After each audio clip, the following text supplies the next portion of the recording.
pattern of the current activity is with a lot of secrecy.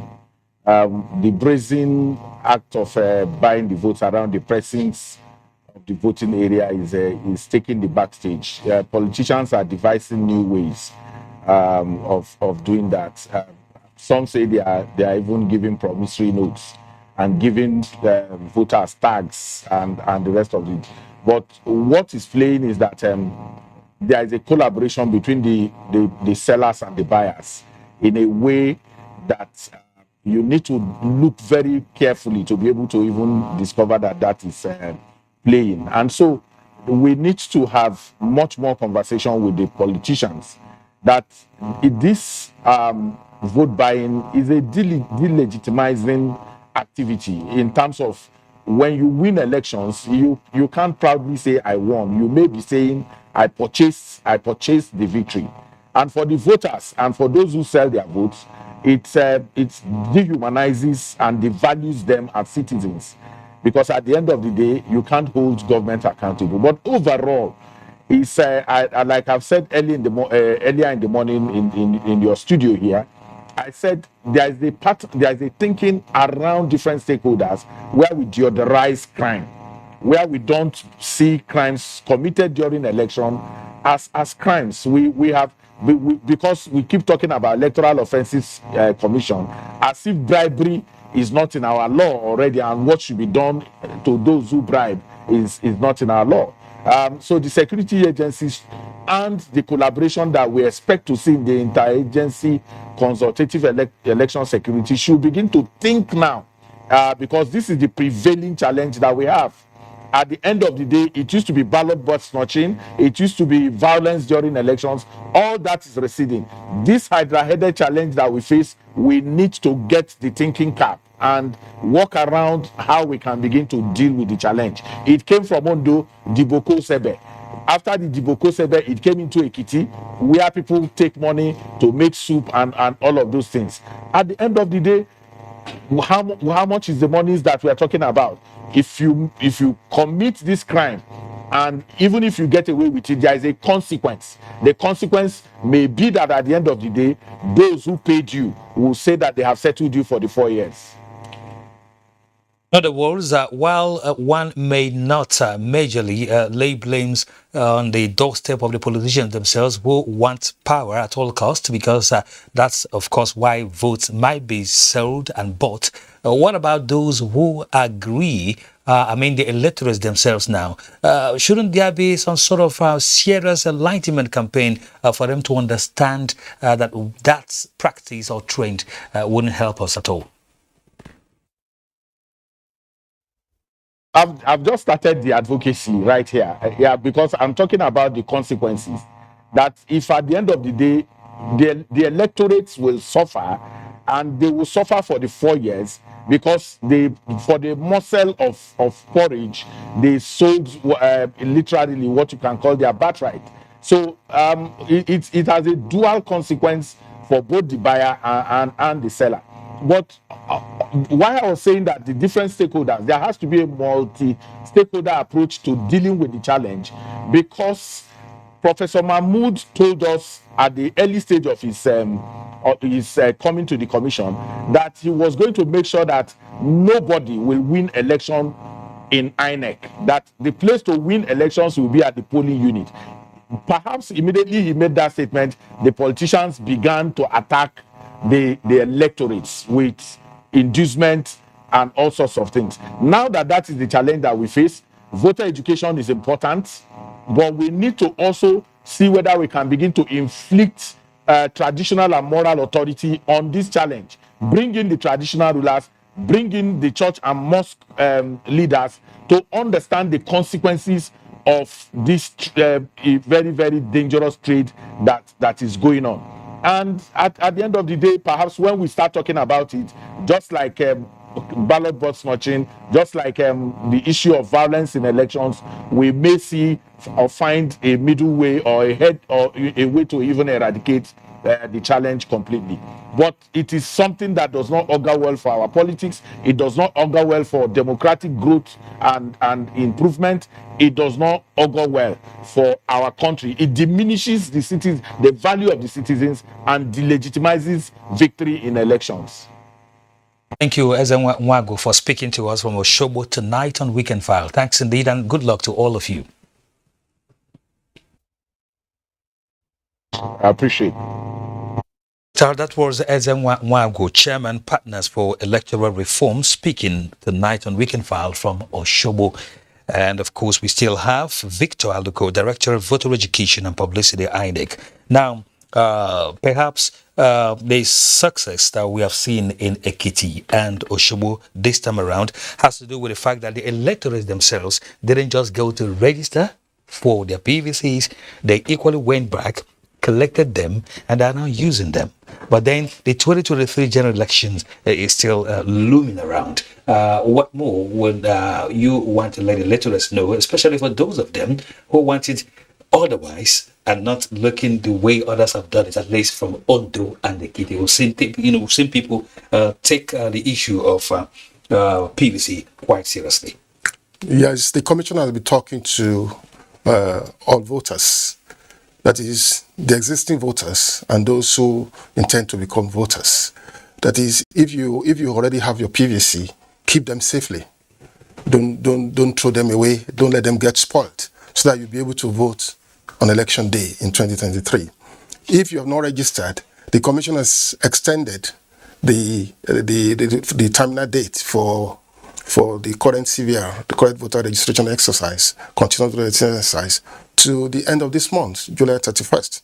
On July 31st, the commission will suspend the continuous voter registration finally ahead of the 2023 election. And if you have not registered, it's good to register.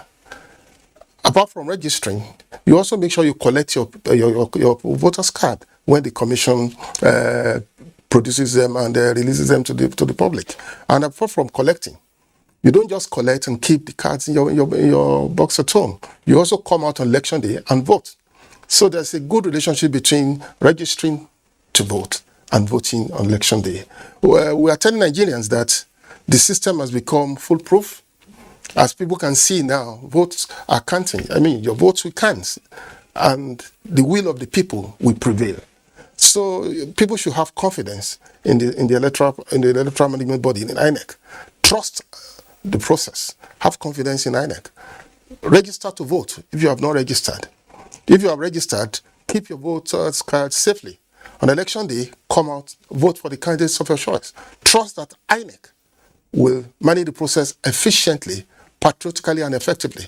And whoever wins any election, INEC will declare. We're not interested in whoever wins. The Commission is interested in transparency, credibility, and efficiency of the process. Thank you very much. Thank you. Victor Aluko, Director, Voter Education and Publicity, INEC. Of course, you're still watching Weekend File. Time for one more break. Motlalo, Nigeria are the 9th champions in this competition. The 12th edition of the Africa Women's Cup of Nations is here with 12 teams including reigning champions and 9-time winners, Super Falcons of Nigeria, all in contention from July 2 to 23 in Rabat, Morocco. You can catch all the actions live on the NTA Network Service and NTA Sports 24, channel 270 on StarTimes, 434 on StarSat and 731 on Free TV. Come, join us to promote another championship run by the Super Falcons. For your advert placement, please call Hawa on 0803 312 1022.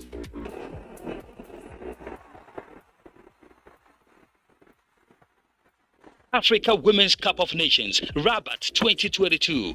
Game on! The ever-busy ancient city of Onitsha. It's a commercial hub with millions of commuters seamlessly linking other states daily for business, leisure, and other purposes. To upscale its road network, The construction of a 1.6-kilometer long second Niger bridge, including a 10.3-kilometer highway furnished with other infrastructure, has been in motion by the federal government. This project will ease congestion on the existing 56-year-old Onitsha bridge and boost the economic capacity of the state as it easily connects to other parts of the country. The completion of the world-class second Niger bridge Onitsha will be one of the many proud moments of the state, its people, Nigerians, and foreign investors. Onitsha, which hosts the largest market in Africa, is geared up to boast of an impressive road network. Once again, these moments are made alive by the federal government, and it is deserving of all the applause. With gratitude to God for a life well spent, we wish to announce the passing to glory of our daughter, mother, sister, and aunt, Mrs. Josephine Ife Bongos-Ikwe, whose demise occurred on 30th June 2022 at the age of 73. The funeral arrangements will be announced by the family. Announcer Bongos-Ikwe, husband for the family. It's time now for Sports Update. On the African Cycling Championship, South Africa has continued to show class as its cyclists remain top of the medal table at the ongoing African Cycling Championship track holding in Abuja.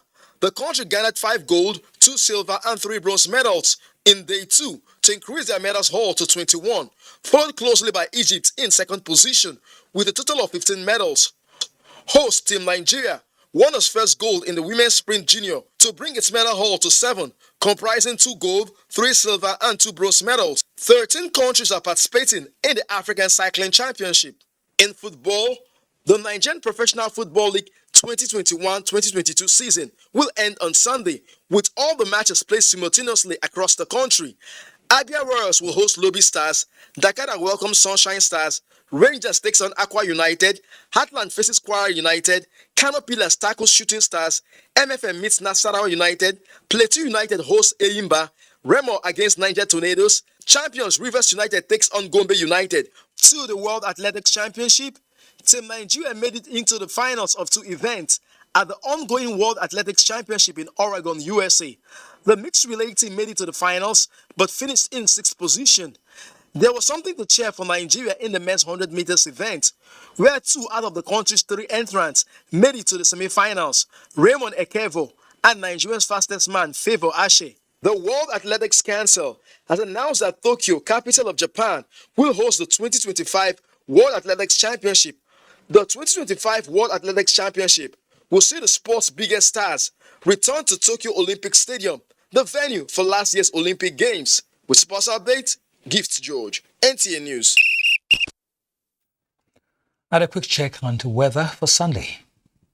Once more, we have good prospects of rains for Sunday. There are prospects of thunderstorms over the north and the central states, a region where we reported high rainfall amounts within the last few days, and so the rains expected for Sunday will increase the chances of flash flooding, especially over areas with the tributaries of the Benue and Niger River. Down south, we have prospects of rains to the inland and the coastal parts of the country. These rains could pose a challenge to worshippers trying to get to their various places of worship, especially within the morning hours. Later in the day, we still have prospects of rains over the southern cities. To the central states and the north, that prospect is slimmer, with just 1 or 2 places, especially to the eastern flank, having 1 or 2 rainfall. This rainfall event should keep temperatures on the low side. Here is the forecast over some selected cities.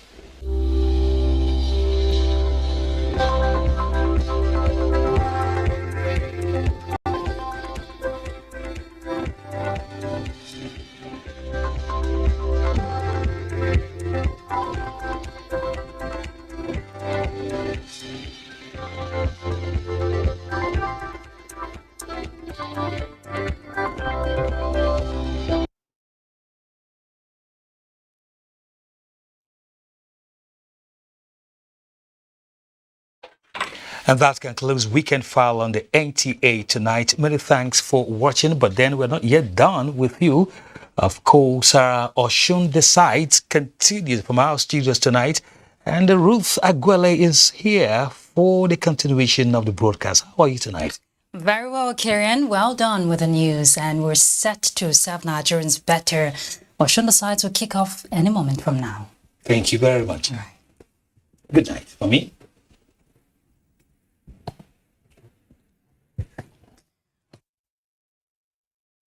Oh, it is Osun the side. Credible, inclusive, peaceful, and of course, conclusive election is what Nigerians are hoping. And amidst the whole tension, talking about the anxiety from the candidates, who are vying for the #1 seat in Osun State, we're hoping that it will turn out well as planned, especially for those who have their eyes on the prize. It's Osun the side. Welcome, I'm Ruth Aguele. And during the day, we've had a lot, of, reviews, even from Oshogbo, talking about the Osun the sides.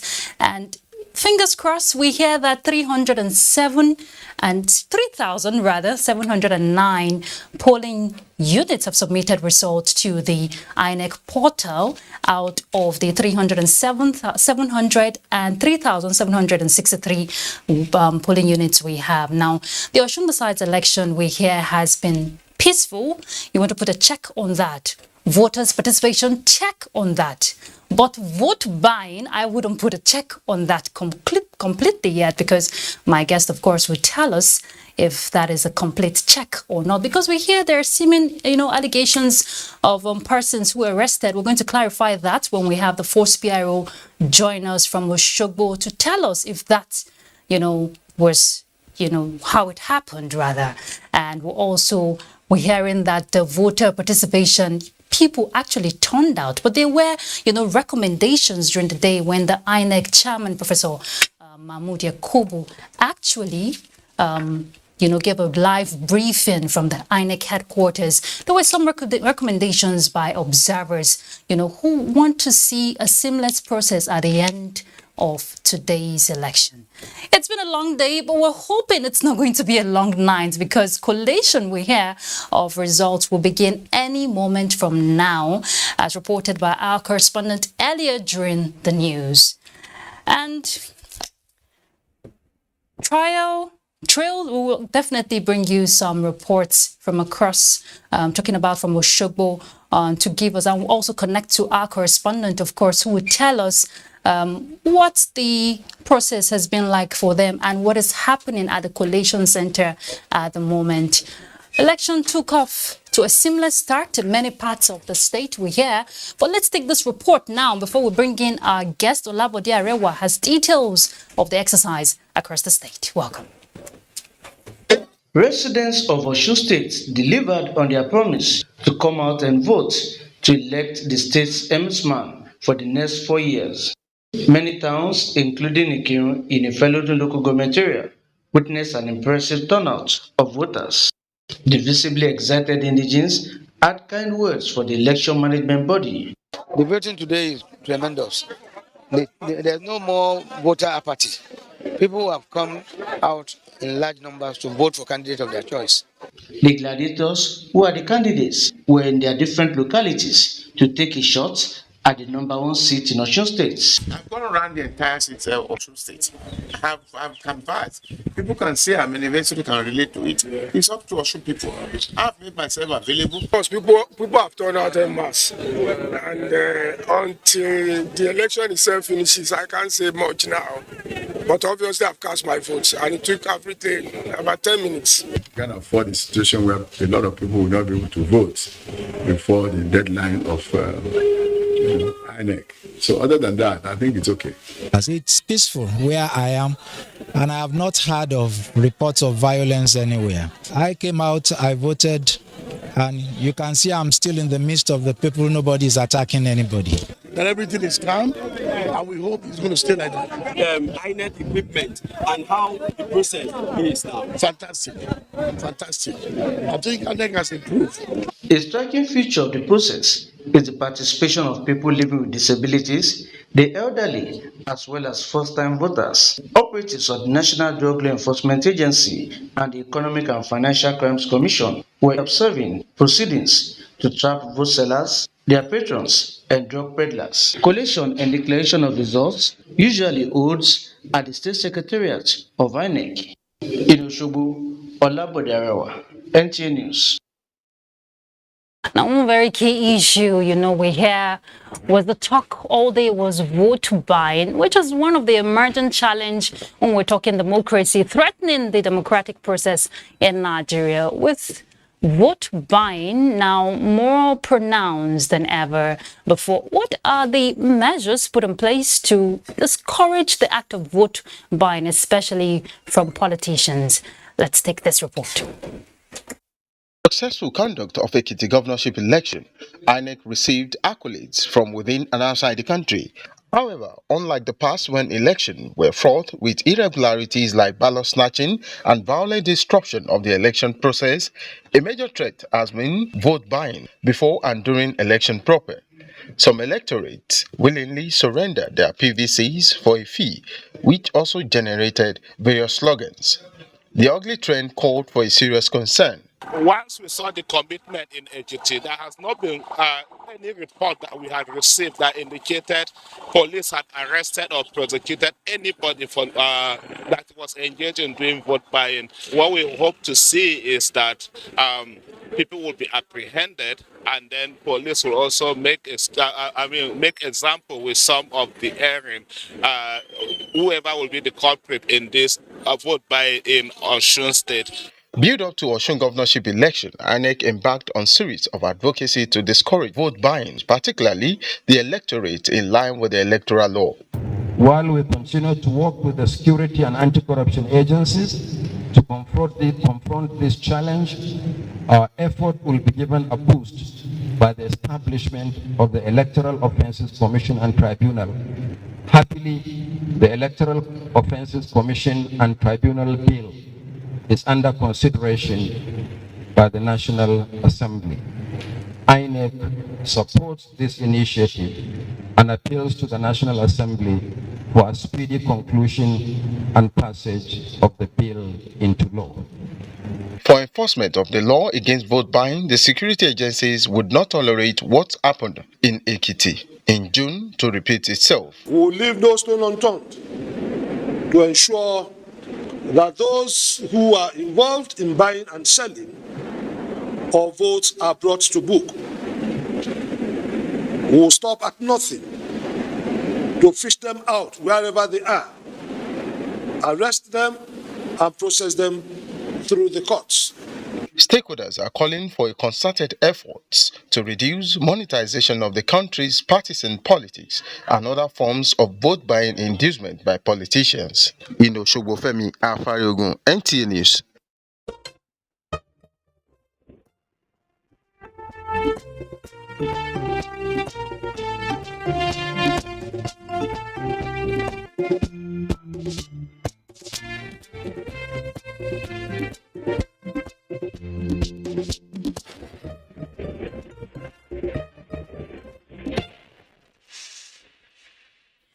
Yes, it is Osun decides. The people are to decide who will lead them in the next 4 years. That report on vote buying, which we cannot ignore if we're talking democracy, especially when that seat, my guests will agree with me, is the #1 seat. But, we had allegations that there were some issues of arrest, because of vote buying. But our first PRO, talking about Muyiwa Dejobi, will join us via Zoom in the course of the discussion to clarify that for us. That will be from Osogbo. But I have two guests already in the studio. Chief George Agbakai, he's a political analyst. Thank you very much for joining us. Thank you for having me. All right, we also have Mr. Dayo Olaide. He's from the Center for Democracy and Development and also an election analyst. Thank you for joining us. Always a pleasure to be able to join you guys. All right, let me start with you, Chief. The day has been a long one.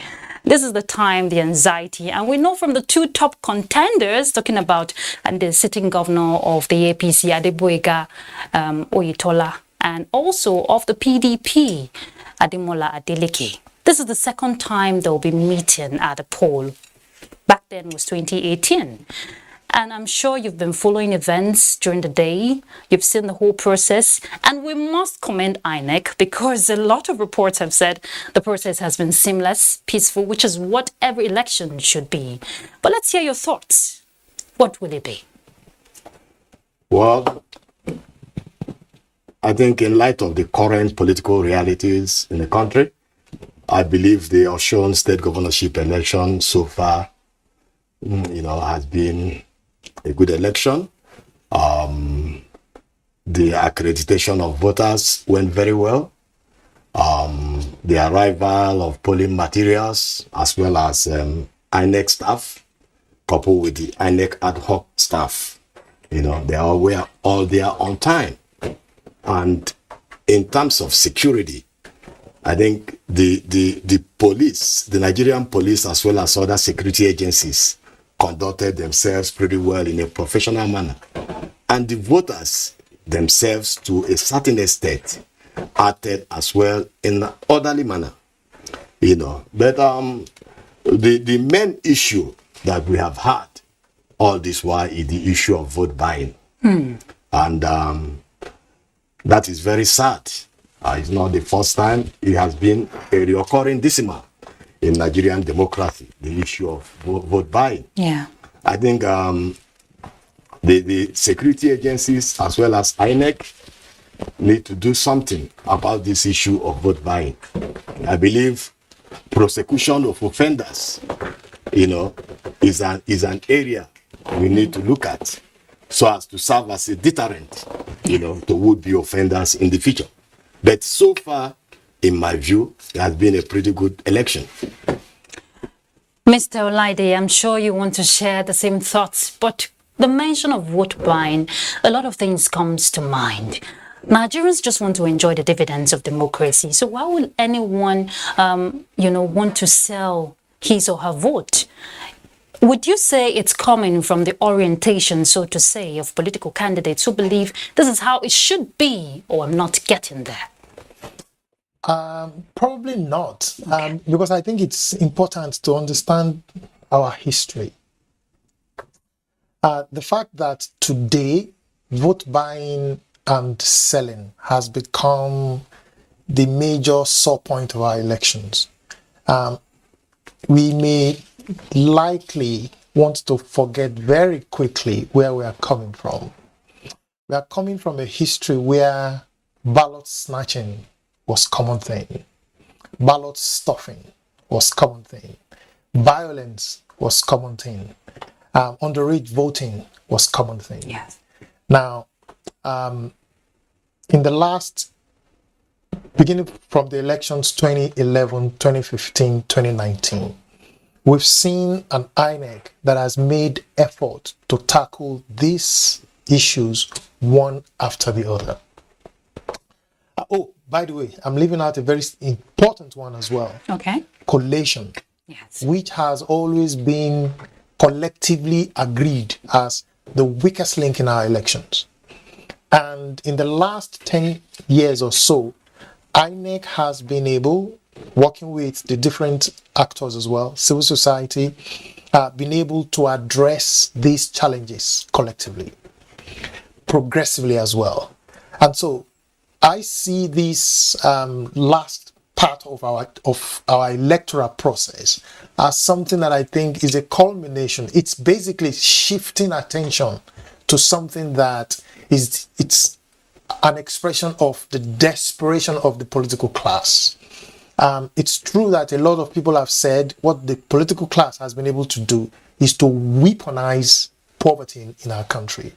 If we had a situation where democracy is truly delivering dividends to Nigerians, there will be no reason why Nigerians want to sell their votes. But in the facing the deprivation that they face, and the fact that everyone considers they're not likely to do anything to impact my lives. So voting during the elections gives me opportunity to basically get, maybe that's the only thing I will get from them. That's on the side of the seller. Whereas on the side of the buyer is basically, I need to win. at all costs. It's quite unfortunate, Mr. Olade, that it has become like a bargain thing, more like a business transaction. You sell these and I give you these, which shouldn't be. I come to you now, Chief. What would you say should be the trend going forward? Because I wish we didn't have to talk about vote buying again, which has been the talk since morning.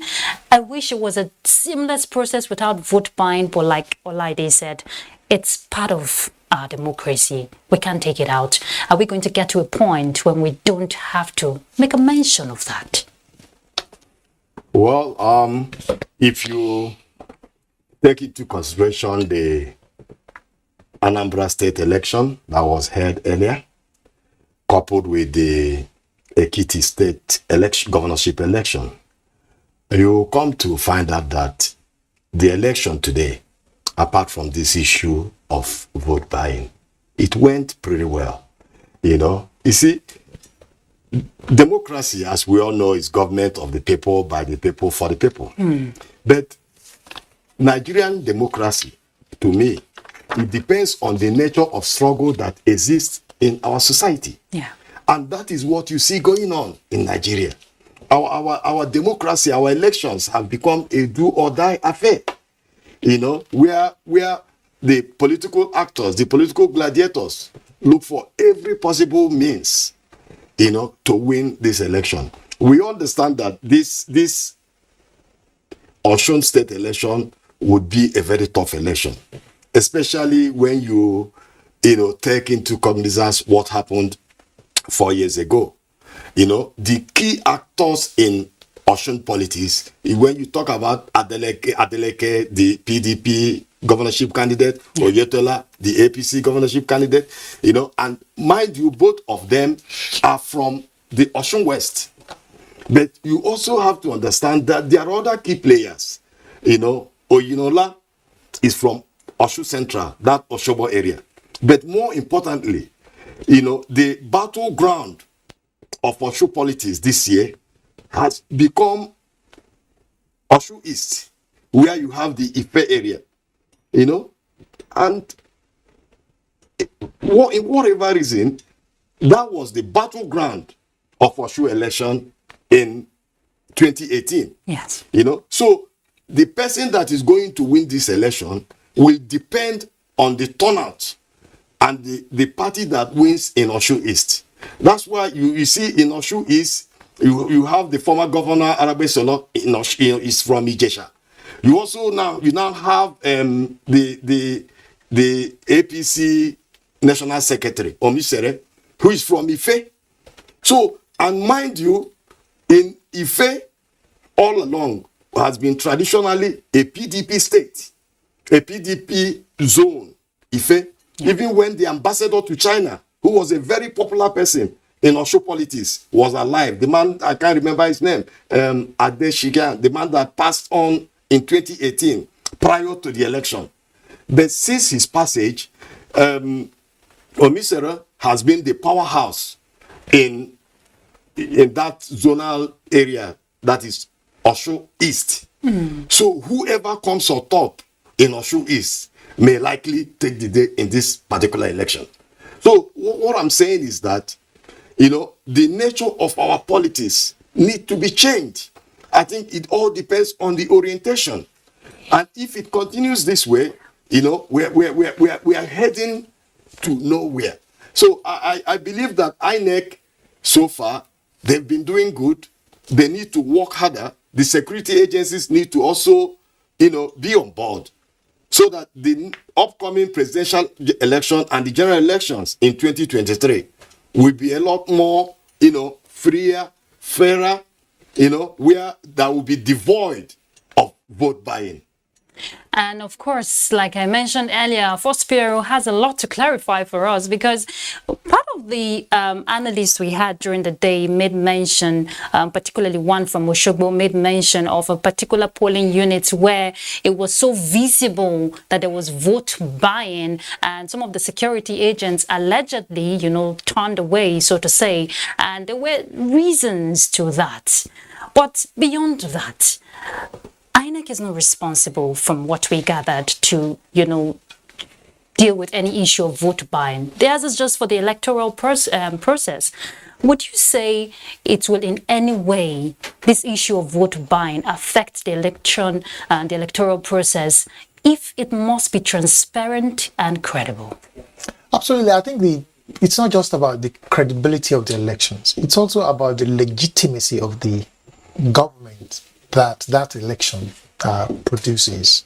But again, I think we need to understand the fact that this is not unexpected. In elections where there are two tough contending players, this should be expected. When elections become competitive to the extent that we are having in Osun State, this should be expected. But does that justify its existence? Absolutely not. And I think that is what a lot of the analysts all day long have been preaching, that we need to come to the point where we are all agreed that we need to deal with this. And I have said elsewhere, it's not going to, we are not going to find any easy solution to it. Your point now, who is responsible? I think it's a collective responsibility. And I would like to start from the citizens themselves. Now, if you look at, I tried to trace a history earlier. If you look at how we've been able to deal with ballot snatching, ballot stuffing, we've used the instrumentalities of the law. So that right now, what the new Electoral Act has provided is, if there is ballot stuffing in any particular place, such that there is a differential between the number of registered voters and the actual counted votes, it's cancelled. It's cancelled outright. If there is violence in a particular area, it can also potentially lead to cancellation. So you find that right now, voters actually have incentive to protect their votes from cancellation. They have incentive to ensure that even if there is disagreement, it does not lead to violence that could potentially lead to cancellation of their votes, especially in instances where they have, candidates from their own backyard also participating in their elections. They don't want their candidates to lose as a result of violence or things like that. So my point, therefore, is we will need, first, the provisions that we have in the Electoral Act right now already criminalizes vote buying.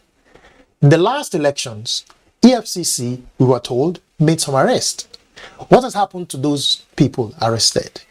It is when prosecution begins to happen that you begin to demonstrate the deterrent, or at least activate the deterrent power of those provisions. So it's not that we are starting at ground zero. There are already some provisions that we can, that enables us to be able to take actions on the basis of those provisions. So that's my first reaction. I think the second is to then say that yes, we can do the sensitization. They are important. We sensitize the public, but sensitization is not the only thing that will get the public from acting. We will need to also get the citizens to own this campaign, that we got to stop this act, so that when communities see it taking place, because the police can't be everywhere. The police can't be everywhere. But when citizen groups, begins to then rise up and take charge, and not just expose, but also are able to mobilize relevant institutions to take action. For example, for the purpose of these elections, INEC has set up the Citizens Contact portal, which allows, and they are encouraging citizens, if you see something, say something. Yeah. Take the pictures, take video, send to these email addresses.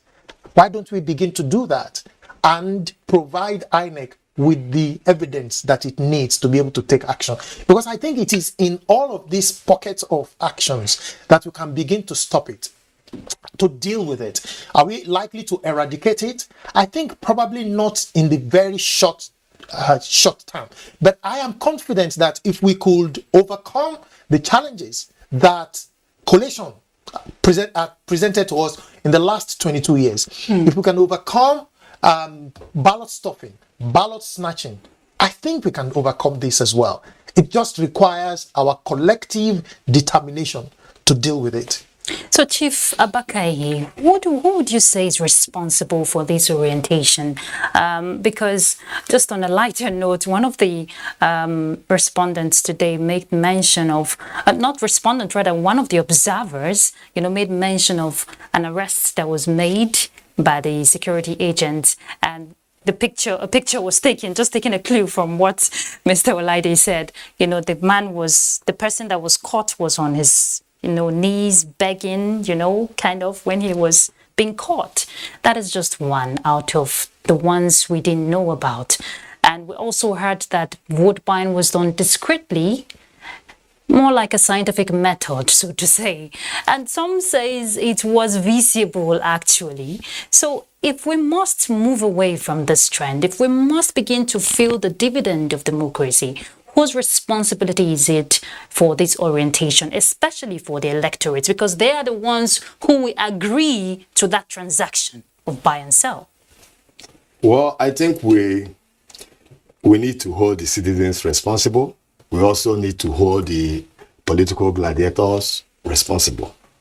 See, let me tell you, the issue of voter education is pretty significant in Nigerian democracy. Yes. We need to look for a way to inculcate, voter education in our curriculum so that the younger generation will start having that orientation right from primary school, right from secondary school, so as to know that it is wrong, to, work on these issues of, ballot, buying and all those things, that it is wrong.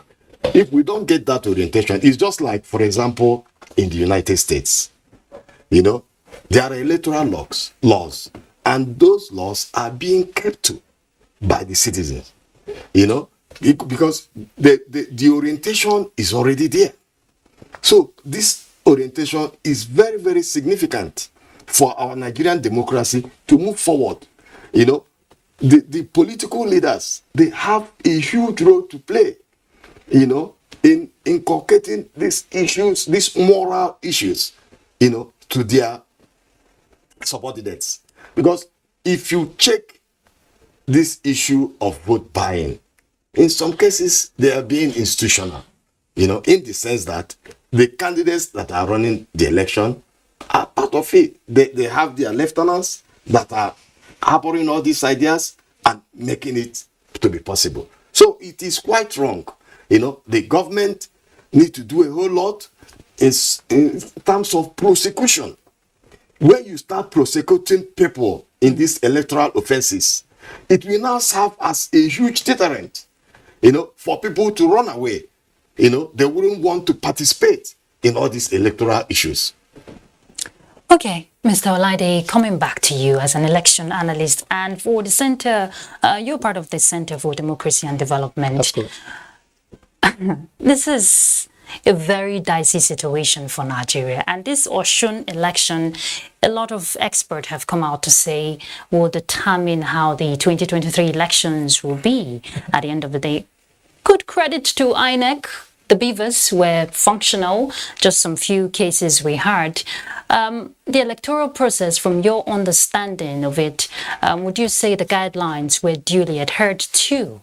At the end of today's election, would you give a certification to INEC that yes, and the electorate, of course, because they are part of the process, that yes, it was really what it should be, and we're on that ladder of getting to where we ought to be as a nation?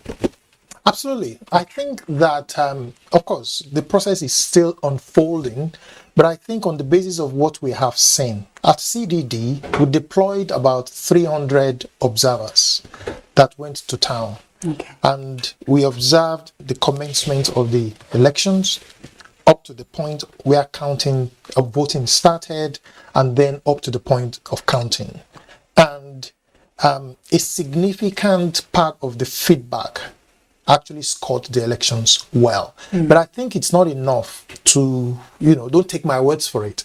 Let's also go to the main gladiators in the elections.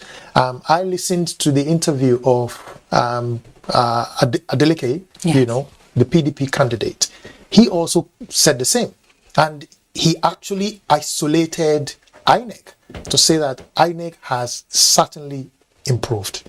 And I think that is probably, the same rhetoric from many of the other candidates, that indeed the electoral process has improved. Now, there are quite a number of things that I think we need to be aware of that have contributed to this improvement. The role of INEC and its commitment to the reform is by far what a lot of us are very happy about. That beginning 2011, we've become fortunate to have an INEC, an electoral management body that is very open, that is very engaging.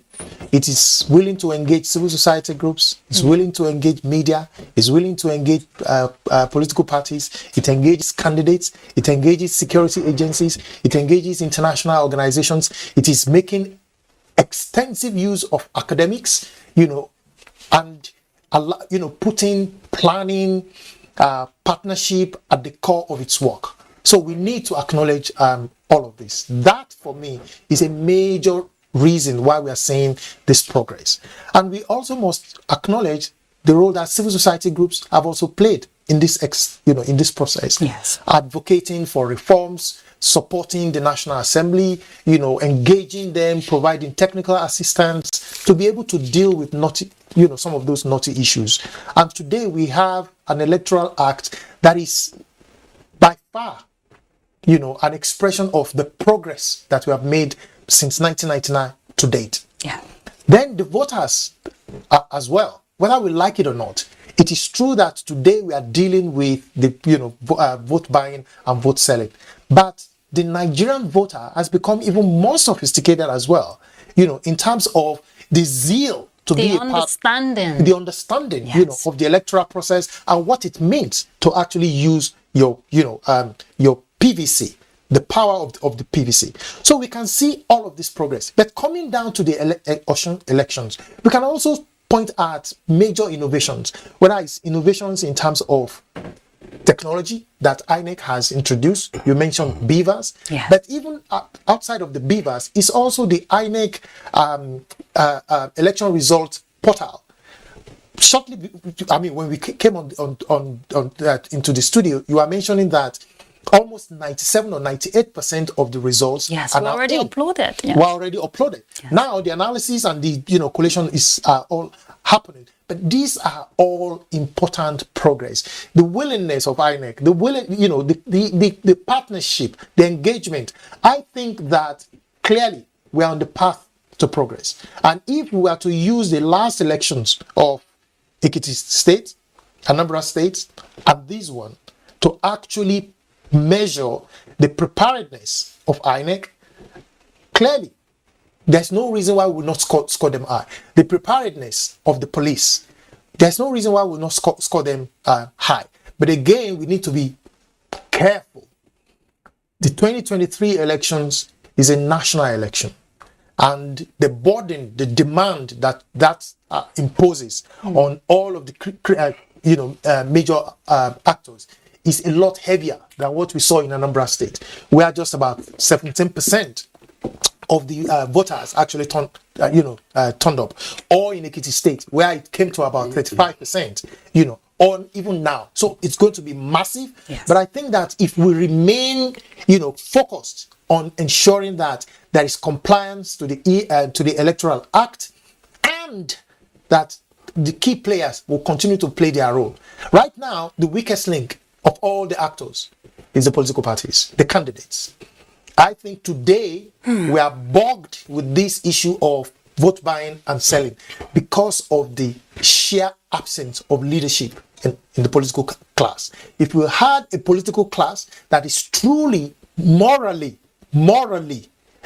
responsible and committed to the Nigerian to the Nigerian democratic project, we shouldn't be today talking about, vote buying and selling. But how much has the Center for Democracy and Development pushed in terms of sensitization, to the electorate on the issue of vote buying? We've been doing CDD in the last 4 years has implemented several projects aimed at educating the general public, not just about your civic responsibilities, but also about the new electoral act, and as well, voter education. These are all important. They can never be too much, right? But the point remains that if 10 people are trying to deal with a problem and 50 are working against solving that problem, it's going to be extremely difficult. Yeah. Because right now, the amount of resources that is available to civil society groups is a pittance compared to the resources and the reach of the political class. And unless we are able to rein in the political class, and part of that will be that, like Chief said, prosecution has to be a critical part of this. When you violate our laws, we must find the capacity once again as a people to enforce our laws. Until our laws begin to bite, people will always be willing to violate it. And Chief Abakai, there is penalty actually for that. And one of the guests during the day, let me borrow his word, he called vote buying part of a political culture, so to say. And if we want to look at it beyond the exchange of money, how would you contextualize it? Because we saw the participation of women in the election, 56% over the men, which was 45%. You would say some persons actually gave an instant of, people who would monitor such process, and on a lighter note, they were saying maybe a woman carrying a baby and all of, just on a lighter note. So not to indict the women, so to say, but it's whether a male or the female, whether this percentage was higher than the other percentage. Would you say that beyond the whole exchange of buying and selling, what really would you say it entails, talking about vote buying? Well, the issue of vote buying is a dent, not only on our democracy, but on the country itself. Because the outside world are looking at us. Yes. And when you hear of vote buying in a democratic country, it's sad. These are things that don't happen in civilized societies. But I believe that with time and with the appropriate measures, we'll be able to come over it. Like we've stated here, the election of Anambra State, Ekiti State, and this current one, there has been tremendous improvement one after the other. So in that respect, I believe the upcoming presidential and general election, in 2023 will be a far better election, than this particular one. Why I say so is the issue of vote buying is something that can be reined on, and stopped. It's quite different from ballot snatching, that was the trend, the which characteristics of our election, several years ago. This issue of if the security agencies, together with the judiciary, permit, I think they can stop it. When they start prosecution, and some people find themselves in jail, and when they are prosecuting, they also have to look at the political leaders and find out, if they are in any way liable, and they'll look for a way to get them. That's the only way this issue of vote buying will be stopped. Because if you look at it, it happened in Oshobo, it happened, in the East, Osun East, you know, even in Osun West. It was like pretty much all over the place, you know. So I believe this electoral act that was signed by President Muhammadu Buhari is a good step in the right direction, you know. So let us utilize it, prosecute the offenders, put them in jail. It will now serve as a deterrent to others. And it is a collective responsibility. If we want to begin to see people being convicted, it is one thing to have this electoral act, you know, there for the structure provided for electoral process. And we're already seeing it being practicalized. There's a tongue twister there. And sustainability, you know, will play a major role, Mr. Olaide, if we want to sustain, you know, this dividend of democracy that we all want to see, because it affects you and I. If we have the structure already in place, how do we ensure? Because from what Ms. Chief has been telling us, it's a process and we're gradually going to get there, just the way we faded out ballot snatching and all of that. But ensuring that electoral processes in Nigeria for the records are seamless, you know, beyond the whole sidelines of what shouldn't be that we get to see. Sustainability. So I always love to use our experience with the electoral management body as the dream Nigeria. And what that means is, until 2011, we had successive electoral management body that was not different from the political class. It was extremely difficult to tell, you know, if there was any difference.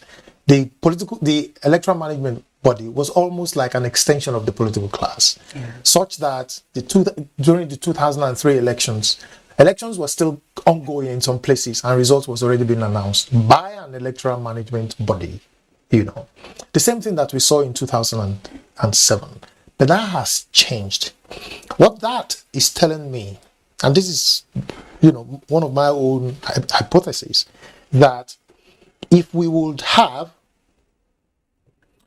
of the 6 or 7 key institutions responsible for delivering credible elections in Nigeria, if we will have 3 more, all right, taking themselves out of the lot and begin to follow the pathway of reform commitment that we have seen in INEC.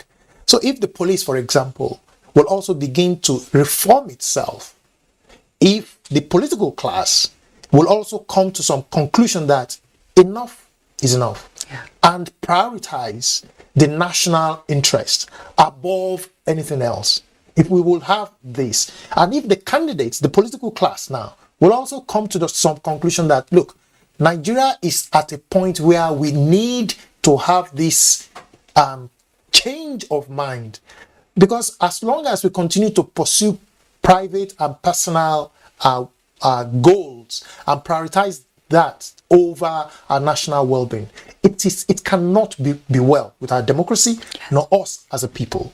We will need those institutional change mindset in the institutions for us to be able to say, yes, indeed, we can have a sustained progress the next 10, 15, the next 5, 6 elections. Now, however, all that we have is an INEC that is pro-change, while the others are refusing to change. It's going to be extremely difficult, because you have a driver that is trying to drive in one direction, in a particular direction to progress, while the others are basically just pulling this driver and making it extremely difficult. I think so far that has been our experience, that while INEC keeps pushing and keeps reforming itself, keeps cleaning its own system, keeps dealing with the weaknesses within the system, its ability to be able to carry along all the others is also beginning to slow it down. See, for example, how long it's taken us to get to this point where we can now have 90% of the electoral of the election result, sent to a portal. It took forever to get the National Assembly to see the benefit of this. Now, it is as a result of the creativity of INEC and its partners that we were able to have that electoral report, election monitoring, electoral result portal. Yes. It's as a result of the commitment of a number of actors. We will need to have our institutions thinking more about our sovereignty as a people, our collective interest as a people, over and above any personal interest. Otherwise, it's going to be extremely difficult. INEC alone cannot change our elections. INEC alone cannot deal with vote buying and vote selling. It's not going to happen. We will need to have all these different actors, in sync with INEC to make this happen. And just on one hand, when INEC is, also focusing on making the electoral process seamless and also educating the public on the electoral process, which is very important. One of the observers during the day when the INEC chairman was given the briefing, particularly the lead NBA National Election Monitoring, he made mention of this enlightenment of locations, some voters were restricted. A lot of voter education, you would say, you agree with me, is not really as it should be, more so inadequate, if you want to put it that way, because voter education is very important. If the process must be seamless, if INEC is playing its part, then the electorate should also comply. Now, what happens to that electorate who enter, and this is not my center, which, affected some of the process today? What are your thoughts? You see, in politics, let's look at it this way. Political party is supposed to be, an association of people with similar interests, whose main purpose is to win election and institute governance in the country. But at the same time, one of the major functions of political parties is voter education. It's not only the job, it's not even the job of INEC, to institute voter education. It's the job of political party to educate their members on the morality of politics. You educate them.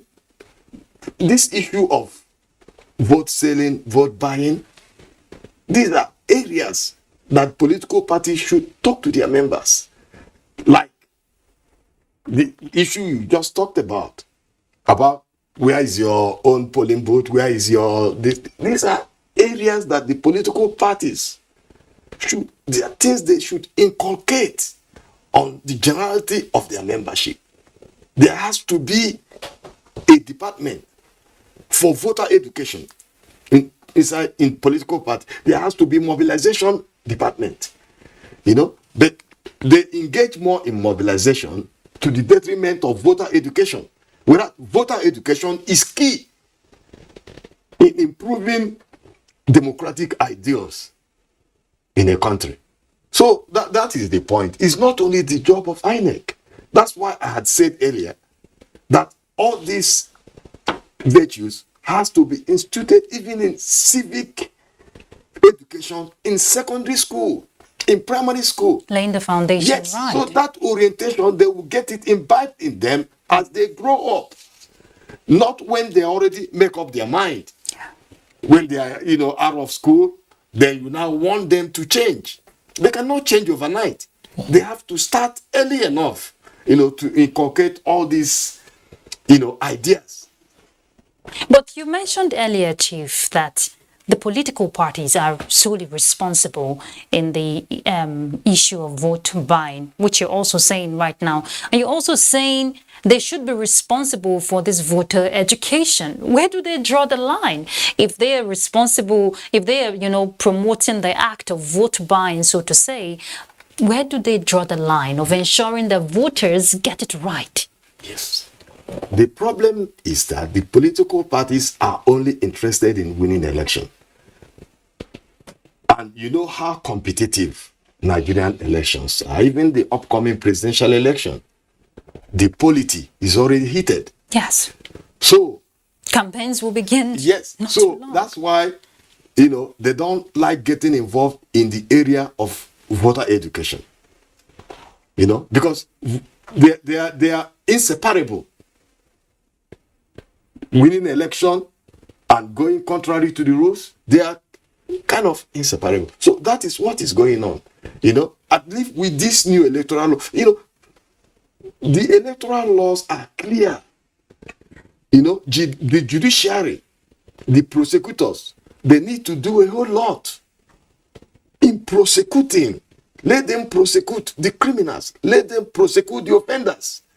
That is the only way it will now serve as a deterrent. Even if it doesn't stop it completely, it could reduce this incidence of vote buying and vote selling. It's not a pretty new phenomenon. It has started since the Fourth Republic. In 1999, we talked about the issue of vote buying and vote selling. 2003, 2007, 2011. You know, even with the new electoral law, which is supposed to ameliorate it, it is still happening. So I believe all hands need to be on deck. The security agencies, the politicians, the political parties, the judiciary, they all need to come together in order to stop this atrocity of vote buying and vote selling. All right, Mr. Olaide, let's expand the scope a little bit. 2023 elections would definitely say a lot and would define a lot for us as a nation. A lot of people have already said this election would define the 2023 elections. I bet to differ because that's beyond just a state. And a lot will go into play in 2023 elections. If we want to critically look at the application of electoral laws and guidelines that must be adhered to, at what point as a nation should we begin to draw the line? We have few months to the main election. We may continue repeating this kind of conversation if we don't set the pace right now. And I think that we can say, I can say, maybe by virtue of my day job, that I think we're in the pathway. If you look at what has happened, everything that has happened in terms of party primaries, submission of candidates or uploading of candidates, the extension that took place to the candidates, up to when campaign will start, they're all part of a program that is made public. So there is already a very critical part, a very critical principle that is now already in our elections as a result of what INEC is doing, the predictability. Yes. So we know when what will happen and where it will happen. We know for sure now that beginning September, campaigns will start. We know for sure now that elections will happen February 28th. All of these, for me, they are important markers of progress. So, and one other thing that I think we must also emphasize is the fact that these off-cycle elections, of course, it keeps INEC busy throughout the year. Yeah. But I think it has its own positive value as well. It provides opportunities for INEC to test so many innovations ahead of the 2020, ahead of the general elections. If there was no off-cycle elections, we probably would never have been able to test beavers. We probably would never have been able to test the INEC election tracking portal and several other innovations. So they have their own value. But by far the biggest thing to commend in our elections planning and management is the fact that beginning 2011 to date, elections planning has become a project in this country. And you can see plans. If you go to INEC website today, you'll see a plan that you can download. Everyone has access to it. If you want it in a CD, you can go to INEC office and have the CD, which contains the entire election management plan as a project. This was never the case. So are we making progress? Absolutely. And I think this is where we must commend, the leadership, the current leadership and the one preceding it, that they are putting knowledge at the driving seat of elections planning, elections management, elections administration in Nigeria. But like I said, even though it is the sole responsibility of INEC to organize elections, it does this, it is expected to do this in partnership with other agencies. What we just need to keep doing is prodding those other agencies to also become more reform-oriented like INEC. Civil society groups have in the last 10 years enjoyed tremendous support, tremendous partnership with INEC. I think the media is doing the same. The political parties are doing the same, are enjoying, a lot of engagement with INEC. But I think what needs to happen is each of these different agencies need to also introspect. Yes. What more can we do to help the process? Yeah. This is where the leadership in all of these agencies become critical, that the police will introspect. Where's the cutoff point? To what extent, or rather, to what extent should my allegiance to the president, constrain my allegiance to the national interest? I think each of these different actors, the judiciary, the political parties, the candidates, the security agencies, each of these agencies will need to be able to have this introspection. INEC cannot make them have those things, but through pressures from Nigerians, from voters, maybe we can begin to have all of this, some of these changes take place. We can have the best laws. We can have the best law. But if all of these different agencies that are charged with implementing the different aspects of these laws are not truly committed to implementation, it will make no difference. Because when you were mentioning the plan of INEC, which is beautiful, and in my head I'm just thinking that's a paperwork that needs to be implemented. And let me borrow a line from Olaide. He talked about the project of election. It's a big project that requires funding, of course, and over the years, of course, this election, the Osun, we didn't hear any challenge of logistics, so to say, that was well pronounced out there. But logistics requires a lot of funding. If INEC must get it right, they need that much funding that will be utilized, because it's one thing to have the funds and it's another thing to have it duly utilized. Yeah, I think with all due respect, I think the current administration under President Muhammadu Buhari, has really helped a lot in strengthening democracy in this country.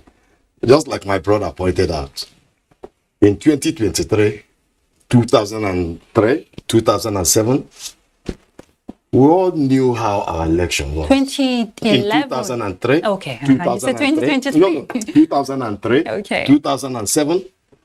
Just like he rightly pointed out, we all knew how our election was. Yes. Sometimes before the end of the election, they've already announced results in some states. True. So I believe this current administration has done a great lot in improving democracy in this great country. So, and I believe as we get close to the presidential and general election in 2023, the INEC budget, the government will fund it, and just like it has done in this election, in Anambra election, and in Ekiti election. There is no way INEC can function without funding.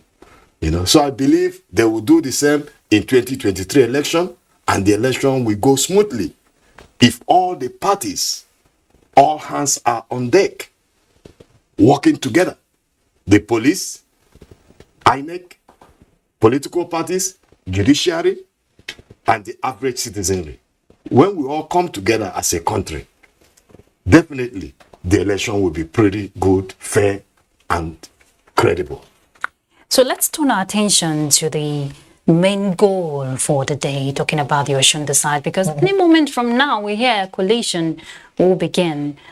We got 3,709 out of the 3,763 uploaded as at that was few minutes to 10. We don't know for now how many more.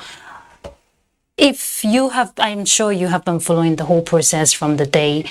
Are you likely to see a repeat of 2018 when the election was inconclusive and the whole scene that played out? Well, if you say that, are we likely to see a close elections? I think yes. Okay. We are seeing, which is what we're hoping to see. which was what we all were preparing for. Yeah. It was always going to be a very close elections, and so I'm really not surprised. I've not had time to sit down and see the results coming, but the few that I've seen, it's quite close. But you see, I think that unlike 2018, a couple of things are different this time around. In the 2018, we had, as it were, not necessarily what you might call a third force, but the SDP was a major, was a force. PDP? No, we had PDP, then APC. Okay. But if you also look at, so I was, just before coming on board, I was looking at the figures, and I was seeing 2014, 2018, and we could see PDP, APC well ahead of everything else. All right. But in terms of 2018, in particular, there was the I think it was the figures, the votes that went to others. Okay. In 2018 versus what was considered as others in 2014 was a lot higher. In 2014, I mean, 7,000, 8,000, 9,000. So APC, PDP cleared all of the figures, right? But that was different in 2018. So we had something quite large going to others. This time around, even though some had predicted that it was likely to be a two-horse, I mean, it was always going to be a two-horse race, but possibly a likely third. We've not seen that at all. We've not seen that. So the influence that third, as it were, force played in 2018, we're not seeing that. It's going to be a big, I mean, really close between the PDP. Yeah, the tight race. It's a very tight race between the PDP and the APC. But you see, if I was in any of those parties, I think by now, it's either I'm saying to my guys, to my people, guys, let's go and prepare for 2027, 2026, right? Yes, because right now, if 98% of the results are already on the portal, I would have assembled data miners, and in the last, I don't think it will have taken us far. But one vote can do the magic. My point is, right now, if PDP and APC are truly serious, they should know who is winning or losing by now, because we have seen 98% of the results on the portal. So I will have assembled men, women, to mine the data, because all we are talking about is 3,763 result sheets. Yes. That can be processed in 3-4 hours if you have enough people in simple Excel sheets, and you will have gotten your results by now, well ahead of INEC. But as is typical of our parties. They never do anything. I know Chief wants to respond to that. You know, in the past, we'll get to the INEC officials have to wait, you know, for agents to bring in this result from their different words. But now you could just check it. Yes, exactly. Yes. Every Nigerian can hook on the results portal. You just need to create your own account, and you'll have access to it. You can download it. You see, that's why I said earlier on that the current administration, has played a huge role in making things easier. It's INEC that has made that happen. But it was passed by the current If there is no good governance, you can't achieve it. It's a collective success. I appreciate Without President Buhari signing all this electoral act, we wouldn't have it this way. I totally agree. He has a... Yes. We need to hail him. No, absolutely. For handling this. Absolutely, okay. I agree with that. But in respect of this particular election, let us not really jump the ship. The minor candidates like Lasun Yusuf of Labour Party, as well as Akin Ogunjibe of Accord Party, we don't have to write them out. Yes. Because if you see what happened in Ekiti, where Segun Oni of SDP had to beat the PDP candidate in the election. PDP was third, Segun Oni was second. So anything could happen. That's why I said even a vote could make the difference. I totally agree. But I believe the issue of internal democracy, has a lot to do, in preparation of all these elections. Yeah. Because if you look at what is happening both in the PDP and APC, as of 2 days ago, there was a court ruling quite all right in favor of Governor Yotola. The plaintiff, I believe, was Moshood Adeoti, trying to, stop the governor from contesting the elections. Yes. A similar thing, I believe, happened in PDP. One of them took Adeleke to court. So the issue of internal democracy, especially in respect of primary elections, we really need to work on it so that all these issues of going to court, let it be a thing of the past. But like I said earlier, in respect of this election, the centerpiece of this election, to me, is Osun East. Whoever wins this election will win it in Osun East. Because if you analyze it critically, you will find out that Osun West will probably go to PDP, considering the fact that Ede, which is the most populous area, is where the Adeleke come from.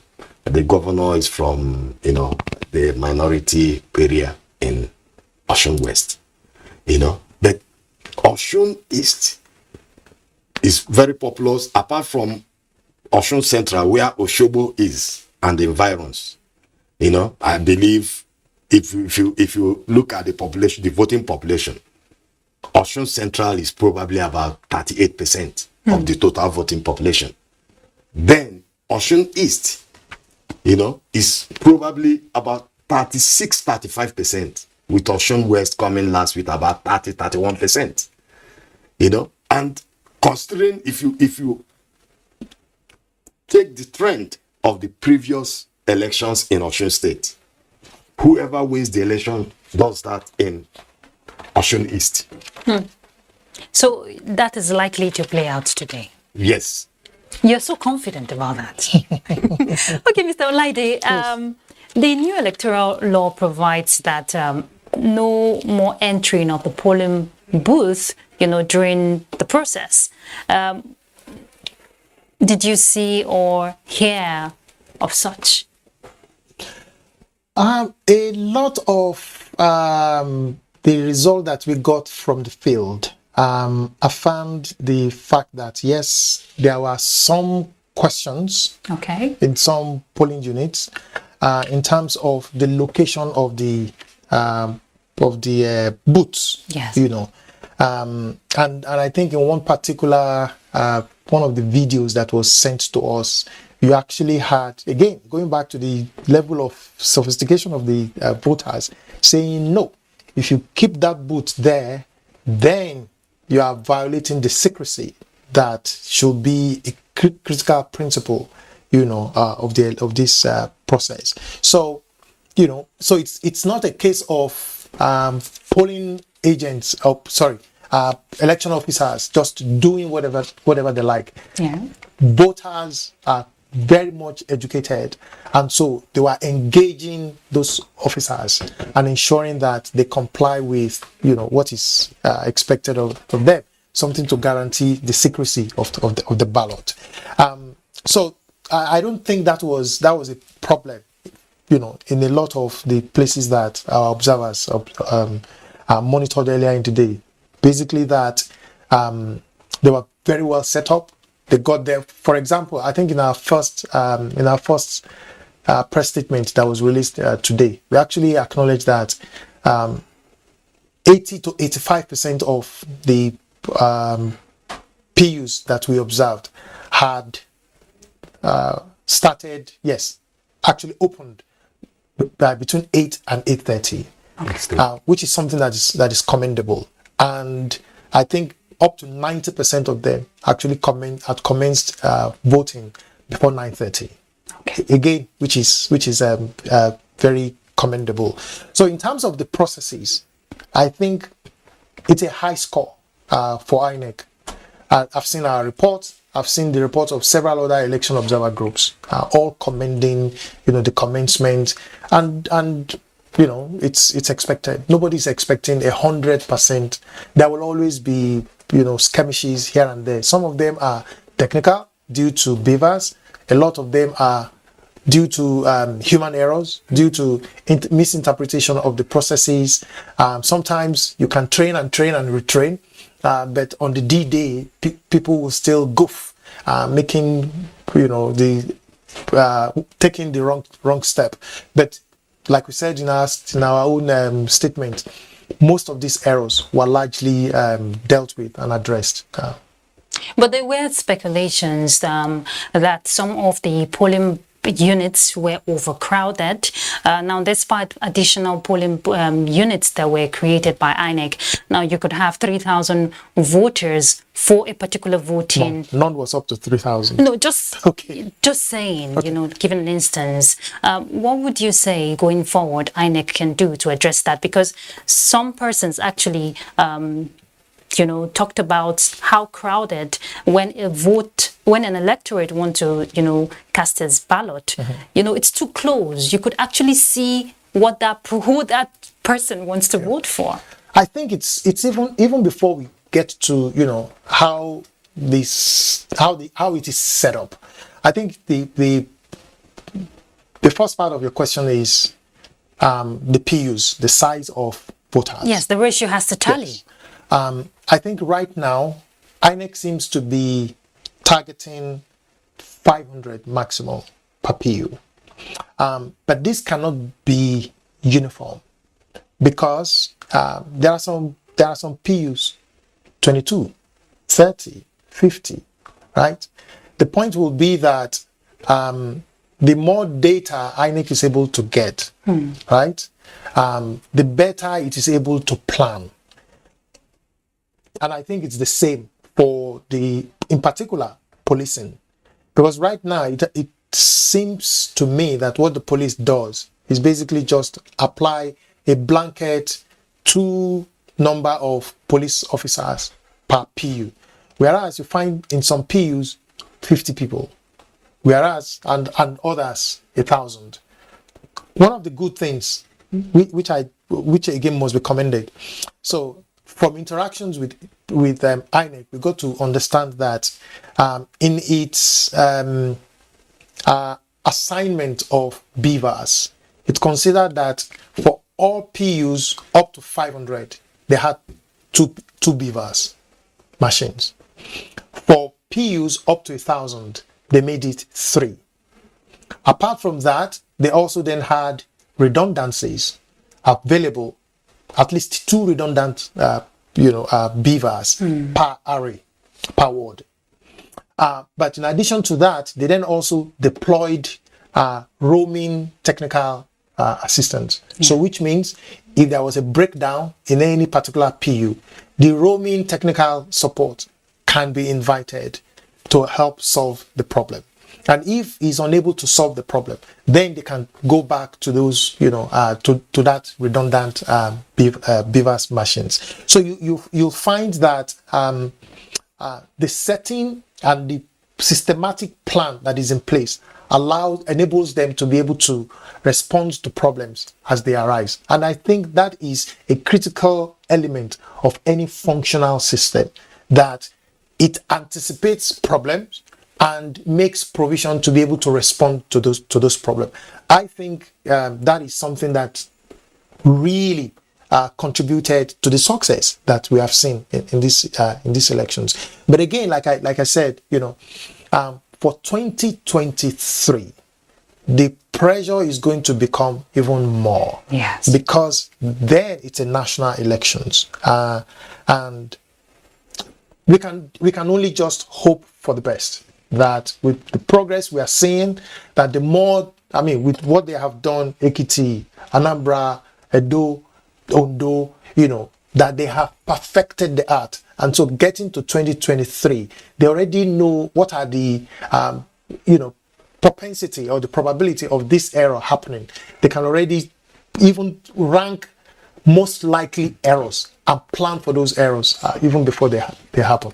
And just before Chief will respond to that, I see he's itching to react to what you have just said. Let's see the topography of Osun. Ife in the South local government area of Osun State is approximately 89 kilometers from the INEC State Secretariat in Osogbo. Now, the local government is the farthest out of the 30 local government areas of the state, followed by Apomo, a small town in Isokan local government area, approximately 80 kilometers in distance from INEC's headquarters in Osogbo. Now, the distance and other topographic factors may not pose a major challenge to the governorship election, yet it cannot be ignored as one of the determinants in any election. However, topography being one of the factors that determines the success as well as smooth conduct of election can't be ignored.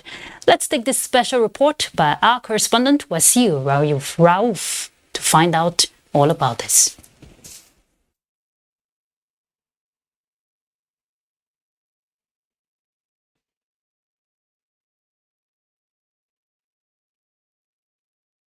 Oyo State to the west, while Ekiti and Ondo State to the east.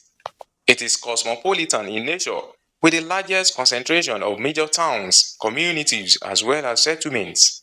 The state is divided into 3 senatorial districts with 332 wards across the 30 local government areas. Some of these council areas are located far apart, making navigation difficult, thereby posing challenge to easy movement of voting materials across these locations. Though a landlocked state, it is blessed with presence of many rivers and streams. During elections, some parts of the state recall late arrival of voting materials, and this is not unconnected with the state topography, which includes mountainous and waterlogged areas, particularly during the rainy season, especially in July, when Osun election will hold. The centrality of Osogbo, the state capital, is not too far to other areas. I'm from Ikire, and Ikire is also at the boundary. We will talk about the boundary, but because of the good road networks from here to Ife and from Ife to Ife Tedo, it may not pose a problem. We don't have riverine areas where people will spend hours on end on the sea or water. We don't have such in Osun State. So you see, Osun State has been blessed with landmass, but this landmass we are talking about, there's interconnectivities between those remote areas we are talking about into the state capital here in Osogbo.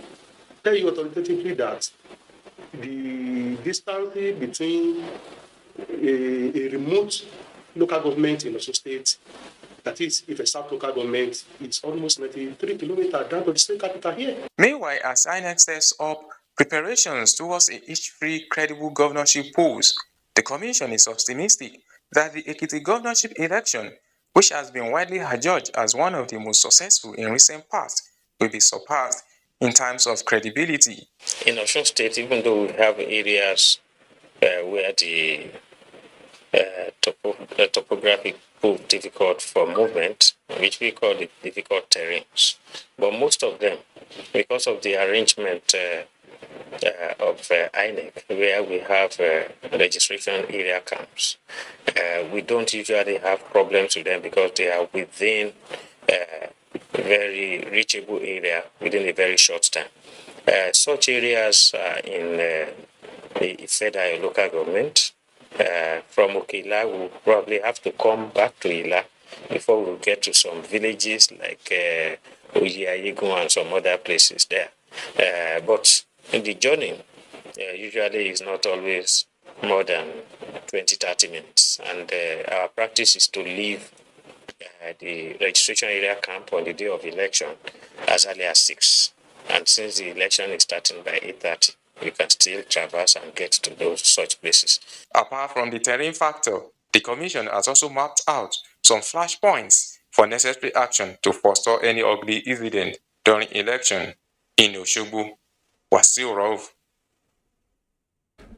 All right, now you understand the topography there. The proximity, Chief Abakai, was not really a challenge going by what we've just seen in that report. And before we took that report, Olaide was giving us the whole analysis on the polling units and how it should be and all the planning and all of that. But let's turn our attention to inclusiveness.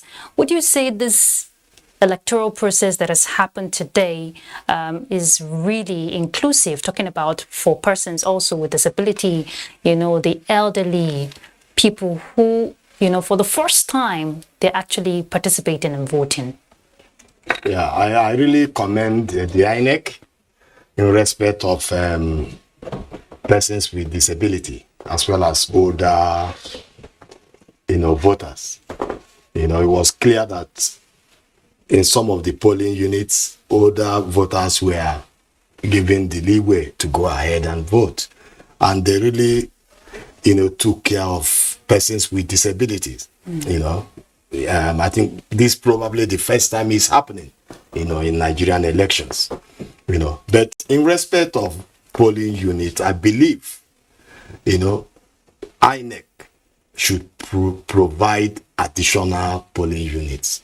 Being in a polling unit where you have in some areas 1,500 people waiting online to cast a vote, sometimes it leads to voter apathy. Yeah. There are some people you see, they wait for 1 hour, 2 hours, they get fed up and leave.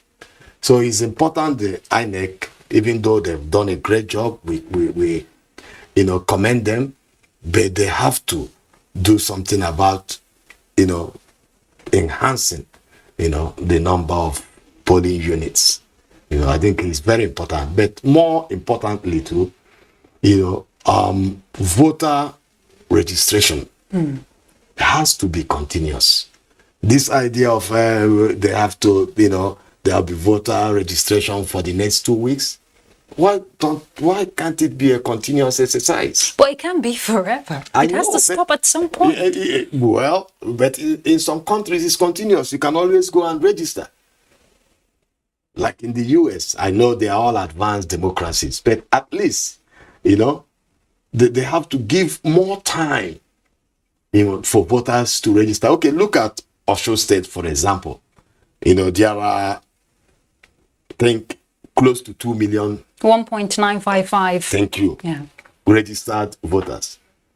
But if you check the number of people that got their PVC, they are close to 1.5 million. About 400 and something did not get their PVC. So that's a big problem, and some of these delays sometimes is from INEC.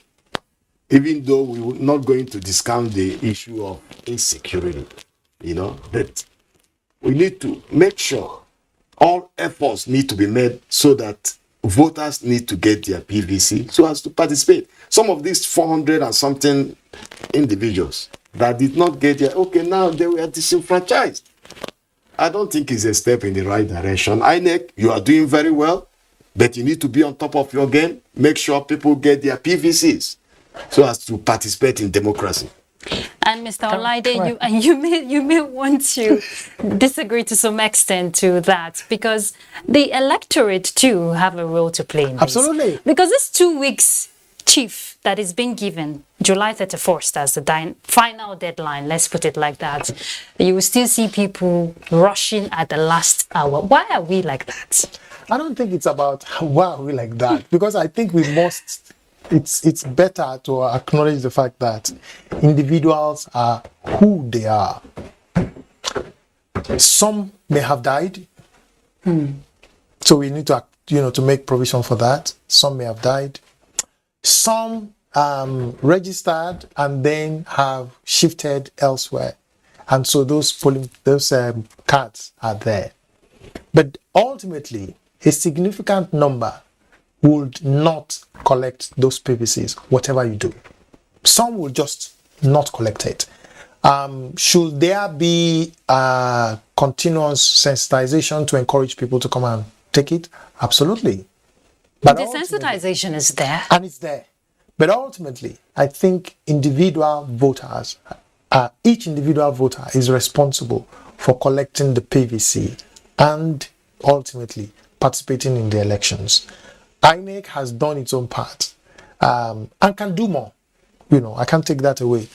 INEC can do more, but we must also acknowledge the factor that we're in a dilemma. On the one hand, we're saying that elections cost us enormous amount of resources in this country. For every day that INEC has to retain ad hoc staff to do this, to play this role, it's enormous amount of money. But even when they do that, it amounts to total waste if at the end of the day people will not go out to pick up those cards ultimately. We can think about more creative ways to make this available to citizens ultimately, but I think that we also need not only to be putting the attention to INEC, but every Nigerian must be willing to pay that little price, that little inconvenience. I know just how long it took me to be able to get my PVC. By the way, I have it in my pocket here, So I think it just requires all of us, to acknowledge the fact that yes, we all have a responsibility to make this happen. And so if it is going to cost us some little inconvenience here and there, we should be willing to pay that price for the national interest. And we have someone who wants to serve you coffee, because I know your throats are getting dry, so let's just bring it. That's a good idea. Okay. So while she's serving that, Chief, I want you to respond to the issue of, awareness when it comes to registration of voters, because like I said, even at the last minute, you get to see those registration centers choked up, so to say. We've seen individuals, we've seen religious bodies, come out to make the awareness known that everyone needs to get their registration correct. Duly done. Is that enough? Is that enough? If we have to have, more numbers of this PVCs collected? I think the issue of awareness, of registering to vote, is something that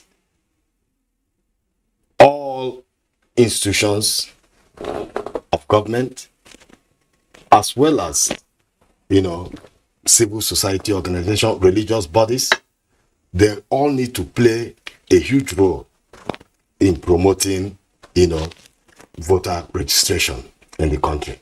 I remember vividly in the United States, you see a lot of churches, especially black churches, they even carry their members to go and register. Yes. To vote.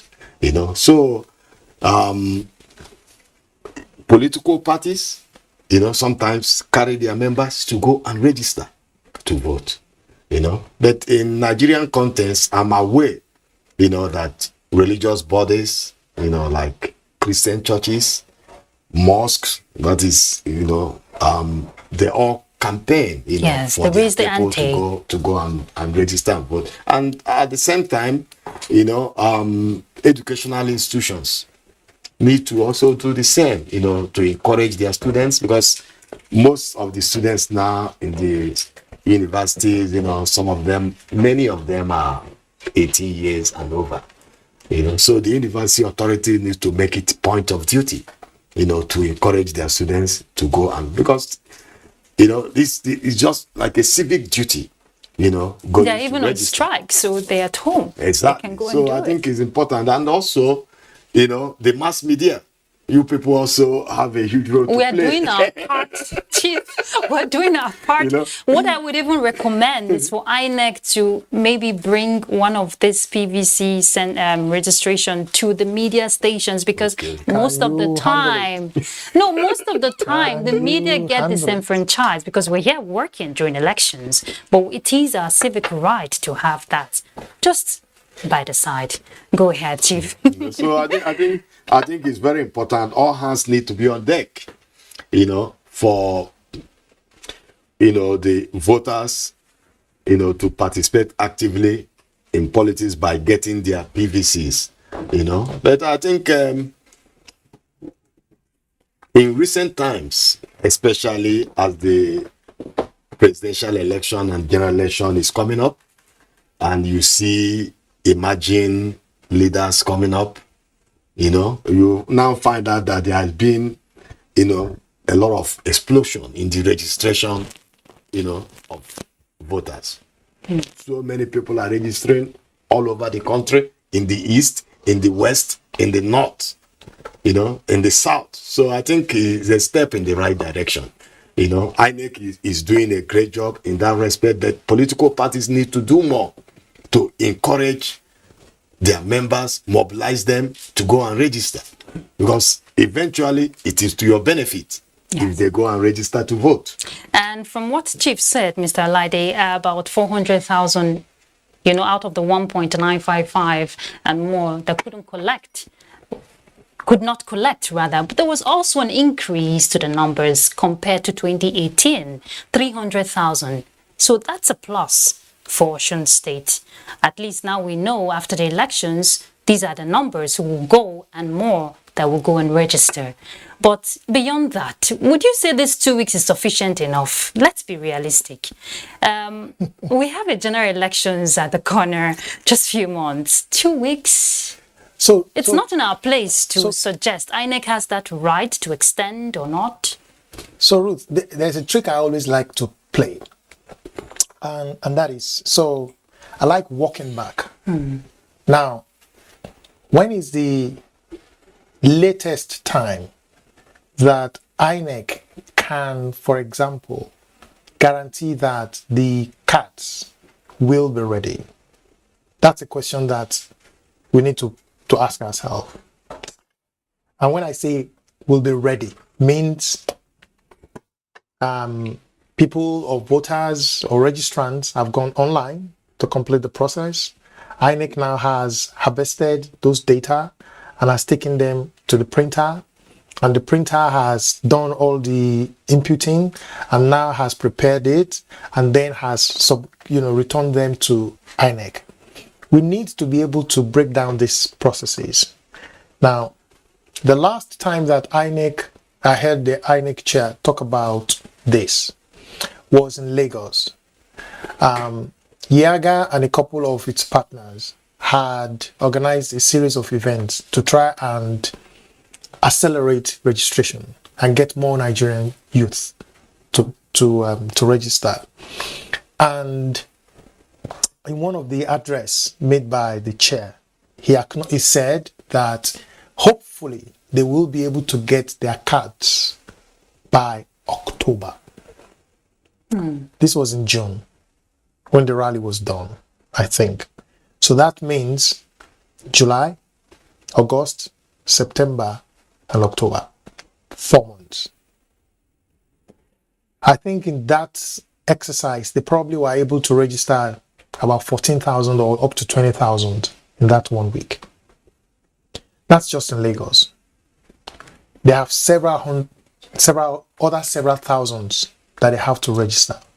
So I will say that if we look at this as a project again, it can give us an insight into what are the processes, steps that needs to happen, and what are the timelines that we need to allocate or to assign to fulfilling each of those different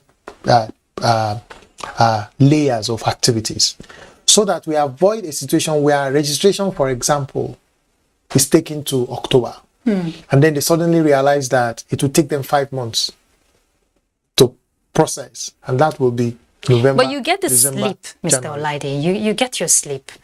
Do you have to wait for the card? The rule is under ESC, no PVC, no vote. That's the wrong one.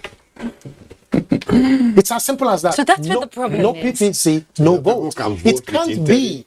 But it can't be the reason. It can't be the wrong thing, because the whole essence of the PVC is to say that we then avoid this previous practice where people can go to the polls and then a different rules is created for them. My point here is we cannot have a continuous voter registration exercise that is ad infinitum.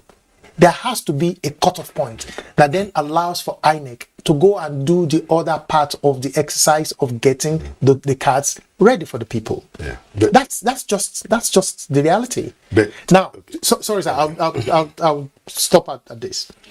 In 2015, right, the total number of voters was about 70 or 72 million.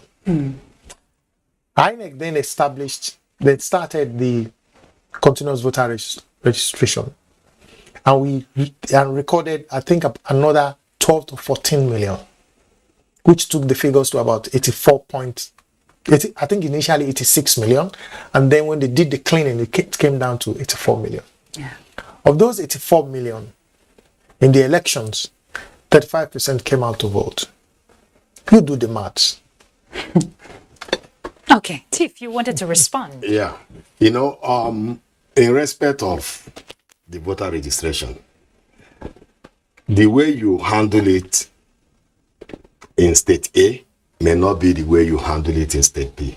There are some states that are ravaged by conflict. Yes.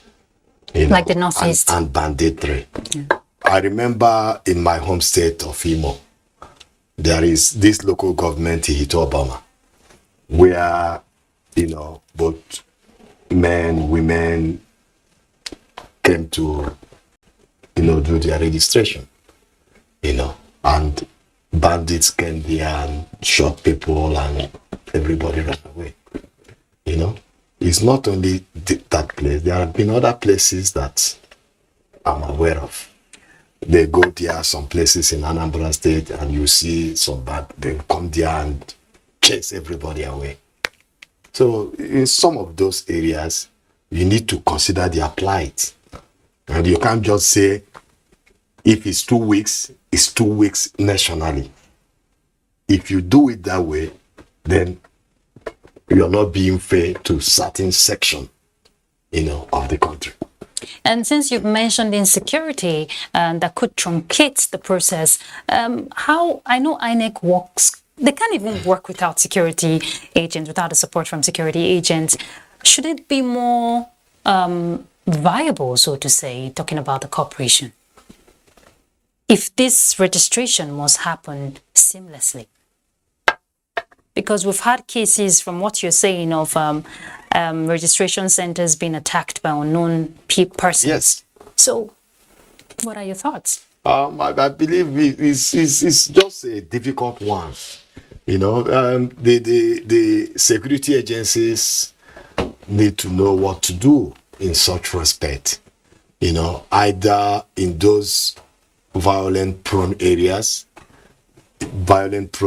before you bring INEC staff to commence voter registration. You may have to, coordinate it with security agencies to be around. This has caused a lot of voters from going to do their voter registration because they are all scared. Yes.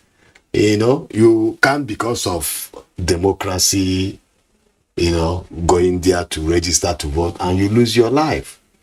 You talk to some of them, I've spoken to some of them in my home state, and they are scared of even going back to register, that they will die or they will shoot them. It's pretty common. So they're already automatically disenfranchised. Exactly. So that's why I said, that awareness has to be raised, and INEC need to assure, the would-be registrants, of police protection at the voting registration place. How do you respond to that, especially for INEC also protecting its infrastructure? Because if that is being vandalized or destroyed, it slows the process. I think, like you said, it's a difficult situation. And for me, what is most important is the safety of lives. Yeah. Safety of lives of INEC staff, safety of lives of voters or registrants as well. I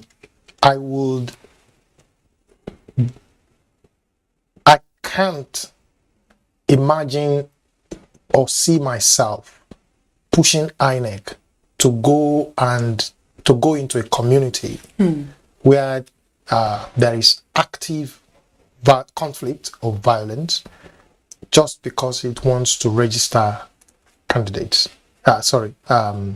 Voters. I won't do that, and I don't think any right-thinking Nigerian will do that. Because imagine if those ad hoc staff was my son or my daughter or my cousin or anyone. I certainly can't make such advice, such call. So it's always going to be whatever decision INEC takes, either to decide, given the situation in this community, we cannot go. Some will be displaced, others will understand. So it's always going to come at a cost. But the point remains that we will need to take a decision as a people that it is not worth anybody's blood just because you want to register candidates. I keep saying candidates. Voters. And I think it's the same. I will not call on Nigerians to come out and register in any community where their lives, their safety cannot be guaranteed. Please, it's only those that are living that can think about voting or registration. So safety of life of anyone, for that matter, for me is the most important consideration. But bottom line will always be that there can be no best decision on this issue.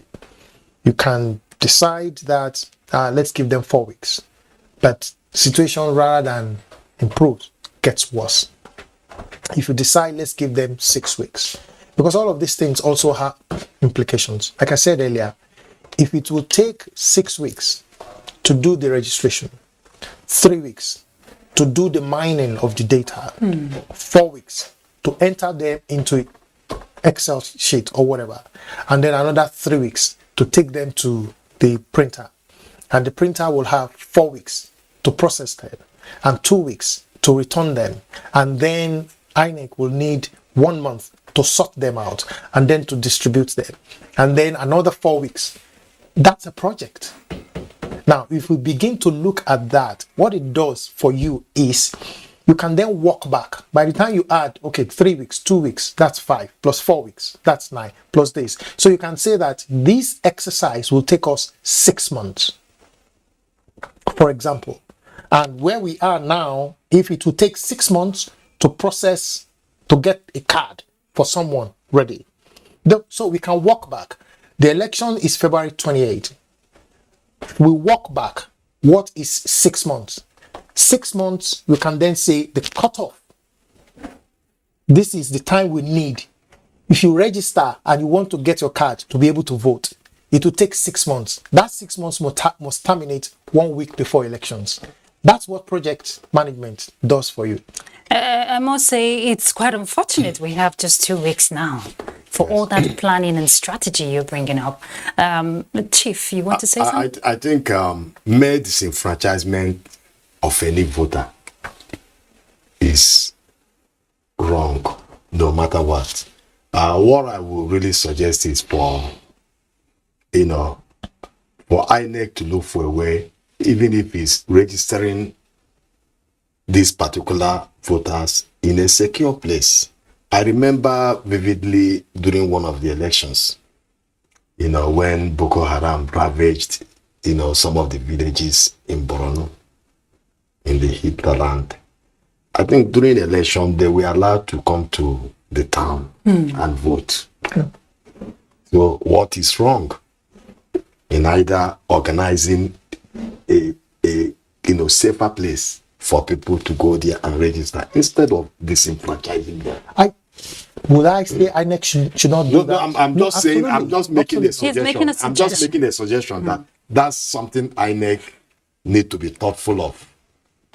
I agree Because with that. for an individual to be disenfranchised of something that is not of his making, your civic rights, because there is violence and the government or INEC say, okay, now because of this violence, all of you will not vote in an election. And it's not it's too heartbreaking. late. It's not too late It's because heartbreaking. weekends are also included in this extension. You mentioned a certain word, displaced, and let's not forget that we have displaced persons in the country, especially in the Northeast, even here in the FCT. What would be your recommendation to INEC in terms of inclusive? If you want to say the electoral process is fully inclusive for persons, that is the internally displaced persons, what is the recommendation in terms of providing these PVCs centers, for them? So they're not disenfranchised because they're also citizens of the country. So I'm aware that INEC, I think, developed a template to guide its engagement with IDPs. I don't have the full gist of that, but I know that for the purpose of voting, registering rather, to start with, I think that they have developed that template, which allows them to be able to have a way of identifying the camps, setting up registrations in the camps, working with the camp administrators. So that I think even as early as 2018, 2019 was part of the conversation then, that how do we achieve that inclusion for the IDPs? And I think it was a major progress, seeing that INEC then took time to think about what does it mean to be able to engage these people. Where are they? How do we reach them? How do we make it easy for them? And I think it's the same, for some communities. All of this idea of creating additional PUs were part response, to this question of inaccessibility for eligible voters. So I totally agree with him with his point that disenfranchising one person is bad enough. How much more thousands? Right. I share his sentiments, but the point also remains that it's a project, and every project has a beginning and an end. So which means even if they cannot vote, for example, they cannot register for one particular elections, as long as we are deliberate and we are committed to it to ensure that people can participate, it's about taking decisions. I may sound almost totally heartless or not showing sympathy here, but the point, I'm a realist. As much as we are saying that will 2 weeks do, I mean, I would like the INEC to be able to extend this for another 1 month. But at the same time, the question is there, what's the implication of that 1 month extension? We must think about it as a people. I mean, I love the fact that Serap went to court and was able to compel INEC, get the court to compel INEC to extend it. I think that's the power of citizenship, active citizenship, and I think it's good. Now, if at the end of the day, it turns out that by end of July, right, more people are still unable to access, to get, I think INEC should be willing, to reconsider. This time around, maybe they then want to say, fine, we're going to keep it open. But however, we are going to shift the cost of getting it to those who are, those who are affected. So if previously INEC was moving the cards closer to the people at a cost, now that the people are saying, no, you can't close it, then INEC too can then ask, what's the compromise you are willing to make as citizens as well? Because this thing is ultimately, if you were managing a process, you will have so many things you also need to think about how feasible it is. For example, you have me here. I'm sure you've thought about if I have to keep Dio until 1 a.m. I can't kick him out by 1 a.m. to start walking home. Yeah. So there's a cost implication for to having me here until 1 a.m. That's planning. That's my point. That's my point, that there will have to be, decisions have to be taken, and there will always be cost. That's what leadership is about. But Chief, would you say because of our population, more than 200 million, it's in one way or the other affecting effective implementation of the planning? By the way, INEC has told us that they may be planning, they may have to plan for 100 million in 2023. Not all, everybody. 100 million voters by 2023. So, you see, you just brought it out of me. So, Chief, respond to that. Would you say our population will affect the process of the planning if it must be implemented? It's one thing to have a project planned out. Yeah, but at some point in planning and the implementation of a project, when there are certain issues, that are impeding the conclusion or successful implementation of that project, is now the duty, of the project management to look for ways to accommodate some people. That's why I say it is important for INEC to look for a way to accommodate these people in violent ravaged areas. Even if it means, working day and night, even if it means spending additional resources to get it done. If we are talking about, disenfranchising few people, we are talking of disenfranchising probably a community, maybe half of a local government. So those are the issues. So the INEC need to, look into it, think about it, and look for ways, to be able to get through it, in a within fair the short manner. time? It's possible. Okay. It can be done.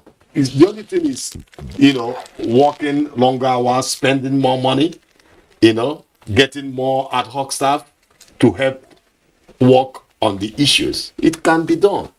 Disenfranchising the whole community, this community could go to court and challenge it. And mind you, we are talking of democracy, we are talking of fairness, we are talking of credible election. If you do it and you are disenfranchising half a community, don't you know it can tilt the election to probably an opposing party or the other party, depending on where that community stands in respect of the candidate that running for election. So these are things we also have to consider. And while we're here discussing, some persons talking about the top contenders, anxiety is getting high because any moment in few hours or less, because we're not expecting to see the night going to be long. Hopefully, Let's be hopeful. We might be surprised. We might be surprised. You know, it's election. Anything can happen. After today's result, whoever emerges winner as governor of Osun State, are you likely to see post-election litigation? Not likely. Okay. And the reason, I think, from 1999 to date, we have seen a tremendous decline in the appetite to go to court. And I think so many things explain that. In particular, the improvement in the process. What the improvement in the processes are doing is building confidence in the process, so that people can see that if I lose legitimately, right? And I think that's again something that we should all be proud of. Again, this is not something that we can say is just the result of what INEC is doing, right? But in the elections, in the Osun elections, it's going to be close, just as anticipated. If anything at all, I think that the level of education that has gone into, the public education and the public sensitization, we're not likely to have a very large or high rate of bad votes or cancelled votes, to the extent where it then may potentially constitute a technical ground, for an inconclusive elections. I don't really see this happening, but there is a chance it may happen. Last elections, the difference was just 442 between the winner and the runner-up. So that the fact that it's a tight election that we saw last time and we are seeing again means that this is also possible. But really, litigation, probably not. But in 2018, there was, because of the 7 polling units that was reported, because of malpractice and all of that.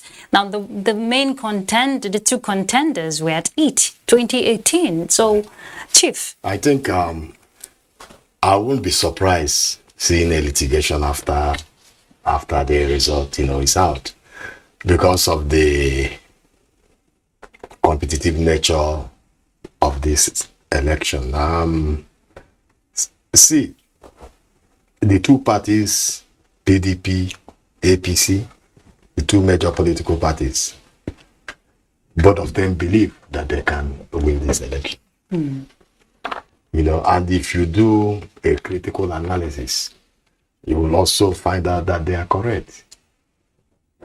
Whoever is losing the election will probably lose with nothing less than 500 to 1,000 votes. And it will all depend on the polling unit or the locality where the person is losing the election. And in light of the technological nature of our elections, it's just a serious one. But I'll be quite surprised if there is no litigation as early as tomorrow next. Tomorrow? When the result is out, you'll see it. Okay, and we're going to give an analysis of the margin, that played out in 2018. But let's take you back, going back memory lane, talking about the governors that have served the state, Osun State, since created from the Odo State in 1991. Osun State has had the opportunity of being governed by 9 governors. Bolaji Akim, in this report, takes a look at governors who have ruled the state, including the incumbent who is seeking a re-election. In its about 31 years of existence, Osun State in southwest Nigeria has had the opportunity of being governed by both military administrators and democratically elected governors. Osun State, when created in August 1991, was first governed by a military administrator, retired Major General Liu Shegun Ajiborisha, then a colonel, directed the affairs of the state between August 1991 and January 1992. The gentleman officer laid the solid foundation for the virginal beginning of Osun State. He spent only 4 months in office. He presided over the asset sharing, established the judiciary, Osun State Radio Corporation, OSBC, Sports Commission, Civil Service Commission, and at a stage, managing Osun State at that time was a very difficult enterprise. Ajiborisha handed over to Isiaka Adeleke, a democratically elected governor, in January 1992. By November 1993, the military struck again, putting an end to the tenure of Isiaka Adeleke. From December 1993 to May 1993, the military took over the affairs of Osun State, just like every other state in the country. Within this period, Osun State was governed by 3 different military administrators. They are Navy Captain Anthony Udofia from December 1993 to August 1996, Lieutenant Colonel Anthony Obi from August 1996 to August 1998, and Theophilus Bamiboye from August 1998 to May 1999. The military really never went anywhere because Babangida just left the scene. He stepped aside. By May 1999, when the country returned to democratic system of government, Chief Bisi Akande was elected as governor of the state between May 1999 and May 2003, before handing over to Olagunsoye Oyinlola in May 2003. Baba Bisi Akande was there for 4 years. What you see today, the civil service structure, the state secretariat Tabiri, is a fitting monument of that administration. They have done their bit. They have left a legacy of service. We cannot say, and you know that governance is a continuum, whether it is liability or assets. Whenever you are coming on, you inherit everything. Olagunsoye Oyinlola's second-term tenure was nullified in November 2010 by a court judgment, paving way for Rauf Aregbesola from 26th of November 2010 to 26th of November 2018. Aregbesola in November 2018 transferred the baton to the incumbent governor Wega Oyetola, whose first tenure will end in November this year. Will the number of governors who have ruled the state increase from 9 or remain on the present figure? The outcome of Saturday, July 16 governorship election will determine that. In Osogbo, Bolaji Akin, NTA News.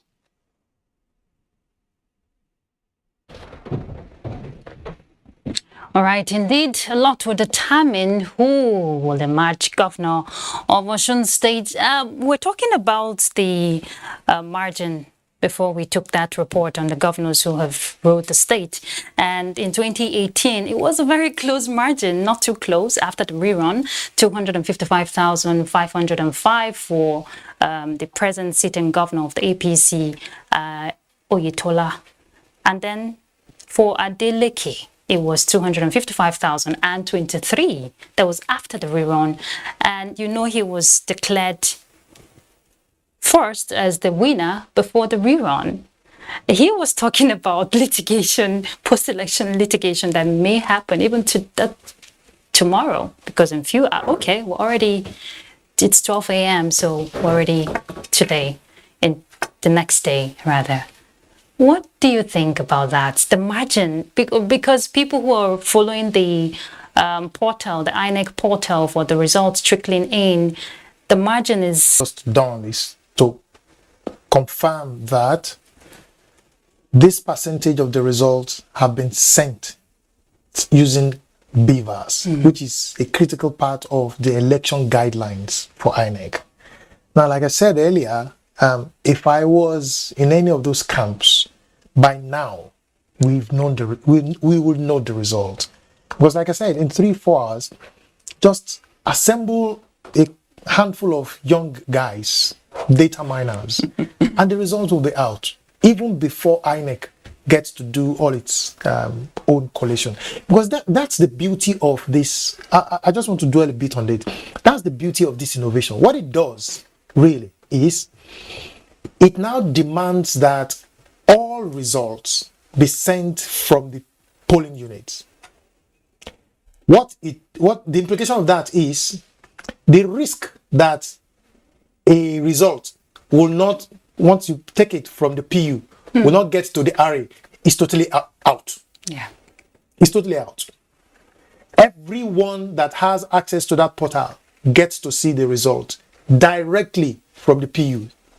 Every voter that voted at the PU, if he or she is interested, can basically create an account and go and check, because they will first, the results will be counted. I mean, the voting will be counted. It will be entered into the form, and then it will be announced, and then a copy will be pasted, and then another copy is then sent. So any voter now has so many different ways to verify that the result that was announced in my PU is what has been sent. Just create your own account. You can track it. Now, the beauty, like I said, therefore, is that political parties, media organizations, civil society groups can be doing their own parallel mathematics. They can't announce the result. It's INEC that can announce the result. But we can all become checks for INEC.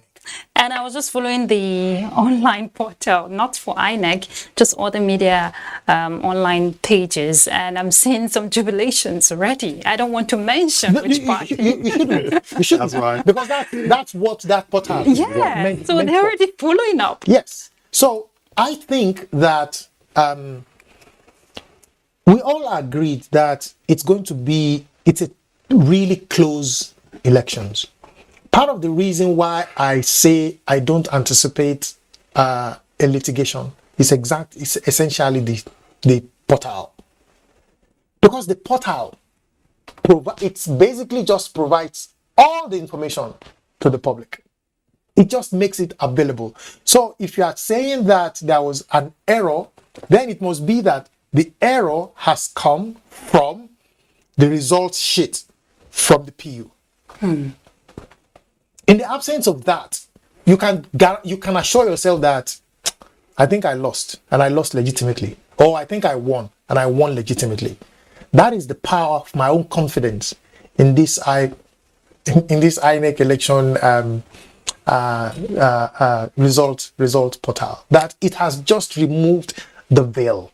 The process, like I said, will continue. The manual process. So right now, what is happening is results are being moved from the PUs, those election sheets, they are being moved from the PUs to the arrays, the wards. They will be collated, and then they will be moved to the local governments, collation centers. And then they will be moved to the state level, ultimately, where the results are then announced. But anyone that is interested and has also been doing your own parallel, you can check the results that is then announced. You look at your own figure. Is it? Does it tally? That's the beauty of this. And the beauty of democracy should be in the spirit of sportsmanship. There shall be no litigation. There shall be no litigation. But you know, some people, like now, we don't know whether there will be cancellation. Yes. In some areas. Yes. Nobody knows. We don't know yet. Until we find out. Some people could go to court on that grounds.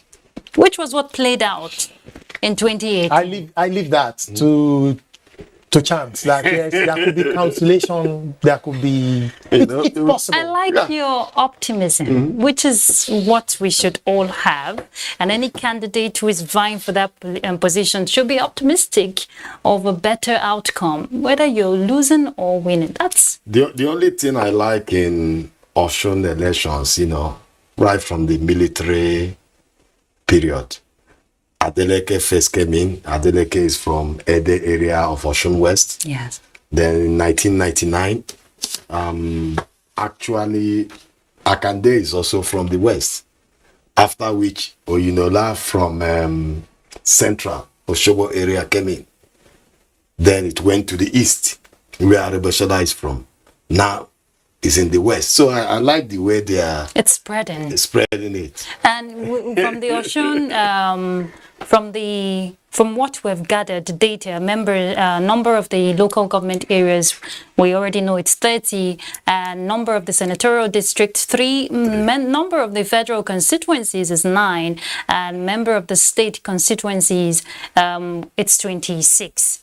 So if we're having these figures play out like this, you talked about Ward 38, I didn't forget. Ward 38 is very critical for whoever emerges as the winner. But we have a lot of polling units. But if Ward 38 doesn't determine the outcome of today's election, what should it be? Well, I still believe, like I said earlier on, the major catalyst in today's election would be that Osun East. Because if you remember vividly, in the last election, Omisere was in PDP, then he joined SDP. And SDP garnered almost 120,000 votes. So which means if he was still in PDP, PDP would have won that election. Now, he's in APC.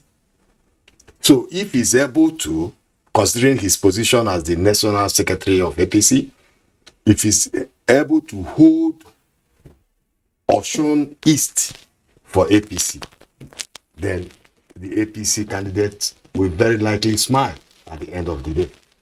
Why? Because in Osun West, Ede, which is the major area for Adeleke, even though Ede is in Osun West, mind you that Ede is closer to Osogbo.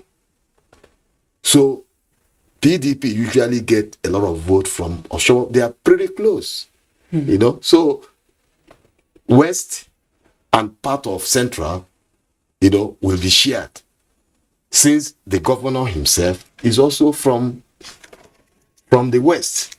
I think somewhere Ijabire also is from somewhere there in Osun West. So the major determinant of this election is Osun East. You know, so it all depends on if Omisere is able to hold onto that Osun East, you know, for APC, then it will be a good day for the party.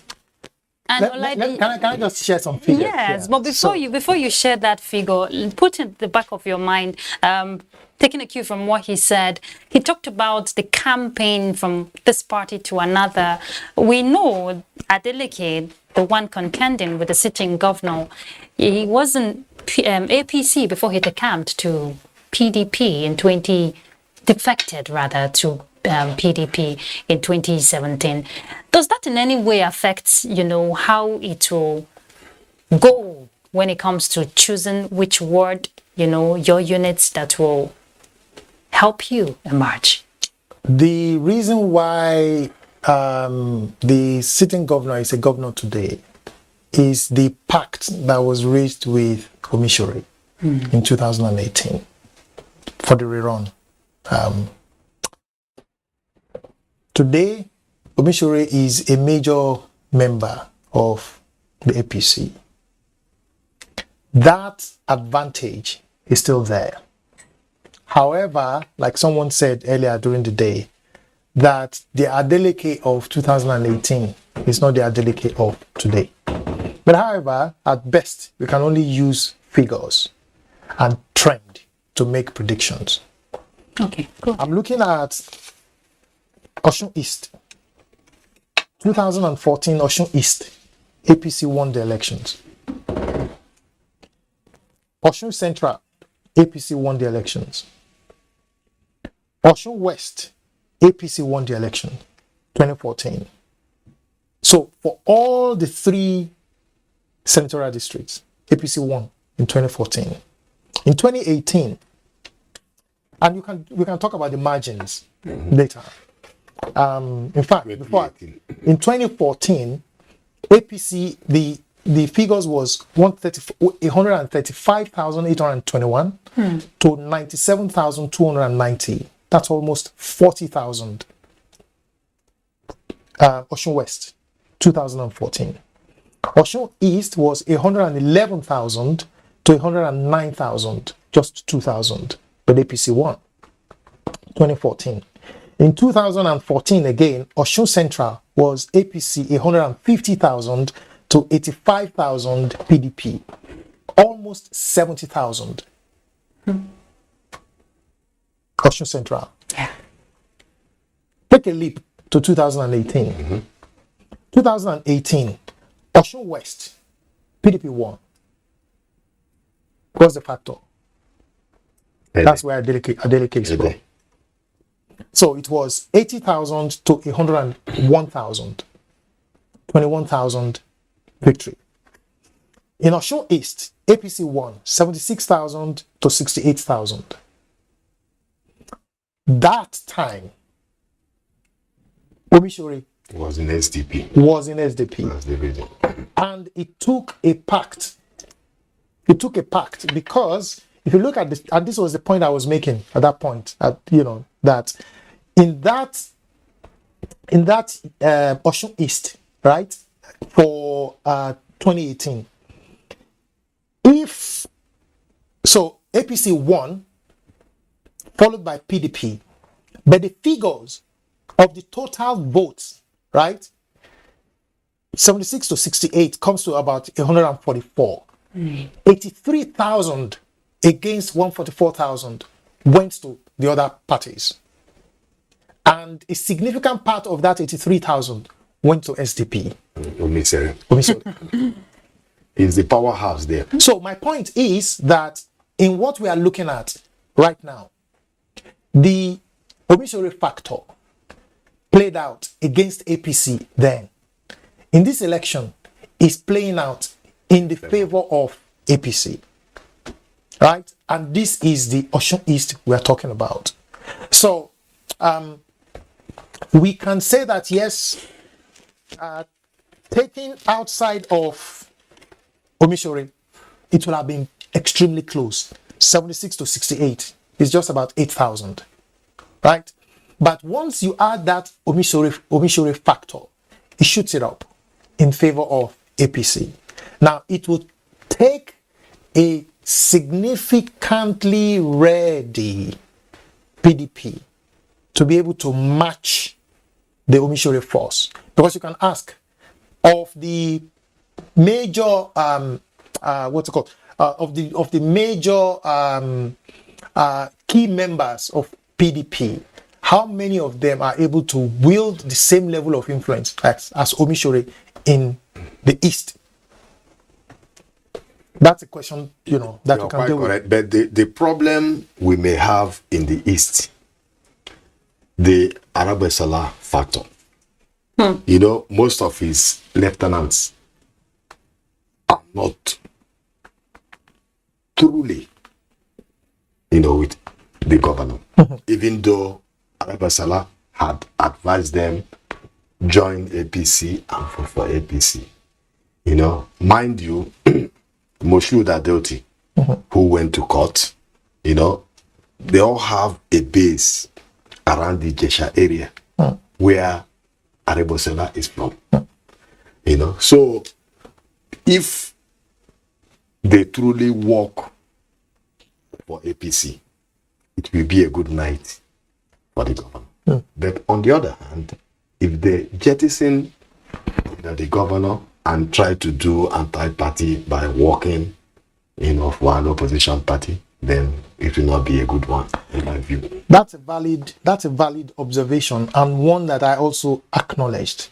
It's true that today there was an indication that Arabesala actually might not have voted.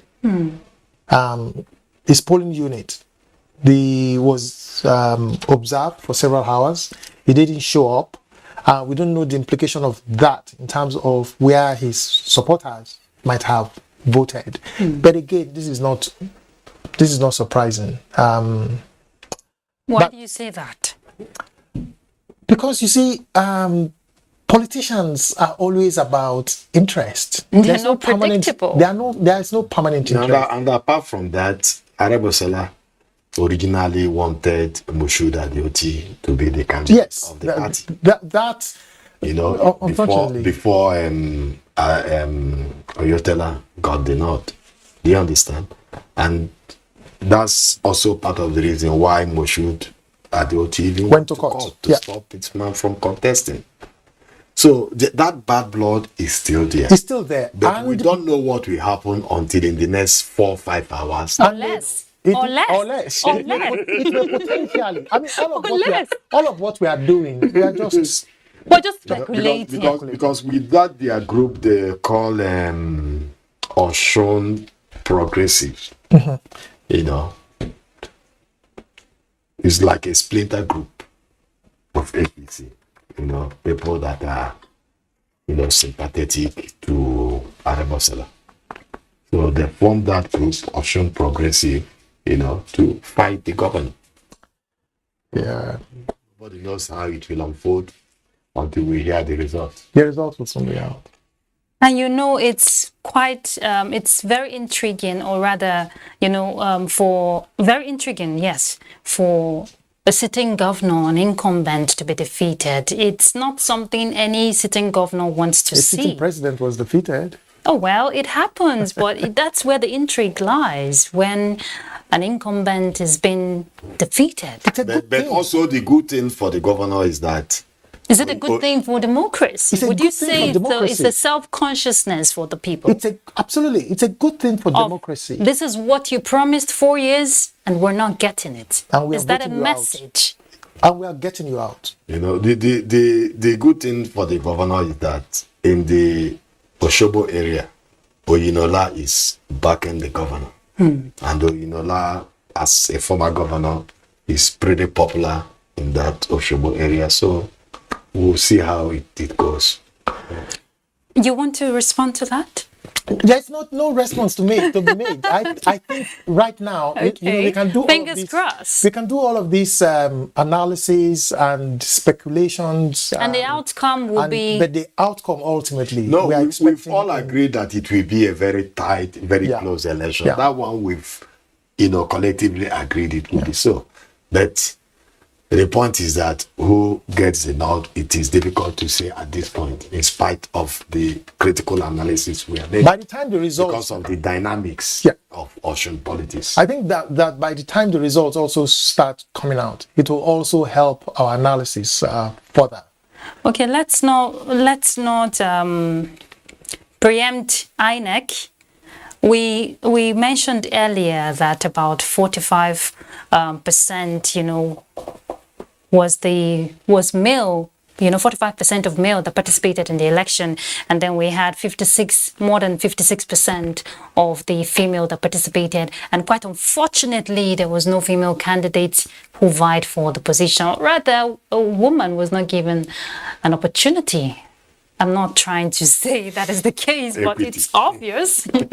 It's obvious. And when you see elections like that, women are actually more of the voters, you know, who come out to vote. And women's participation in politics is something we're still yet to get to that point where we want to get to. Just in the same way that we condemn vote buying, I think it's the same energy, negative energy that I feel towards our attitudes and the attitude of the political class to issues of inclusion or even women participation in politics. And we can talk about the most recent missed opportunity for the National Assembly, for example, to begin to address this and show that truly we as a people, we want to fix this problem. The last time that the constitutional, reform came up, there were at least 5 gender-based bills that went to the National Assembly, and all 5 came back. All 5 were upturned. And to imagine that it took a lot of pressure by both women-led organizations working in partnership with, he for she's, within the civil society groups and the media organization as well, to then compel the National Assembly to make a promise that they were going to revisit those bills. I mean, it's a good thing that they decided to revisit those bills, but the fact that they could, in their right conscience, actually sit down, look at those bills, and shoot all 5 down, I think that it tells a very terrible narrative of who we are as a people, and how the type of treatment that we have for women, for our women, okay, who represent more than 50% of the population in this country. Okay.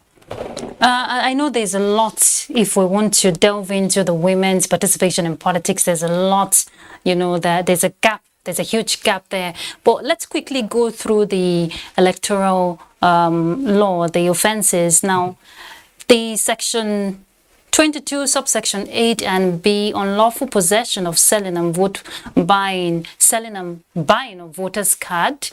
We had a report, was it yesterday or 2 days ago, from Rivers State, where PVCs are now being bought, allegedly, so to say. They said the fine is 500,000 or an imprisonment for 2 years. How do you respond to that, Chief?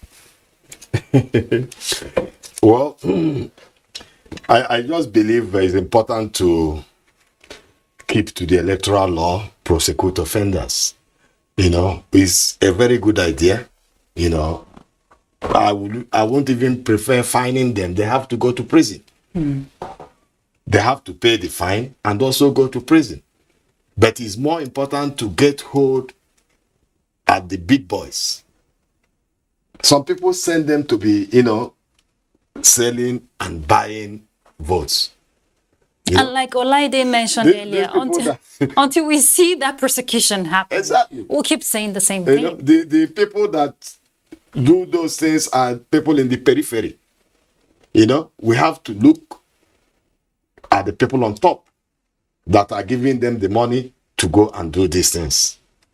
If that is not done, there is no way you will stop vote buying and vote selling on election day. You need to catch the big fish. You are more in the field. I don't know if you want to share with us an experience of, they said bribery, part of this section 121 of the Electoral Act, subsection 1. It says bribery of INEC officials or officers to rig the election. The fine is 500,000 or a year imprisonment. Have you seen any such instances happen on the field? So these are recent provisions in the Electoral Act, the new Electoral Act 2022. Of course, this is the second elections that we're using the Electoral Act to prosecute. But in terms of whether we have seen examples of the offense, we have seen it. But however, to what extent have we used this law to then prosecute such offense? We are yet to see that happen. And a lot of the examples of these offenses happened well before this law came into force. But here we are. We have opportunity now, in particular, trading. Let me just hold your thoughts there, Mr. Olaide. We're seeing that the INEC officials are getting set, so that moment will soon arrive, where the coalition will properly begin. You're excited? Okay, I see you have a candidate there. Okay, so they're actually getting ready from what you can see on the screen. So go ahead, Mr. Olaide. Yeah, so my point was that we've talked about for a whole day, buying and selling of votes. The rules are there now.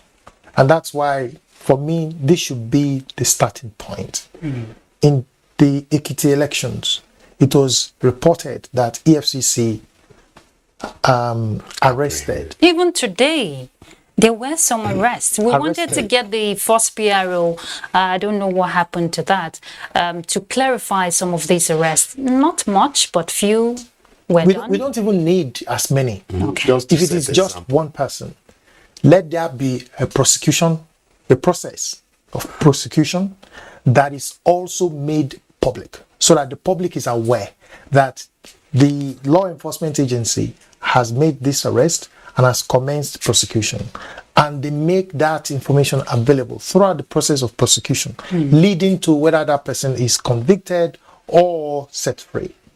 I think if we have that, at least it will send the signal that we are willing and truly committed to doing something about this.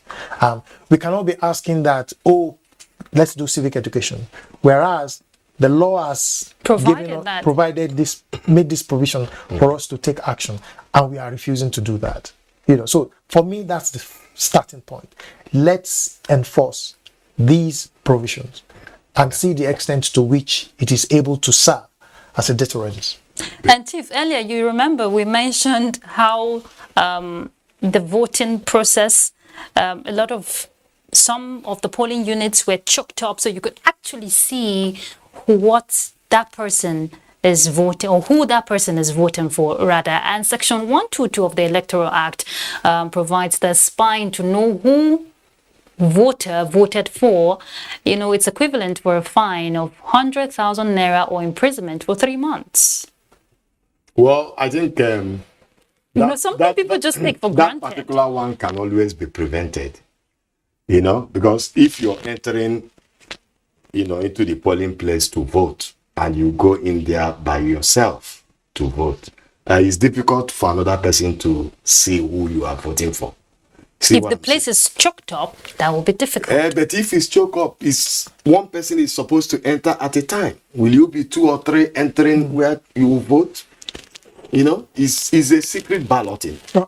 So you're supposed to enter there. I think that one can be prevented by INEC.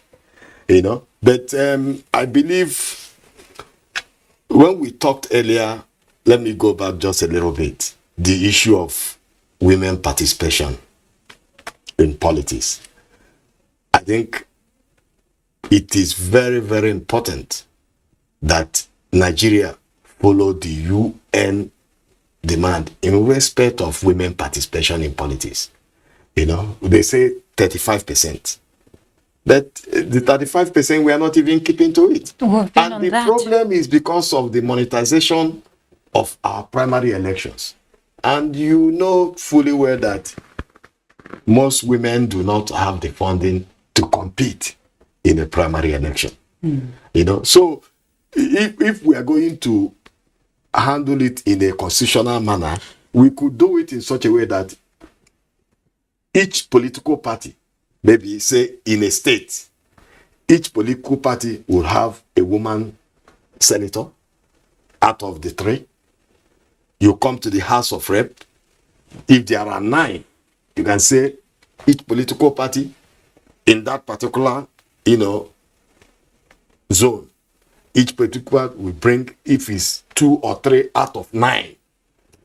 That's the way we can bridge the gap. But if it's just putting it in the constitution, it's 35% affirmative action, it will not work.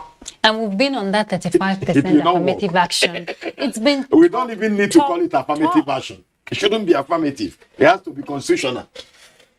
It's more of action, rather. Mr. Olaide is trying to process the thoughts. It's more of action from the women. What do you think?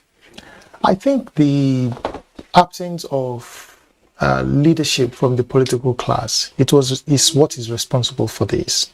Because if you look at the cumulative of the level of activism that have been led by civil society groups, we shouldn't be here. We shouldn't be here. I mean, enormous resources from international organizations have gone into this.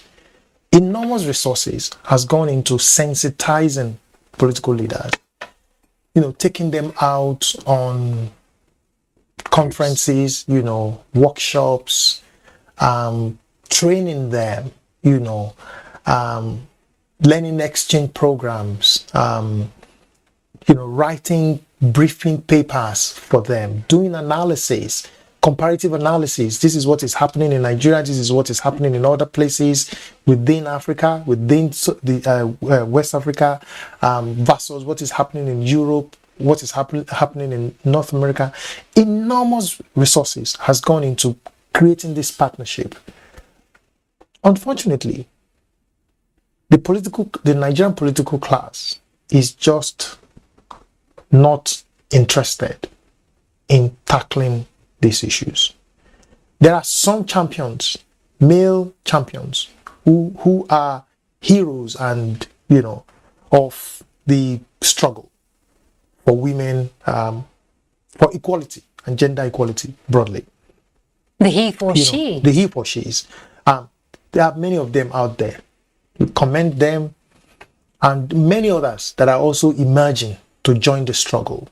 But I think that the mainstream political parties, the APC, the PDP, until and unless they are able to show leadership, we will not be able to overcome this problem. Because if you look at what has happened consistently, the smaller parties try to use, yes, they are more willing to create, to open the space for women participation, but only for the period that where they are probably in opposition or as a small party. When APC was as opposition, they were also more willing to allow women. As soon as they tasted power, it's like tasting blood. But let's not forget, for Adamawa State, we have a female candidate for the APC for the first time. Going to run as substantive state governor. That's pretty interesting. But to me, even Taraba State last election of the same APC. But to me, why is it so? It's because of the goodies involved in political office. I agree. That is the reason. And lack of empowerment for the women. The goodies is too much, and the struggle, like I said earlier on, the struggle for power is like a must, do or die. It's a do or die affair in Nigeria, and most women may not be able to withstand it.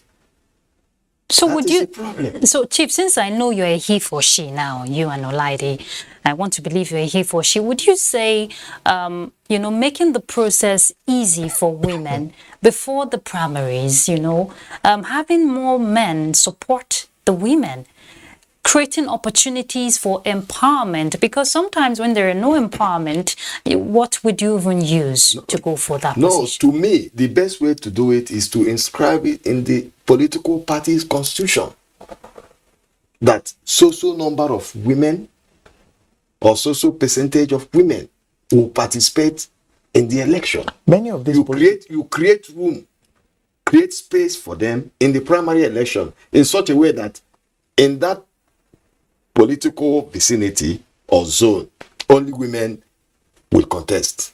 For example, PDP candidate will be a woman, APC candidate will be a woman. Chief, let me just disappoint you.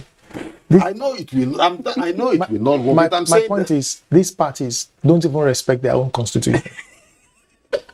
If you constitutionalize it, that's my point. They don't respect their own constitution. Not to speak for the APC, but I had the chance overboard. I know. I had the chance to speak with the publicity secretary, Felix Morka, and when the sales of farm was out for the women, let's give it to them. It was subsidized, to some extent, which has not been done. That's not buying the form doesn't give you the win. Yeah. True. That's not the solution. Doesn't give you the victory. What the affirmative action touches on is to say that there is a historical disadvantage that is already in place. Even if you relax the rules, right?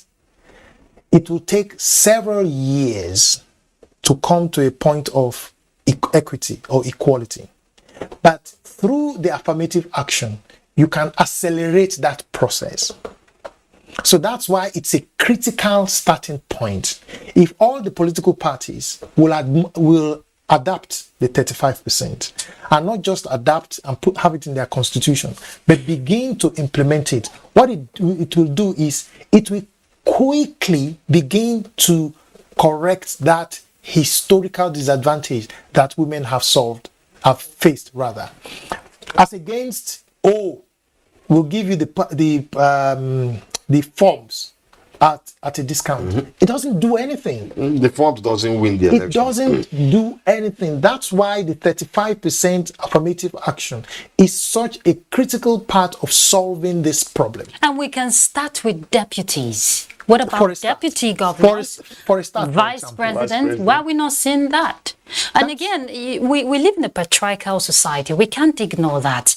So even if few men, so to say, are coming out to say, let's give these women a voice, what about the large majority? And then what about the role of the woman herself who is ready to offer herself, to serve? Most women who you've seen come out, to break that barrier are women who have told themselves, I can do it beyond you are looking at the barriers. Elective offices. Do you know the X number of appointive offices that is still unfilled as we speak? There are thousands of appointive offices, whether as members of parastatals, boards that are yet to be filled. This can be the starting point for the 35% affirmative action. It's as simple as that. Right now, the federal government has over 900 MDAs, ministry departments and agencies. And the starting point can be for every board of that 985, 35% affirmative action must be respected. Do you know what that will do? Magically transform the situation. Magically. Power women. You still need a strong legal framework to back that up. No. That's why it's called affirmative action. So long as the president has the political will. That's it. That's all it takes. It doesn't require an executive order. It doesn't require him going to the National Assembly. No, it just requires the president to determine, I am going to appoint minimum, put aside 35% of every appointing role to a woman. That's political. That's why if you go to some advanced democratic countries like US, for example, it's not in the constitution that there has to be that equity.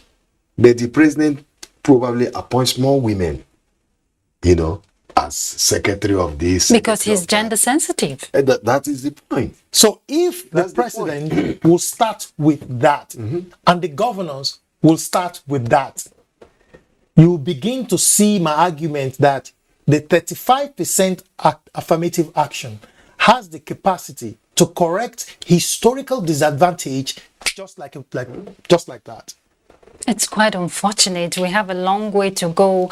We can keep talking about this issue, talking about women's participation consistently. And until we see that political will, that push, nothing changes. Absolutely. So let's turn our attention to INEC's, the confidence of the electorate, or rather Nigerians as a whole, on a broader scope.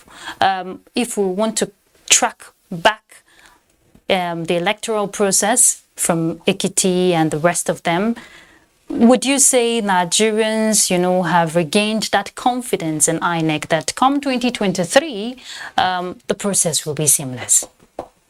You're smiling, Olaide. Go ahead. I think that there are a number of things that we can look at and anchor our conversation on. First is the actions that INEC is taking. Without doubt, and there are, growing evidence, to show that yes, INEC is making significant progress in its processes as an institution, in its relationship with the public, which I think is all contributing to not just the confidence in the body, but also the confidence in the electoral process. And I think these are very important considerations to have. But you see, we can then also look at voter turnout as another factor to determine, to then assess the level of confidence. Yeah. Because if we go back to as far back as 99 to now, the highest voter turnout, the federal in a federal election, I think was about 68%, and this was probably 2003 or thereabout. Was it 2003 or 2007 under the former Obasanjo and the controversial Iwu? Since then, it has been on the decline. The last elections, the national average was around 35%, 35 or 37%.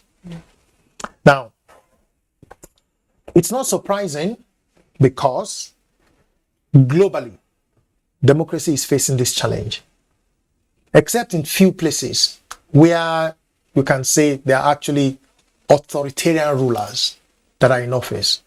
So a Museveni, for example, who scored 90%.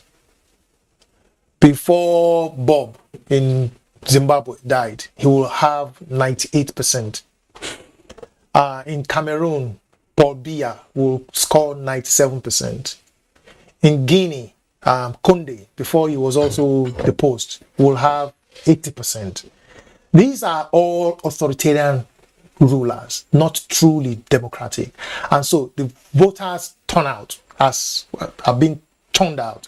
We can't really take them as representing the true expression of citizens' participation in the elections. But however, we can look at the more developed elections, democracies rather, in North America and Europe, and we'll see the decline. Right. So it's not surprising that we're also experiencing that decline. But it's something that we should be worried about. Yes. Partly because it's an expression of the level of citizens' confidence in the elections. Part of the reason why a lot of people will not want to come out to vote is because they're asking, does my vote count? That's one question. The other is, what has democracy help? What has democracy done for me? So people ask those questions, and that's the reason why, for me, one of my own agitations now is we cannot just be talking about voter, mobilizing or campaigning for voter turnout.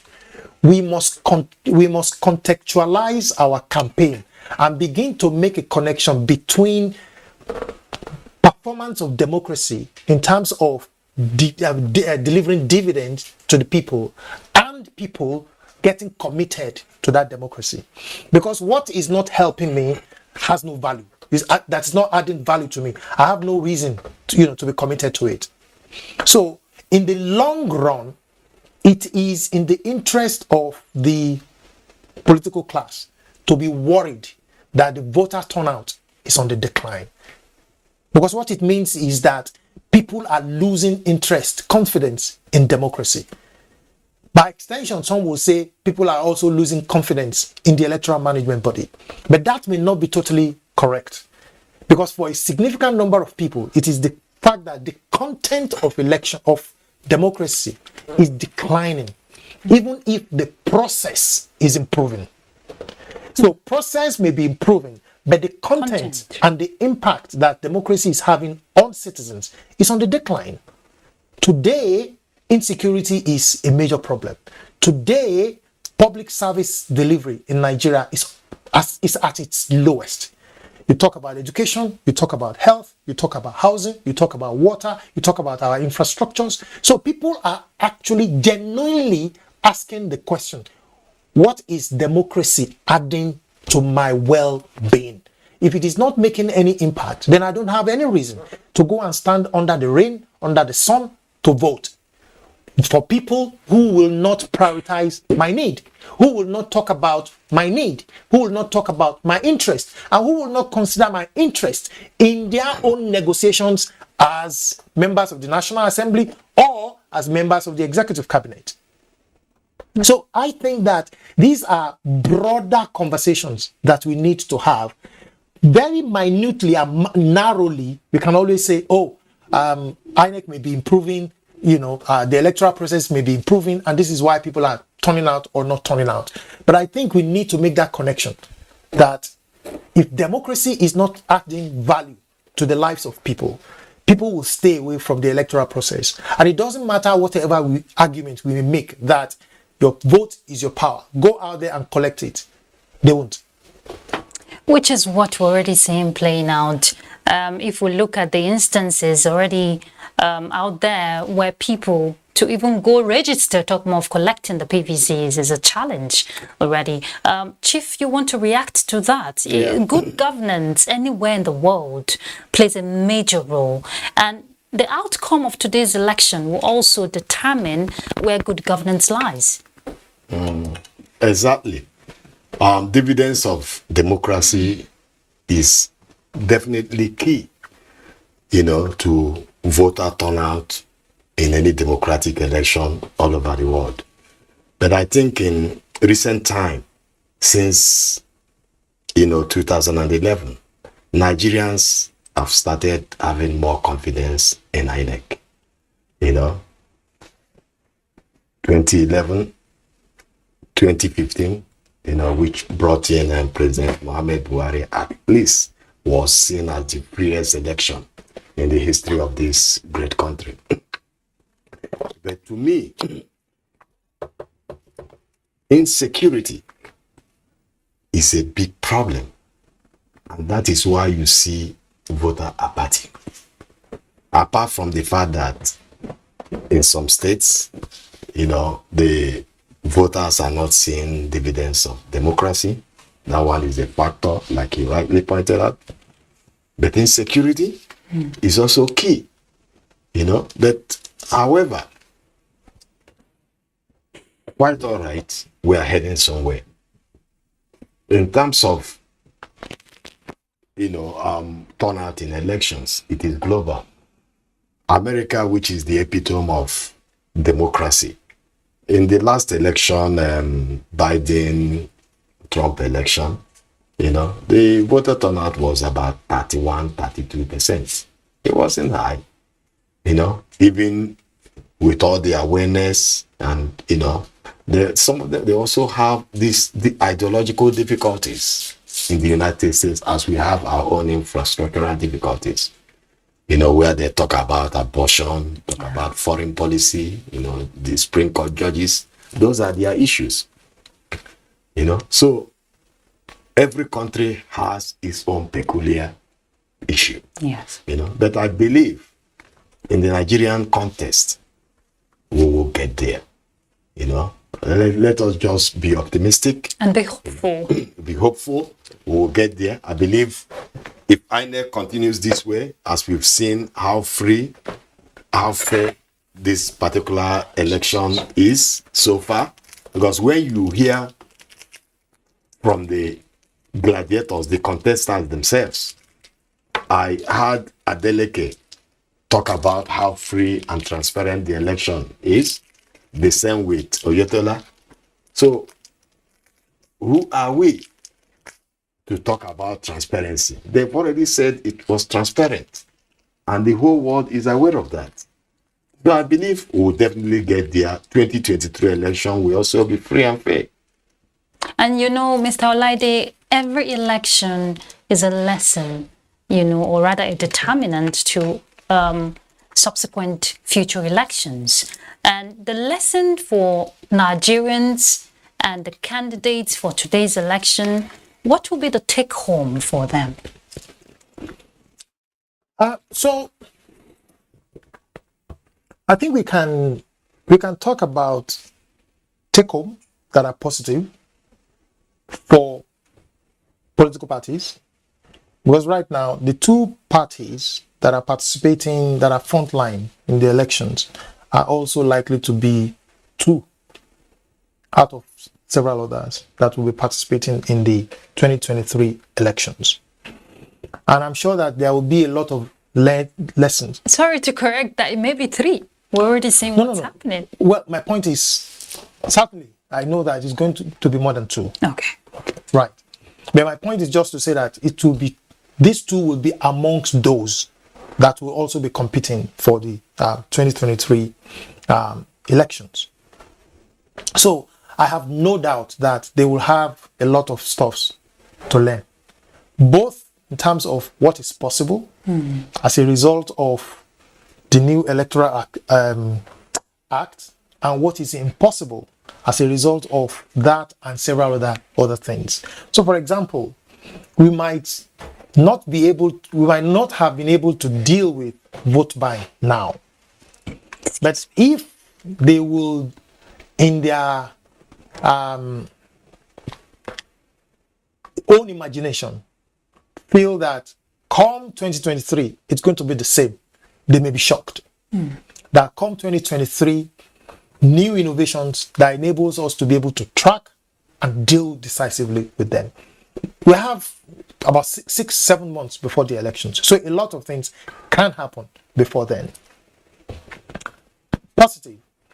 Right now, the confidence that the 2 gladiators in these elections have expressed in the innovations, in the technology, and in the preparedness of INEC, I think that will also give them some confidence that yes, they will be going to 2023 elections on a on a level playing field. That we have an INEC that is putting in place a process that is transparent, which means we can actually compete with others and be sure that INEC will not be swayed to this side or that side. So I think that's also another important thing. But I think we can also talk about the voters, the attitude of the voters. I'm sure they must also be learning lessons that, look, the average Nigerian, there will always be those who will sell. There are some, it doesn't matter how much you give them, they will throw it at your face. Because in spite of all of this thing we are talking about, there were videos that were shared with us. Was it a video or probably a message that was shared with us? You know, that in some places... Yes, I think I saw that. Some voters actually rejected... They rejected it. Yes. You know, so it's not totally bad case. So they will be aware of the fact that indeed there are some people, if you ask them to buy and to sell, they won't sell. So there are so many lessons that I'm sure the parties participating in these elections will be learning in the same way that they have learned from 2018, which accounts for why INEC is improving. The political parties are also either getting better or getting worse on how to, context or compete for elections in the country, while candidates too are also getting wiser as well. All right, Mr. Dayo Olaide, I know there's so much we can talk about, but this has been a quite insightful conversation, I must say, and we do appreciate your inputs. Also, Chief George Abakahi, I beg your pardon, a political analyst, thank you so much for your time. We do appreciate you coming on the program. Thank you very much. Thank you for having us. Thank you for having me. All right. And we can only hope for the best. Democracy, they say, is for the people, by the people, and of the people. Osun people will definitely decide who will rule them in the next 4 years. We'll take a break from Osun Decide studio and we'll be joining our international studios, NT International Studios, very shortly for the news at 1 a.m. But you stick around because after that, Osun Decide studio will resume again with another host, Mie Ogidi. I am Ruth Aguele. Bye.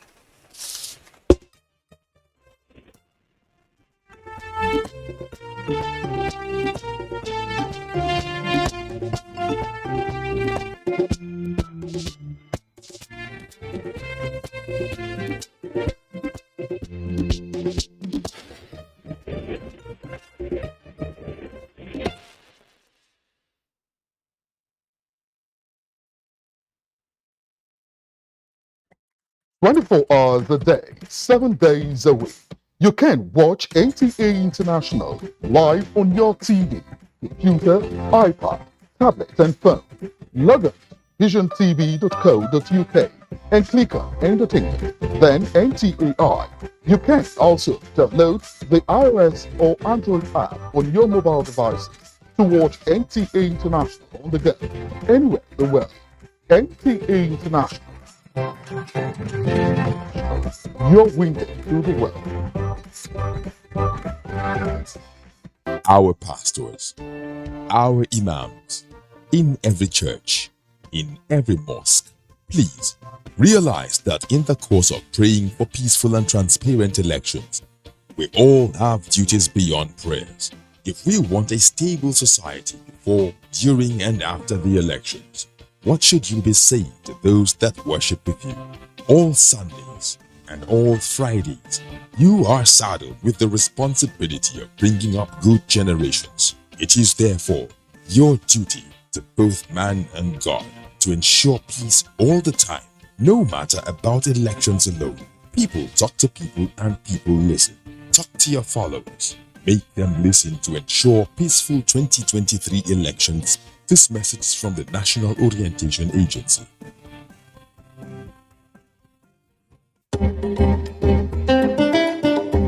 Skill, hard work, and dedication are some of the values that are required to excel in any field of endeavor. These qualities are evident in the members of the footwear producing cluster of Area 1 Shopping Center, Garki, in the FCT. The cluster churns out a variety of footwear, particularly leather palm slippers of all shapes, sizes, and colors. It also provides repair services for footwear. We have been here for long.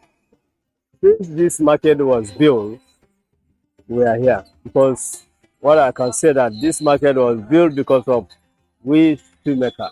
The business is okay, the business is fine. We are very happy with this kind of business we are doing.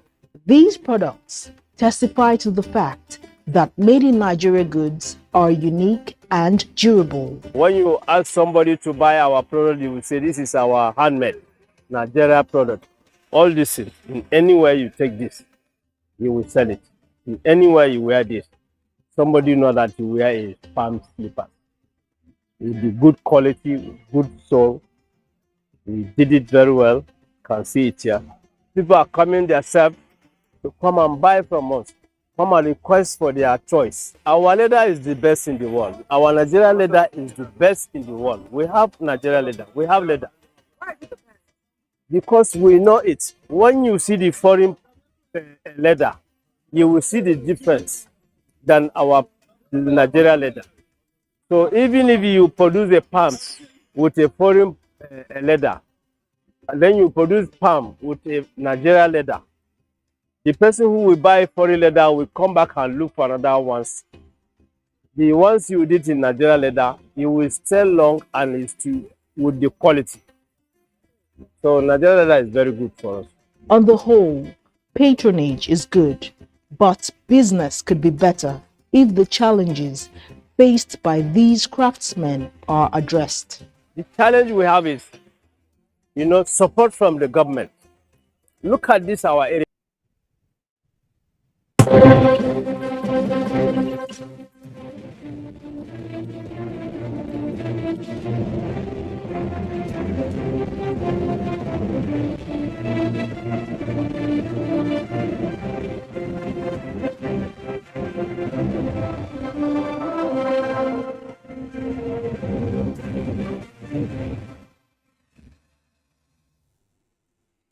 Hello and many thanks for joining us on the news on NTA International, live from Abuja, Nigeria's capital. I am Ifeoma Ojinta. But first, let's take the highlights.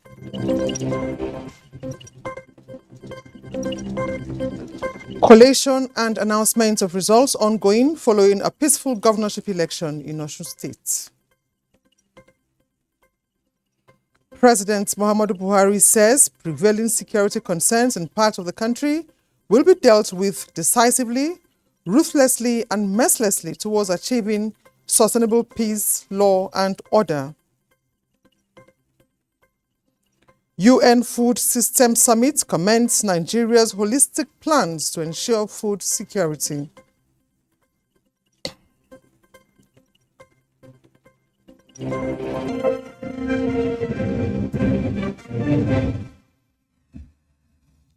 And now the news in details. Counting of votes cast at various polling units across the 30 local government areas of Osun State has been concluded.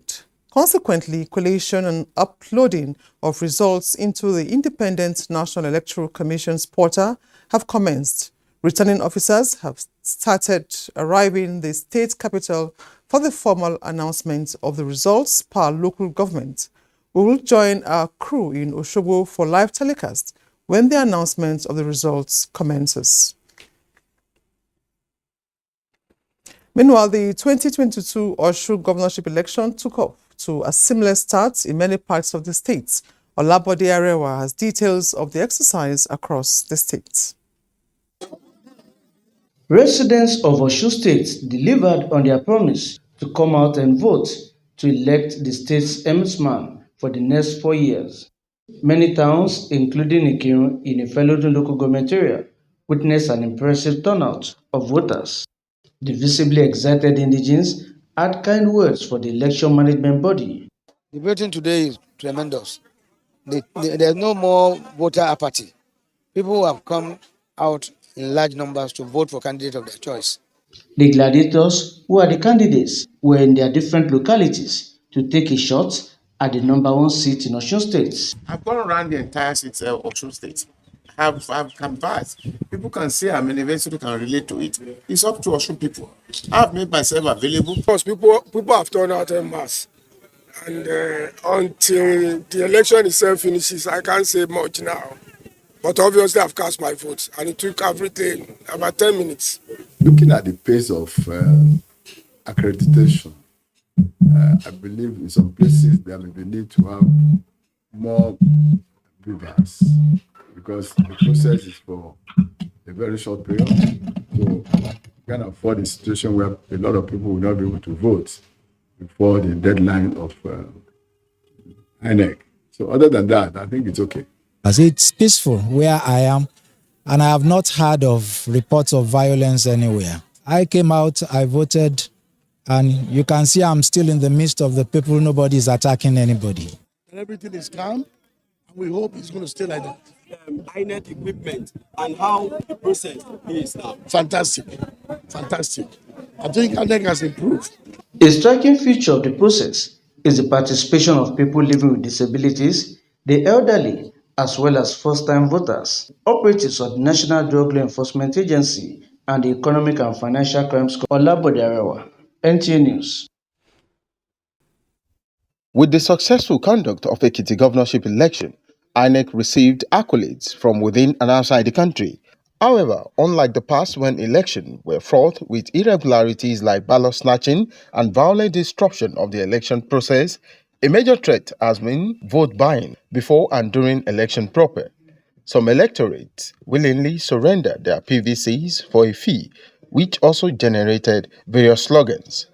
The ugly trend called for a serious concern. Whilst we saw the commitment in Ekiti, there has not been any report that we had received that indicated police had arrested or prosecuted anybody for, that was engaged in doing vote buying. What we hope to see is that people will be apprehended, and then police will also make example with some of the erring. Whoever will be the culprit in this vote buying in Osun State. Build up to Osun governorship election, INEC embarked on series of advocacy to discourage vote buying, particularly the electorate in line with the electoral law. While we continue to work with the security and anti-corruption agencies to confront this challenge, our effort will be given a boost by the establishment of the Electoral Offences Commission and Tribunal. Happily, the Electoral Offences Commission and Tribunal Bill is under consideration by the National Assembly. INEC supports this initiative and appeals to the National Assembly for a speedy conclusion and passage of the bill into law.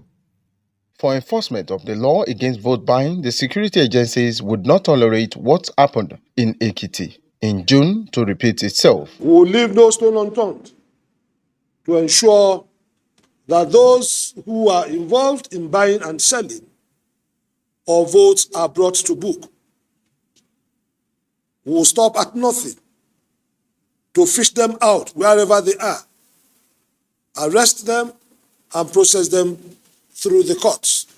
Stakeholders are calling for a concerted effort to reduce monetization of the country's partisan politics and other forms of vote-buying inducement by politicians. In Oshogbo-Femi Afariogun, NTA News. Still on election matters, ahead of the 2023 general election, the presidential candidate of the African Democratic Party, ADC, Dumebi Kachukwu, has taken his consultation drive to the stakeholders of his party in the northwest part of the country. Expressing his readiness to work with all relevant groups and individuals, Kachukwu says the northwest of the country is very significant in Nigeria's political space. The presidential candidate, who raised salient issues during the interactive session, took time to discuss the lingering ASUU strike. Visitors from the northwest are really the current face-off between ASUU and the federal government. We understand that we must start putting education knowledge ahead of every other thing. Our value system should be based on the right information, should be based on knowledge. So the crisis we have in Nigeria, the things that divide us, won't divide us anymore if we have the right knowledge. For the chairman of the party, Ralph Nwosu, the task ahead of the stakeholders is to ensure the party prevails in the 2023 presidential election. Market our different candidates to ensure that we get the result we want. And when the country will hear that this new thing emerging is being strengthened by the quality of men and women that are here, they will agree with us 100% that we are thinkers. And to other news now, our global air transport and trade facilitation expert, Adefunke Adeyemi, has been elected as the new Secretary General of the African Civil Aviation Commission, AFCAC. The Bureau and Secretariat of AFCAC announced this at the 34th AFCAC plenary in Dakar, Senegal. The new AFCAC Secretary General takes over from the former Secretary General, whose tenure ended in January 2022, which Angeline Simani steered AFCAC as Interim Secretary General. AFCAC Secretary General Adeyemi, shortly after her election, said that her objective is to build on the progress already made by previous Secretary General and teams of the Commission to see a new dawn for change through positive action for AFCAC and African aviation.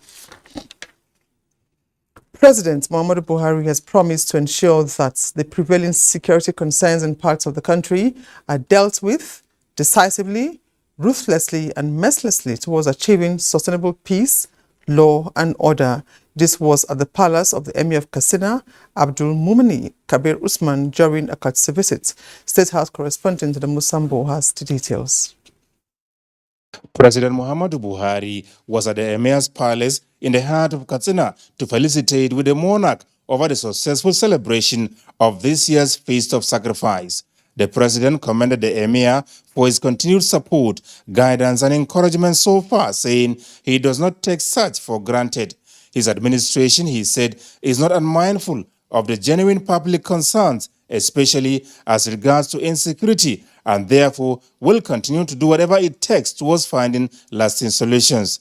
The armed forces of Nigeria and other security services, he said, are under instruction to smoke out and eliminate all the bandits, terrorists, and other criminal gangs tormenting and impoverishing the nation's citizens at will.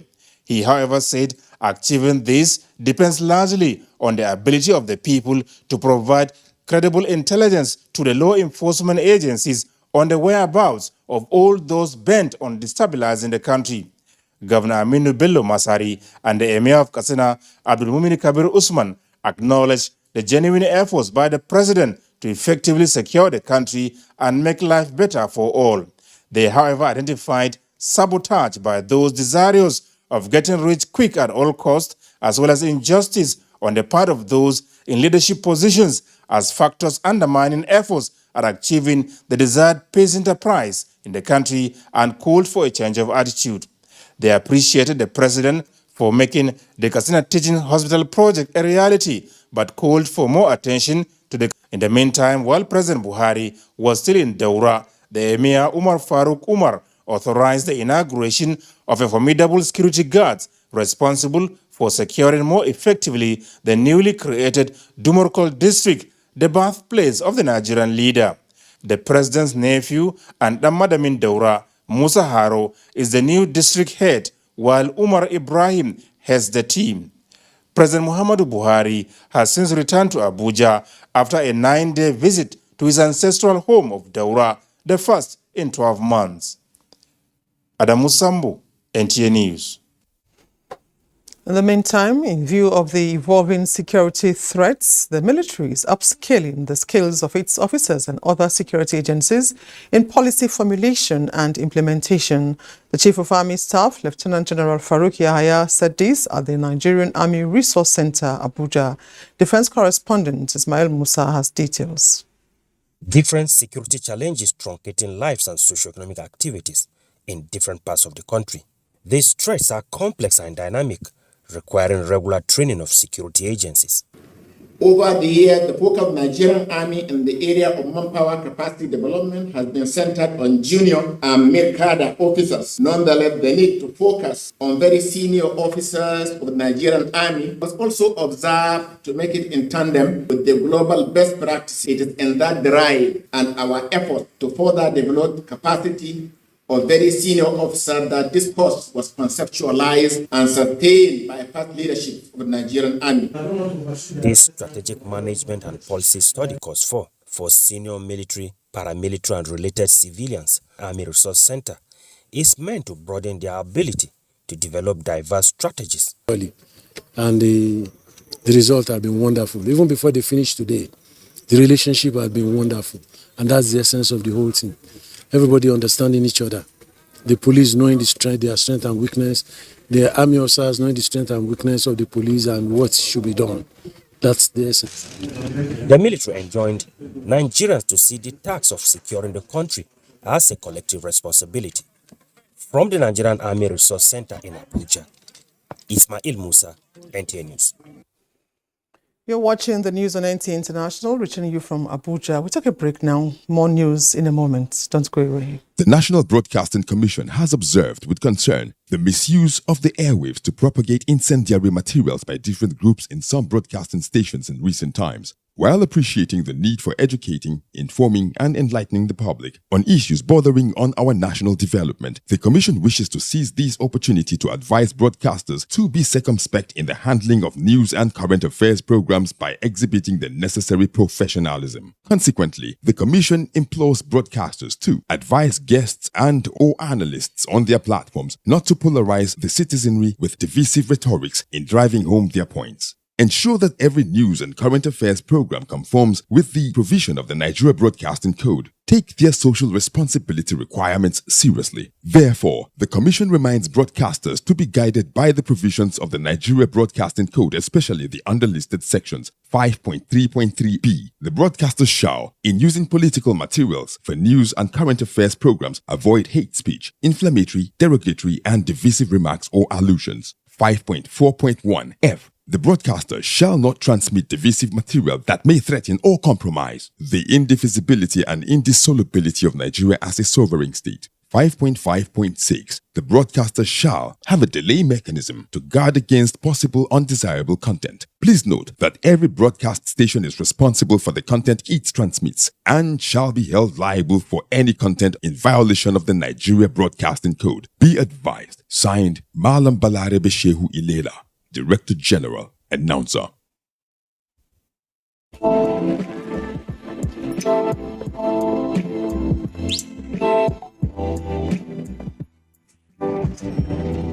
Hey, beautiful. Your eyes, your smile are all begging me to take you home tonight. Now reading page 3. Experience unlimited superfast internet access from Entel 4G. Entel. Live more.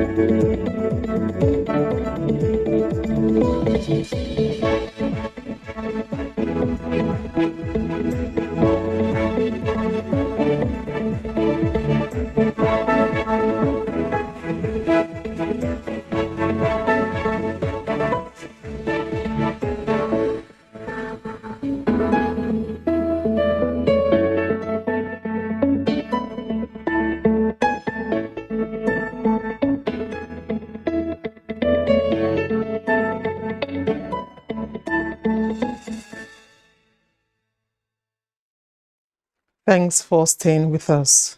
Now, on the 5th of July, suspected terrorists led an assault on the Kuje Medium Security Custodial Center, paving way for the escape of 879 inmates, including 68 imprisoned Boko Haram members. Although some of the escapee inmates have been recaptured and returned to the facility, one major issue begs for attention. What is the security implication of the attack on FCT security architecture? Onotu Yakubu seeks response from observers. Numerous special operations by joint security assets were initiated to dominate the enemies and strengthen confidence of the security architecture of the territory against all forms of aggression. However, the targets were short-lived, as evident in the high-profile attack on the custodial center. But the reactive long arm of the law will cut short the celebration party of some of the escapee inmates. The unfortunate incident, no doubt, has put some fears in the residents of FCT. However, in collaboration with other security agencies, we have sent out our men, rapid response squad, the DSS, the police, the immigration. We have spread our nets to ensure that these escaped inmates will not have anywhere to hide. Of course, they are on the run, but I want to assure you that they will have nowhere to hide. Normalcy has been restored in the aftermath of the attack, the service affirms. But security experts such as Stephen Okori says it is not yet uhuru, especially in the security architecture of the nation's capital. I discovered that most of our security agencies are very complacent.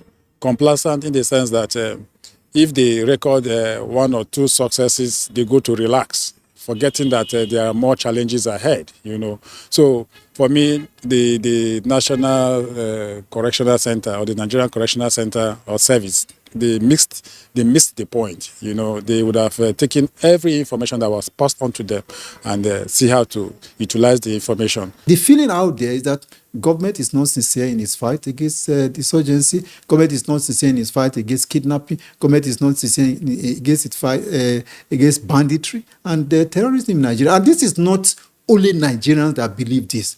The international community, from what I know, also believe that somebody is complicit. Security analysts observed that strengthening intelligence as well as proactive response are key to achieving targets of addressing the plethora of threats to security, especially as it affects the Federal Capital Territory.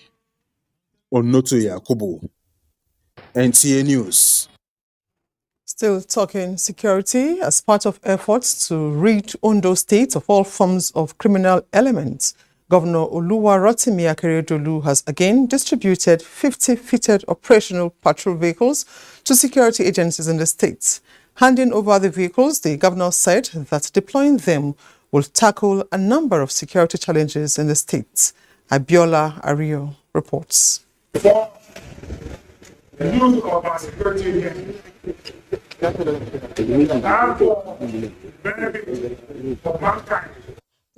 Akeredolu recalled the dastardly act by unknown gunmen in Owo on June 5 noted that the vehicles will lessen mobility challenges being faced by security agencies across the state, especially during emergencies. While commending the synergy between the various security agencies in the state, the governor urged them to make judicious use of the vehicles. One of those logistic support I want to make of you to use it for the purpose for which it's meant. Special advisor to the governor on security and commander of Amotekun Corps, Adetunji Adeleye, said the present administration has always placed premium on securing the lives and property of the people of the state, despite our lean purse. That is a deterrent to most of the security agencies' operations, which is transportation. The 50 vehicles were distributed among the state police, the Department of Security Services, the Army, Civil Defense Corps, and the Amotekun Corps. In Akure, Abiola Rio, NTA News. Meanwhile, towards averting possible security breach in next year's general elections, the Nigerian police thought it wise to embark on early preparations. One of these is training of 100 police officers from the Northeast on psychological development in human rights, conflict management, and the rights of the police. Fatai Awal Abba reports from Gombe. The training aimed at enhancing the police operational preparedness to effectively tackle security challenges in the country will also reposition the personnel to ensure peaceful conduct of the 2023 general elections. It is expected also that the personnel will be equipped with requisite skills for improved security. It's timely, and by so doing, they will improve their capacity and capability in tackling the insecurity situation in the country. We are doing this training across the 6 geopolitical regions of the country. In this set of training, we are training about 3,400 number per personnel at different centers. Participants are optimistic that the training will be of immense benefit to them. This psychological training will increase and improve the Nigerian police personnel in the aspect of managing conflicts in our society. Because if you are not psychologically sound, you are not okay psychologically, there is no way you make impact or you'll be able to resolve some of the conflicts happening in our society.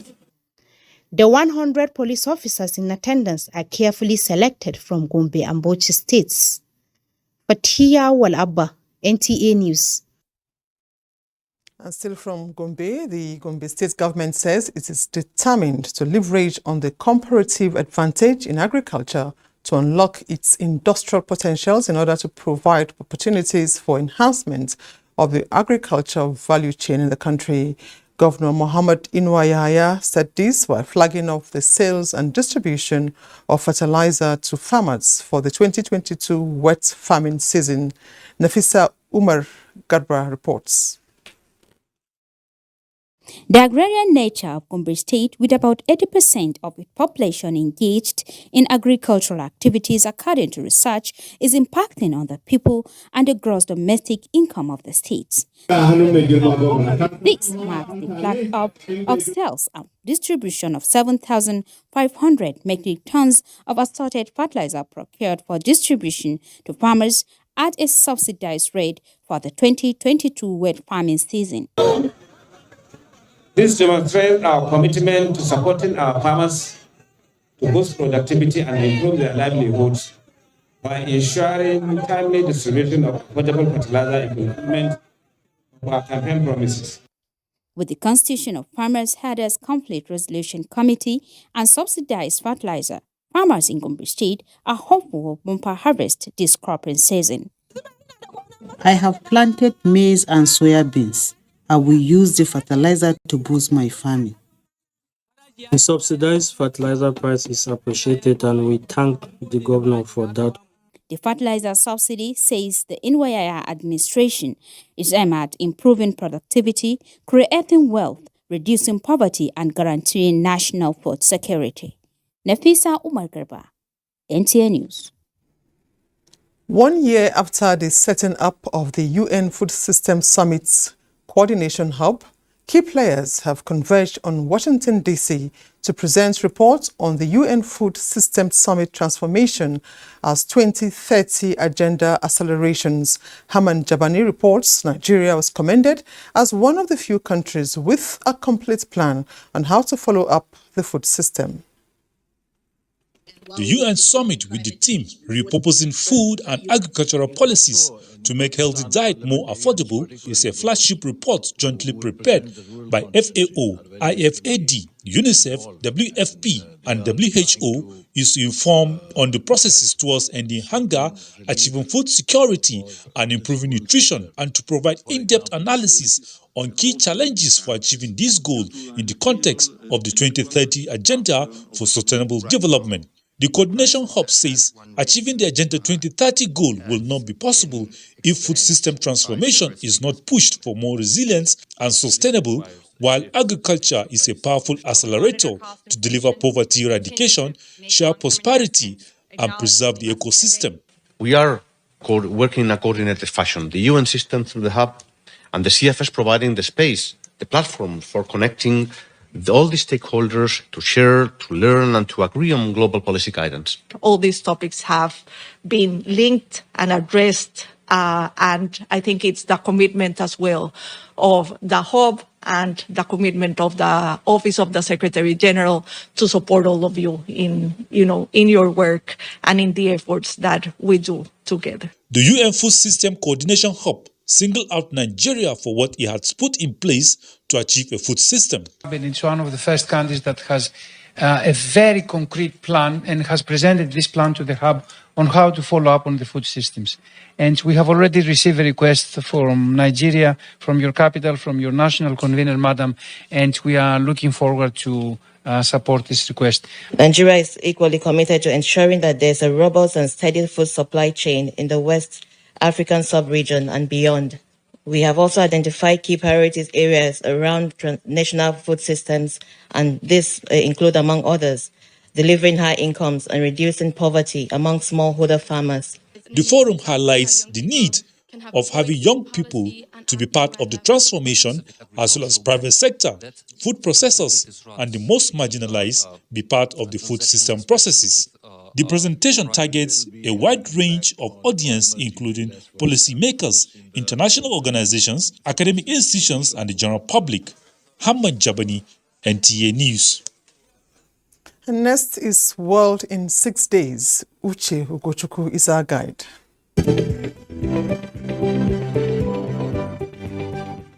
U.S. President Joe Biden, on the final leg of his tour of the Middle East, told Arab leaders that Washington would remain fully engaged in the region and would not cede influence to other world powers. We will not walk away and leave a vacuum to be filled by China, Russia, or Iran. We'll seek to build on this moment with active, principled American leadership.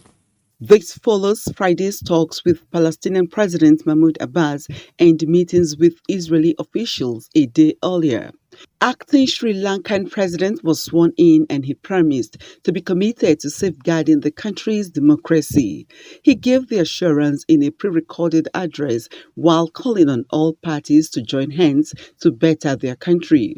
This was after President Gotabaya Rajapaksa resigned following protests on the state of the country. Still within the week, European Union finance ministers gave Croatia the final green light to adopt the euro singles currency on January 2023, a feat the country describes as historical. The fact that Croatia will become the 20th member state of European Monetary Union of Euro area is also a clear signal that European integration is ongoing despite all the challenges that we are facing.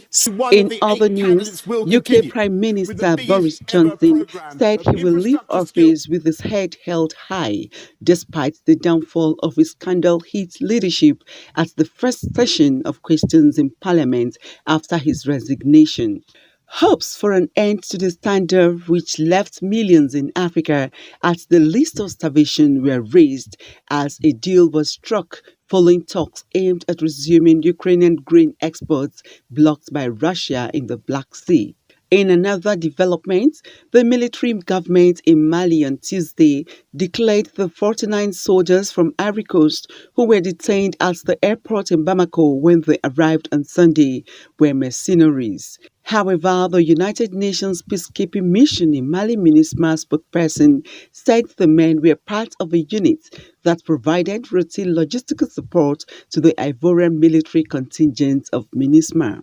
The Democratic Republic of Congo officially became the 7th member of the East African Community in the week, after depositing the instrument of ratification to the bloc's headquarters in Arusha, Tanzania.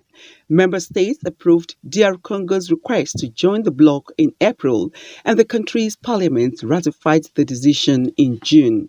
Also, a post-mortem examination into the death of former President Jose Eduardo dos Santos ruled out poisoning, according to Angola's Attorney General Helder Peter Gross. A court in Barcelona had authorized the post-mortem following a request from his daughter, who had alleged he had been murdered. And huge crowd lined the streets of Tokyo to pay their last respect to ex-Japanese Prime Minister Shinzo Abe, who was assassinated last week. On Tuesday, a hearse carried 67-year-old Abe's body through the capital and past landmarks to the funeral hall where he was then cremated. That's the world in 6 days. I am Uche Ugochukwu.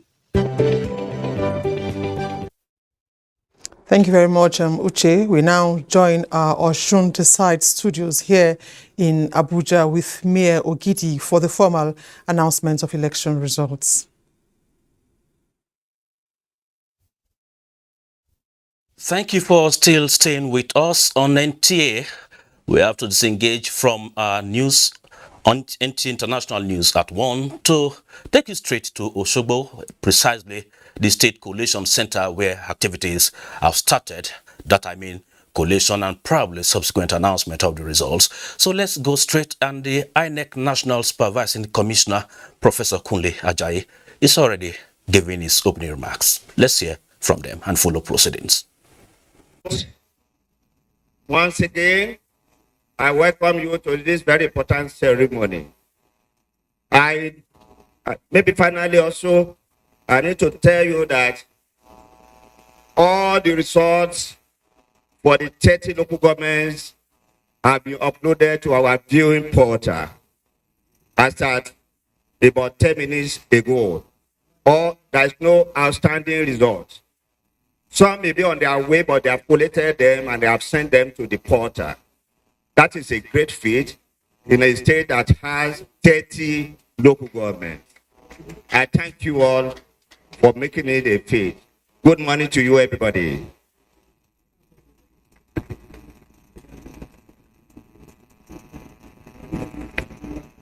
I call on the returning officer for his remarks.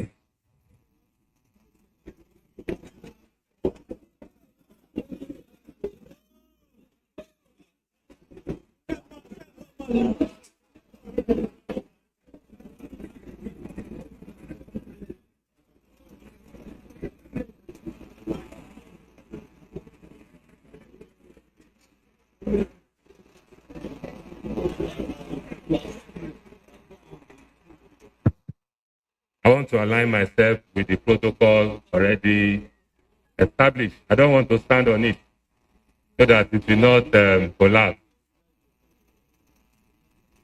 I have come here to serve the nation. In this meeting, I want us to have peace. I want us to have collaboration, because We are from the Omoluabi state. Everything will go smoothly. But I want to plead with everybody on this stage, please put up your phone. For the security people, let your phone be on silent. I'm putting up my phone now.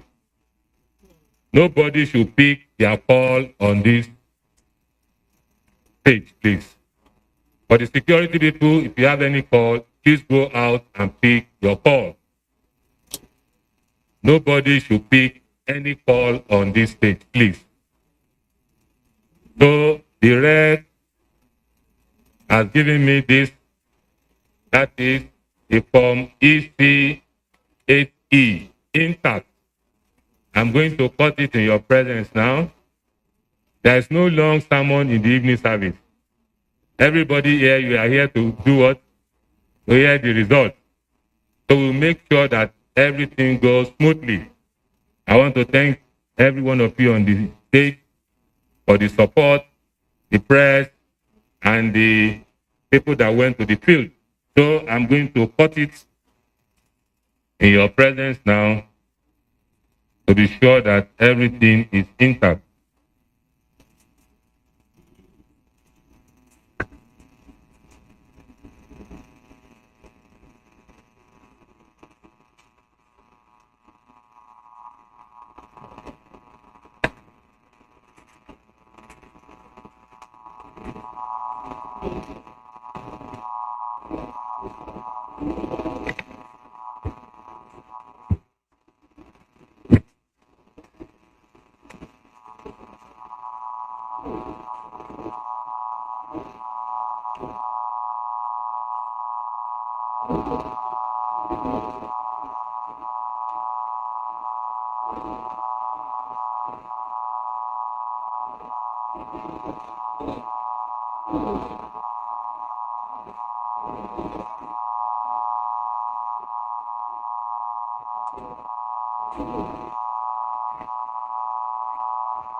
So we are starting now. We will call them as they arrive. They will come with the electoral officer, introduce themselves, and give us the figures that they have been able to, that they got from the field. The first local government is Oluwaduro, that is Dr. Kehinde Bolarinwa, Dr. Kehinde Bolarinwa from Boluwaduro local government. The electoral officer should please come.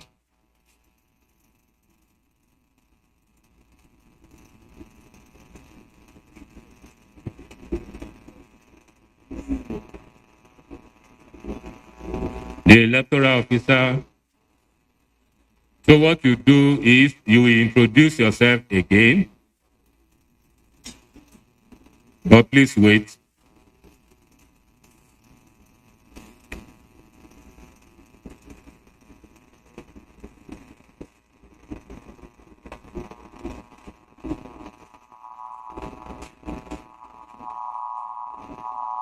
The electoral officer will introduce herself second.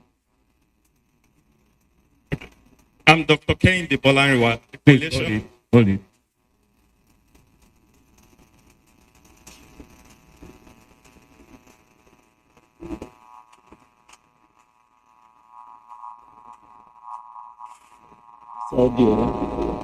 Please hold on.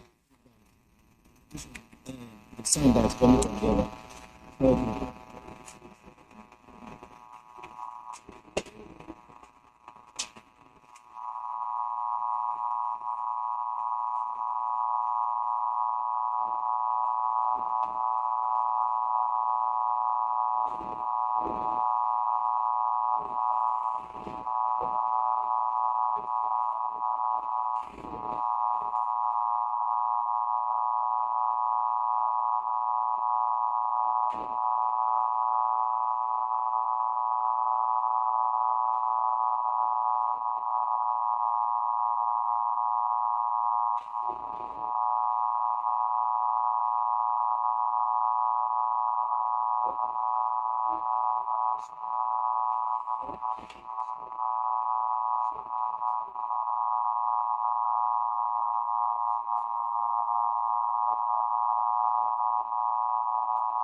So we start now with the collation officer from Boluwaduro local government and the returning officer.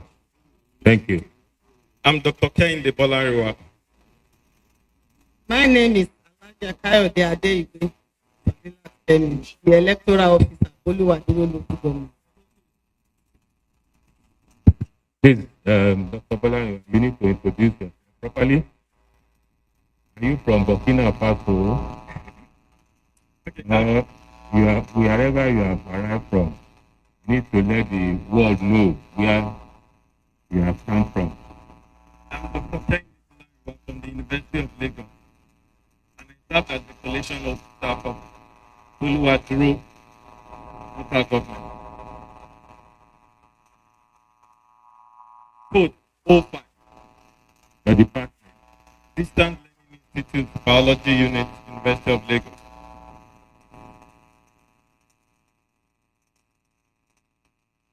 Please proceed. Total number of registered voters 24329. Total number of registered voters 24329. Number of accredited voters 12007. Total number of accredited voters 12007. For the party A 37. Party A 37. AAC 29. AAC 29. ADP 141. ADP 141. APC 5649. APC 5649. APM 15. APM 15. APP 09. APP 09. BP 04. BP 04. LP 09. LP 09. NNPP 09. NNPP 09. NRM 07. NRM 07. PDP 5860. PDP 5860. PRP 03. PRP 03. SDP 03. SDP 03. YPP 12. YPP 12. ZLP 08. ZLP 08. The total valid vote is 11795. Total valid vote 11795. Rejected vote 212. Rejected vote 212. Total vote cast 12007. Total votes cast 12007.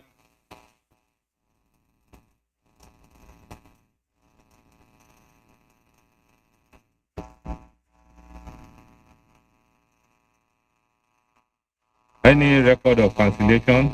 No, sir. Any record of cancellation? None, sir. So that is 0-0.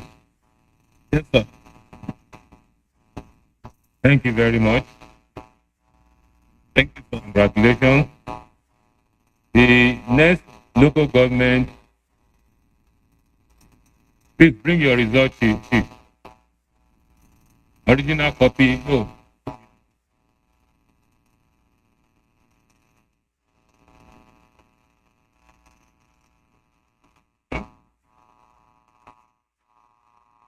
Besides the original.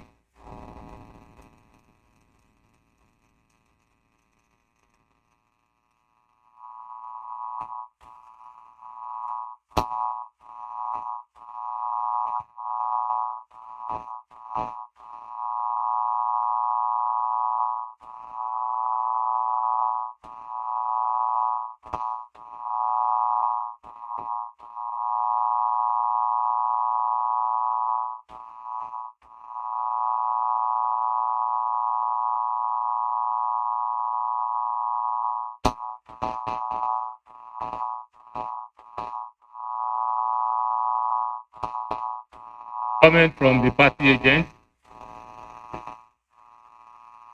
Are you satisfied? Thank you very much. So we go to the next local government. That is Ife East. Professor Adepoju Tejumaye and the electoral officer should please come. The collation officer is Professor Adepoju Tejumaye, Ife East. Please introduce yourself properly.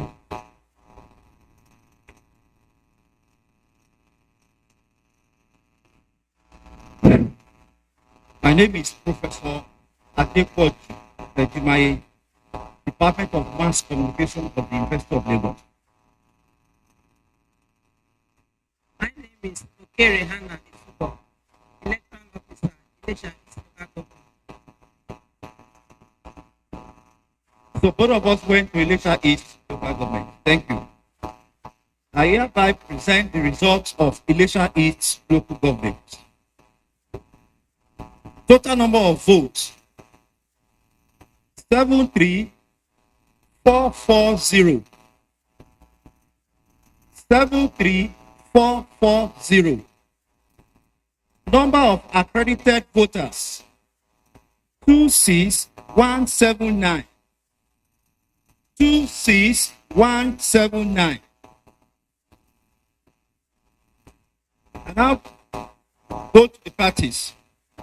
Party A 91. Party A 91. Party AAC 124. Party AAC 124. Party ADP 402. Party ADP 402. Party APC 13452. Party APC 13452. Party APM 57. Party APM 57. Party APP 31. Party APP 31. Party PP 12. Party PP 12. Party LP 33. Party LP 33. Party NPP 13. Party NPP 13. Sorry, Party NNPP. Thank you. Party NNPP 13. Party NNPP 13. Thank you, please. Party NRM 22. Party NRM 22. Party PDP 10969. Party PDP 10969.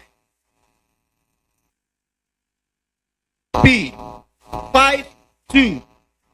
Party PRP 52. Party SDP 32. Party SDP 32. Party YPP 41. Party YPP 41. Party ZLP 11. Party ZLP 11. Total valid votes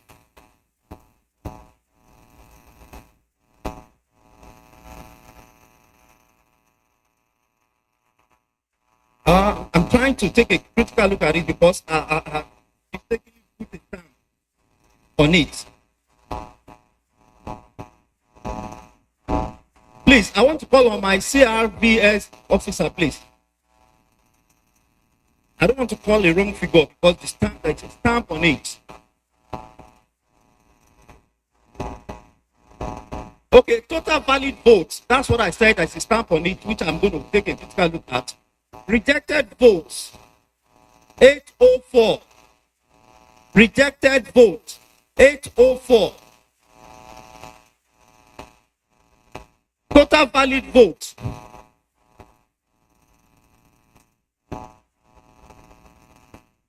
Total vote cast. Total vote cast. I said need.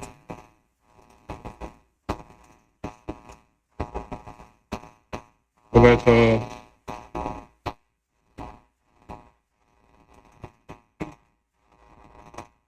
Adepoju.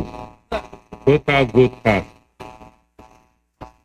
Total vote cast 26146. Total vote cast 26146. 26146. So the valid vote is what?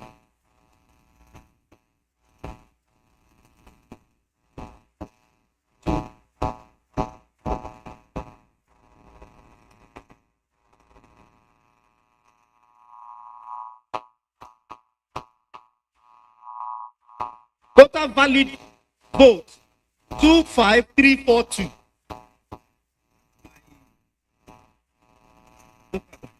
Total valid vote 25342. Now, rejected vote, just like I said, 804. The RA officer had an infraction, according to her, at Biladu in Ward 07 and Ward 08. According to her, while voting was going on, at Unit 007 and Unit 008, some people came in and disrupted the process, destroyed the ballot, and threatened to kill them. So at the end of the day, the votes in those two polling units, 007 and 008, were cancelled. And she has presented Form EC40G to me, and I've also equally prepared EC40G1. Thank you, sir.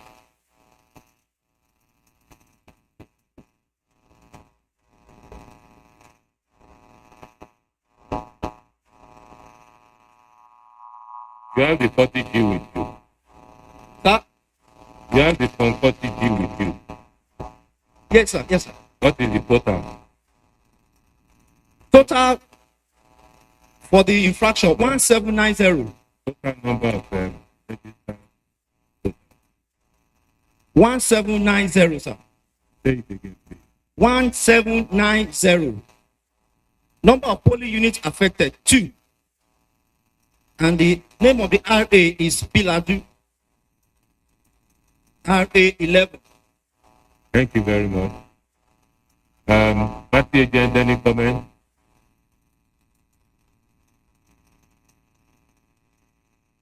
Yes, sir.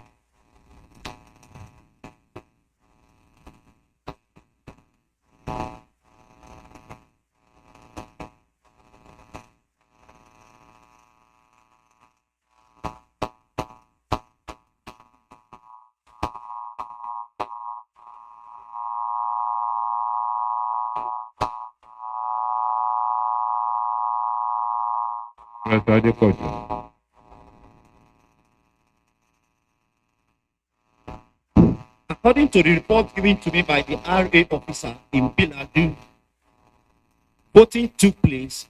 Thugs came and disrupted the process, scattered the ballot boxes, tore the papers, went away with some.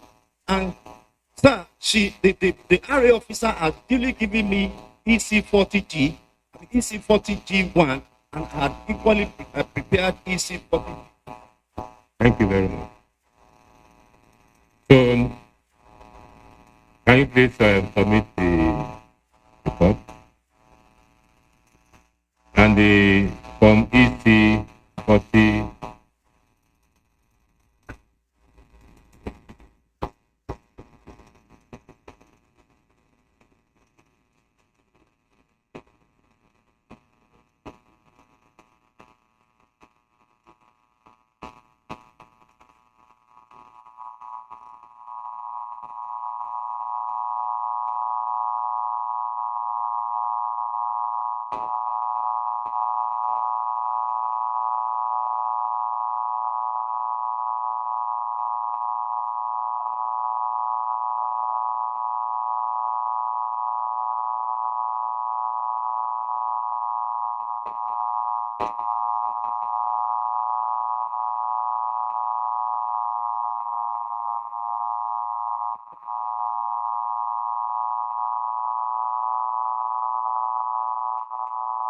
The next local government is Osogbo.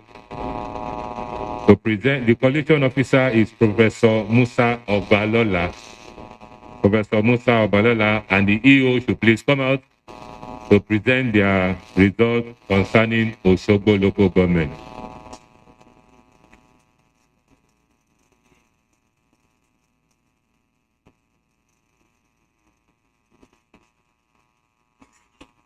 Returning officer for Osogbo, please. Please introduce yourself properly.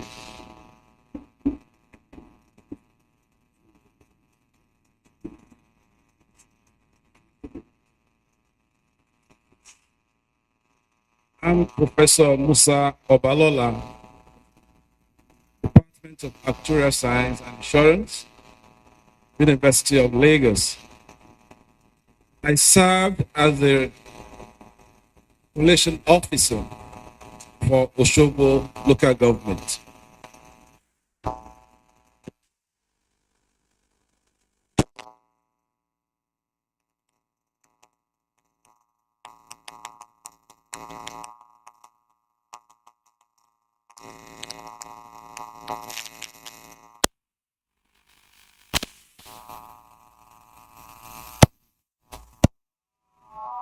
For the result, good. For the result,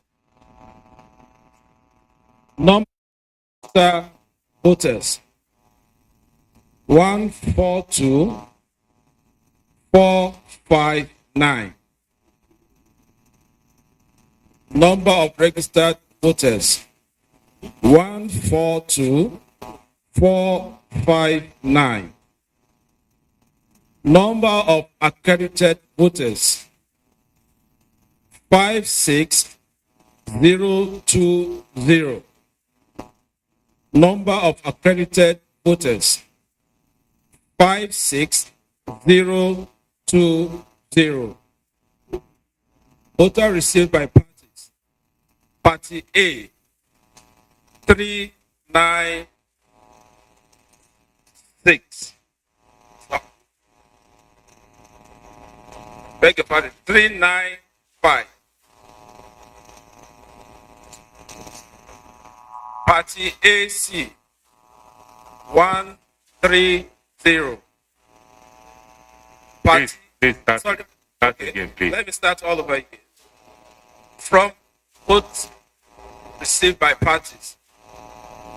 Party A 395. Party A 395. Party AAC 130. Party AAC 130. Party ADP 617. Party ADP 617. Party APC 22952. 22952. Party APM 55. Party APM 55. Party APP 47. Party APP 47. Party BP 18. Party BP 18. Party LP. Sorry, please. Please don't interject again, please. If you have any observation after the announcement, then you can point out the observation. Please, if you interject again, I will ask the security to get you out of this place. Please. Party LP 79. Party LP 79. Party NNPP 22. Party NNPP 22. Party NRM 4-8. Party NRM 4-8. Party PDP 30401. Party PDP 30401. Party PRP 70. Party PRP 70. Party SDP 62. Party SDP 62. Party YPP 79. Party YPP 79. Party ZLP 22. Party ZLP 22. Total valid votes 54997. Total valid votes 54997. Rejected votes 945. Rejected votes 945.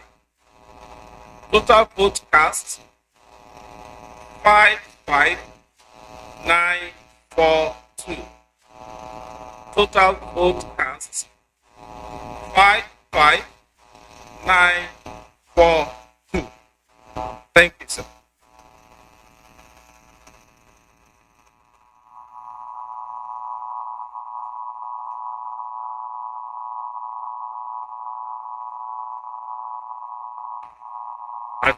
Any comment, please?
Dr. Aderunke Lawal Are and the returning officer, please come along with her.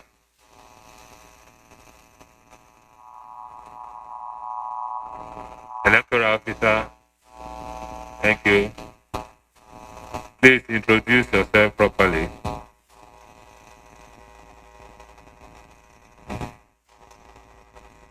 I am Professor Aderunke Omolara Lawal.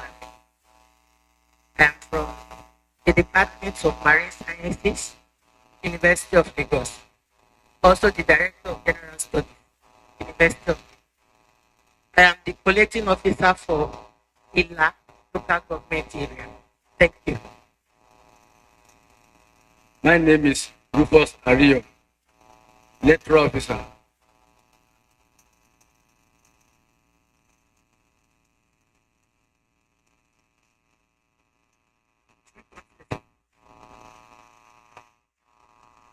Summary of results for ILA local government area. Number of registered voters 46623. 46623.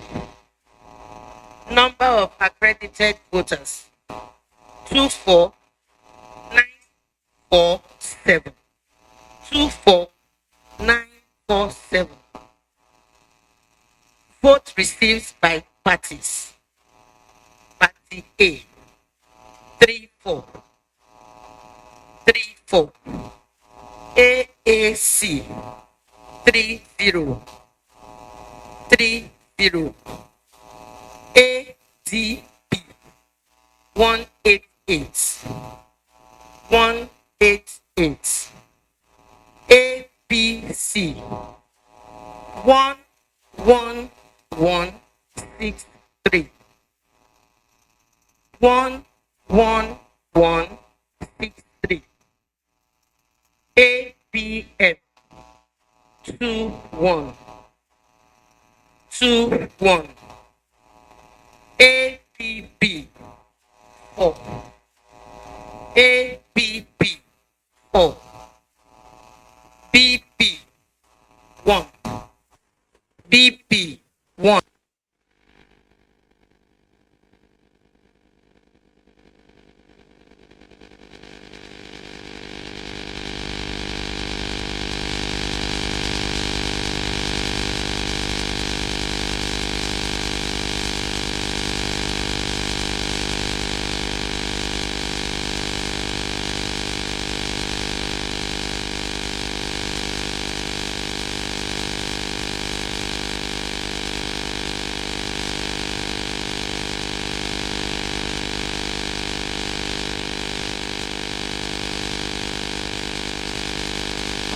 PRP 24. PRP 24. SDP 9. SDP 9. YTP 18. YTP 18. ZLP 9. ZLP 9. Total valid code 24572. 24572. Rejected vote 334. 334. Total votes cast 24906. 24906. Thank you. Any cancellation? No, sir. Party agent, any comment?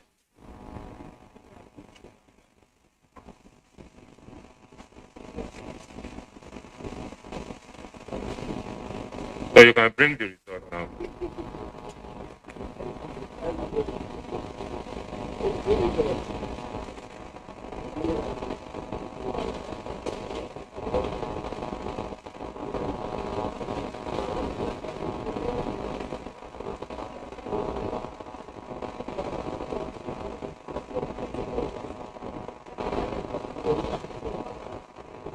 Thank you, Professor Awalare and the EO from ILA. The next local government is Atakumosa West. Atakumosa West. To present the report is Dr. Adeola Oloyede. Adeola Oloyede and the EO should come and present the result from Atakumosa West.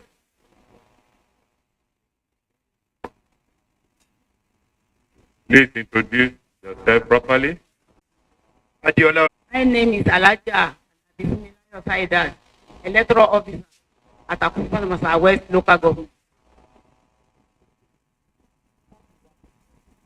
Atakumosa West local government comprised of 11 number of registered voters 36470. Number of voters. Start all over again. Okay. 36 what? 36470. Again. 36470. All right, continue, please. Number of accredited voters 15171. 35. AAC 35. ADP 178. 178. ABC 6601. ABC 6601. APM 25. APM 25. APP 19. APP 19. BB 04. BB 04. LP 13. LP 13. NNPP 09. NNPP 09. NRM 21. NRM 21. PDP 7750. PDP 7750. PRP 29. PRP 29. SDP 11. SDP 11. YPP 22. YPP 22.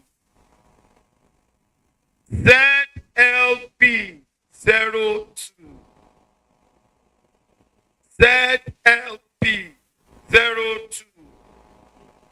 Total valid votes 14794. Total valid votes 14794. Rejected votes 353. Rejected votes 353. Total votes cast 15147. Total votes cast 15147. Any cancellation? As presented, sir. Any cancellation? Yes, sir. Actually, there was an infraction in one of the polling units in RA7, where, as we speak, the PO, the upper in charge, head was smashed and is in the hospital. That place was invaded and the box was broken. So that result has to be cancelled. You have the report? Yes, sir. All right. What is the number of the total number of registered voters? 292. 292. Yes, sir.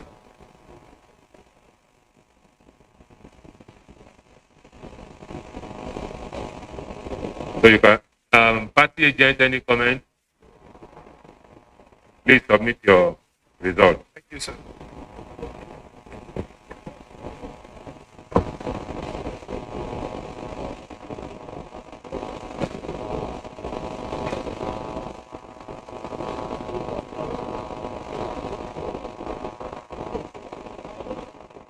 Submit your report with all the relevant forms, please. The one for cancellation.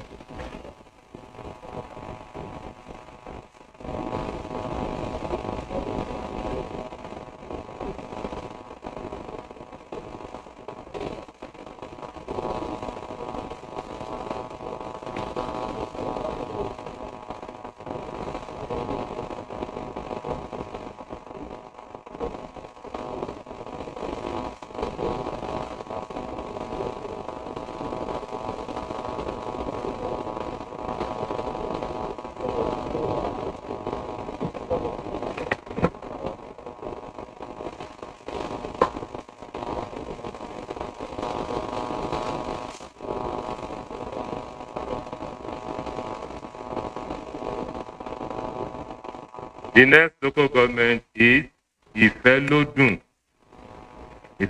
local government. So Professor Oluyemi Akinloye, the collation officer and the electoral officer, should please come forward and introduce themselves properly.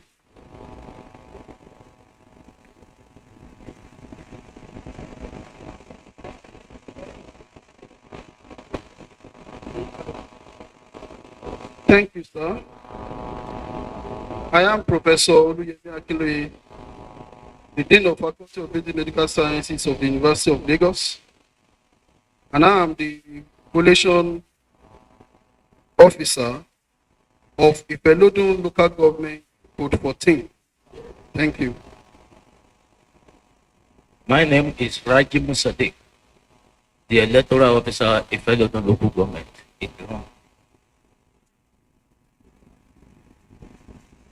I hereby present the results of Ife local government code 14.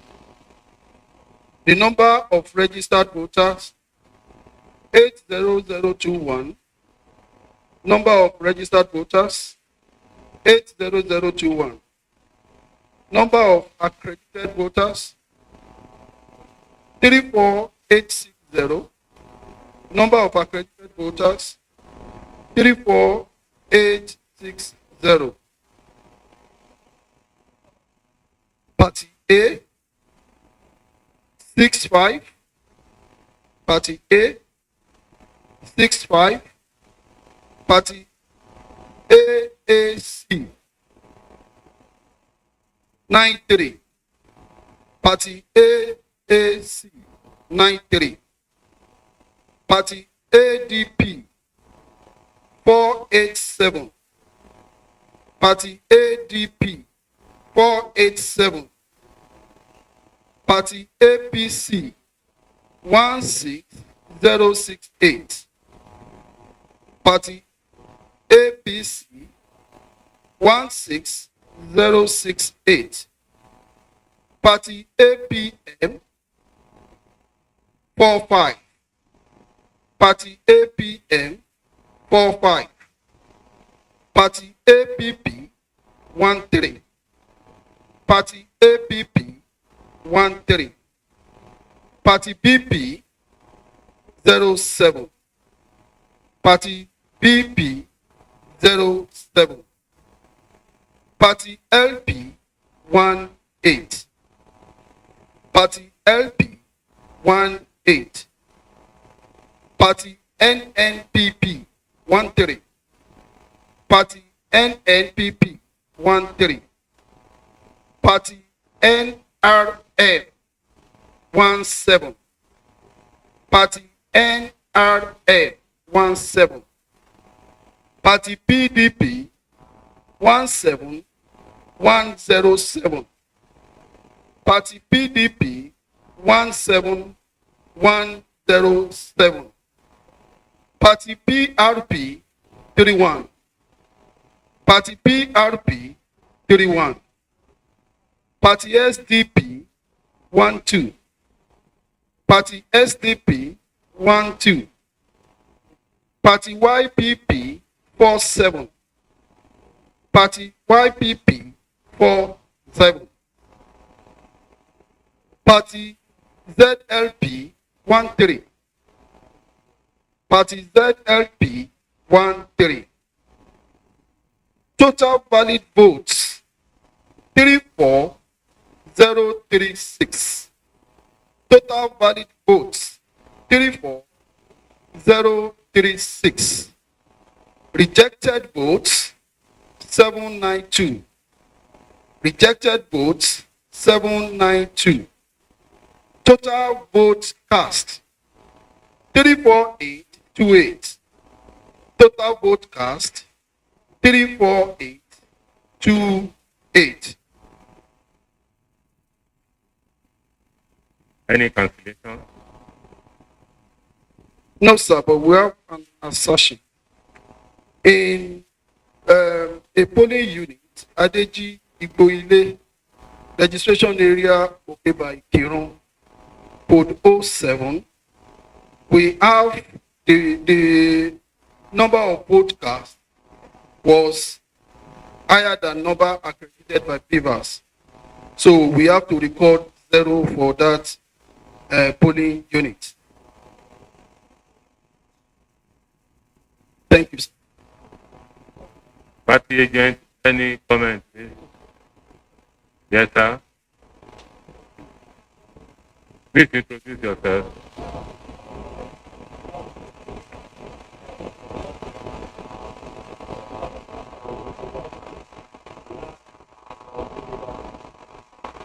At where? Well, number of voters on the register is 829. Yeah. Yes. So you can bring your report, please. Yes, sir. PDP.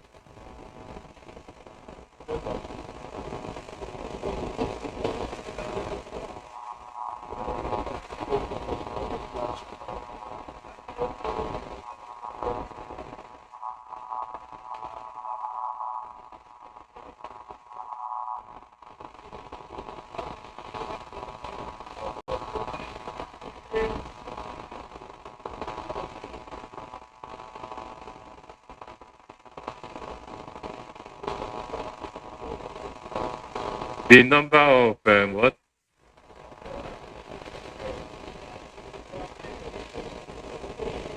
It will be difficult for them to know.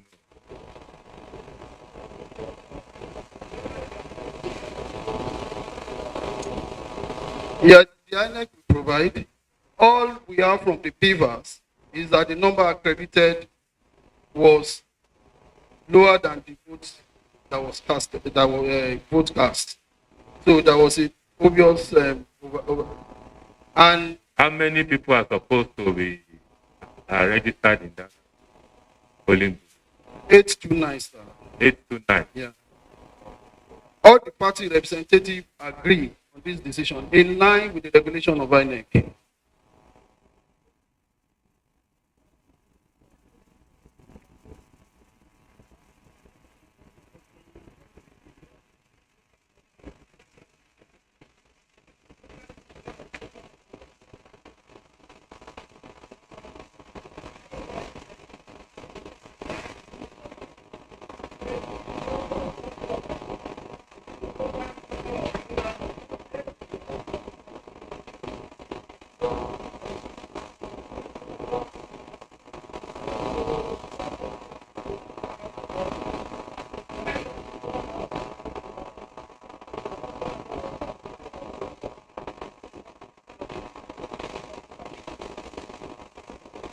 The total number of people registered for that polling unit is 8 what? 829. How many people were accredited?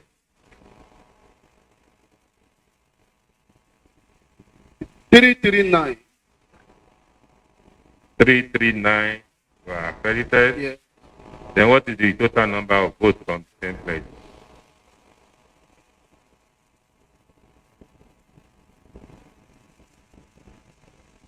353. 353.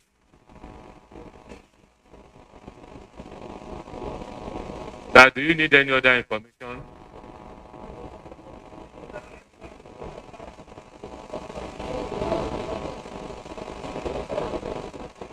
I don't understand the information. They said that the total number of people that are supposed to vote that were accredited for that same place is 800. 339. The number of people that register that are supposed to vote, accredited people, is 339. Yes, sir. I mean 331. 339. 339. Yes, sir. The number of people that are supposed to vote in that place is what? 800 and what? 829. 829. The total number of people that voted is 353. Yes, sir. So I think it's very clear. Sir, this is very clear. The total number of people that were supposed to vote is 829. By the time they did the accreditation, 339 were accredited. By the time they counted the votes, 353 voted. So any other record you can check with INEC later. Thank you very much. You are raising your hand. Are you satisfied? It's very clear. So please, your result, please. If you need any further information, you can visit INEC office. Thank you very much.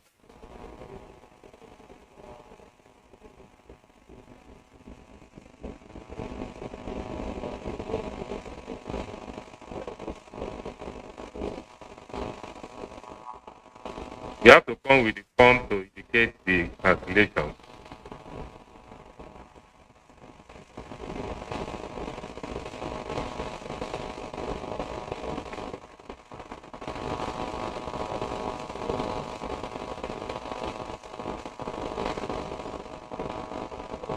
Thank you very much.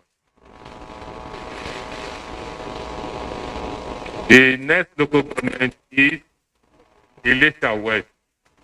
Ife West, I hereby invite Dr. Kadri, Dr. Akim Kadri, to please come forward with the EO. The collation officer is Dr. Akim Kadri. To come forward with the EO and introduce themselves properly.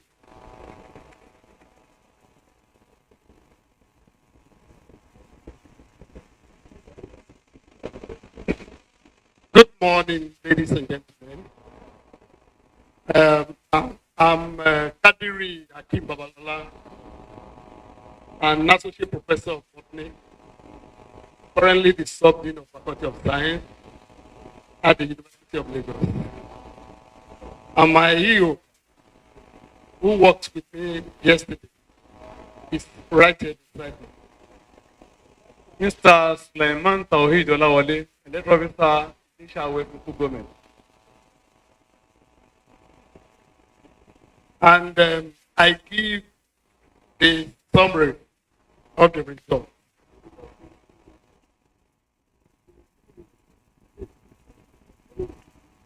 The local government has 10 registration areas. The number of registered voters is 71001. Number of registered voters is 71001. Number of accredited voters is 26364. Number of accredited voters is 26364. And the votes received by each party is given thus. Party A, 106. Party A, 106. Party AAC, 77. Party AAC, 77. Party ADP, 407. Party ADP, 407. Party APC, 107. 7, 7, 7. Party APC 10, 7, 7, 7. Party APM 4, 8. Political party APM 4, 8. Party APP 2, 2.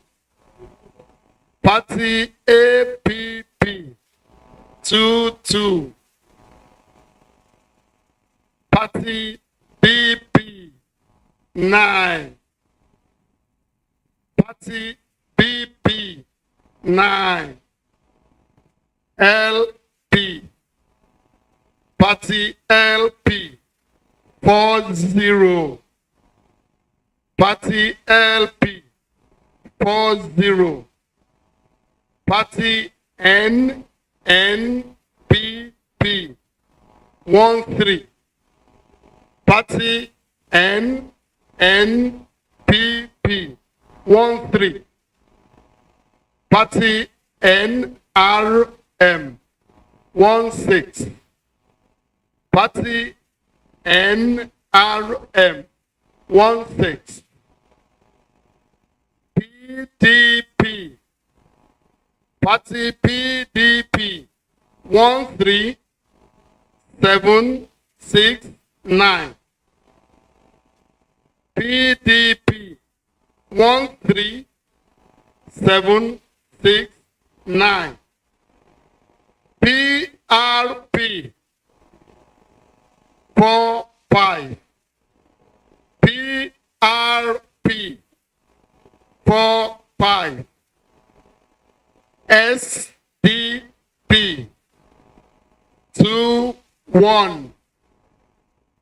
SDP 21.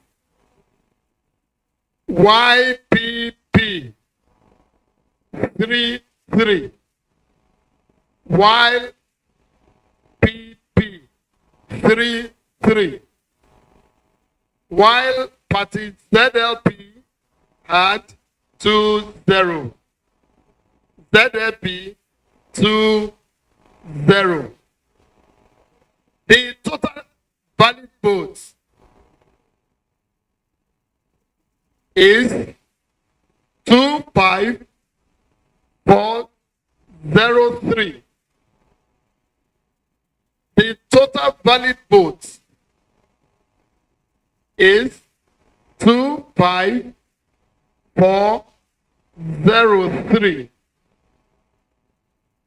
Rejected votes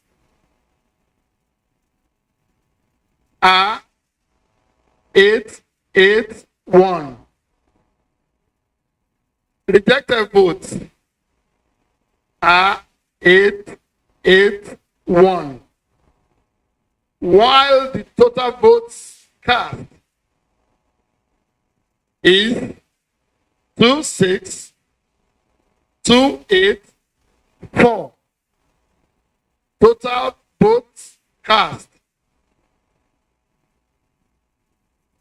is 26284. There was no cancellation, no rejection. Oh.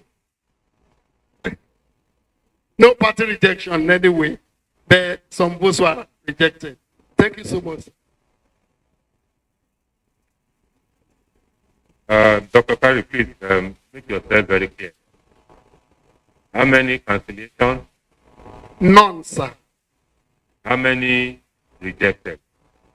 881. Again, please. 881. Party agent, any comment, please? Please submit your result.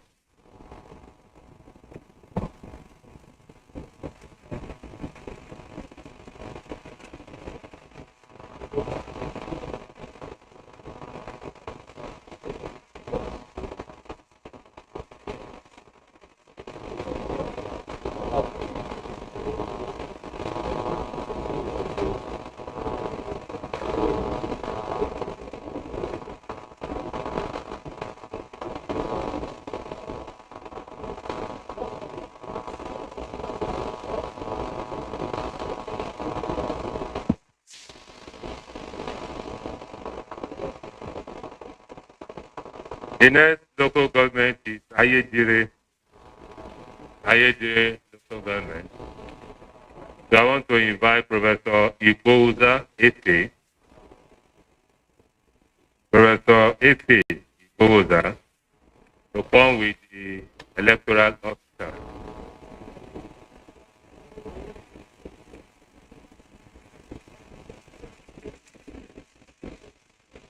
You're welcome. Can you please let us know you? Thank you, sir. I'm Professor Ife South, Head, Civil and Environmental Engineering Department, University of Lagos. And I served as the collation officer for Ede local government.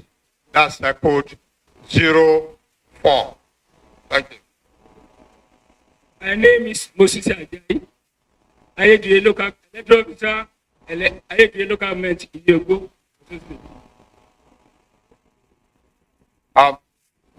Here are the results held for the election held yesterday at the local government. That's the governorship election. Now, number of registered voters, 37092. 37092. Number of accredited voters, 17284.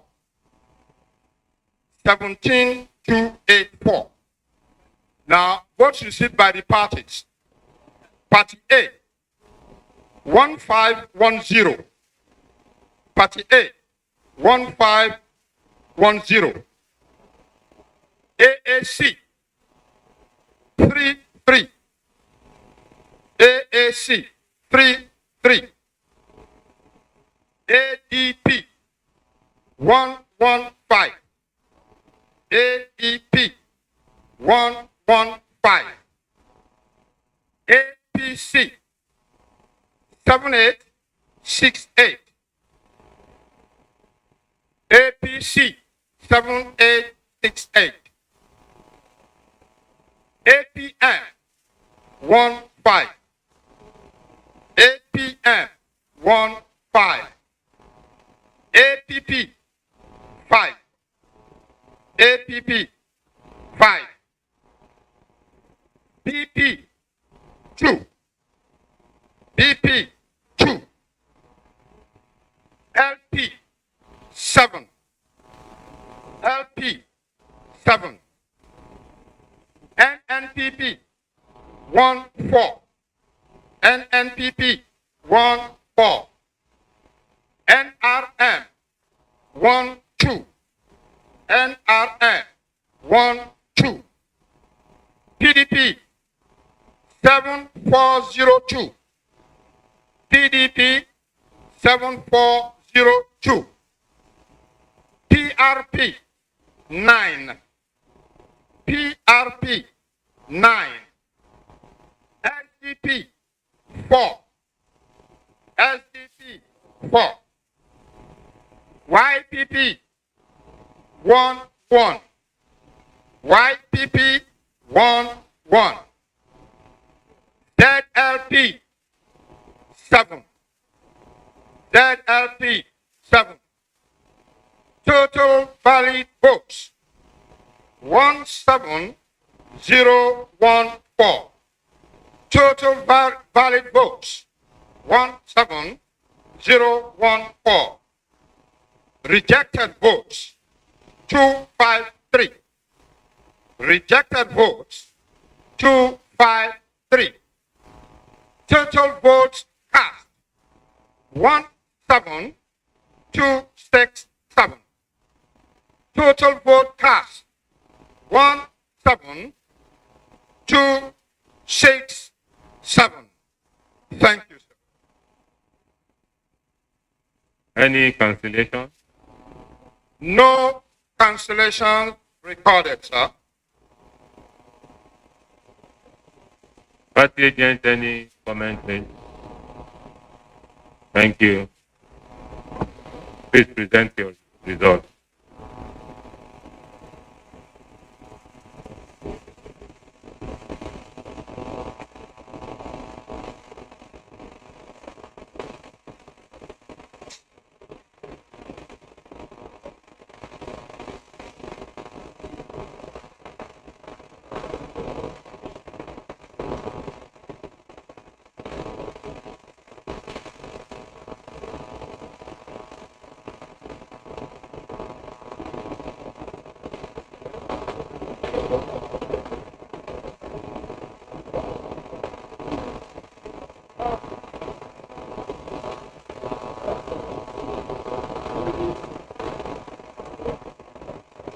The next local government is Odo Otin. The team to present this report is Associate Professor Awoyefa, who is the collation officer, and the electoral officer should please come along with him. Odo Otin, local government, please introduce yourself and present your results. Good morning, everyone. My name is Awoyefa Joseph Olayinka. I'm an associate professor of human kinetic and health education from the Faculty of Education, University of Lagos. I serve as collation officer to Odo Otin, local government area. And I have with me my Apathy Joseph Olufemi, Letter Officer, local government. Odo Otin local government comprises of 15 registration area. Number of registered voters, 66866. Number of registered voters, 66866. Number of accredited voters. Number of accredited voters, 28864. 28864. These are the results obtained by each party. Party A, 170. Party A, 170. AAC, 50. AAC, 50. ADP, 269. 269. APC, 13482. APC, 13482.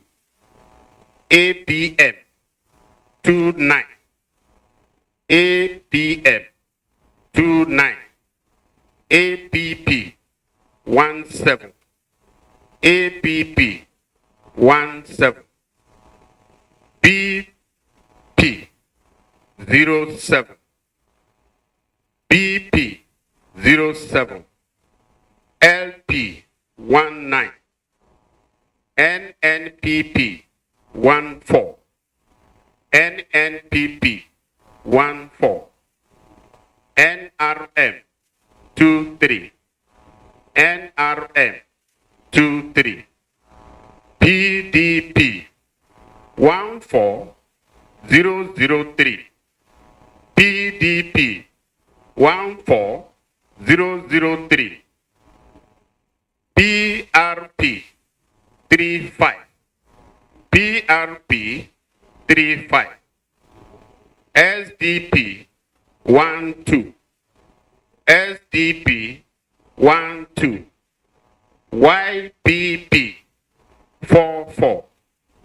YPP, 44. ZLP, 11. ZLP, 11. Total valid votes. Total valid votes, 28185. 28185. Rejected votes, 422. Rejected votes, 422. Total vote cast, 28607. Total vote cast, 28607 as presented, sir. Any consideration? There was a dangerous incident that happened in RA6, polling unit 2.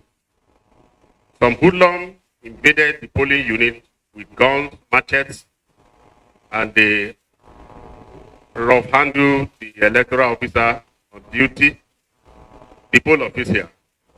It took the intervention of Nigerian police to rescue them. They went away with the ballot box after we have accredited 227 out of 828 registered voters. They went away with the ballot box, but Nigerian police went after them, got the ballot box from them, and took it to INEC police station. As we speak now, the ballot box and all the destructive material are in the custody of the Nigerian police, INEC police station. They are under arrest. Yes, sir. Thank you, sir. The report is here. Well, since the ballot boxes are under arrest and we are here, we will receive the result that you have presented and allow the police to discharge or to release the ballot boxes. Thank you very much.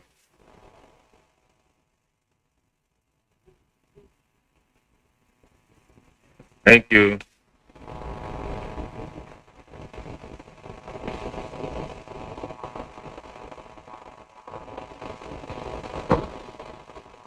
So we move on to Bori. Is it Bori Pe? Bori Pe or what? So it means that you are not sleeping. So Bori Pe local government, Dr. Mogbademu should please come forward with the electoral officer. Bori Pe local government, Dr. Mogbademu, please come forward with the electoral officer to present your results.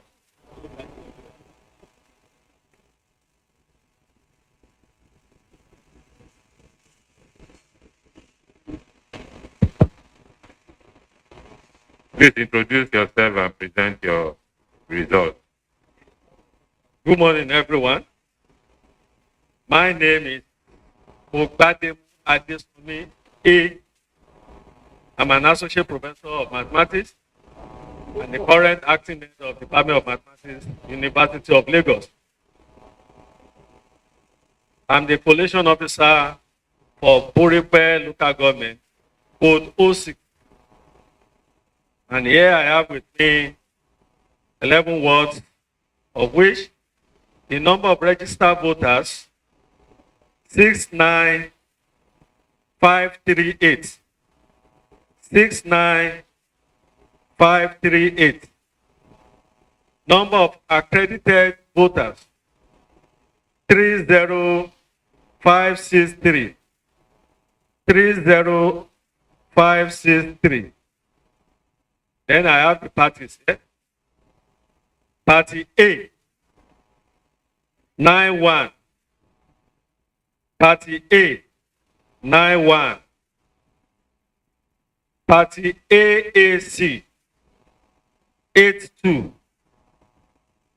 Party AAC 82. Party ADP 355. Party ADP 355. Party APC 21205. Party APC 21205. Party APM 56. APM 56. APP 25. APP 25. BP 5. BP 5. LP 4. LP 4. NNPP 7. NNPP 7. NRM 13. NRM 13. PDP 7595. PDP 7595. PRP 24. PRP 24. SDP 9. SDP 9. YPP 32. YPP 32. ZLP 7. ZLP 7. Total valid votes 29510. 29510. Rejected votes 598. Rejected votes 598. Total vote cast 30108. 30108.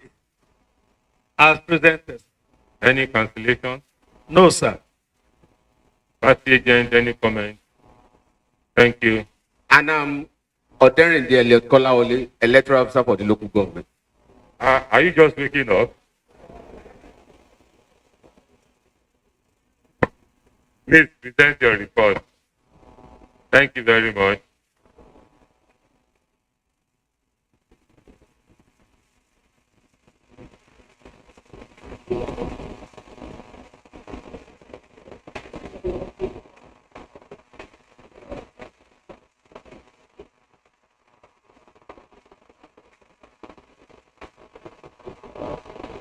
Thank you. The next local government is Obokun local government. I hereby invite Dr. Adewale Rufai to come forward with the electoral officer to present their result.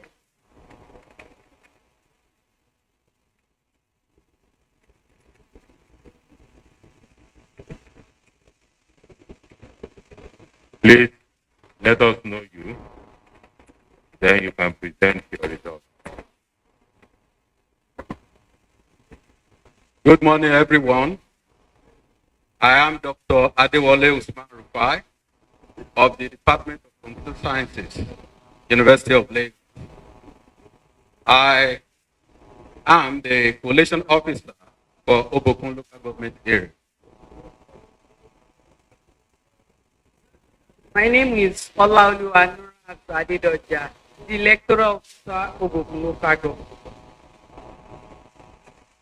So I have the result for Obokun local government area, code 24. Starting with the total number of registered voters, 53,267. Number of accredited voters, 24,447. Please, Dr. Rufai, can you please start all over again? Okay, sir. The total number of registered voters, 53,267. 53,267. Are you sure? I'm sure, sir. 53,267. 26 what? 7. 7. I think you said 266. No, sir. 26 what? 7, sir. Again, please. 53,267. Thank you. Number of accredited voters, 24,447. Now the scores for the party. starting with Party A, 26. Party A, 26. AAC, 71. AAC, 71. ADP, 243. ADP, 243. APC, 9727. APC, 9727. APM, 29. APM, 29. APP, 7. APP, 7. PP, 7. DP, 7. LP, 11. LP, 11. NNPP, 8. NNPP, 8. NRM, 3-4. NRM, 3-4. PDP, 13575. PDP, 13575. PRP, 27. PRP, 27. SDP, 4. SDP, 4. YPP, 38. YPP, 38. ZLP, 6. ZLP, 6. Total valid votes, 23813. Total valid vote, 23813. Rejected votes, 586.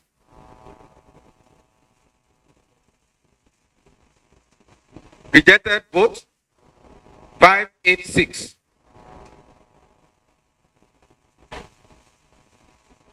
Total votes cast, 24399. Any cancellation, please? No cancellation, sir. Party agent, any comment? Please submit your results. Thank you, sir.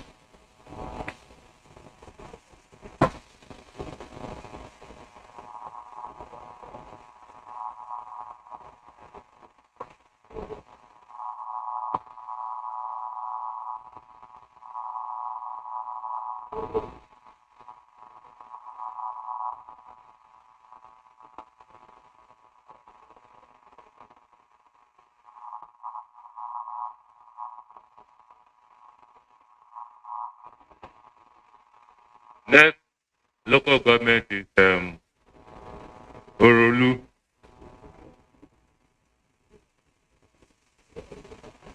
Orolu.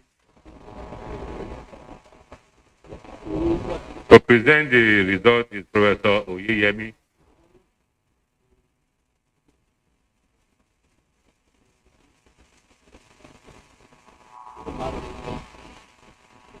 And the EO.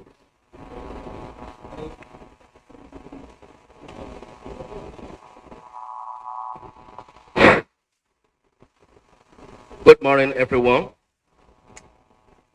I am Professor Ede East of Department of Physics, University of Lagos. I am the coalition officer for Orodo local government area. And I have with me here the EO. My name is Abioye Emmanuel Adigbola, electoral officer for Orodo local government. The summary of the result from Orodo local government is as presented as follows. Number of registered voters, 39653. 39653. Number of accredited voters, 21182. 21182. Vote for each of the parties participated in this election as follows. A 69. A 69. AAC 55. 55. ADP 271. 271. APC 9928. 9928. APN 21. 21. APP 14. 14. BP 15. 15. LP 32. 32. NNBP 04. 04. NRM 14. 14. PDP 10282. 10282. PRP 18. 18. SDP 09. 09. YPP 23. 23. ZLP 10. 10. Total valid votes 20765. 20765. Rejected votes 413. 413. Total vote cast 21178. 21178. As presented, sir. Any cancellation, please? No cancellation, sir. Party agent, do you have any comment? Thank you. Please present your results.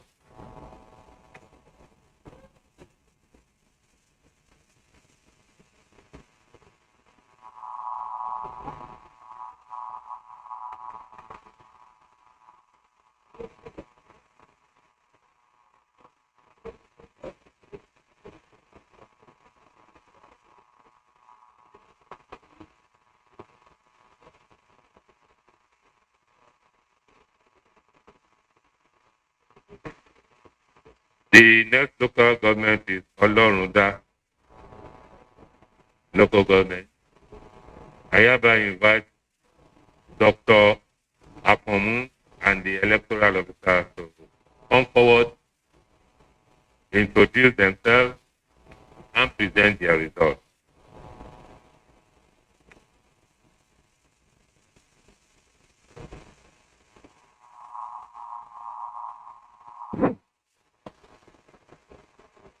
Good morning, distinguished ladies and gentlemen. I am James Common, Associate Professor in the Department of Civil and Environmental Engineering, University of Lagos. With me, the electoral officer for Olorunta local government. My name is Atakumosa West, electoral officer of Olorunta local government. A summary from the local government as follows. Total registration area 11. Number of registered voters 104 700. 104 700. Number of accredited voters 42009. 42009. Votes scored by parties are as follows. A 208. 208. AAC 95. 95. ADP 460. 460. APC 18709. 18709. APL 40. 40. APP 23. 23. BP 19. LP 63. 63. NNPP 17. 17. NRM 30. 30. PDP 21358. 21350. Sorry. 21350. PDP 21350. PRP 56. SDP 46. YPP 51. ZLP 20. Total valid votes 41187. 41187. Rejected votes 737. 737.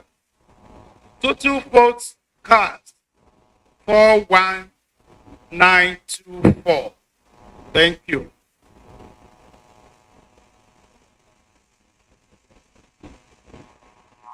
Any cancellation? None reported, sir. How many votes were rejected? 737.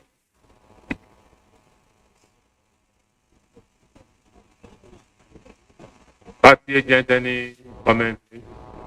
Please submit your result.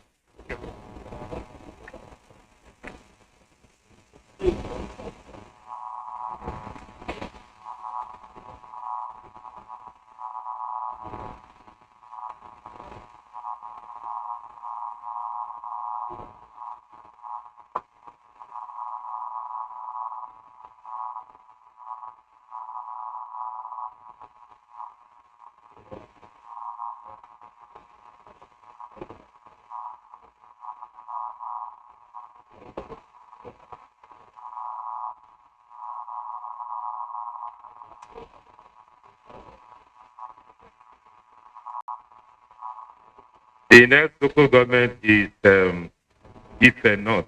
Ife North, please.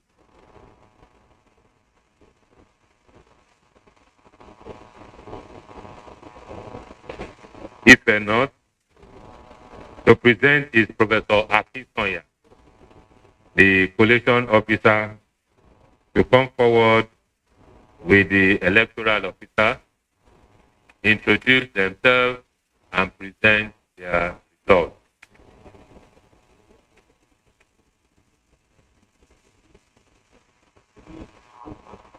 I greet everyone. I'm Professor Akisonya Bamidele from the Department of Zoology, University of Lagos. I am the coalition officer for Ife North local government. My name is Babalon Olayiwola Debile, the electoral officer, Ife North local government. Thank you, sir.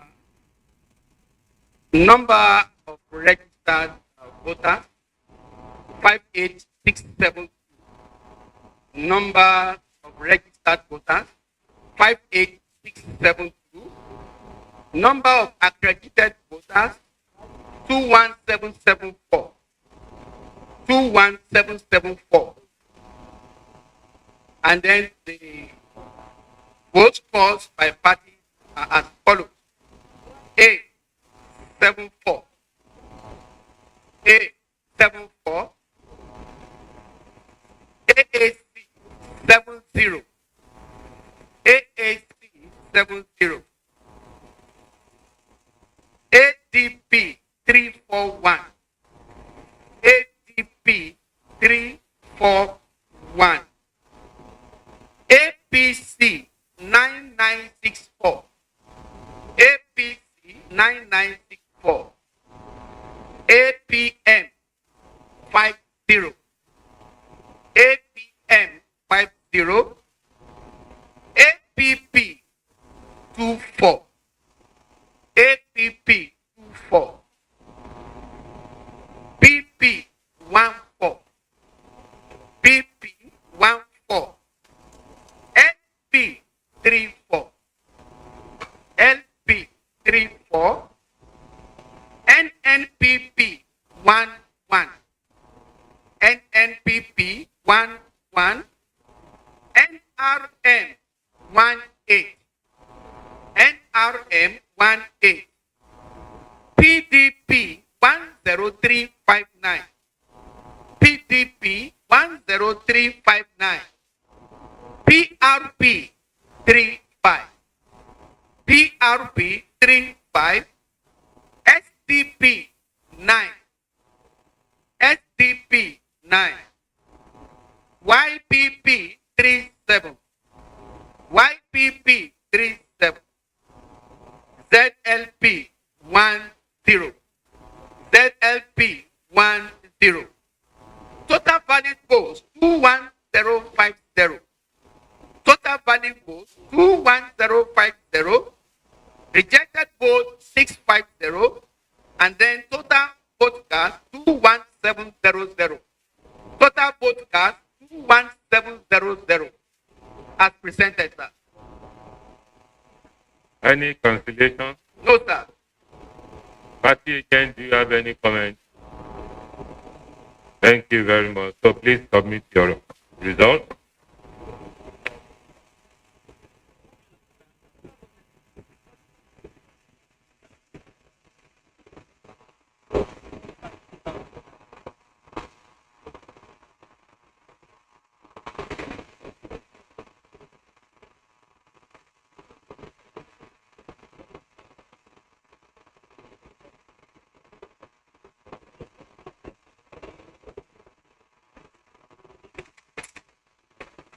The next local government is Ife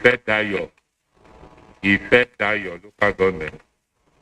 I hereby invite Dr. Aderonke Samuel, who is the collation officer and the electoral officer, to come forward, introduce themselves, and present their results.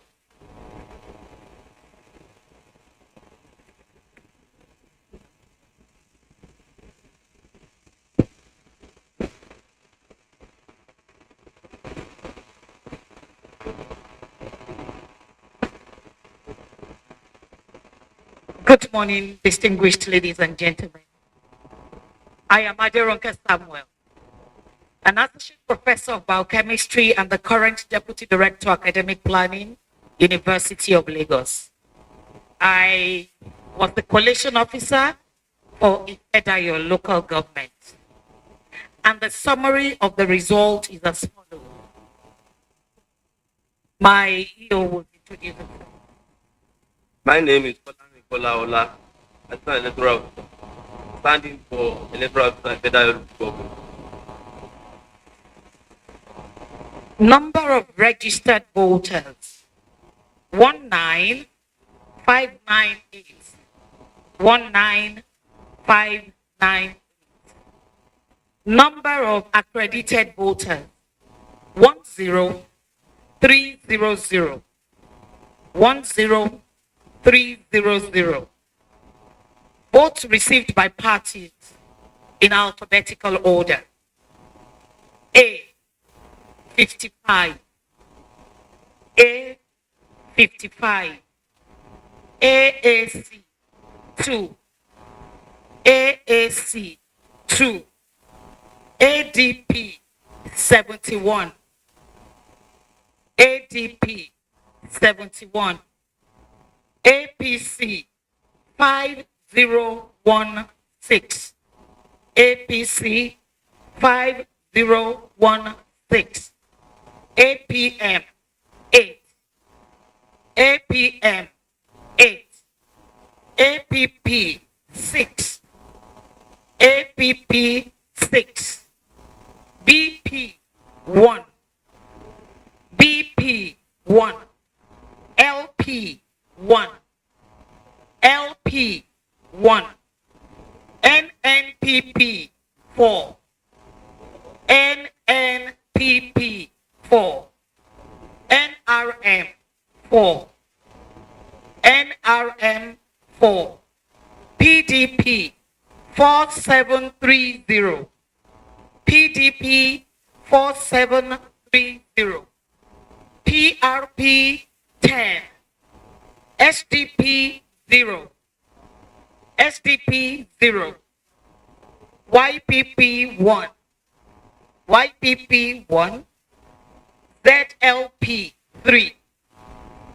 Total valid votes, 9912. 9912. Rejected votes, 124.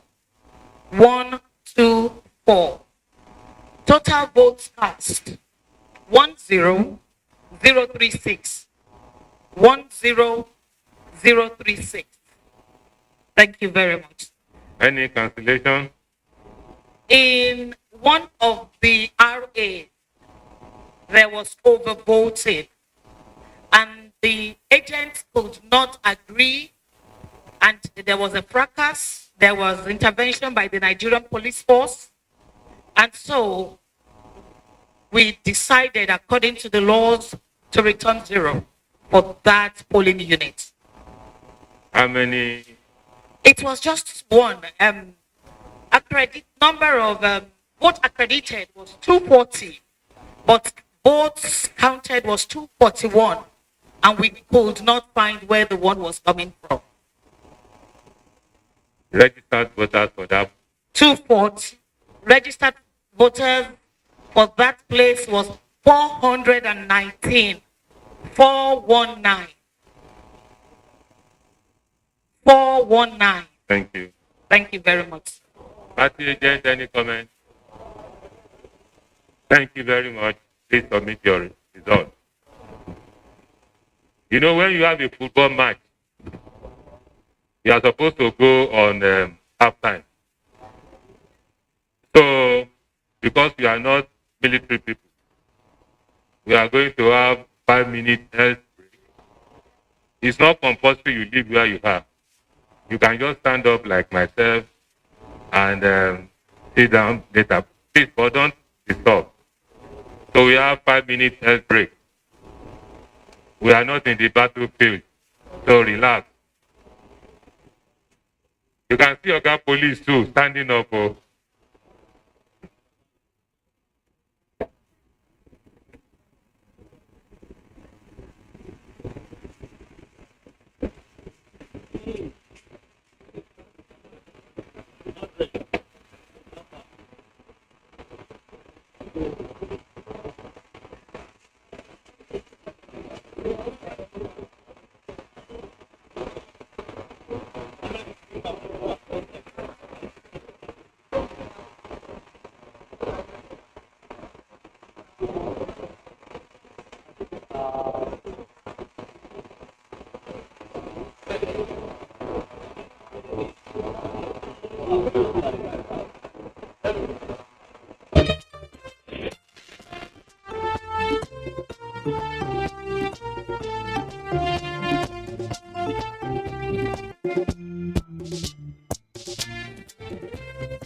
Thank you for still staying with us on Osun Decide on the network service of NTA.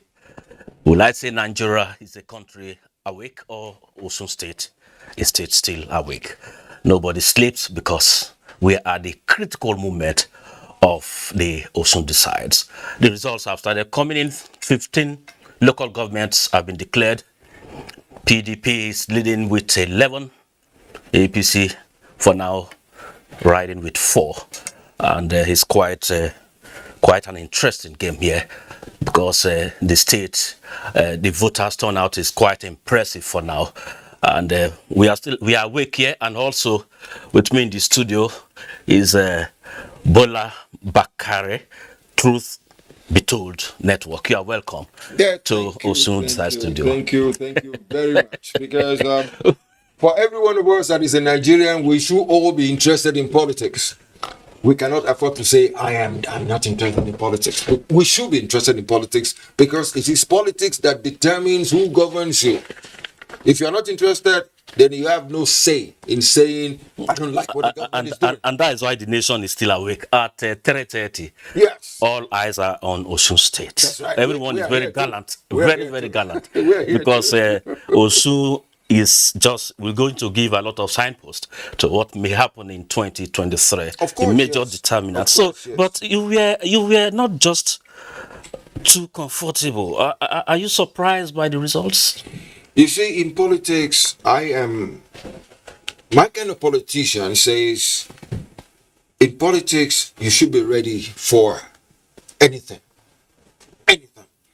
Because the people, there are ways you guide the people, there are ways you drive the people, there are ways you knock the people.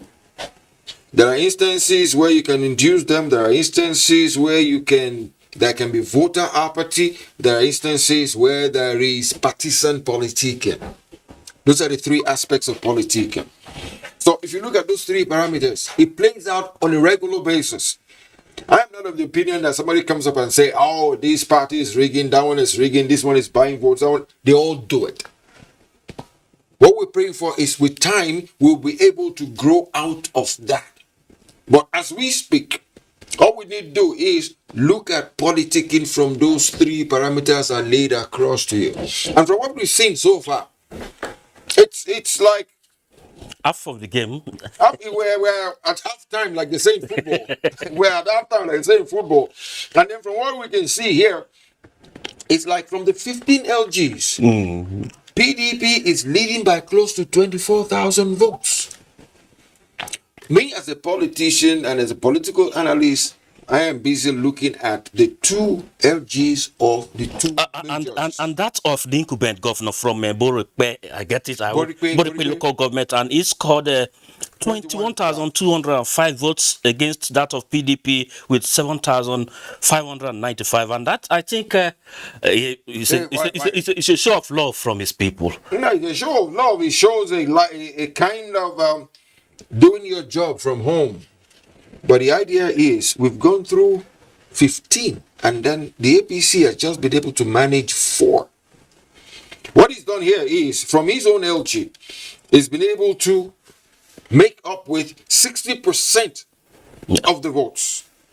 But at the same time, look at the general votes. We are yet to go to Ede, where the PDP man is from. And basically, if he's good, if he has any Is it from Ede or Atakumosa? Because I checked if Adeleke. We get to know exactly. We'll get to know subsequently about. But Osogbo, I think that is the state capital. Osogbo is the state capital. But PDP got 30,401 against APC 22,000. It is a factor of what you think in politics.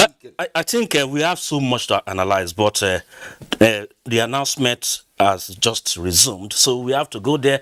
So that, let's get probably what the second half of the match holds for us. Okay. So let's go back to the Coalition Center in Osogbo for more local governments. That's right. 145. Party AAC 145.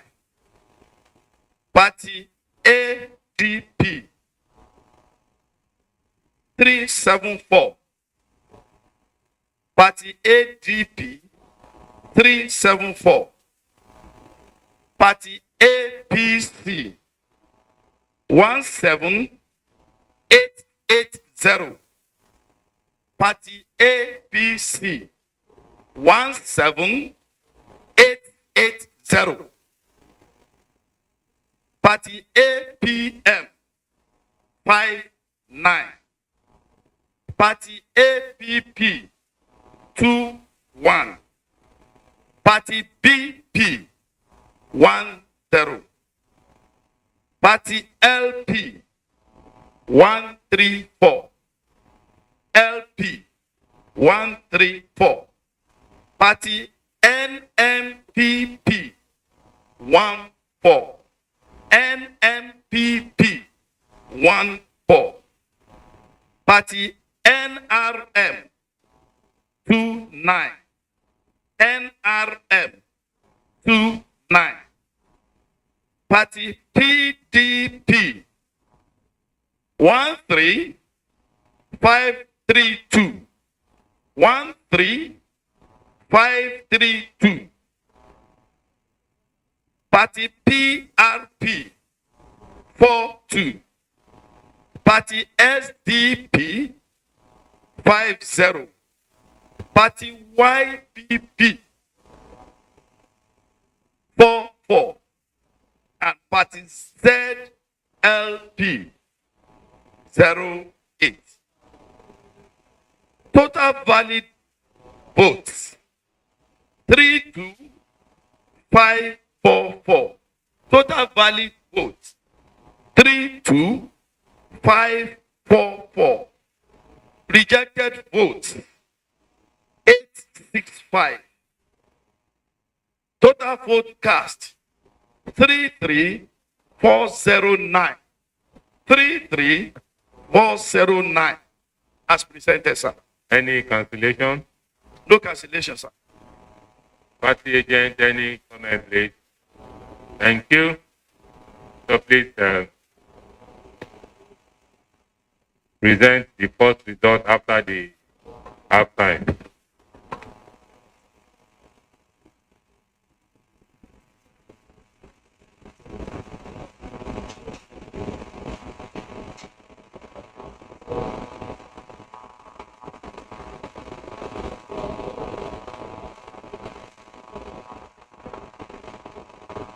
The next local government is Ife.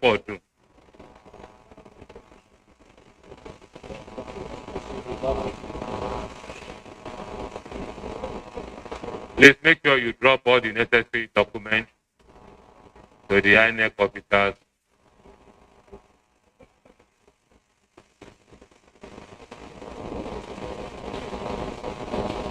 Don't go and use the document to collect loan from the person selling groundnut.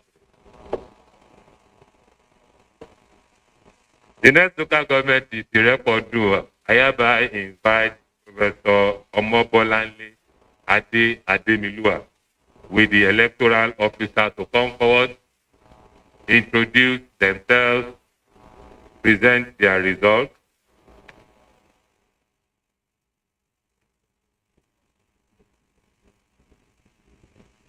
I am Omobolade Ede East, Associate Professor, Botany and Acting Botany, University of Lagos. I am Abdulkadir Aziz, the electoral officer, the record in local government.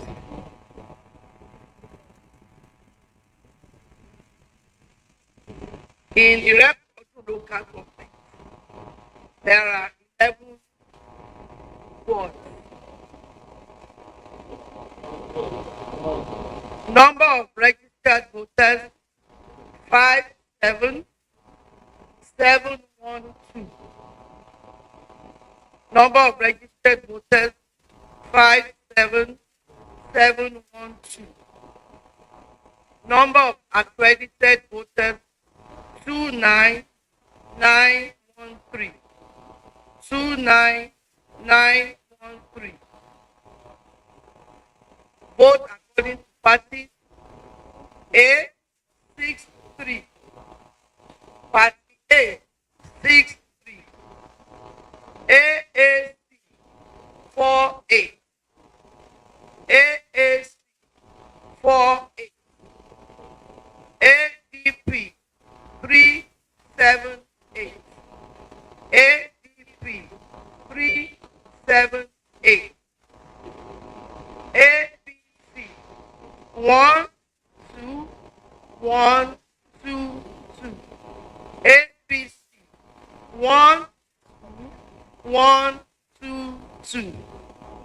APM 32.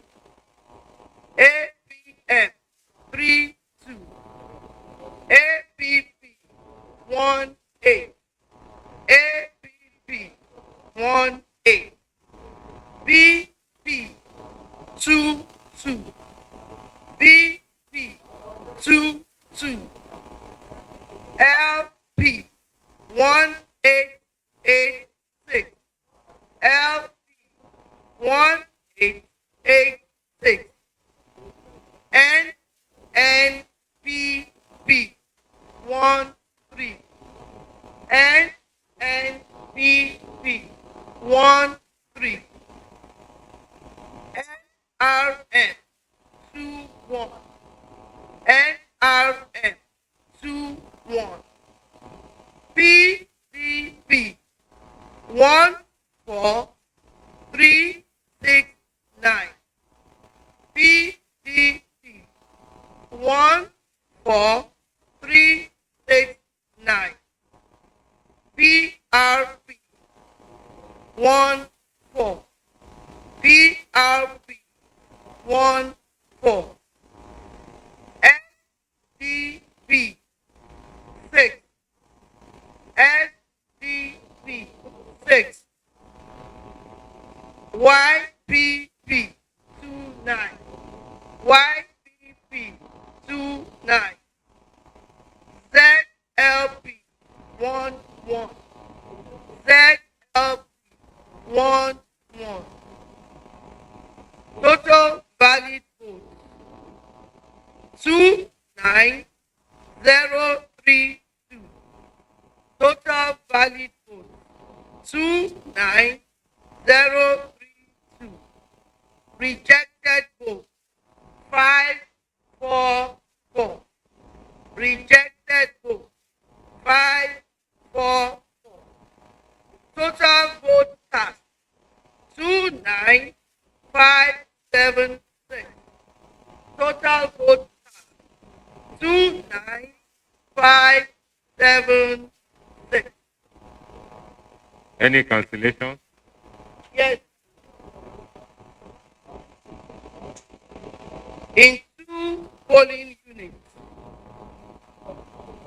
Ward Olobuti, there was a cancellation in polling unit O2. Polling unit O2. Number of registered voters 704. Reason overvoting.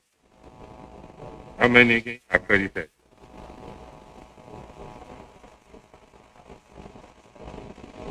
How many accredited? 398. How many voted? 401.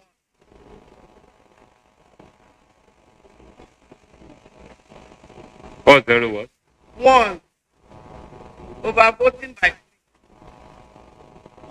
Party agent, any comment? The second was Olobuti. Olobu. How many registered voters? 1125. How many voted? How many accredited? How many Sorry, return of. Sorry. In Olobuti, number accredited is 298. 298 in the first one. Not Olobuti, not 3. Not 398. Not 3, the other one. Please take it all over again. Okay. Olobuti, translation in polling unit 005. Olobuti, polling unit 05. Number accredited 298. Vote counted 301. Number of registered voters 704. While in Olobu B, Olobu B, number of registered voters 1125. 1125. Number accredited 398. Number accredited 398. Number of votes counted 400. 1 rejected. Now, the first one with 704 registered candidates, that is booth 02 or 05? 05. 05. What is the total number for the 2 polling booths that were cancelled? Registered voters 1829. Total number of accredited. Registered voters 1829. What about accredited? Total number accredited.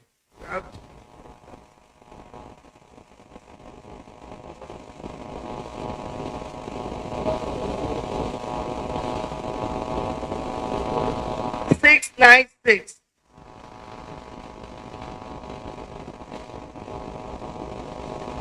Thank you very much. Please present your results.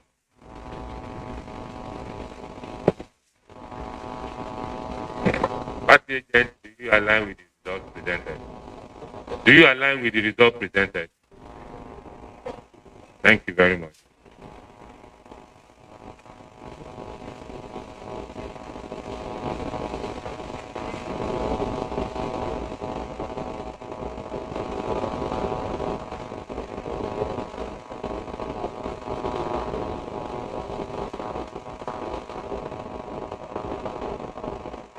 The next local government is Oriade. I hereby invite Professor Sunday Adebisi, who is the collation officer, to come forward with the electoral officer, introduce themselves, and present their results.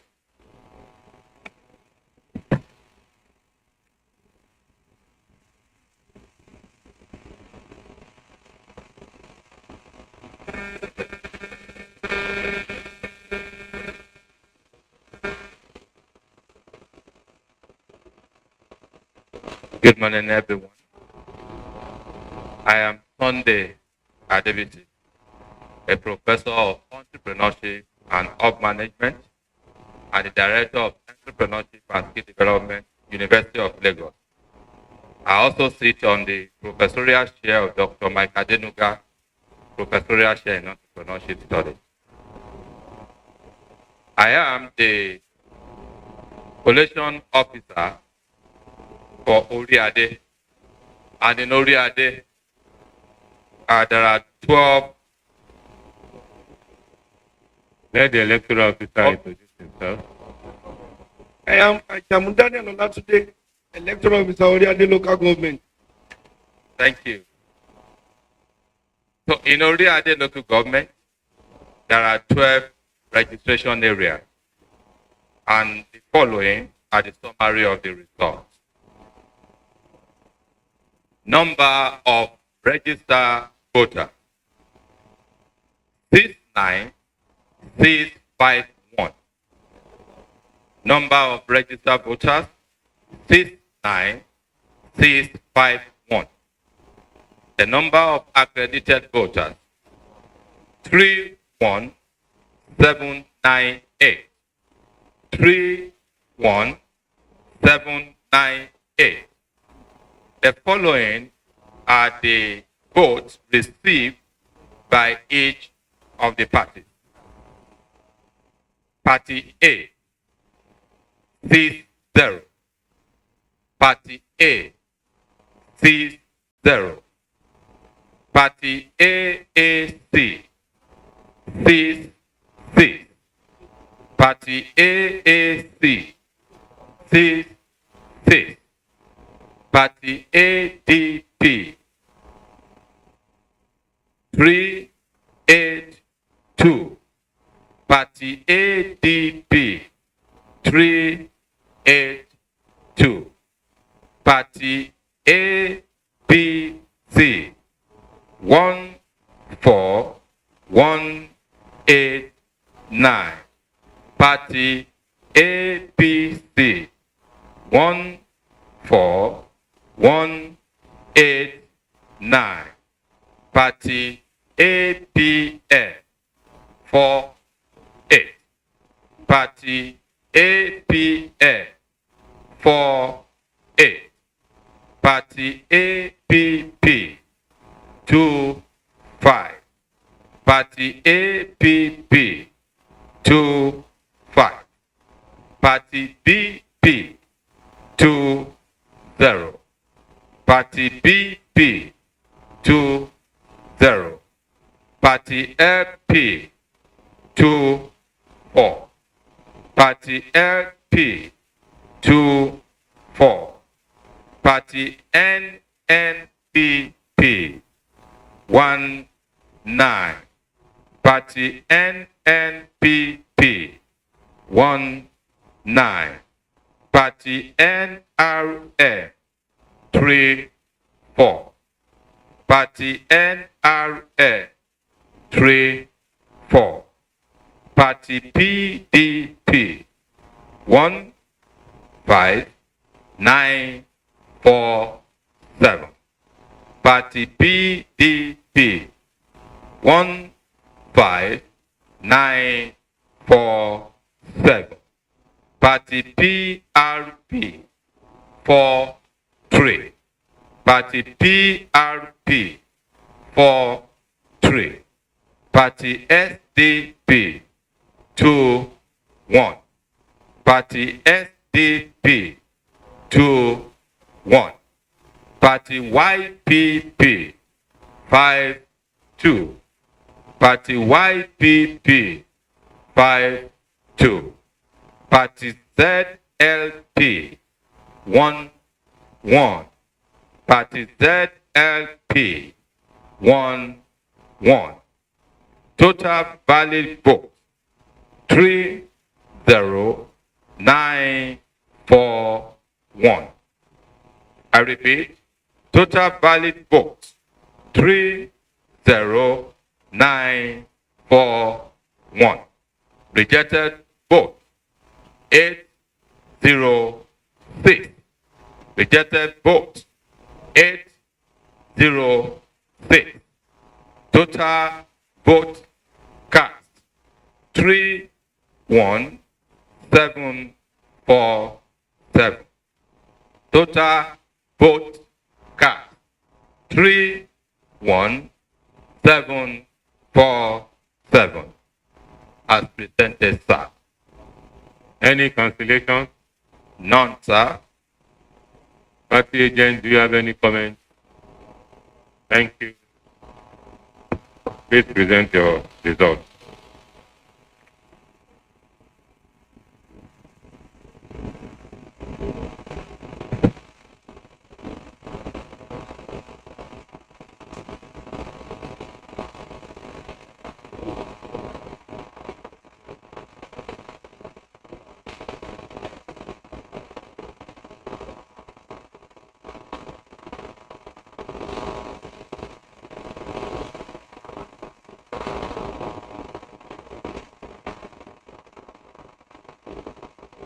I hereby invite Professor Johnson Aguntoye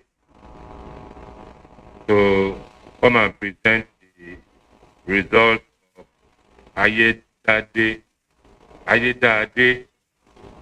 local government. Ayedade local government. Please introduce yourself and let the electoral officer introduce herself. Then you can present your results. Dr. Akuntoye Johnson, an associate professor in the Department of Metallurgical and Materials Engineering, as well as acting director at Industrial Zone Unit, University of Lagos. And with me, My name is Christiana Omoshara Abiodun, electoral officer, Ayedade local government. I serve as the coalition officer for the governorship election in Ayedade local government area, and the result is as follows. I have number of registered voter. Number of registered voter 67651. Number of registered voter 67651. Number of accredited voter. Number of accredited voter 29696. 29696. The vote for the political parties. Party A 229. Party A 229. AAC 98. AAC 98. ADP 435. ADP 435. APC 14527. APC 14527. APM 48. APM 48. APP 25. APP 25. BP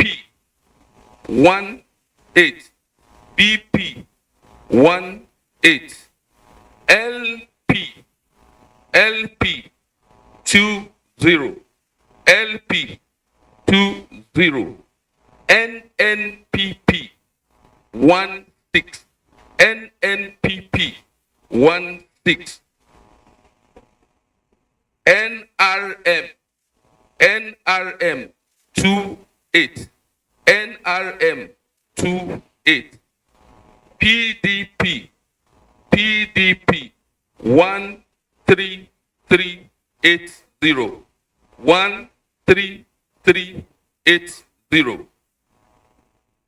And I have PRP 37. PRP 37. SDP 10. SDP 10. YPP 98, YPP 98, ZLP 19, ZLP 19. Total valid vote. Total valid vote 28988. 28988. Rejected vote. Rejected vote 692. 692. 692. Total vote cast. Total vote cast 29680. 29680. There are no cancellation. Thank you, sir. Thank you very much. No cancellation. No cancellation. How many rejected? Please speak to your mic. Rejected 692. Thank you. Please present your report.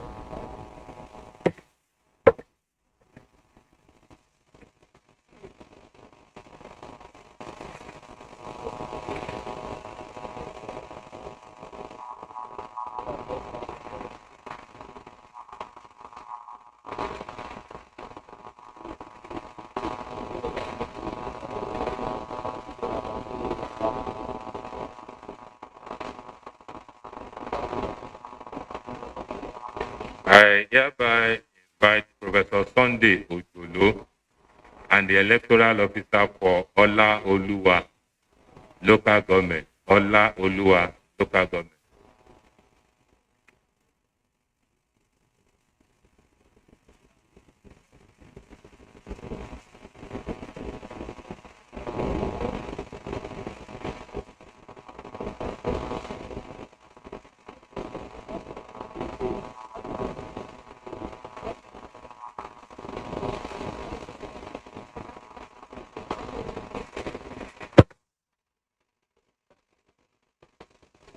My name is Professor Sunday Ojolo from Department of Mechanical Engineering, University of Lagos. I'm the head of the department. I'm here with the electoral officer for Ola Oluwa local government. And my name is Osun Akinka, electoral officer, Ola Oluwa local government, Odo Otin. I have the following result for the election of governorship for Ola Oluwa local government area. We have 10 registration areas in the Ola Oluwa local government. Number of registered voters, 37149. 37149. Number of accredited voters, 17214. 17214. So we have votes by party. Party A, 35. Party A, 35. AAC, 31. AAC, 31. ADP, 195. ADP, 195. APC, 9123. 9123. APM, 22. APM, 22. APP, 10. APP 10, PP 13, BP 13, LP 12, LP 12, NNPP 19, NNPP 19, NRM 14, NRM 14, PDP 7205, PDP 7205, PRP 14, PRP 14, SDP 14, SDP 14, YPP 25, YPP 25, CLP 05, CLP 05. Total valid vote 16737. Total valid vote 16737. Rejected vote 455. Rejected vote 455. Total vote cast 17192. Total vote cast 17192. Any cancellation? No vote was cancelled. Thank you very much. Please submit your result.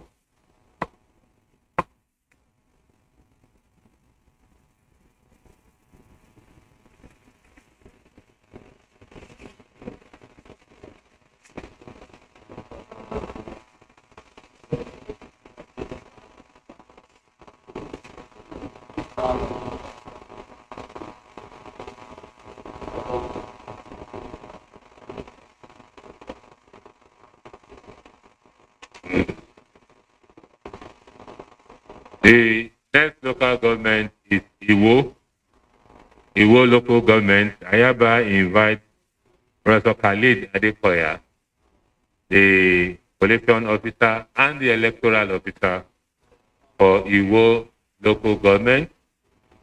Please come forward. Let us know you. Thereafter, you present your results.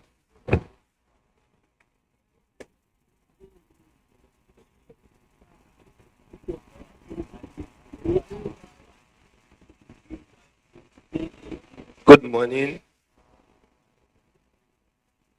My name is Khalid Adekoya, a professor of genetics in the Department of Cell Biology and Genetics, University of Lagos. I am the collation officer for the gubernatorial election in the whole local government code 23. With me is I'm the electoral officer for a whole local government. How to silence the review? Thank you. The whole local government is made up of 15 registration areas. And here I present the result. Number of registered voters 90051. 90051. Number of accredited voters 36591. 36591. Votes received by parties. Party A 214.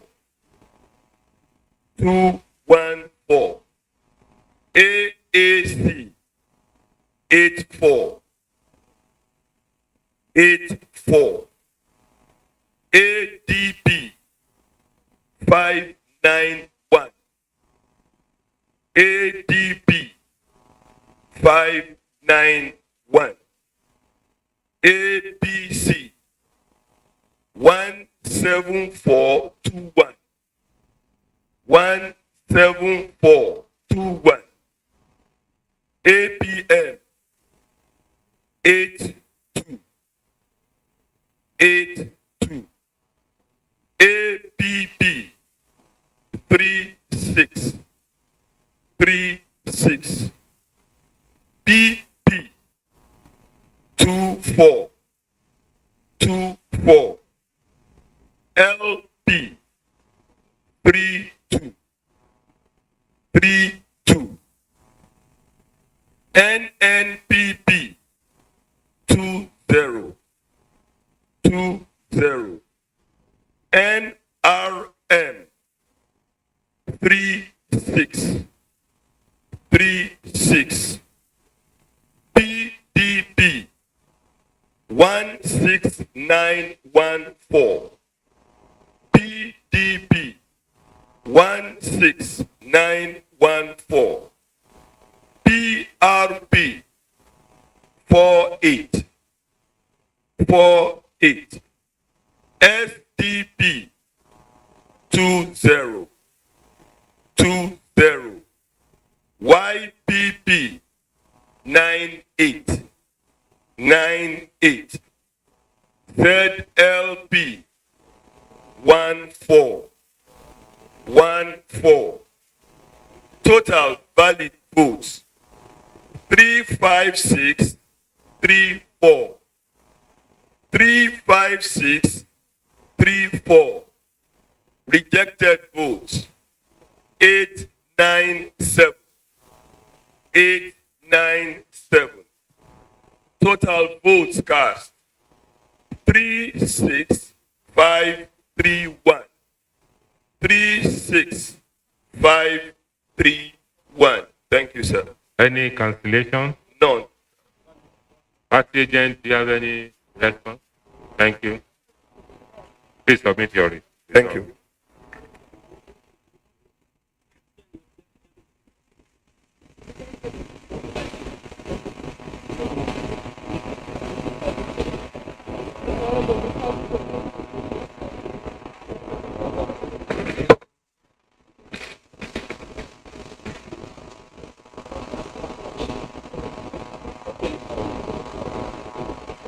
The next local government is Ede South. Ede South, I hereby invite Dr. Olayinka Agunloye, the collation officer and the electoral officer. So please come forward, introduce themselves to us, and give us their results. Thank you so much, sir. Good evening, everyone. My name is Dr. Olayinka Agunloye from the Department of Urban and Regional Planning, University of Lagos. I am the collation officer for Ede South local government area. My name is Adam Sulu Adamila Kadri, the electoral officer for Ede South local government. Thank you so much. The results of the various votes from different parties are as follows. To start with, the number of registered voters is 54872. 54872. The number of accredited voters is 26306. 26306. The results of the parties are as follows. Party A 38. 38. Party AAC 43. 43. Party ADP 226. 226. Party APC 5404. 5704. 5704. That is for APC. APM 25. APP 20. Party PP is 18. Party LP 16. NNPP 15. NRM 57. PDP 19438. 19438. PRP 33. SDP 11. YPP 37. ZLP 10. The total valid votes is 25691. Again, total valid votes 25691. Rejected votes 546. Total votes cast 26237. 26237. 26237. As presented, sir. Any cancellation? No cancellation, sir.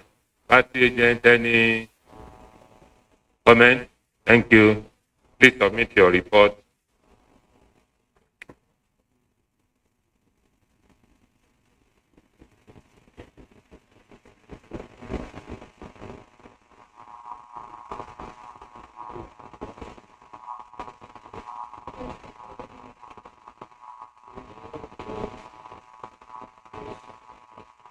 I hereby invite Dr.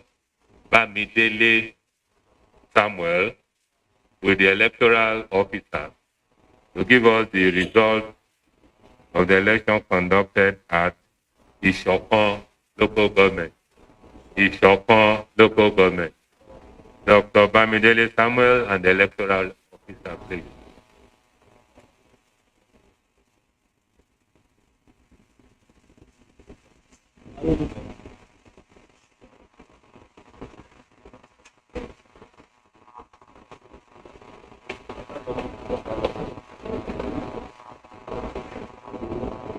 Electoral officer for Esa-Oke local government, we are waiting for you.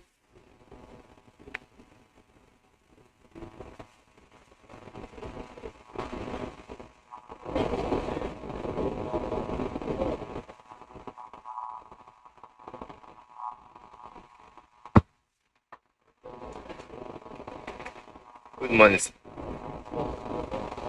I'm Dr. Olusegun Bamidele Samuel of the Department of Marine Sciences, University of Lagos. I served as the coalition officer for Esa-Oke LGA. With me, My name is Olojede Alice Olutoyin, the electoral officer in Esa-Oke local government. for Esa-Oke local government, that's 11 registration area. Total number of registered voters 53288. Number of registered voters 53288. Number of accredited voters 23051. Accredited voters 23051.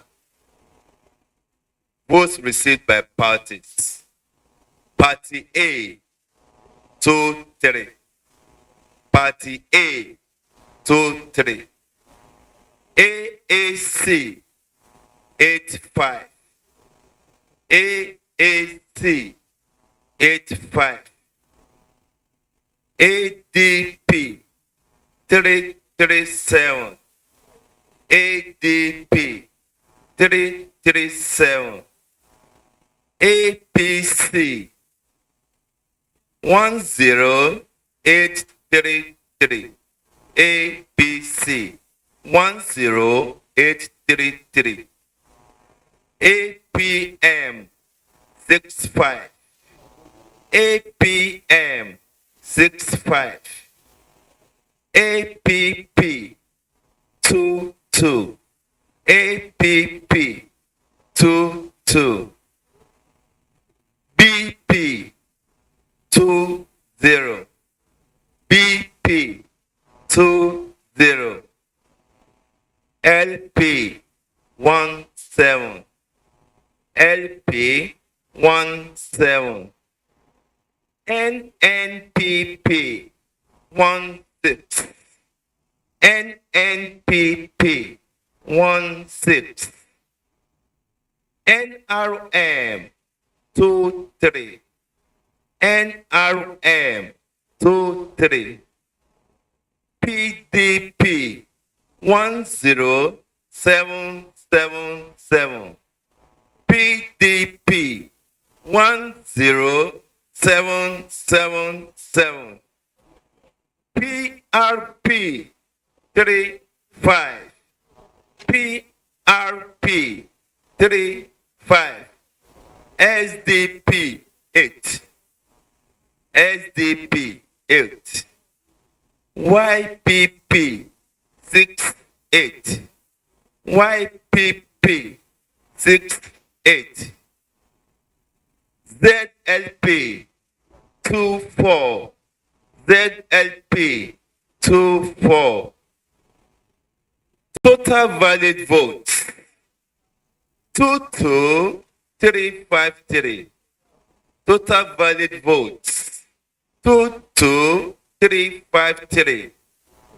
Rejected votes, 6, 3, 4.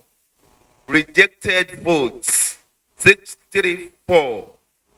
Total vote cast, 2, 2, 9, 8, 7. Total votes cast, 2, 2, 9, 8, 7. Thank you, sir. Any cancellation? That was none, sir. Party agent, do you have any comment?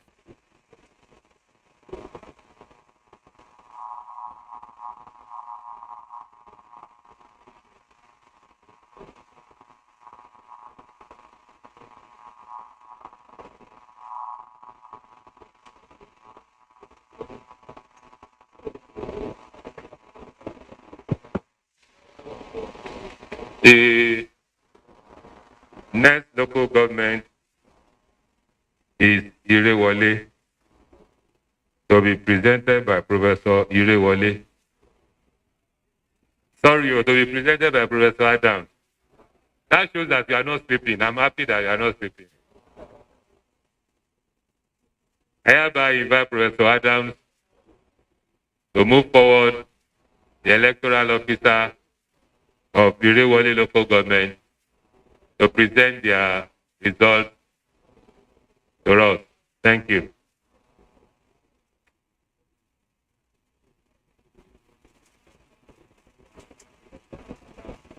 Good morning, distinguished ladies and gentlemen. My name is Lukman Adams, a professor of nanochemistry and material science at the University of Lagos Chemistry Department. I serve as collation officer for Irewole local government area. And with me, I am Ede East, the electoral officer, Irewole local government, Ire. I hereby present summary of the result. Irewole has 11 RAs. Code 21. Now, number of registered voters, 74268. 74268. Number of accredited voters, 34480. 34480. And summary of votes obtained by the parties. A 31. 31. AAC 84. 84. ADP 460. 460. APC 18189. 18189. APM 5252. APP 2121. BP 2222. LP 1717. NNPP 1515. NRM 3838. PDP 14216. 14216. PRP 4040. SDP 1111. YPP 9393. ZLP 1717. Total valid votes 33315. 33315. Rejected votes 824. 824. Total votes cast 34139. 34139. As presented, sir. Please check all over again. All over again. Yeah.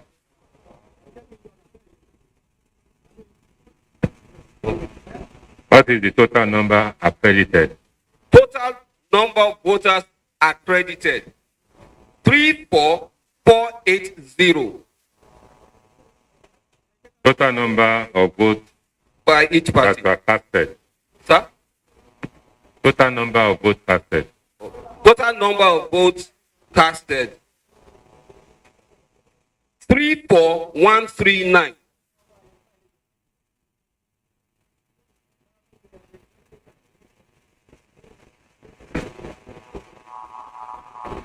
Go through the party scores again, please. Okay, the party score. Party A 3-1. 3-1. AAC 84. 84. ADP 460. 460. APC 18189. 18189. APM 5252.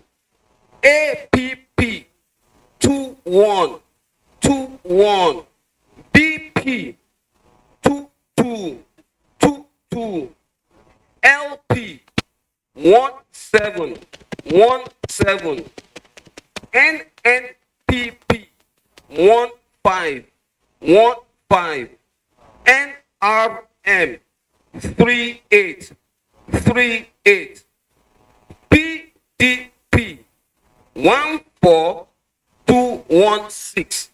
14216. PRP 4040. SDP 1111. 11. YPP 93. ZLP 17. Total valid votes 33315. 33315. Rejected votes 824. 824. Total votes cast 34139. 34139. As presented, sir. Professor Adams, you may need to step aside to reconcile the total vote cast. Okay. And represent. So you and the returning officer should please just stay somewhere, look at the total vote cast again, and reconcile properly. Ejigo local government, Dr. Khalid, Dr. Caleb Biri, and the electoral officer should come forward, please. Dr. Biri and the electoral officer come forward. Introduce themselves and give us the report or result from Ejigo local government.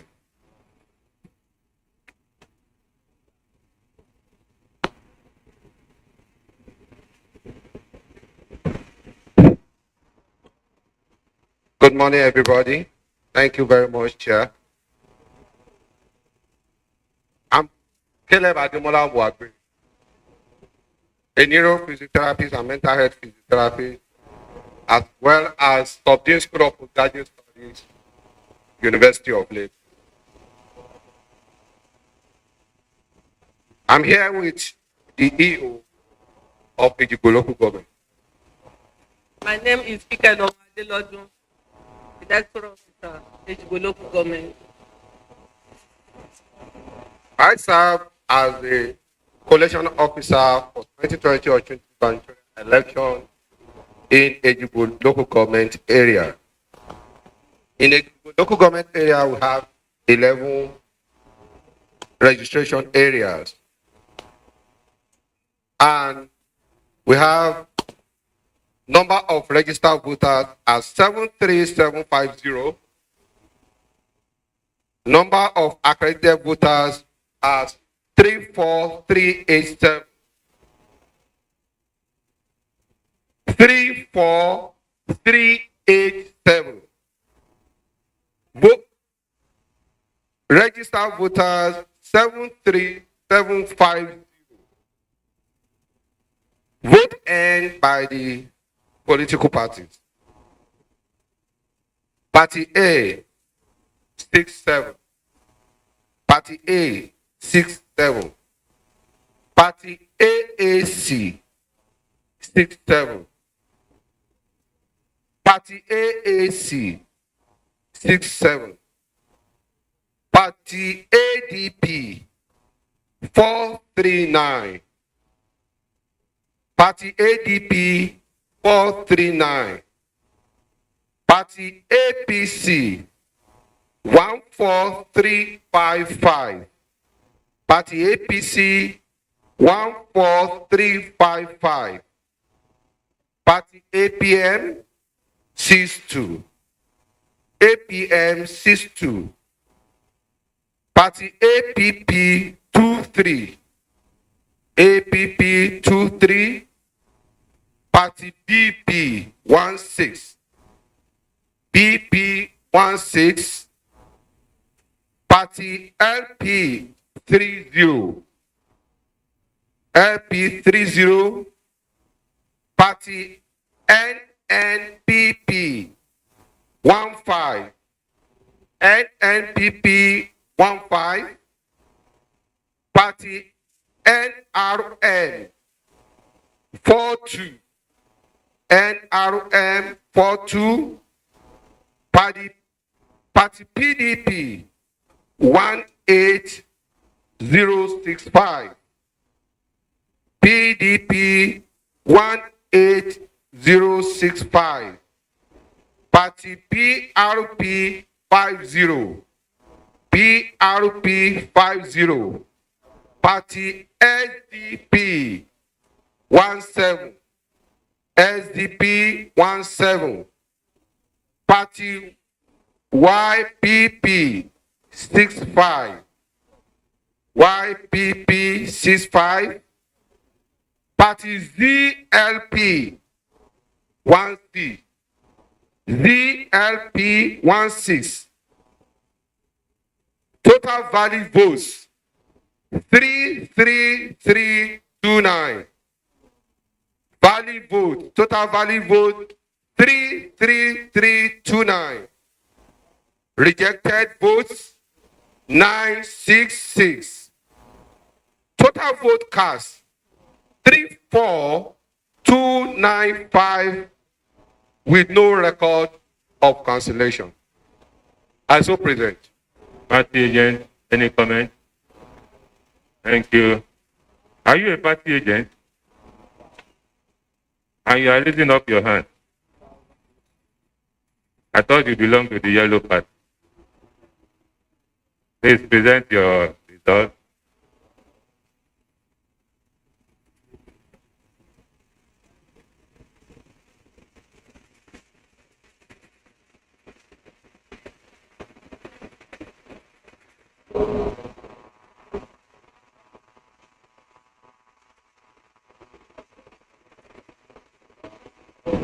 The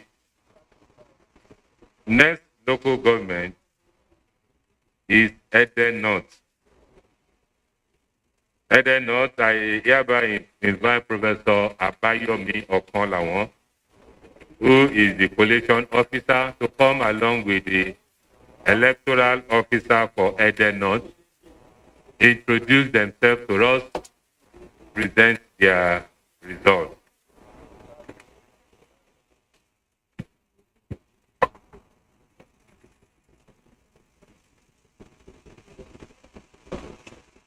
Thank you, sir. I am Abayomi, Professor Abayomi Okonlawon, Department of Anatomy, College of Medicine, University of Lagos.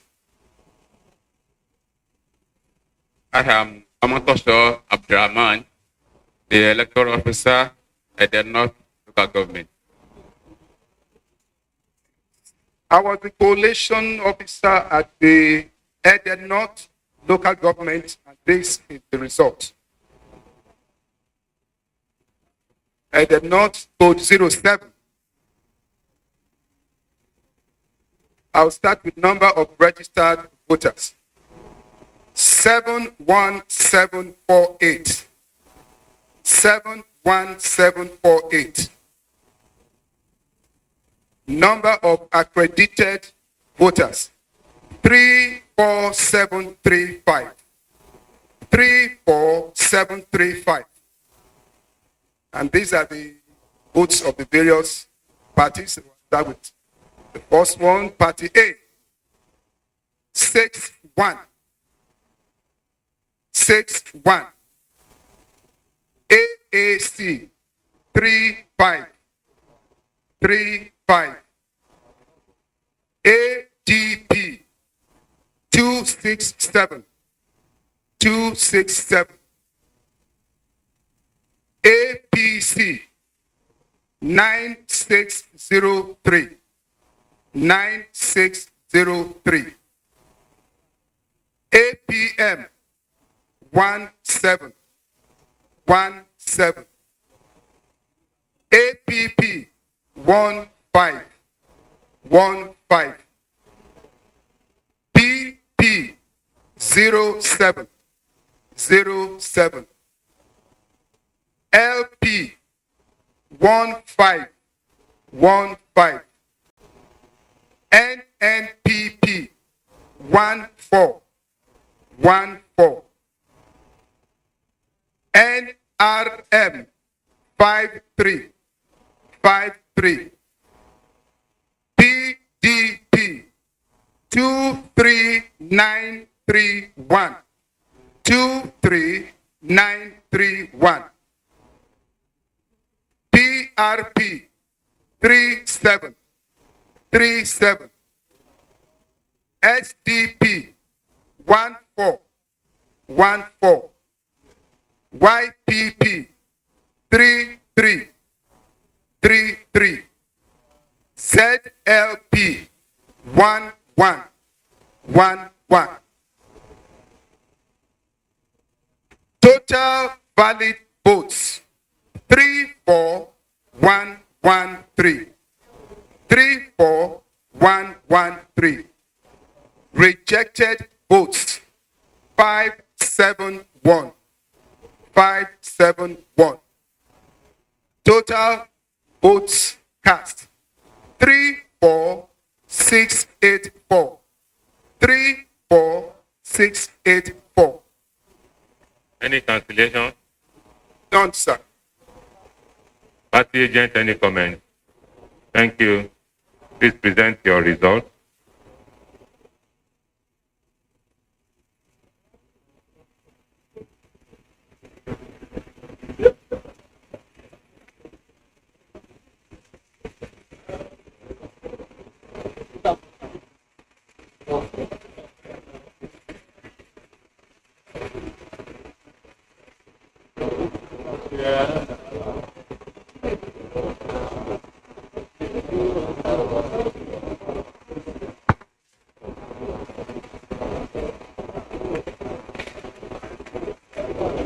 Next local government, Egbedore local government. I hereby invite Dr. Sawyer, who is the collation officer, to come out with the electoral officer and present their result.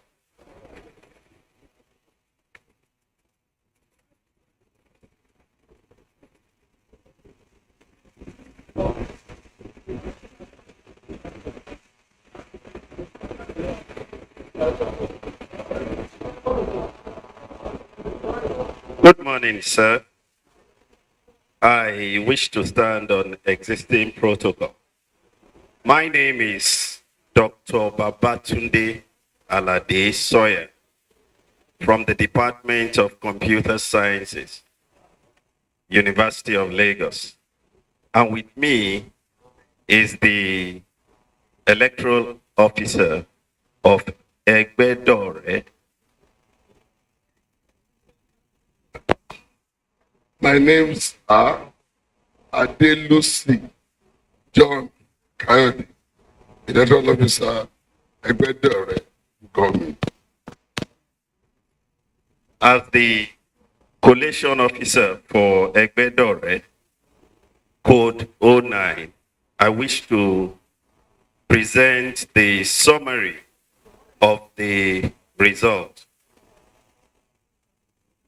Number of registered voters, 53150. Number of registered voters, 53150. Number of accredited voters, 24283. Number of accredited voters, 24283. Votes received by party. Party A, 105. Party A, 105. AAC, 52. AAC, 52. ADP 272. ADP 272. APC 9228. Again, I'll take that again. APC 9228. 9228. APM 19. APM 19. APP 17.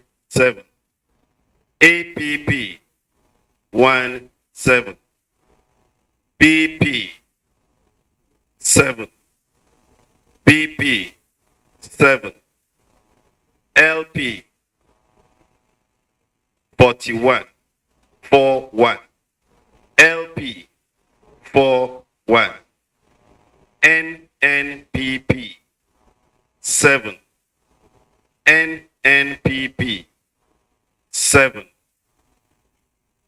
NRM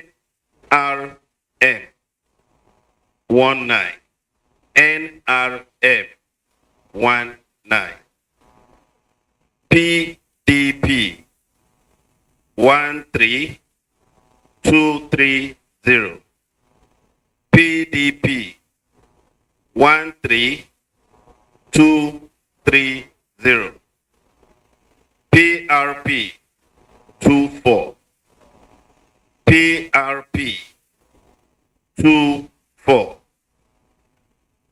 SDP 22, SDP 22, YPP 22, YPP 22, ZLP 7, ZLP 7. Total valid votes cast 23072. Total valid votes 23072.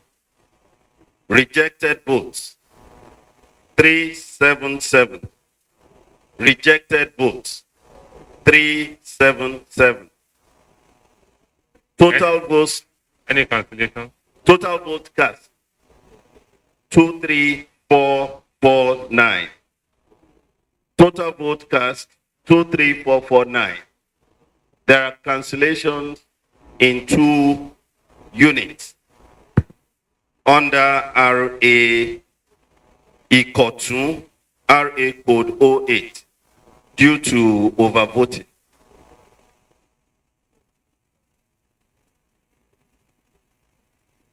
Can you give us the figure? Polling unit 001.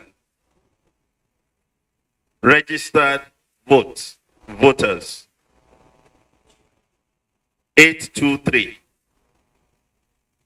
823 registered voters. Accredited voters 399. Accredited voters 399. Valid votes 40400. Valid votes 400. Rejected votes 2. Total votes 402. The second polling unit 002. Registered voters 441. Registered voters 441.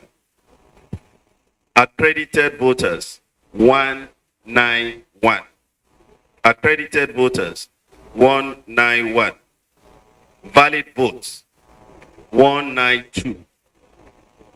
Valid votes 192. Any comment? Rejected votes 0. Please submit your total 192. Submit your report. Okay.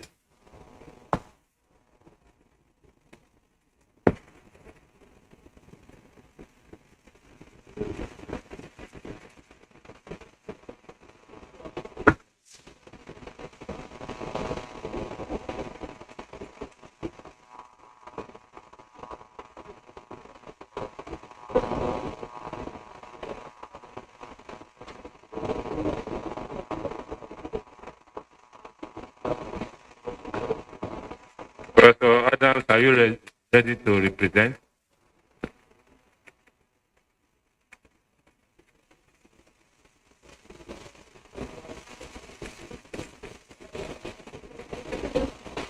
Over to you, sir.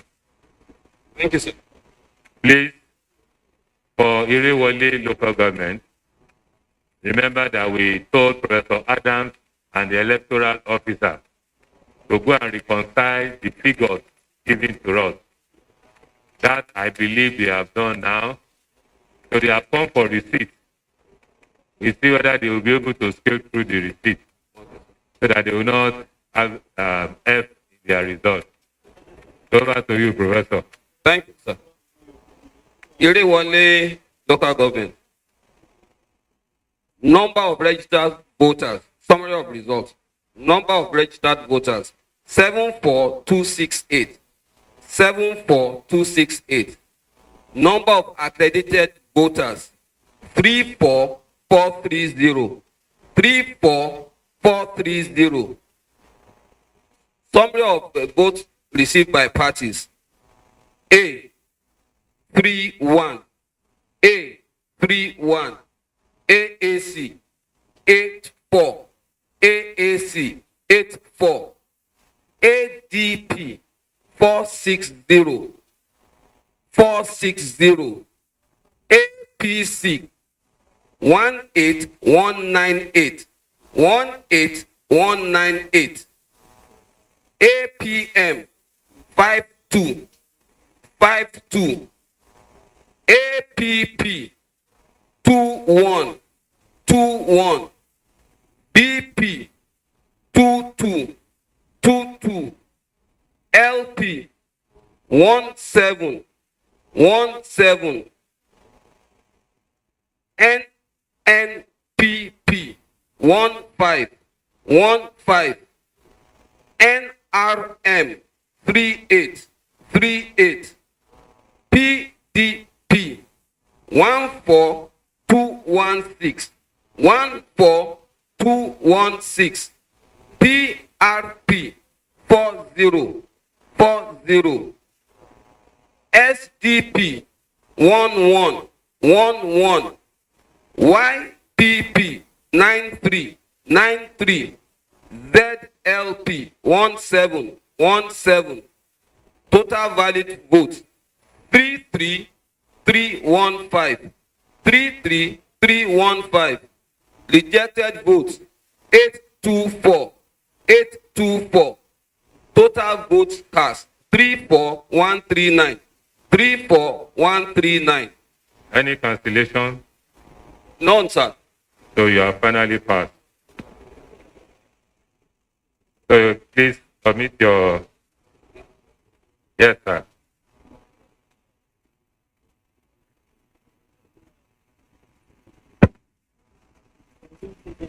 Thank you very much, sir. I want to put on record, sir, that Irewole local government witnessed a very, very serious security breach during this election. And I'm surprised. Come again. A very serious security breach. All right. In the course of the collation of the results. And I'm surprised that there was no mention of it. As I speak, sir, the local government collation agent of the People's Democratic Party, Honorable Ede Jordan, was shot and is lying critically ill as we speak. He could not even attend this collation that was done at the local government collation center.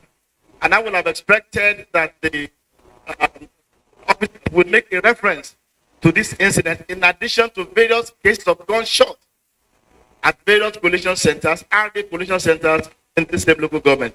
I want that to be put on record, sir. Thank you very much. Well noted, sir. Please, let's have your result. No, please wait. Let the other gentleman introduce himself and give us the... I'm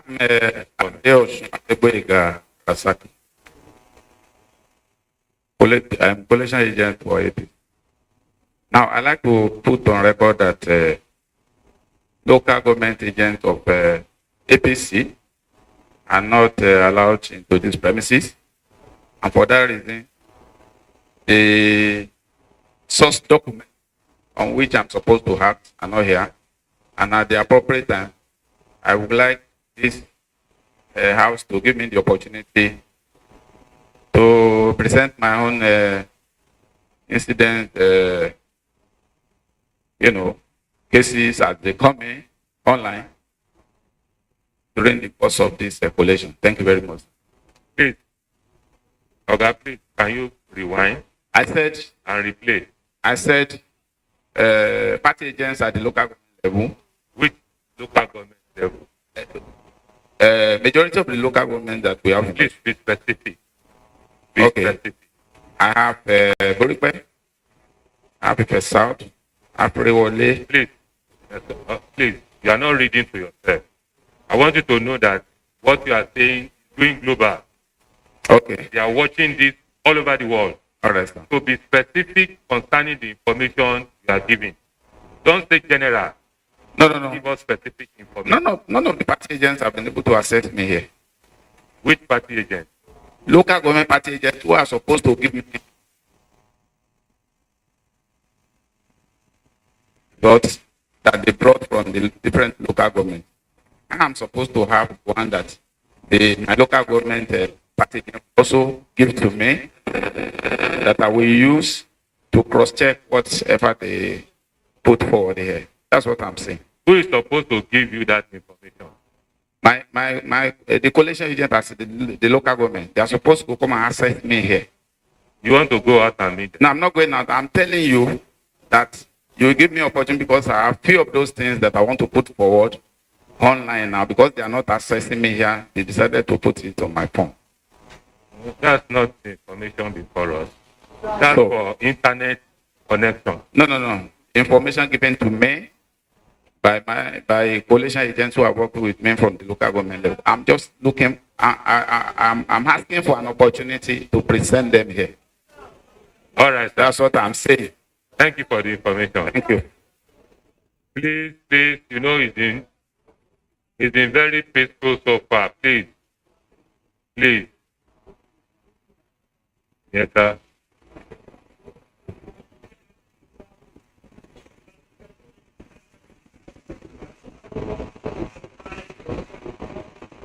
Please let him have the microphone. Please give him the microphone so that we can be on the same page. Thank you, sir. I am Odeyemi Oluwatosin, representing New Nigeria People's Party, NNPP. I want to make a clarification because INEC has really helped us before now. My question is to the RO or the EU. From the results that they have, the APC agents, were they able to append their signature on the result sheet? Once we have that, I think we are good to go. Thank you. Professor Adams, you have the microphone. I want you to respond to the question raised by NNPP agent, party agent. The form has been signed by APC agent. APC? Yes, sir. And other, and... Please, can you give us the names of the party agents that signed the form?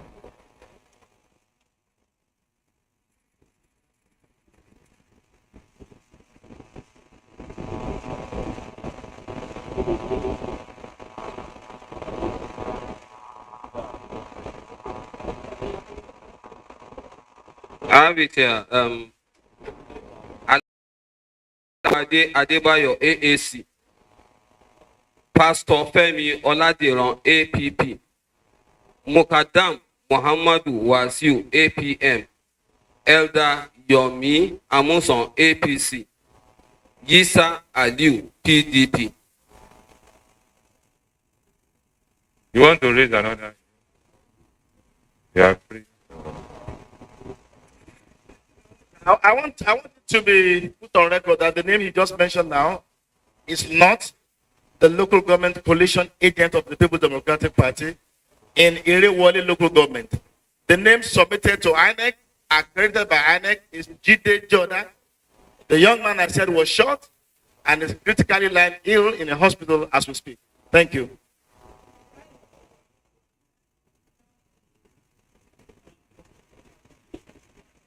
This gentleman came along while the other agents were there, and he actually mentioned that and requested.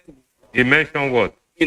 That there was an issue, and therefore, because the accredited person was not on ground, that if he could sign on his behalf, And I asked all the agents that were there, and they agreed. Because I checked it and I saw that it was PDP. That was when, so it's PDP, Yisa Aliu. He had the PDP before his time. NMPP, do you want to say something?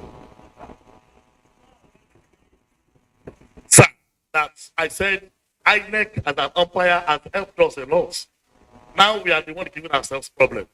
When that issue happened to PDP, was there an official report to INEC for a replacement officially? Now the person that signed is being denied by PDP, claiming that there was an incident that occurred there. Now the RO, the professor, also allowed him to sign because he believes he has the tag of PDP and the agents together agreed that he should sign. Well, I believe I am not between both of them. They know the right thing to do after now. Thank you, sir.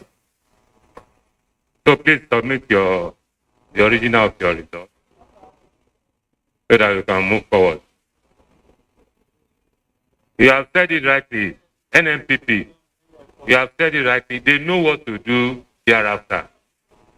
We don't have to delay ourselves. You see, I like the way you presented it, that INEC has helped you so far. So we should not create unnecessary problems for ourselves. So please present your report. I also think that where infractions are noticed on the feed, I should also be given the opportunity to register it. So that is why I am putting it forward to you, sir, that there is a need to give me an opportunity to register those infractions. Thank you. Thank you very much, sir.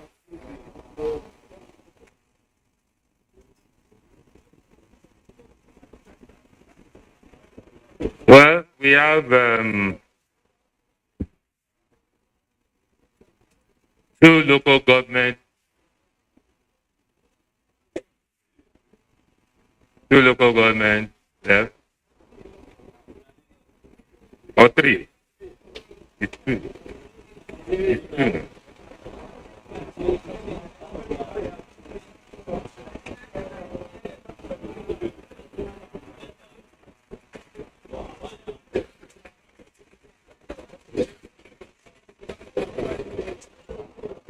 We have three local governments left. Atakumosa East, please.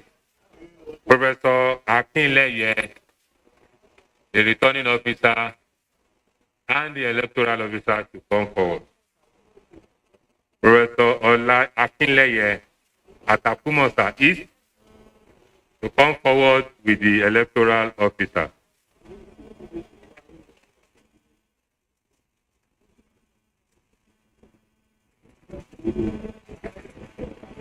Good morning, everybody. My name is Professor Oludiran Akinleye, and I was the collation officer for Atakumosa East local government area in the Osun State governorship election. Beside me is the EO, Ohide Meetena, the electoral officer for Atakumosa East local government. All right, I will go ahead to present the election results. So, number of registered voters, 41027. Number of registered voters, 41027. Number of accredited voters, 15497. Number of accredited voters, 15497.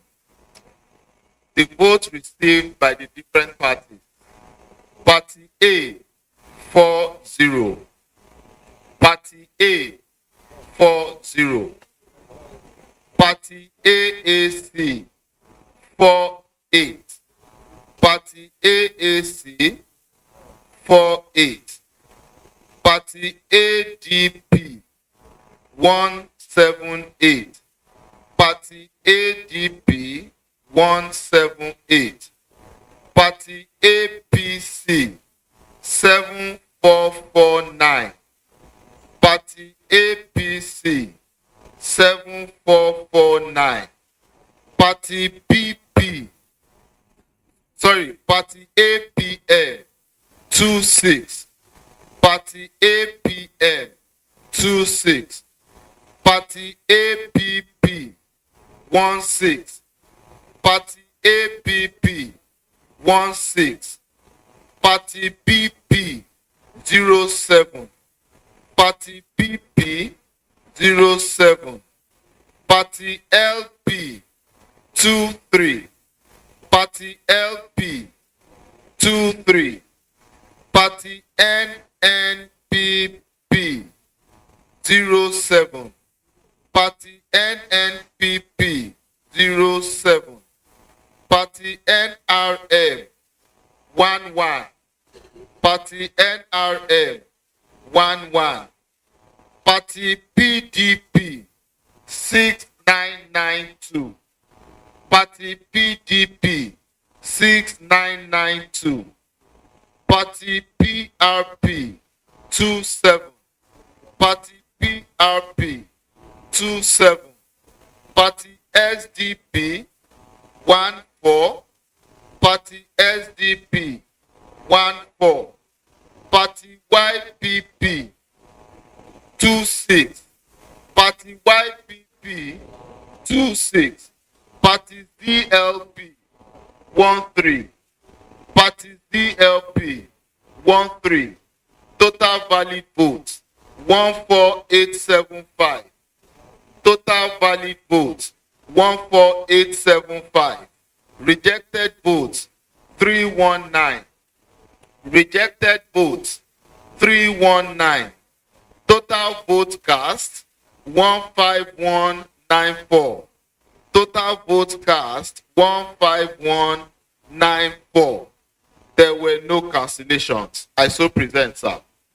Can you, Professor Claire? Yes, sir. With the EO, can you please go through the figures again and represent? All right, sir. Please go through the figures.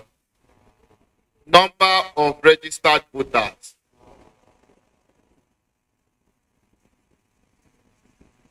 Okay, number of registered voters 41027.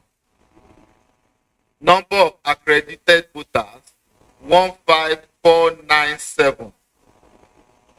Party A 40. Party AAC 46. Party AAC 46. Party ADP 178. Party APC 7449. Party APM 26. Party APP 16. Party PP 7. Party LP 23. Party NNPP 07. Party NRM 11. Party PDP 6992. Party PRP 27. Party SDP 14. Party YPP 26. Party CLP 13. Total valid votes 14875. Rejected votes 319. Total vote cast 15194. Any cancellation? None, sir. Party agent, any comment? Thank you. Please present your result.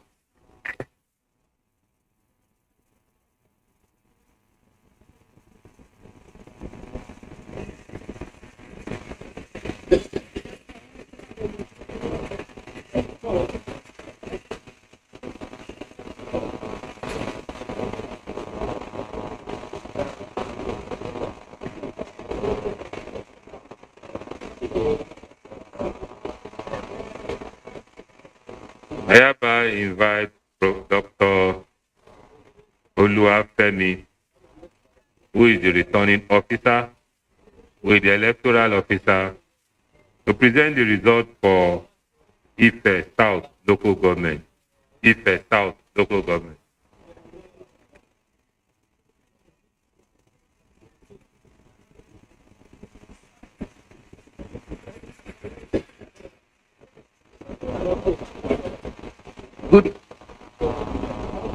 Good morning, sir.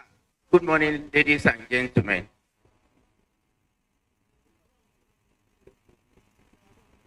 I'm Dr. Oluwafemi Olaoluwa Joseph, an associate professor of the Department of Business Administration, University of Lagos. I'm the coalition officer for Ife South LGA, and Ife South LGA has 11 areas. With me here is the EO of Ife South. My name is Akintan Oladejoye Festus, electoral officer, Ife South local government. I hereby present the summary of result for Ife South local government area for the 2022 gubernatorial election. Like I said, 11 units. The LGA is code 16 of registered voters, 56706.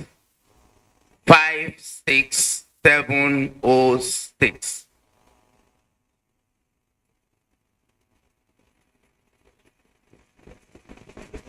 Number of accredited voters, 22927. 22927. And the result of the parties in alphabetical order. Party A, 36. Party A, 36. Party A, C, 93. 93. Party ADP, 345. 345. Party APC, 12481. 12481. Party APM, 60. APM 60. Party APP 20. 20. Party PP 12. 12. Party LP. Dr. Oluwafemi. Yes, sir. Can you please start all over again from the party score? Okay, sir. From the party score. Party A, 36. 36. Party AAC, 93. 93. Party AGP, 345. 345. Party APC, 1248. 12481. 12481. Please come again. 124 what? 124 what?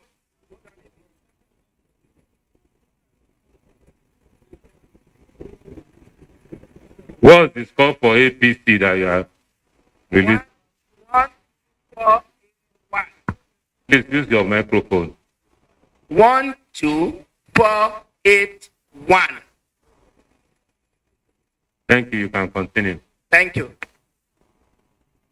APM 60. APM 60. APP 20. PP 12. P 28. NNPP 08. NRM 18. PDP 9116. PDP 9116. PRP 24. SDP 14. YPP 57. ZLP 14. Total number of valid votes 22326. 22326. Rejected votes 588. Rejected votes 588. Total vote cast 22914. 22914. Result as presented, sir. Any cancellation? No, sir. There is no cancellation. Thank you. Party agent, any comment? Yes, sir. Please give him the microphone. Sir, I want to put it to the returning officer and put it on record. Please introduce yourself. My name is Bamidele Salam. I represent the People's Democratic Party as the coalition agent. That in at least 5 of the areas, including the area in Olode, in Kere Ward, and Osi Ward, People's Democratic Party agents were chased away from the coalition centers by armed thugs. And these issues were brought to the attention of the security agencies and the INEC. And I would have expected also that it should form part of your report here. And I'm surprised that there were no cancellation of results in those places, and there's no such incident reported by you at this coalition. I think it is unfair to these people whose signature cannot be found on the result sheet that you have there. On the RA coalition result sheet in 4 different wards of Ife South local government. Thank you. Please give it to the man in blue. Then we give it to the man in blue shirt. I also like to put it to the returning officer and the electoral officer that in Ife South, specifically in PU 001, Ward 1, and PU 003, Ward 1, Ife South, that for almost half of the day, the US was a function. Malfunction. Thank you. Your agent, are they able to get across to you now? All right, all right. Thank you once again. My name is Ode Oluwatosin, NNPP, New Nigeria People's Party. I want to quickly pick from what Honorable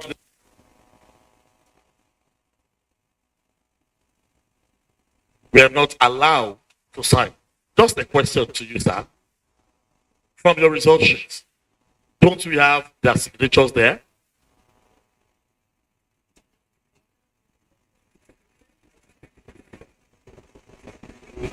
Yes, sir.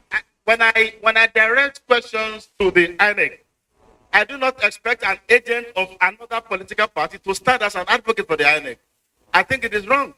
He can only raise issues concerning his own political party and the electoral process. He's not standing as an advocate for the INEC or for any other person. And he's doing that for the third time. I take exception to that, please. Well, my questions are directed to the umpire. He's not one of the umpires, I believe. Thank you, sir. Well noted, sir. Baba in blue. Good morning, everybody. Prince Adesoji Aderemi Masilo Adeleke. In the first instance, please stand up for recognition. You are the second. He has right as a citizen of Osun State.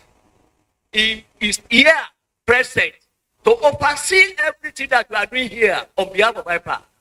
Secondly, he is part of a political party. He can attest to anything. He can raise his own advice and suggestion, which he did perfectly and you commended him. When he's now doing it now, we are not rejecting. No, there is no chance for that. All comments are well noted. So, I am enjoying the academic exercise. So, let us allow Dr. Olua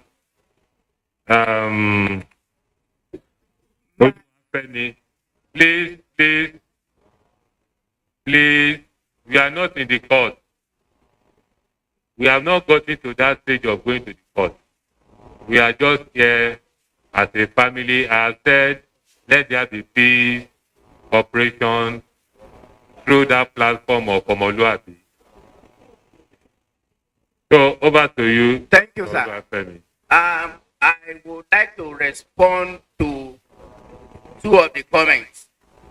None of the allegation you put forward was brought to my table. I am being sincere with you. I'm a neutral umpire. No, just if anything was reported. Dr. Oluwafemi, you don't need to bother yourself whether you are the information before you to be presented. That's all.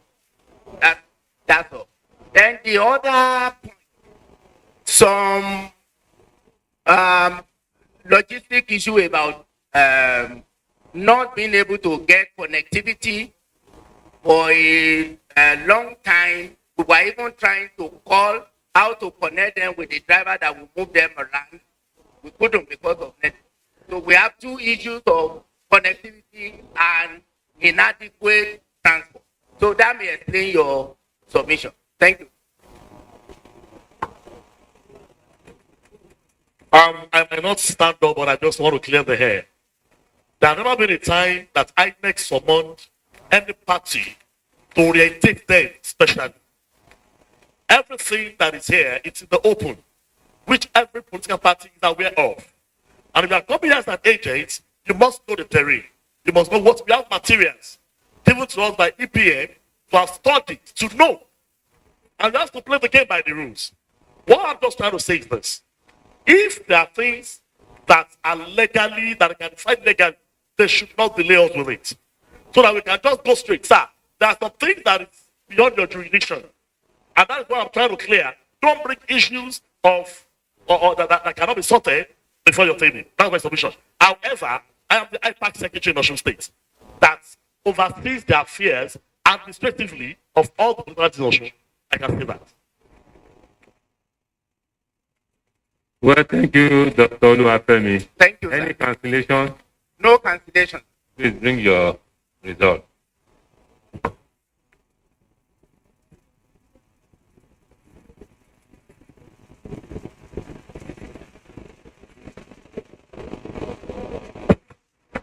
Your result, please.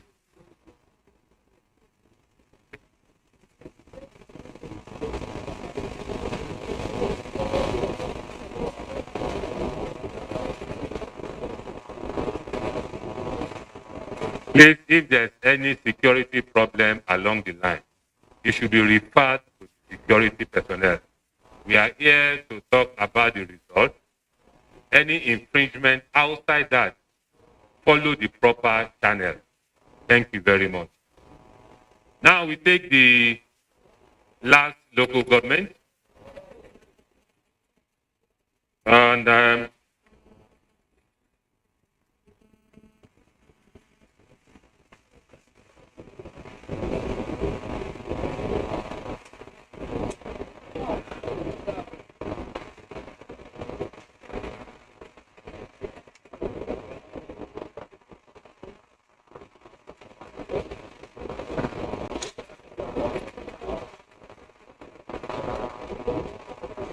Do you want to consult your lawyer before we move on to the next stage? Just relax. Can we proceed? If you agree that we should proceed, say yay. If you want us to rest, say nay. The nay have it. So I hereby invite Professor Amuda and the electoral officer to move forward and present to us the result from Ife East. Ife East.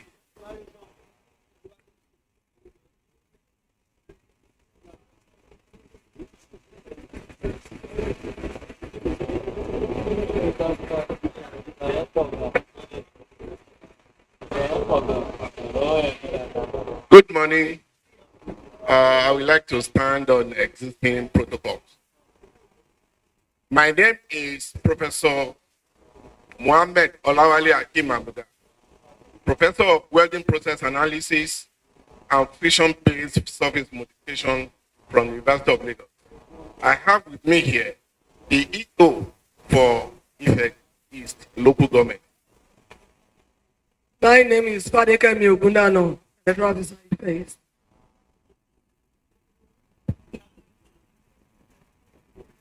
It is my pleasure to present the collated results from Ife East for the 2022 Osun State Governorship election held on the 16th of July 2022. In Ife East local government, we have 10 registration areas. I hereby present More Code 01.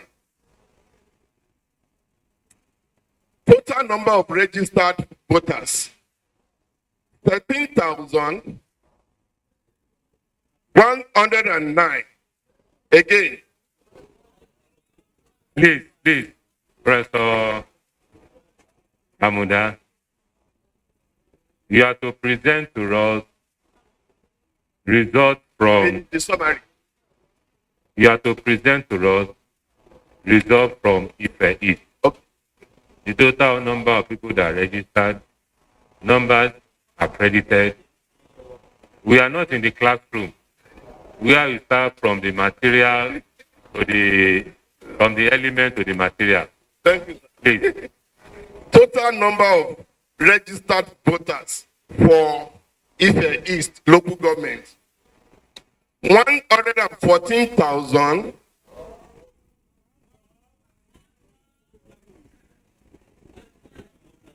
Yes, number of registered voters. Professor Amuda, please. You are not to address the INEC official. It's very simple. Address the audience. Okay. How many people registered in that local government? How many people accredited? Period. And continue with the total number of registered voters 114,403. Once again, 114,403. Total number of accredited voters 41006. 41006. Votes received by parties. Party A 305. Party A 305. Party AAC 195. Party AAC 195. Party ADP 680. Party ADP 680. Party APC 19353. Party APC 19353. 953. Party APM 91. Party APM 91. Party APP 46. Party APP 46. Party BP 33. Party BP 33. Party LP 65. Party LP 65. Party NNPP 31. Party NNPP 31. Party NRM 52. Party NRM 52. Party PDP 18071. 18071. Party PRP 71. Party PRP 71. Party SDP 40. Party SDP 40. Party YPP 67. Party YPP 67. Party ZLP 25. Party ZLP 25. Total valid vote 39125. Total valid votes 39125. Total rejected votes 1486. Total rejected votes 1486. Total votes cast 40611. Total votes cast 40611. There are returning officers, state returning officers, sir. There were 2 cancellations. One in Okeke Way 3, Okeke Way 3. That is Poly Unit 3, Akodi, Omishore, Ogbon, Oyon, Ogbon. So the problem with that one was that there was overvoting, and the agents contested and they agreed that they should rather be scored 0. So the party was scored 0 at Poly Unit 3. At Modakeke 3, Poly Unit 021, Islamic Primary School, Oke-Otubu. The problem with that one was that they did not use papers. Again, the party agent there agreed that they should score them all the parties 0. I so present that.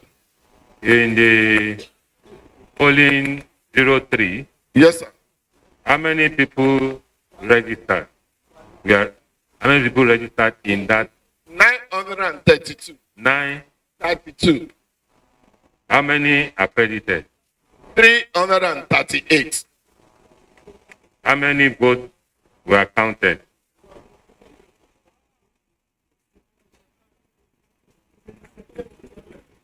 300. Sorry, sir. The total accredited voter 321. 321. Then the total number of votes recorded 338.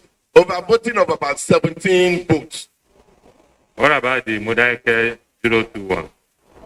No big bad. Because there was no way we could authenticate the accreditation. Party agent, any comment? Please submit your original result.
Please go and have your seat, please.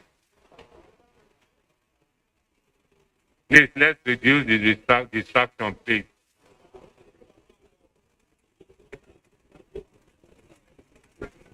We don't want anybody here again. Please go and sit down.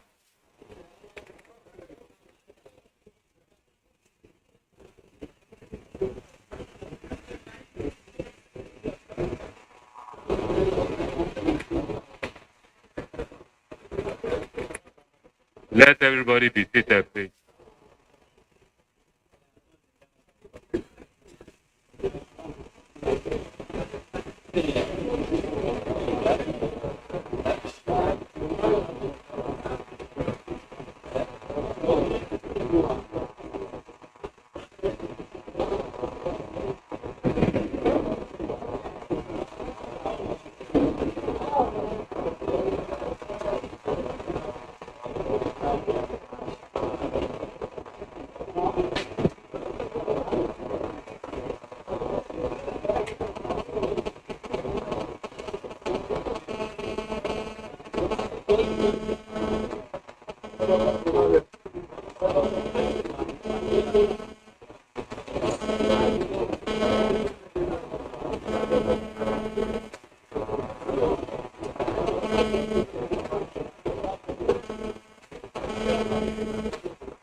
Ladies and gentlemen, we need to transfer the figure, all the figures that we got into this. We'll do that thereafter we make the formal announcement. So anything that we are going to do now is illegal until it is finally announced. Say you agree with me. If you don't agree with me, I have a lawyer that I will follow. All right, thank you very much. Baba Blue. Baba Blue, do you agree with me? Baba Blue, do you agree with me? So we'll do the transcription now so that we can move forward. Thank you very much.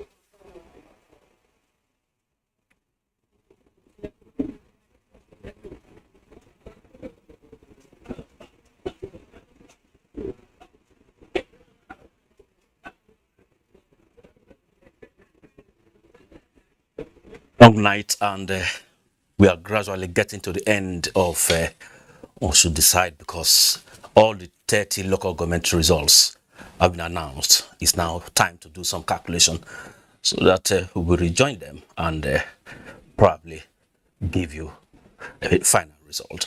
It's been 17 against 13. PDP in charge of 17 local government areas, while APC got one in 13 local government areas.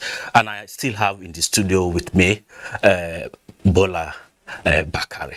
Thank you for staying this long with us. Yeah, I'm glad to be here. And it's been a discussion behind the scene for quite since 1:30 p.m. a.m. that this declaration started. It's been like about 5 hours waiting, and the waiting game is gradually getting to an end. Yeah. How do you see? Are you surprised about the game? 17 over 17 against 13.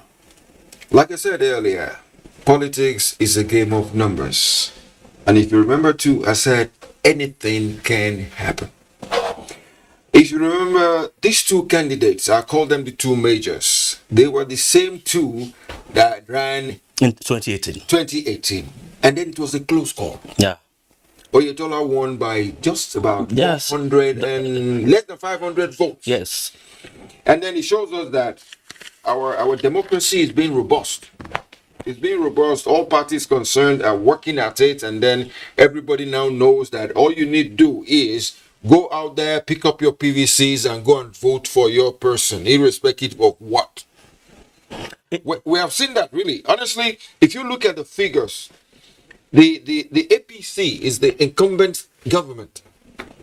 The PDP is the opposition, and they did a good job of it. Because if you look at areas, areas where APC won, it's all close calls, very close calls, very close calls.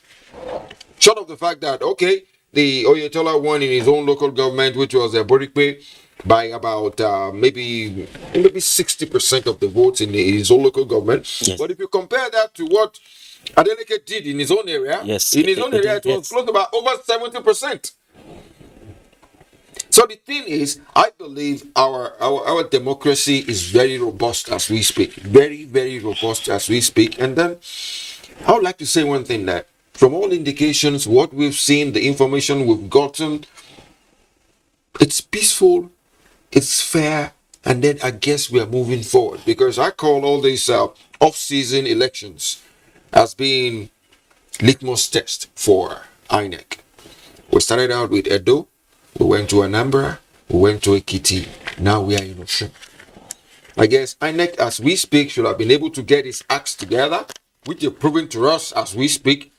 And then by the time we go to general elections, Nigerians can sit back and say, well, okay, whatever comes out of these general elections is something that is going to be good for everybody. But one other issue we observed here, the total number of registered voters, for instance, in Ife Central, yes, 113,232 registered voters, but only 41 thereabout. Yeah, that is in Ife East, but in Ife Central, 113,232 registered voters. Okay, and out of that number, only 33,413 participated in the election. Is that not the number, a kind of apathy there?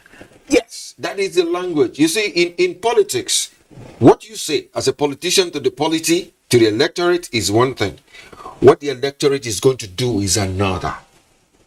Like I said earlier, our politics is now beginning to have a kind of a better face. There is a right for you for voter apathy, which shows that inducement did not work. Nobody was induced. If you were induced to probably go and vote according to whoever gave you what. But if you feel that, okay, I don't feel like doing anything here. That is the language that brings in that element of voter apathy. When voters now look at the situation on Ghana, they can tell themselves that is their right, though, fundamental right, because that franchise of one man, one vote is your franchise. You can afford not to vote. You can afford to vote, but when you don't find where to vote, you can hold on to your vote. There are other elections that are going to happen.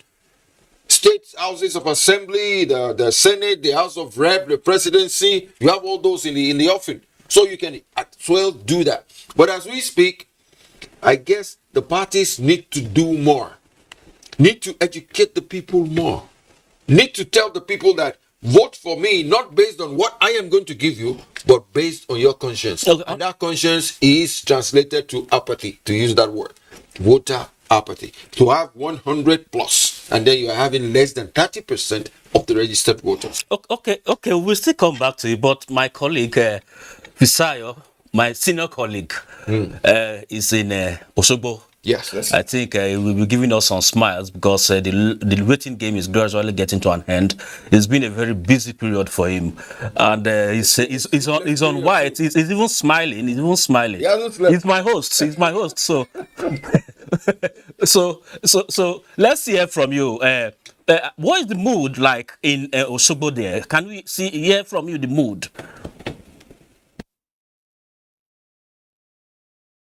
On my shoulder, we have a mini studio on a temporary basis here at the INEC state headquarters in Osogbo, and you can see that the final collation is on now, tabulating local government by local government, seeing how the 15 candidates fared. Of course, in the course of the night, we saw how each results came in, and the mood and the tension are in the room, especially as expressed in the body language of the party agents and the objections they were raising. I just wanted to also make my own intervention on your very lively discussion with your guest. It looks a bit fresher than you. I think he just joined you this meeting. Is that we at the early part of the day, that was yesterday, you didn't really get too much information about what some of the antics of some of the parties or their agents, or as well as some political talks in the course of the day. But now we have seen that some people are still bent on disrupting the process this time. So my question to your guest is that what can really serve as a deterrent also on a permanent basis to make sure that we have a smooth sail, especially in the 2023 general election? We'll still get back to you very soon, but one critical issue I want my guest here to look at is that of rejected votes. In some centers, about 1,000 plus were rejected. Yeah. Do you think there was no enough sensitization? Because for votes to be rejected, probably the thumb printing was done in borders, in between two parties. And so what is responsible? Is it about sensitization or what? You see, it's like, I will always say one thing. Life in itself is work in progress. It is not everybody in Nigeria that is educated. Little wonder we use, now they call it emojis, something that people illiterates can relate to. Like some parties have the broom, some parties have the umbrella that does not need you to read anything. Those were put there for people that cannot read. At the same time, like you rightly said, there is that element of sensitization education that make sure your thumbprint is within the borders. Unfortunately, maybe when they were teaching them, they say, okay, vote for the broom. And then they say, oh, you just see the broom. Out of negligence and ignorance, they supersede that space. We cannot afford not to have that.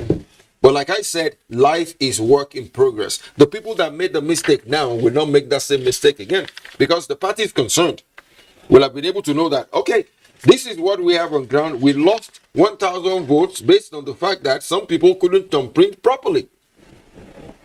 But like I said, there are a lot of elections oncoming. So they need to educate the people more so that we can have a better position. Like if I can revert back to our correspondent there in Osun, that is saying, okay, we have a little bit of a fracas here and there and the rest of it.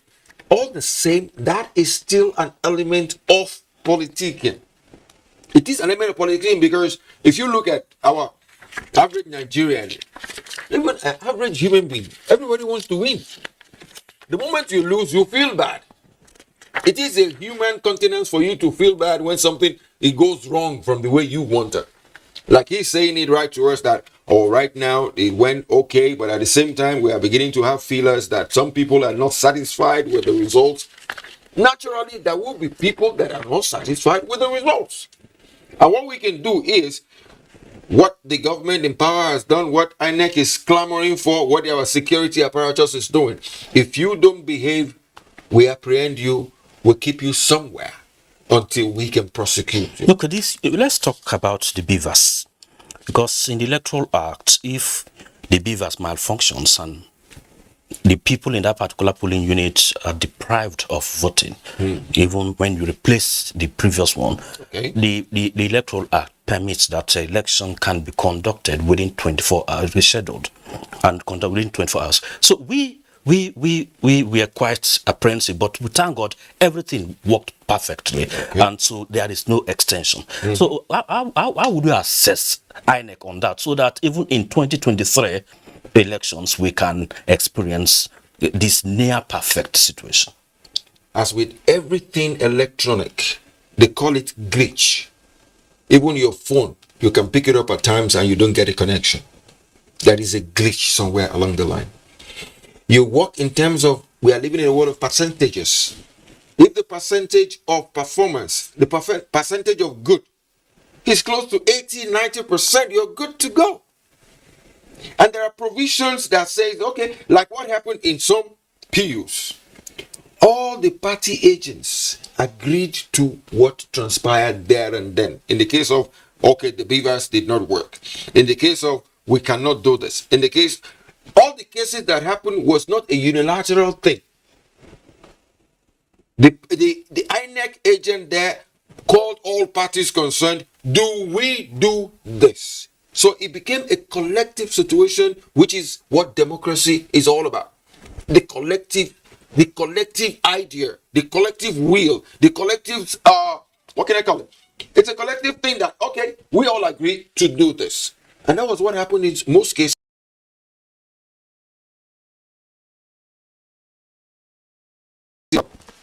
Electronic malfunction, which is it is allowed. Because I'll throw it back at you, even your phone has glitches at times.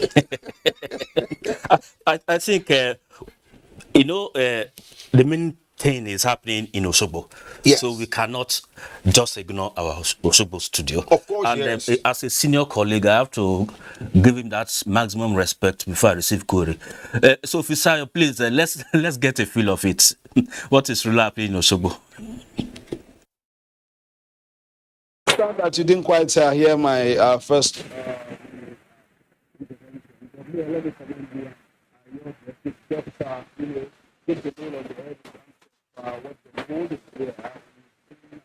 Some measure of improvement by the electoral management body and the electoral process.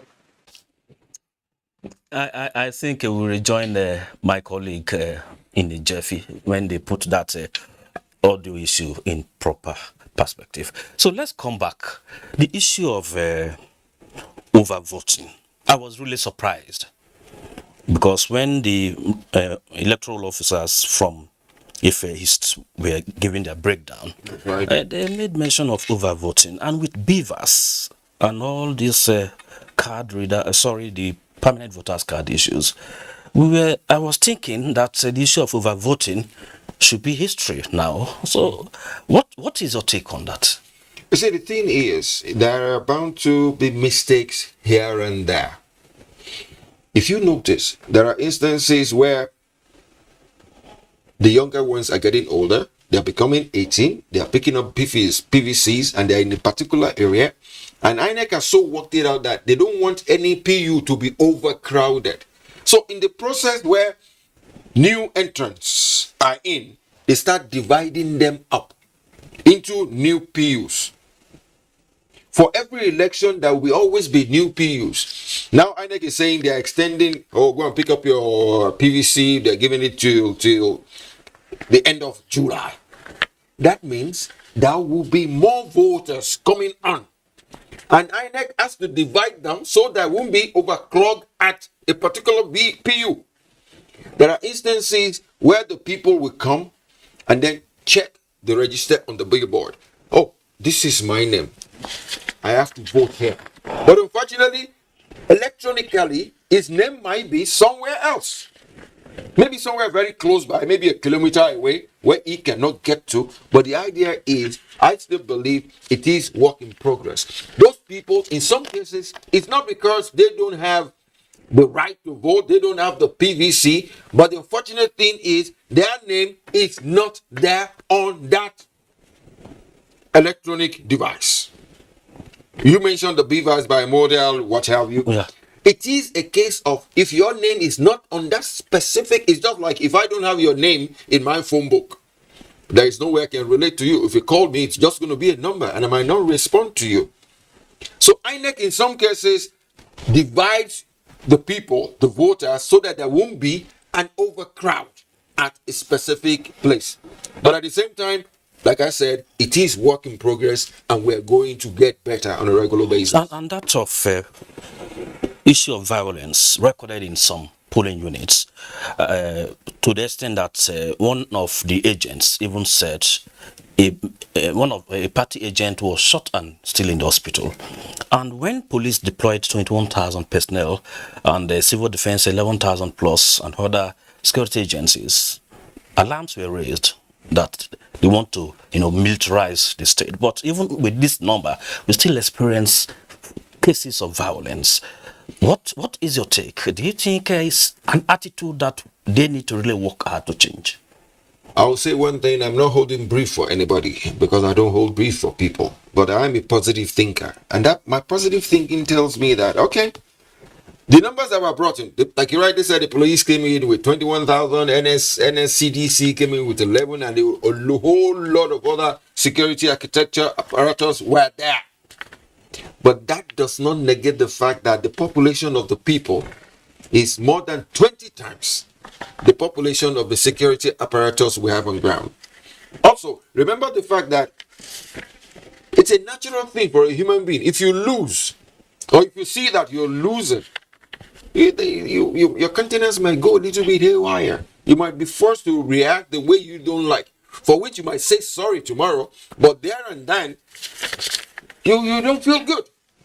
That is one thing you have to look about Nigerians. And the funny thing is, from the information we got, and which you said, which you alluded to, it was in Osun, there are close on 4,000 PUs. That is 763. Yes, 3,763. Yeah. To be exact. So can you imagine in 3,000 we had fracas in maybe one or two? That shows us that we are still doing good. INEC is doing good. Our security apparatus is doing good. There will be situations like that. It will be mitigated at the end of the day. Because one thing you're saying now is, if you bring that much people to a state, what happens if it's general elections? When it's general elections, there's no way you can bring 21,000 police and 11,000 CDS to one state. No. Because you have to spread them all over the 36 plus one states of the federation. But the thing is, this is the learning process, and I believe, I'm telling you this for free, INEC is doing a good job as is. When it comes to security, it's not the duty of INEC, really. Exactly.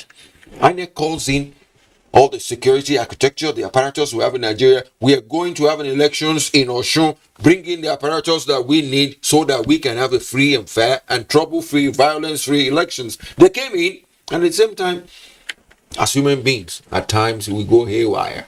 If you're losing, you go haywire. And one other issue, the president signed the Electoral Act 2022. That's right. And after the Electoral Act, two major elections, Ekiti and this election, Osun. And they are perfect by human standard. Okay. And the president, the president in several occasions promised that he will hand over to his successor electoral system that Nigerians will be proud of.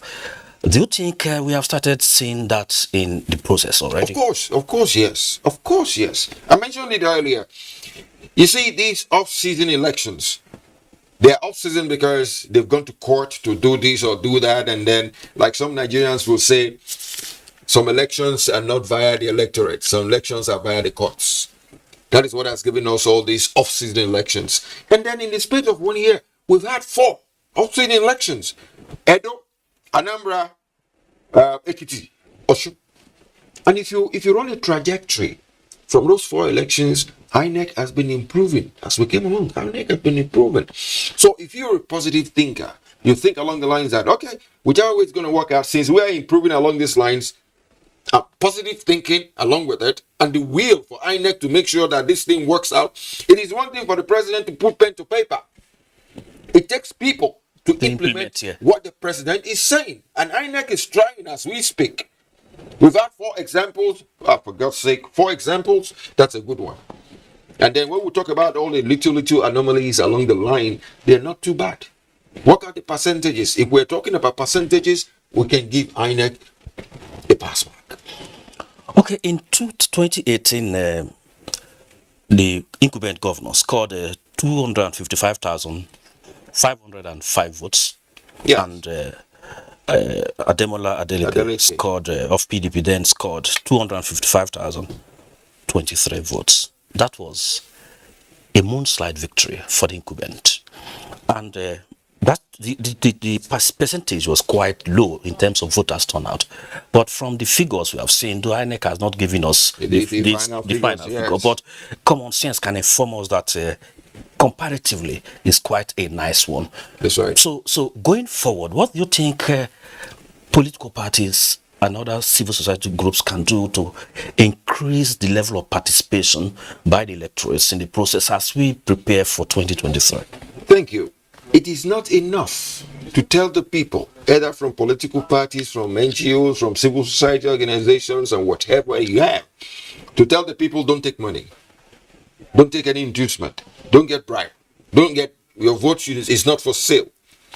What they should do more is sensitize the people. You made a mention of something earlier, that some of these our not too learned mothers and sisters and fathers out there made the mistake of thumb printing along the borders, which created a case of the votes being abandoned. Let them work at educating the people more. I'll tell you this, Nigerians are getting more educated, Nigerians are getting more aware. The level of awareness is now better. The average Nigerian now knows that he sits back and says, no, that my franchise of one man, one vote, I have to exercise it appropriately. And honestly, we're working towards that. And that is the situation we're seeing as we speak. It is not going to happen in one day. It is, like I said earlier, work in process. And not a project. Okay, I like that. It's a process and not a project. Yeah. Because the project has a time limit. Time frame. Yes, within this period we you do have to finish this. But this is a process. This is a process. So we're growing it. And let me also get your feelings about the issue of vote buying. That of Ekiti, even INEC, the police security agencies, were not too impressed with the way money politics took center stage, and EFCC made some arrests as well. But in this Osun state, we can't give report. But from the feelers, how do you judge it comparatively Osun and Ekiti in terms of vote buying? You see, when we talk about vote buying, we need to be circumspect. If I come to your house and give you a bag of rice and a tin of tomato, you will take it because you are hungry. And I tell you, I'm not selling my vote, I'm not asking for your vote, but I know that your kid needs to eat, so I'm giving you this. You will gladly take it. I have bought half of your soul because you were hungry. You see, we have to look at it put it in perspective, good perspective. When you say vote buying, what do you mean vote buying? Somebody doling money out for you in terms of like what we had in the terms of delegates to conventions. That is what I call grand style vote buying. But when it comes to the local level, you watch out that some things do happen. The local man believes this man who is my representative is doing good in Abuja. If my kid has to go to school and I don't have the money, I am going to ask him. Okay. So that happens, and then the element of vote buying per se, in most cases, before vote buying happens there and then at the polling units. But now it's through the back door. Thank you very much. We'll take it back to him because because my colleague Fisayo is back. And I think the technical issue has been properly addressed. So let's hear from Fisayo because he's the one at the spot, on the spot rather, to give us a feel of what is really happening in Osun State. What is really happening in Thank you very much, Mio Gidi. I've been enjoying your very lively discussion with your guests. And we have been here. You said we're getting close to that formal announcement. Yes, we are getting close. It's been what, Christian and Muslim people will call the vigil here. And people are not sleeping at all, especially those with vested interest, party agents and all that. We've seen the arguments back and forth. Of course, it's the part of our democracy that is very engaging. And you are seeing, how it's playing out on that floor. It's just over our shoulder here. We have a temporary studio, NT studio, live in the state headquarters of the Independent National Electoral Commission, and we're right here, just about 10 yards from where the results will be announced. And you can feel that it's getting close to that hour, even while we were was trying to just change to come for a presentation. We could see some party supporters trying to get closer to the INEC state headquarters, and then the uniformed men as well as members of the different security agencies stopping vehicles, not allowing them to get close to the venue, because of course we're all expecting the results to be formally announced, and then the winners and the rest of us can perhaps go to bed later on this morning. I just want to first, thank your guests for two of the interventions that is made in terms of Nigeria's democracy. But of course, if you have been watching the Nigerian Television Authority throughout the coverage of these elections, you've noticed that we went to all the nook and crannies of Osun State, and we brought back a report of a seamless exercise. But of course, on the floor, we saw some party agents and some people with interest coming up with some reports of violence and people targeting electoral officials as well, which is not very good, especially as this is seen as the last point of call, the last litmus test before we go for the big one, which is the 2023 general election. So I want to ask your guest, what should we do in terms of wielding a big stake, or what do we do to de-incentivize, these recurring cases of violence, especially for those who might be thinking that it is not going their way. So if I can't have the candy, you can't too. Let's smash the boxes, let's destroy the machines and go home. My brother, the situation, like I said, is a human factor thing.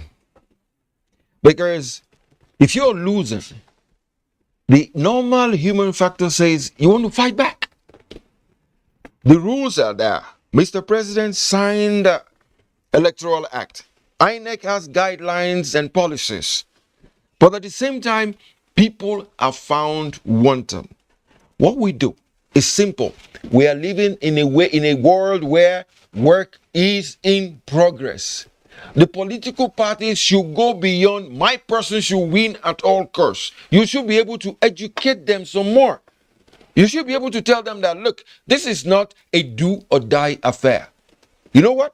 We still practice that element of do or die affair in our politicking.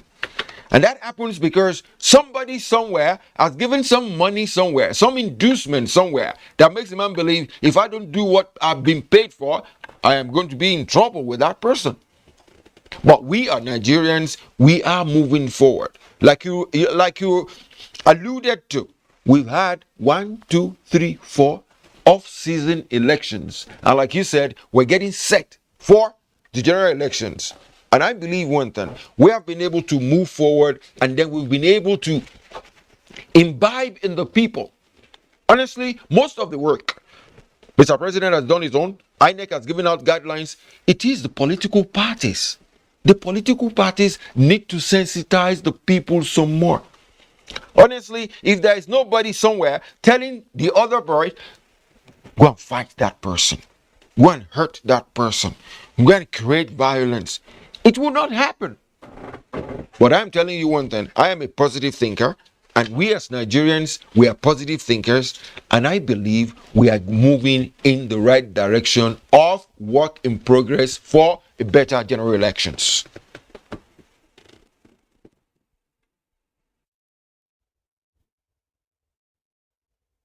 Thinkers as well, and we have been proactive at this time because we have a number of our crew out already to get set for the final announcement, so that we get reactions from the candidates. At least 5 or 4 of them, we get them live to get their reactions to the final results, the announcement as well. But again, we need to interrogate this process, because first of all, kudos to the security agencies that collaborated to deliver this election in terms of providing security. We had instances that were alluded to on the floor while the results were being released and announced, that in spite of some of the brigandage, policemen of the Nigerian police force were able to retrieve some and apprehend the main perpetrators in the course of this. And of course, the language and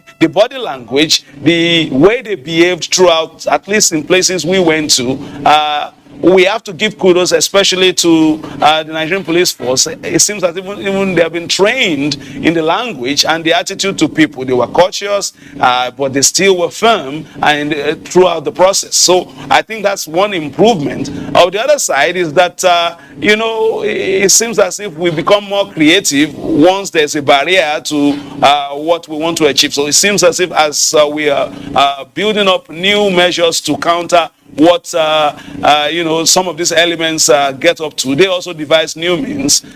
Just like Mie alluded to, we still, in spite of BVAS, bimodal voters accreditation system, we are still getting overvoted in our elections, because there should be an accreditation system that will show that you have been duly accredited before you can go and vote, and that is in one machine. It's being done concurrently. It's happening just as you're getting there, and still we're still having cases of overvoting. But apart from that, we are looking forward to the big one. And so I need to ask you, what have you taken away from some of the things you've heard on the Nigerian Television Authority, what you've watched in terms of our coverage this time in terms of the elections, and what you have seen? What should the election management body and of course all the stakeholders be looking at in the 2023 general election, taking away from your observations of this particular election? The best bet around it is for us to improve on the situation on hand. We are not doing badly. I'll run back and inference back to what has happened over 4 elections, 4 off-season elections. Edo, Anambra, Ekiti, Osun. Honestly, there has been an improvement because we have followed through all these 4 elections, which I'm sure you were part of too. But what we're doing now is there is room and there is need for more sensitization. It is not enough for INEC to throw out guidelines at us and tell us this is what you should do, this is what you shouldn't do. The political parties have a big role to play here. They need to tell the electorate, tell their followers that this is what you should do, this is what you shouldn't do, this is against the law. I'll tell you one thing. The average member of the electorate that is a chronic politician will listen to his godfather or the man who wants to become something without reasoning. Most of them don't reason. It's high time we teach them the element of reasoning. Who's going to do that? It is not INEC. It is the political parties that will tell their followers, do not do this. And honestly, that is the case for all of us, because I believe one thing: nobody would tell me I am not a politician. We are all political animals. We need to educate ourselves some more so that we can have better democracy based on good politicking.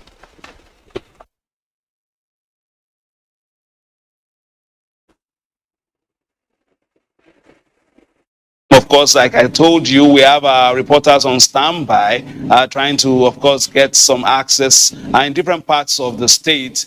We have candidates that, of course, are waiting on tenterhooks to get the final results. We are also waiting to cover their reactions as well as once we get access to them. And of course, we are also having an eye on the collation center. The pencils are up, the biros are there. They are trying to make sure that they cross their T's and dot their I's before they come and make that announcement. But let me leave you with Mayor Ogidi for a few moments because, of course, Mayor Ogidi is not a mere presenter. So good morning to you.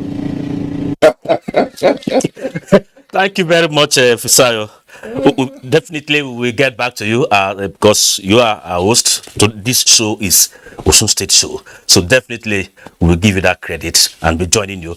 So we've been joined by another guest, a public affairs analyst, Ibrahim Modibo. You are welcome to Osun Decide Studio. Thank you very much, man. We are going to a very critical stage in this process, post-election. Yes. Results will be announced any moment from now. Sure.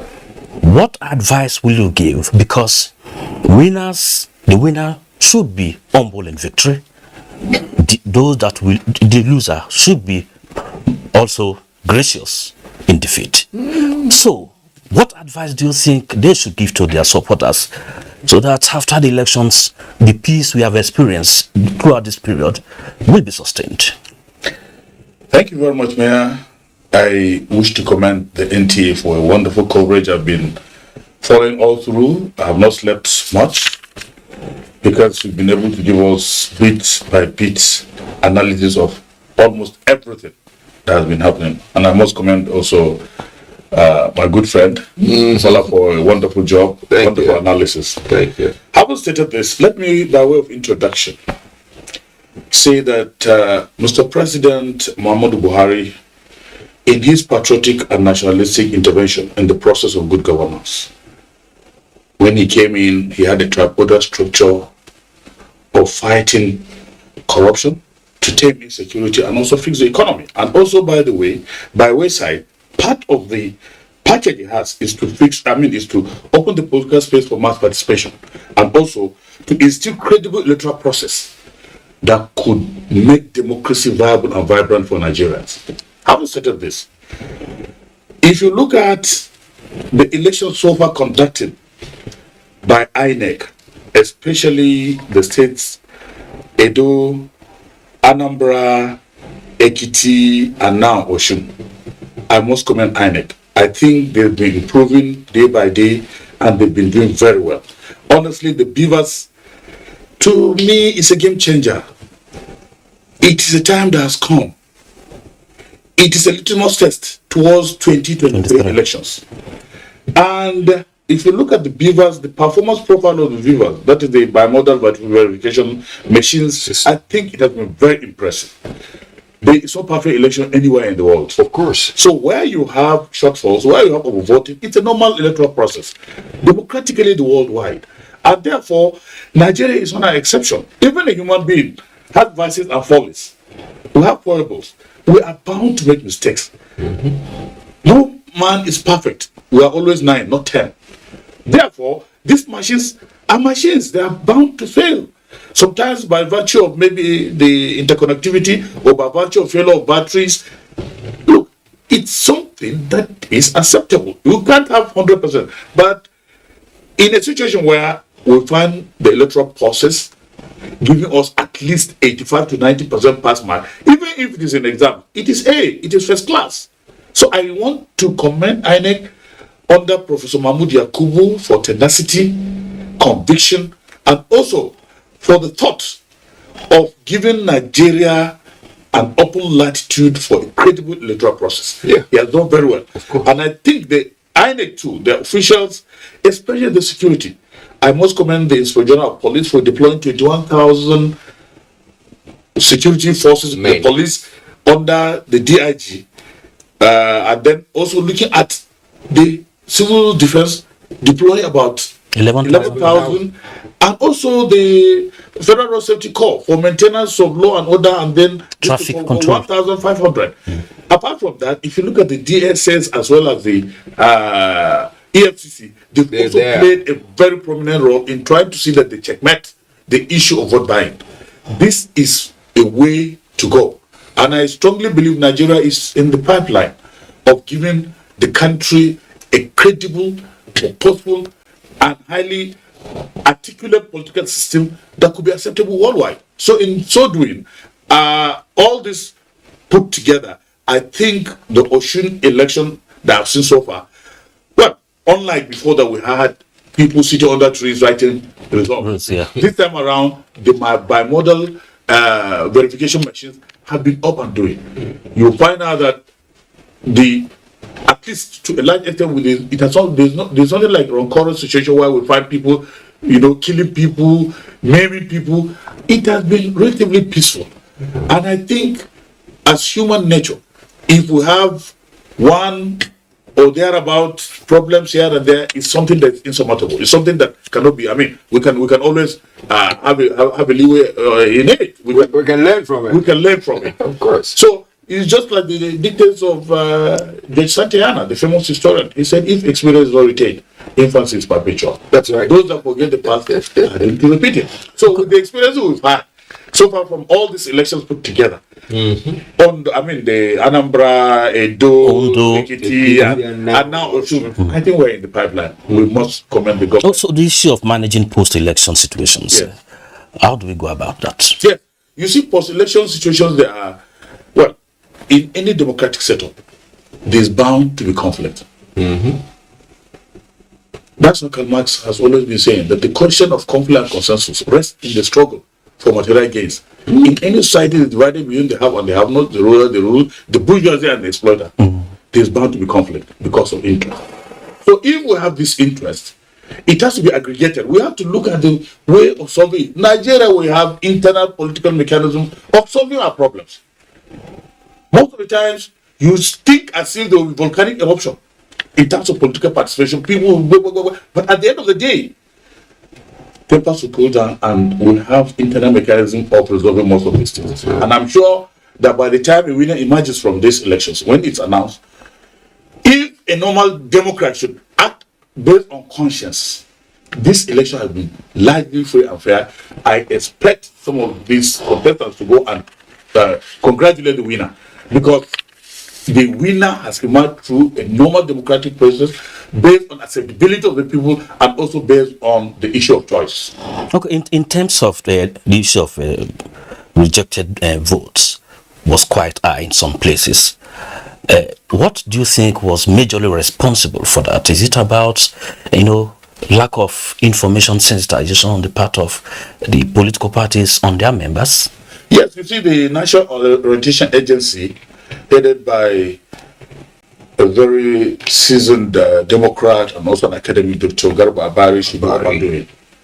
The National Orientation Agency, in close collaboration with the media houses and what have you, should be able to aggregate opinion and then prop up Nigerians on the way to vote. Because most of these votes that we've seen that have been voided, it is because there's not been any clear cut sensitization. As I had Mr. Bakari while coming, he was explaining, there are columns for people that do not know how to read. There's a broom, there's an umbrella, there's something like label, there's a horse. So all these are symbols of the political parties. So if the political parties in their wisdom should be able to go into the grassroots in close collaboration with National Orientation Agency and also the media, because the media is central. If you look at the performance of the media in any society, it informs, educates, and also set an agenda. So therefore, the issue of media cannot be overemphasized. It must be brought to the front burner so as to attract, the addition of the people. The people must be sensitized. You find out that maybe you see a column where somebody will show a broom or an umbrella, he will go and put in between. So if you put in between the lines, it's voided.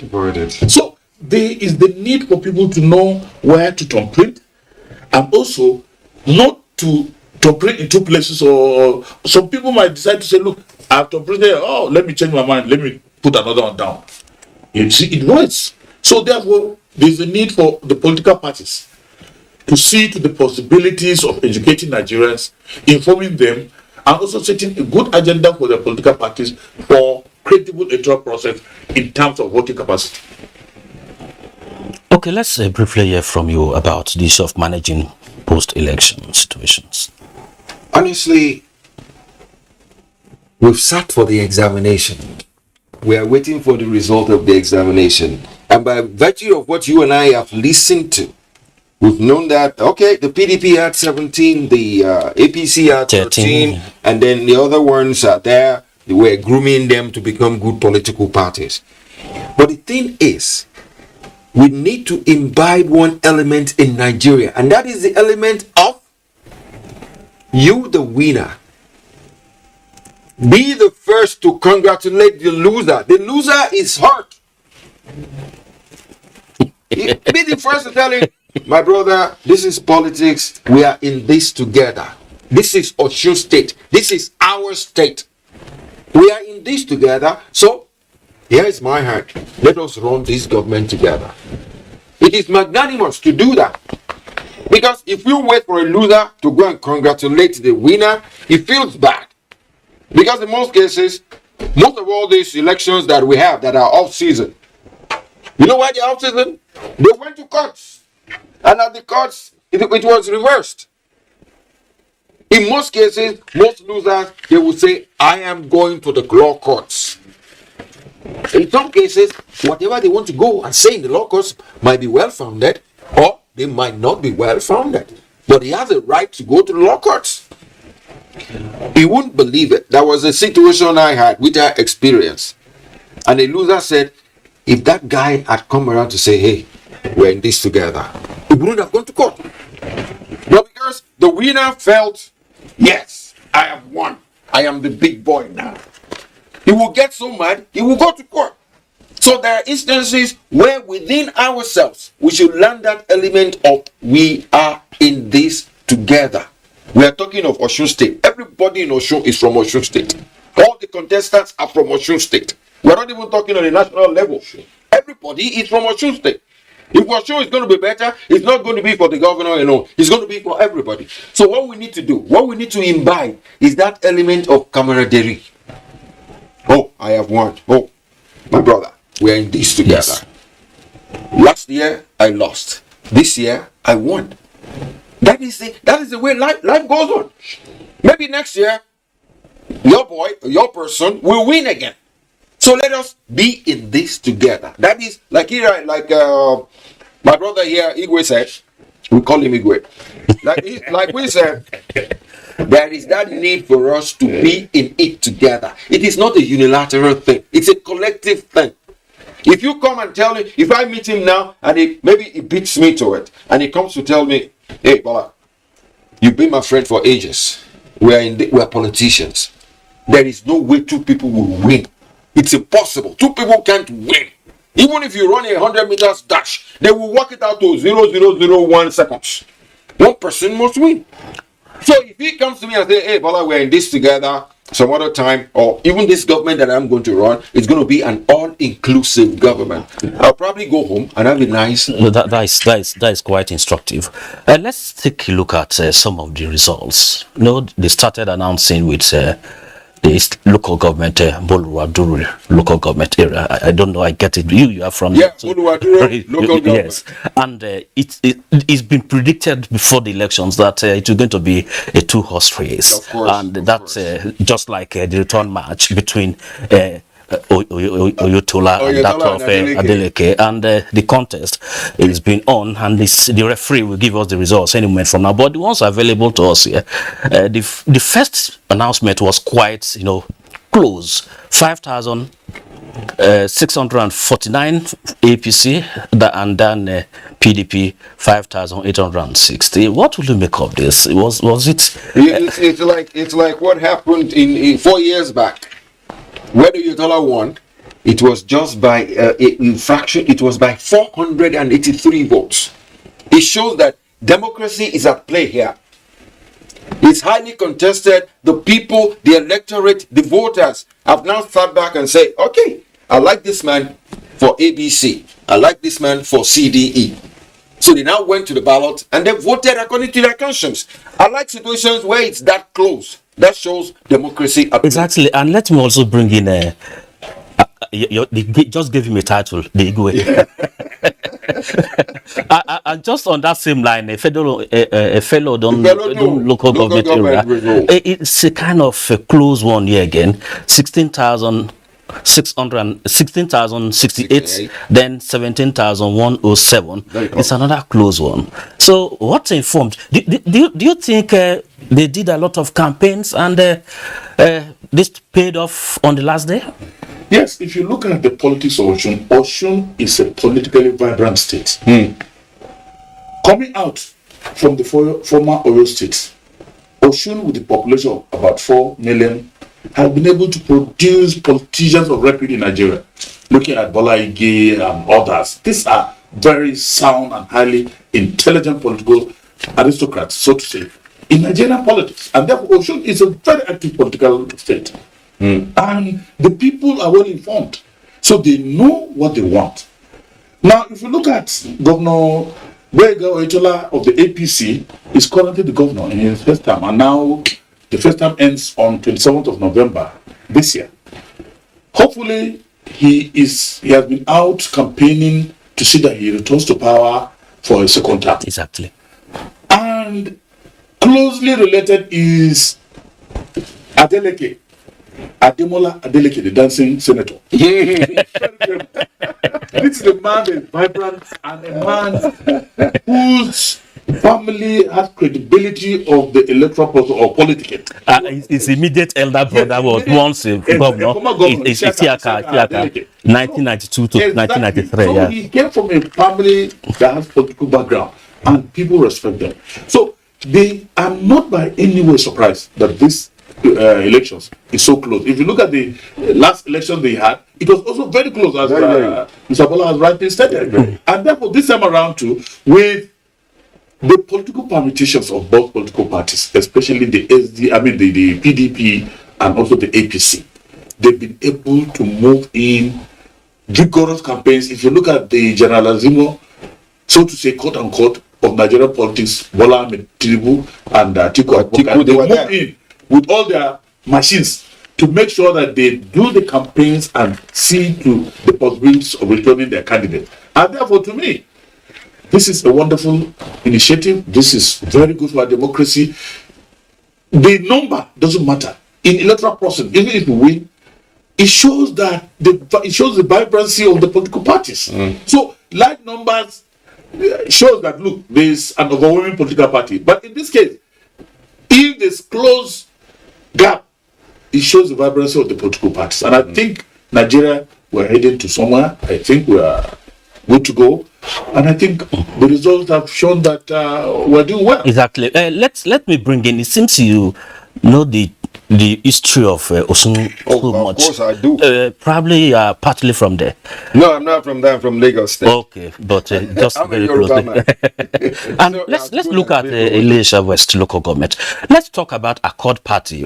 Akin Ogunbinyi. He's been always taught from the ones we have seen. What at least for him to be taught, the number might not be that close to the two major contenders, but so what political strength can you please, if you know much about him? I know. You see, the thing is, if you revert back to the elections we've had years back, you will find political parties having 0, having 1, having 2. For him to have gotten 106, it it is an improvement. I can remember there was a time a political candidate said, how on earth will I get 1 vote when if I go with my family, we should have been 5? Not to talk of my driver, my cook, and this and that, and my workers, then we should have been 20 something.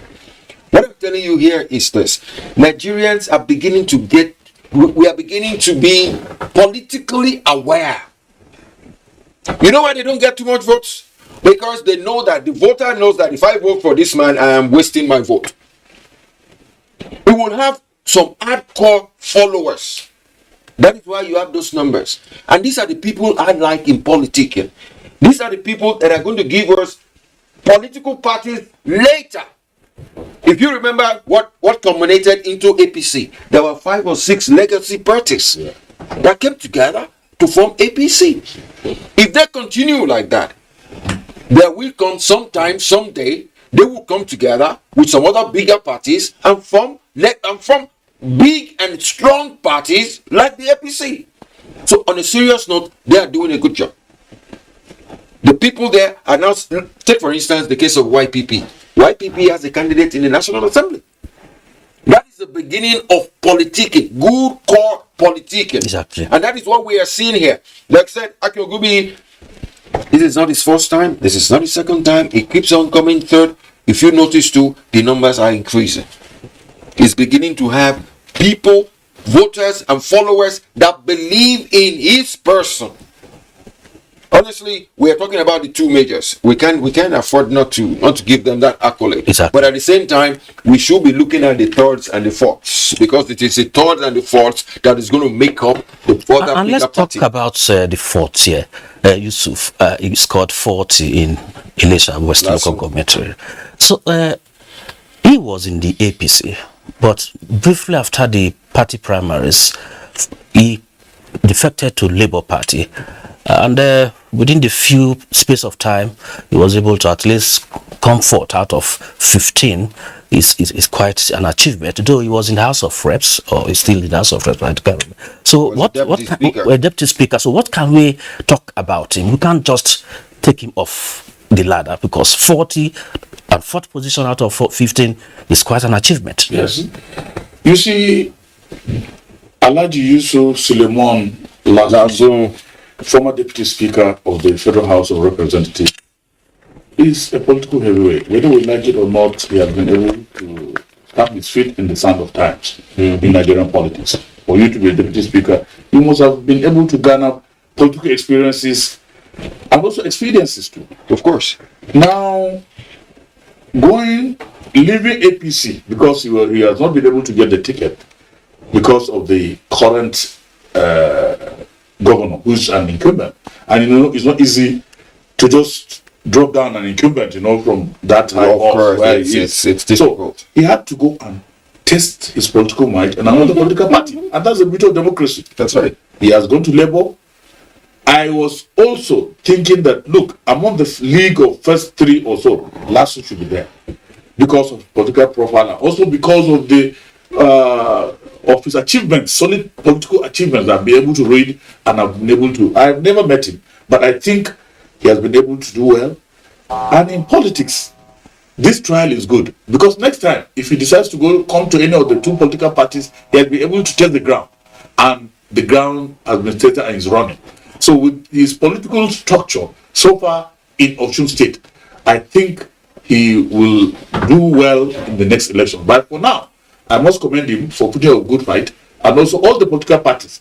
The 16 political parties have been able to 15 have been able to do well. So I think my major concern is the peaceful conduct of these elections. Yes, I have to congratulate the people, INEC, the government, because in those days, elections have been turned to do their affair. Of course. People will sit under trees and write figures, and they will say, go and announce. If they want, let them go to court. Okay. We know how to deal with it. Exactly. So, but now, with these beavers, you cannot fold your arms and sit arms akimbo in your house and expect any magic. There is no tuatua. Another local government is up. Let's take a look at it again. Ede, a local government area, and here PDP won with No, APC, rather, APC won with about 400 and something votes. What can we talk about what strength do they have there? Political figures or just by the voters? Thank you. In politicking, you cannot rule out the element of home base. When it comes to my own base, if you watch closely, Aki Ogumbi went further by going 1,510. Sure.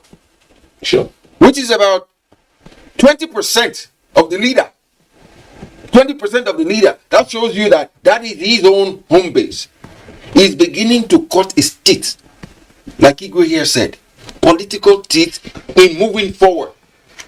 These people are beginning to know him that, okay, this is a politician. This is our politician. This is our son. It's high time we project. Exactly. But it doesn't happen overnight. It will not happen overnight. It takes time.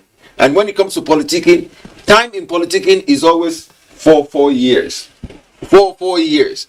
What you do now, you improve on it. You have 4 years to improve on it. That is what gave us those figures we are seeing. That, okay, imagine the two majors. They are still fighting themselves to a standstill. But Aki Ogumbi moved up because that is his own base. He has been able to do more of politicking. And then if we have to look at Yusuf Lasso, maybe he's far away from home. That is why he has 7 votes. That's quite interesting. Of course. So let's also look at if we can get more local governments. We still look at them because there are 30, quite a long list here. Yeah, we've done about 12 of them now. I don't think we're even up to. We've done 4 tries, so 12. That is quite interesting. But okay, we have another one here. Yes. Odo Otin. You have to help me out here. Odo Otin? Exactly. And yeah, Akin is growing. Yes. 170. At least it's still okay. And Yusuf too, 19. And the two major ones are still overtaking and coming back and all that. 13,000 against 14,000. And that is quite impressive. So, who is in charge here in terms of the local government? Is any of the aspirant candidates here in charge of this local government, or just by the mayor campaigns they got to this level? I will tell you this for free. You see, the two majors are very good at politicking. That is why the numbers are very close. The people are divided along lines of politicking. I like this man. I like his manifesto. I like what he told me he will do when he gets into power. The other man, I have seen him before. I want him to continue. Those are the tenets of politicking as we speak. And that has shown in the figures. The people are divided along those very, very critical lines of politicking. I love those numbers. I love the numbers. And we cannot shy away from the fact that the Aki Ogumbi you talked about. Imagine he has gotten 170 votes. That is on a state level. Honestly, if he goes on a national level, I'll probably add 2 zeros to that 170. Because he will find people that will like his person and then say, okay, this man is good to go. The bottom line is our politics is work in progress, and Osun State has moved us one step further towards getting it right. Okay, let me bring in Igwe.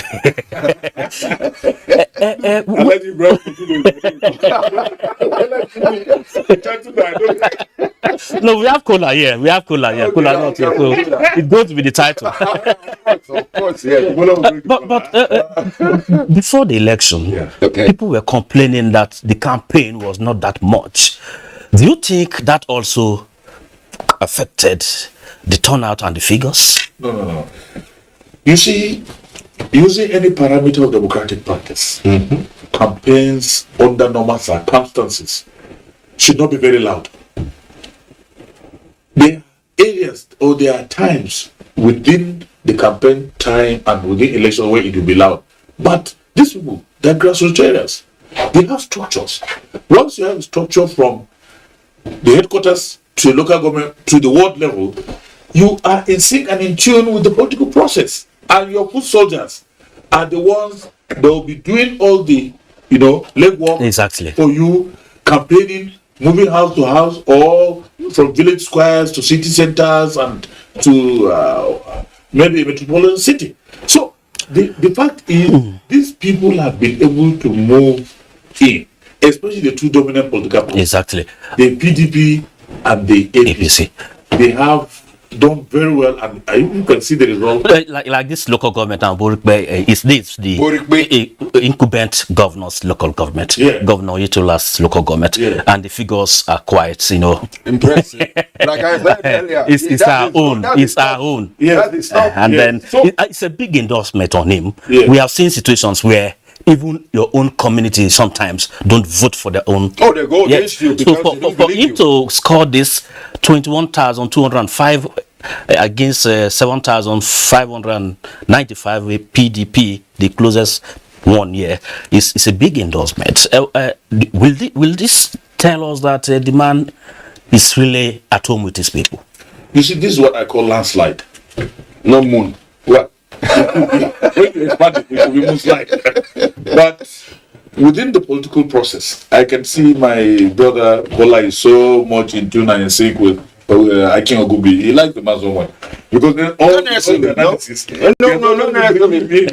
No, it was our uncle that made a mention of him, and then we're trying to beef him up. Yes. But getting 91 votes here, it has slowed him down. And I think it's a good political spirit that he should be propped up. But having stated this, for Oyetola to have 21,000, that's, most of the, if you look at about 4 or 5 local governments that I've seen, that we've analyzed so far, it has been able to wipe up almost the whole gap between the PDP and the APC. So, this is to tell you that this man has mass grassroots appeal in this area. It is his own. Yeah. And in Nigeria, your own is always your own. Of course, yes. There is no one that will try to undermine his own, especially a governor that is on seat that maybe has taken so much developments to, because most of our governors, if you look at, they always target their villages and local governments.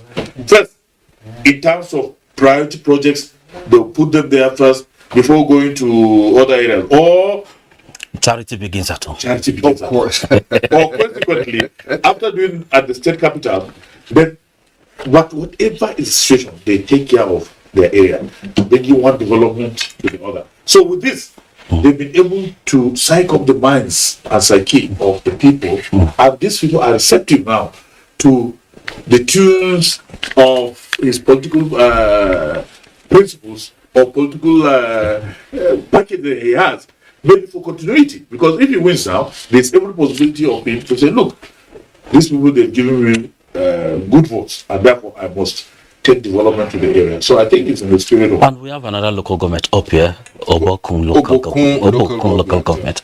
And yeah, PDP leads with 13,000, APC 9,000. So what was responsible here again? The element of Umtof is still there. When you call Umtof, Obokun is close to a delicate stuff. That is Ede. It's close to his hometown. Probably the same senatorial district. That's right. The idea here is this. The moment you have an appeal, maybe we will get there shortly, but because we are here in the studio, we've been getting figures from all along, all day long, we haven't slept. In the case of Oyetola, the governor, the incumbent governor, at his own place, he had a 21,000 to a 7,000 for a delegate. In other words, that's about maybe 66%. But I'll tell you one thing from the figures we have. When he got to Adeleke's own tough, he did more than 66. He did about 75 and above. So what we're looking at is that element of tough is playing out. That element of hardcore grassroots politics is playing out. And another thing you can't forget is, honestly, there are some people, there are some politicians, not necessarily partisan politicians. There are some people that say, okay, it's high time, let this other man do it too. Let's see what he's got to offer. Exactly. They like both parties. They like both men.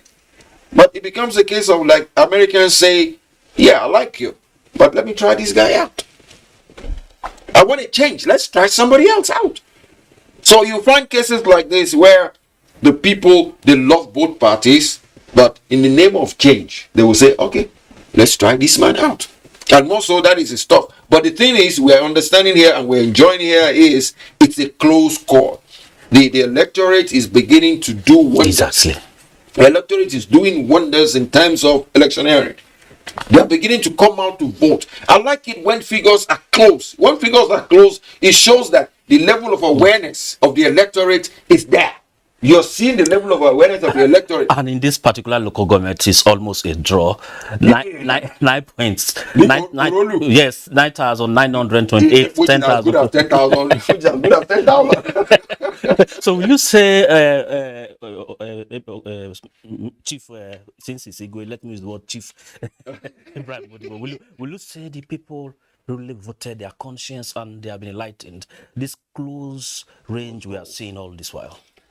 You see, a serious minus, especially for Governor Boyega or Itola of the APC, is the internal crisis they had, or they are still having. Up to Friday or Thursday or thereabout, they were still in court, challenging the eligibility of the candidature of Itola. And that is a serious minus. In a serious minded political party, I would have loved a situation where the national chairman or the leadership of the party should have called the former governor, who is the arrowhead of the other group, to come to terms with Boyega or Itola to confront the current political situation. Opposition, yes. But that crisis has been able to, bring a kind of misunderstanding. Division, yeah. Yes, division. That has not been able to place the party in proper perspective that should, under normal circumstances, the former governor had a lot of followers, whether we like it or not, or the other team. So if they decide not to vote for Itola, it will be a sharp drop. Exactly. It will be a sharp drop. And that is what we're seeing in some of these areas. Whether we like it or not, you see, Governor Itola has tried his best in the last 4 years. And there's every possibility that the people of the state might be yearning for change. That's why in some areas we see Adeleke having more votes, Itola having. But the beauty is, what I like is that in almost all the local governments, there is democracy in action. Mm-hmm. Almost all the local government, you find out that APC and PDP have always been having mass votes. I've not seen anywhere that PDP goes zero or APC goes zero. Mm-hmm. They are close range. So that is still democracy in action. And the people must be commended for giving the state or giving Nigeria a very peaceful, credible political process that INEC has been able to produce. And I think, in all honesty and fairness, we must commend INEC. I always commend them for doing a good job. But that is, but we've not arrived at the destination yet. It is an improving process. They must stand up, be up doing, look at the loopholes and plug them in. See to the possibilities of getting experiences from all the elections so that they prepare themselves towards 2023. And you mean what you have just said is that the opposition parties took advantage of the misunderstanding within the APC in the state during the campaigns, and that has probably jumped their figures up? Of course. Any house that is divided against itself is bound to collapse. So, to me, they should have been a kind of mediatory role that should have been played by the leadership of the party, so as to bring all the parties together. But under this circumstance, we've not seen that leadership profile come up. And also, you see, in these 15 political parties, virtually, I've seen just about 2 or 3 that will be able to organize rallies towards the end of mass rallies towards the end before the elections. I'm surprised that the SDP man, whom a lot of people have been clamoring, Omigudon Oyoguki, a lot of people were thinking that he would do as much as what the former governor of Ekiti. Ni. Is it Ni or Fire? No. Ni, No. the minister. Oni. Shegun Oni. Do you know Shegun Oni flogged PDP in Ekiti? It was only the APC that defeated him. He kept second. So even that comment of second, people were thinking of vote buying and all that. I was expecting that SDP should have given a good fight like that for Ekiti. But unfortunately, we've not seen the political party organize rallies to mop up, to bring up this, because even these rallies is going to introduce even the presidential candidate to the people. Nigerians will know him. But unfortunately, apart from that one, almost all the political parties succeed, apart from PDP and APC that went to show of force. None of them have been able to do rally. I don't know whether it's because of economic predicaments, whether they don't have the resources, I don't know. But it's part of democracy. If you want democracy to succeed, you must have rallies to ginger support for your parties for electoral victory. Okay, let's look at this one again. Lorunda local government, and the gap is not much. 18,709, and that's of 21,350. And your man, I can say our man, Akin is also growing. 200 and 208. What I like is the element of upcoming. I love the element of upcoming. Everybody is so bothered about the two majors. Let us look at the upcoming ones. You see, in my mind, I was trying to do an arithmetic of, let me try and add up the 13 votes, the 13 other parties, if they will get close to these two majors. The only thing is they fall short, really. They fall short. But the idea is they are beginning to move forward. If we look at it in the context of local government by local government, there are instances where the other 13 were close to them. That is what makes me happy in politicking. It becomes a situation where people are beginning to vote according to their conscience. But the thing is, all we are particular about is we're talking about the two majors, and the same thing is still happening. It is a close call between the two of them. It is a good one. I still maintain it that it is good for politicking that they are very close to one another. While we wait for what the INEC office, what the Oshobo is going to tell us about the final results, at least what we are seeing now is good for politicking. I would like to say one word by reverting back to what my brother Modibo here said, that APC gave out its votes for free. I didn't want to go there because I was more interested in these numbers, these close call numbers. There is what is called sympathy vote. There is what is called apathy. Apathy, I'm not voting. Sympathy vote means, oh, okay, you did this to me. I'll make sure you lose. I'm going to the other house. Sure. I am going to the other house. Sure. That's why we have all these close calls. I am going to the other house. Like you rightly said, even at that Thursday, Friday, maybe 20 hours to elections, there were still, if you in the news, we keep hearing things. People were saying, oh, we are all in this together. We are all members of the same party. We're going to dance to the rules and regulations of the party. But I'll tell you this, when it comes to human beings, we have mindsets. We have things we will do. We have situations where we say, oh, okay, I will pay you back. Exactly. Sure. I will pay you back. Yeah. And like you rightly said, those are things you should not allow to happen in a political party. He just said it that. What is the job of the party chairman? What are you doing? Yes, exactly. I think they are learning as well. Oh, so they are definitely learning, because while we were introducing this program, I made mention that the outcome of Osun governorship election, or the process at this moment, will definitely come up with some lessons for both candidates and political parties. And with the figures we are seeing, all political parties are trying to take a look at themselves, retrace their steps where necessary, and prepare for a better outing going forward. Learn as they go on. But that's just it. Politics is sometimes like business. You bear the risk and the benefits. Yes, we learn every day. There's no destination. That's right. So if we still have more local governments, But in the Electoral Act, precisely Section 25, results are declared at about 3 to 4 stages. The polling unit, you announce there, you go to the ward, you announce, then you go to LG, you announce, then to the state collation center. And that was quite a long process. But with the transfer of results now, sometimes you see that result even 20 to 30, sorry, let's say 10, 15 hours even before the actual result. Do you think that is a major element that has increased confidence of the electorate in the process?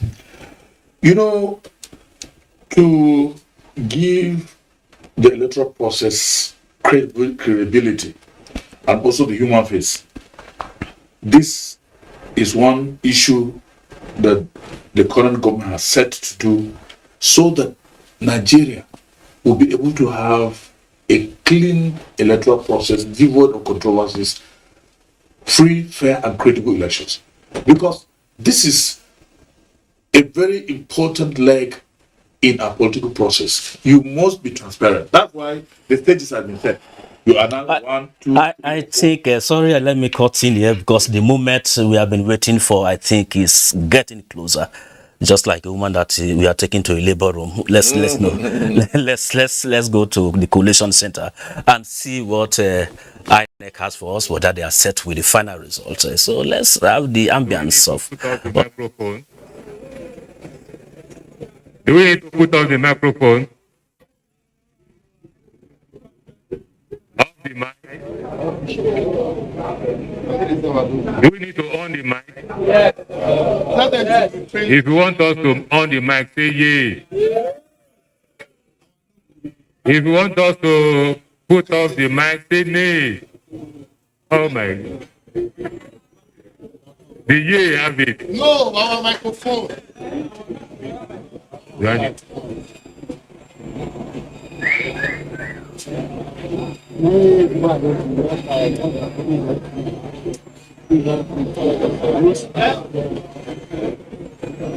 I hereby, on behalf of the chairman of INEC, announce the results submitted from the polling booth to the ward and to the local government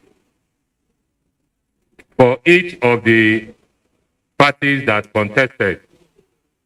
For A party 4515. A party 4515. For AAC 2148. 2148. For ADP 10104. 10104. For APC 375027. 375027. For APM 1222. 1222. For APP 601. 601. For BP 374. 374. For LP 2729. 2729. For NNPP for NNPP 393. 393. For NRM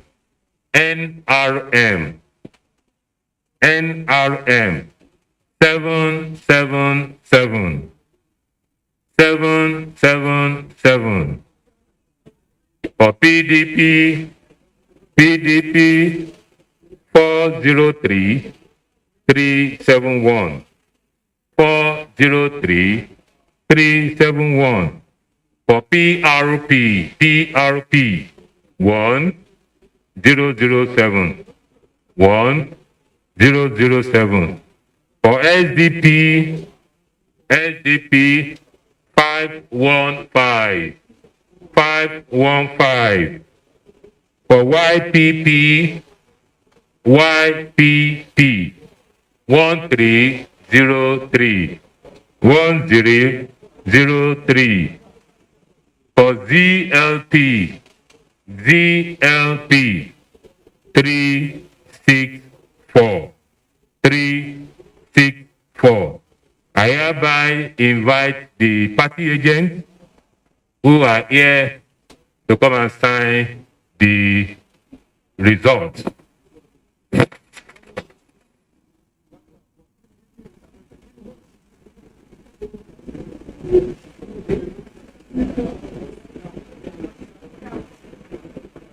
I'll start with A party. Do you have the agent of A party here? Do you have the agent of AAC? ADP? ADP? Party agent of APC? Please move forward to sign the result. Please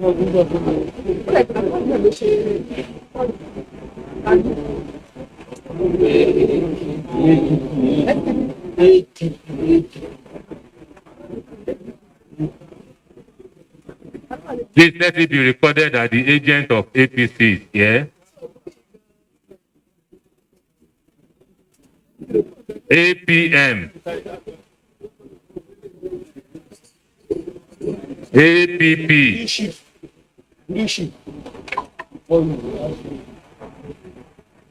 APP.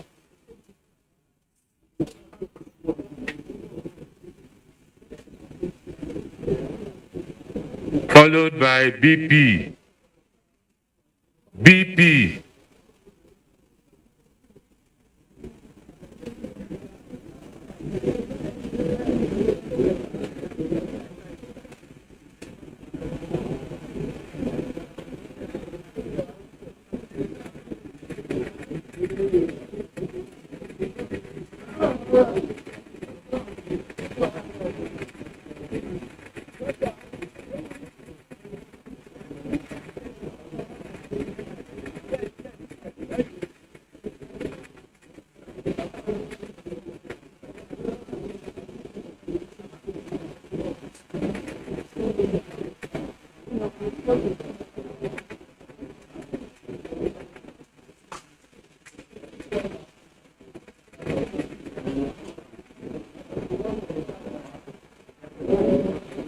LP.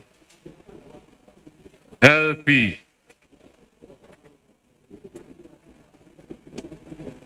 The representative is here, LP. NNPP. NNPP.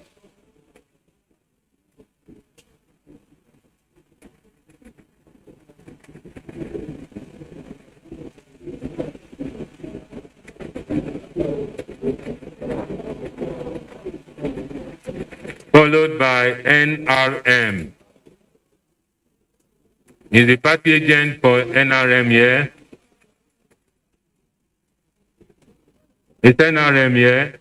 Followed by BPDP.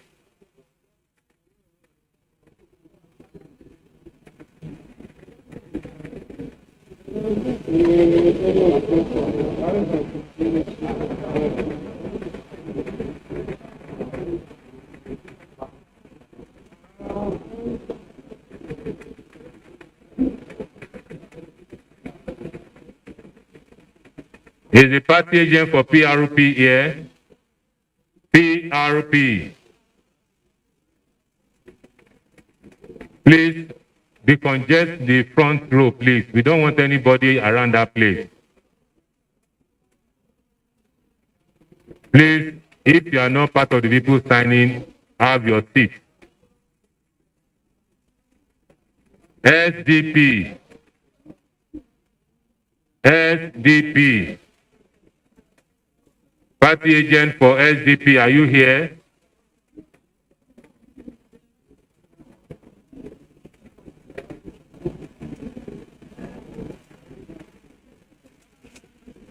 Party agent for YPP, are you here? YPP.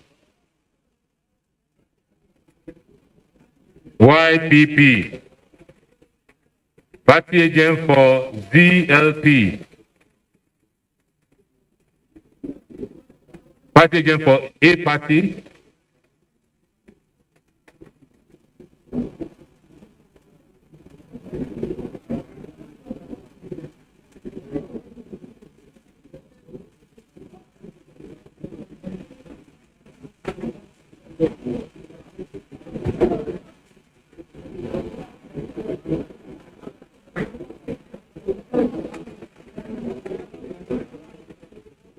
APC, do you want to? Who are you representing? Who are you representing, sir? APC, all right.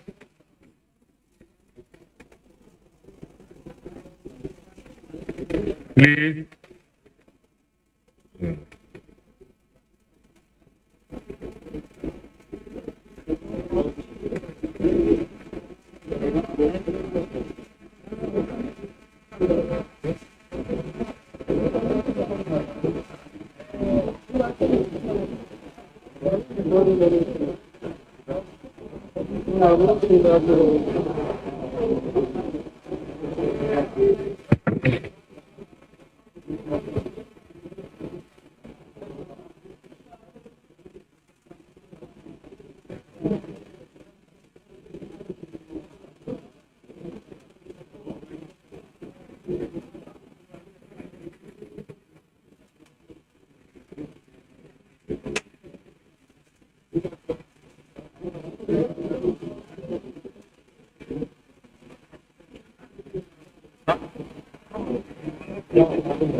On behalf of the chairman of INEC, I hereby have the declaration of the governorship election of Osun State for 2022. I, Odo Otin, Temitayo Ogundipe, hereby certify that I am the returning officer for the 2022 Osun State governorship election, which was held on the 16th day of July 2022. The election was contested. The candidate received the following votes: Akinade Akomu Ogunbiyi, A party, 4515. 4515. Awojide Peter Shegun. Awojide Peter Shegun. AAC 2148. 2148. Kẹ́hìndé Nurudeen Olúmúyìwá Àtàndá. Kẹ́hìndé Nurudeen Olúmúyìwá Àtàndá ADP 10104. 10104. Adegboyega Isiaka Oyetola. Adegboyega Isiaka Oyetola. APC 375027. 375027. Awoyemi Oluwatayo Lukman. Awoyemi Oluwatayo Lukman. APM 1222. 1222. Adebayo Adeolu Elisha. Adebayo Adeolu Elisha. APP 601. 601. Adeleke Adesoji Masilo. Masilo Aderemi Adedapo. BP 374. 374. Yusuf Sulaiman Lasso. Yusuf Sulaiman Lasso LP 2729. 2729. Rasak Oyelami Saliu. Rasak Oyelami Saliu. NNPP. NNPP 393. 393. Abede Adetono Samuel. Abede Adetono Samuel. NRM 777. 777. Adeleke Ademola Jackson Nuruddin. Adeleke, please.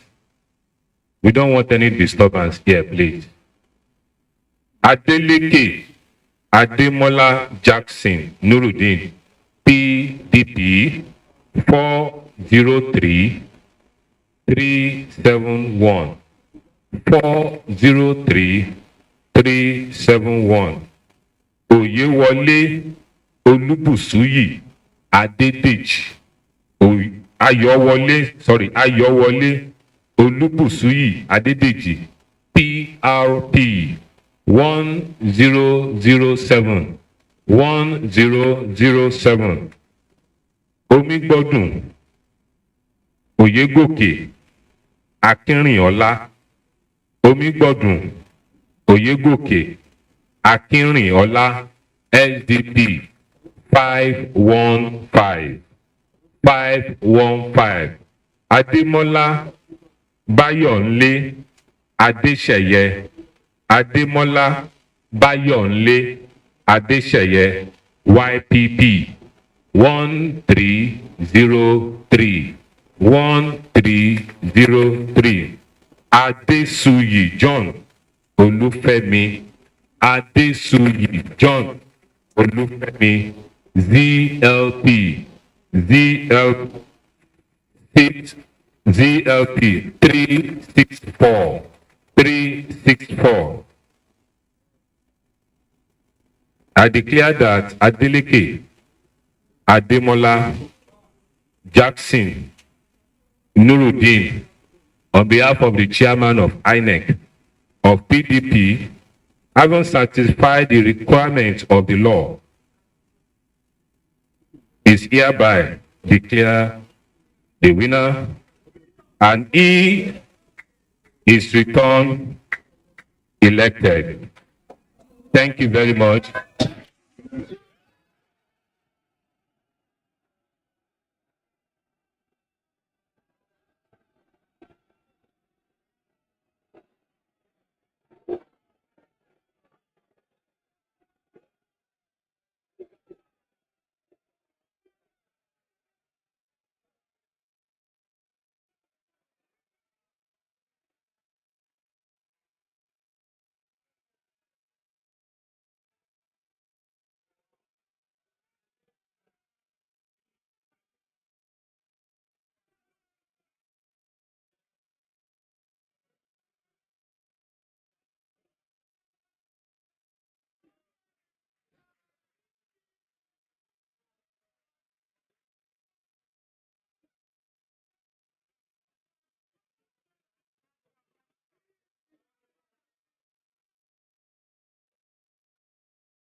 No, I know the company. This company.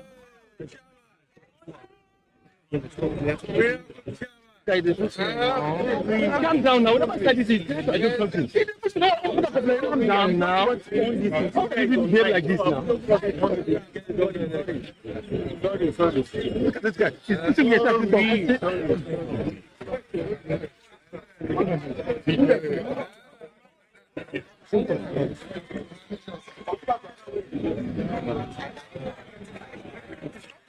Victory is indeed very interesting, and permit me to even say victory is indeed sweet.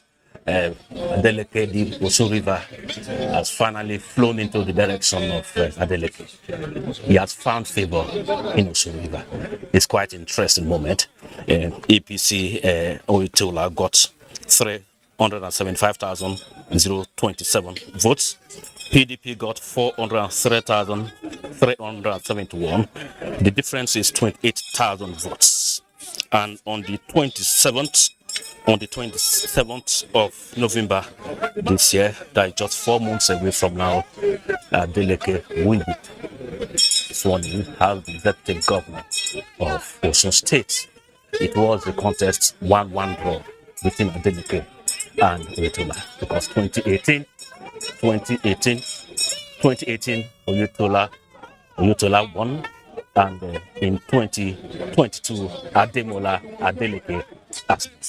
So I still have my guests in the studio. How do you react? How do you react? It was an emotion-laden moment.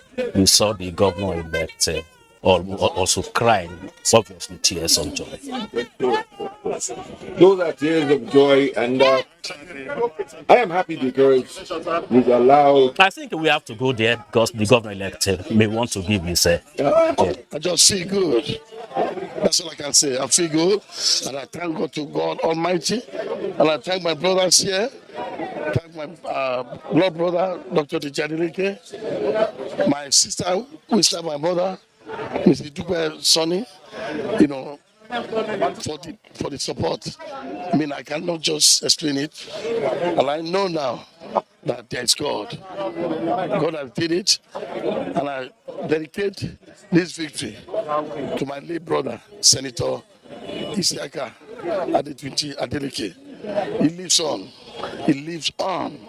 His legacy is still on. This is a keenly contested election. Where do we go from here? With you now being the governor-elect.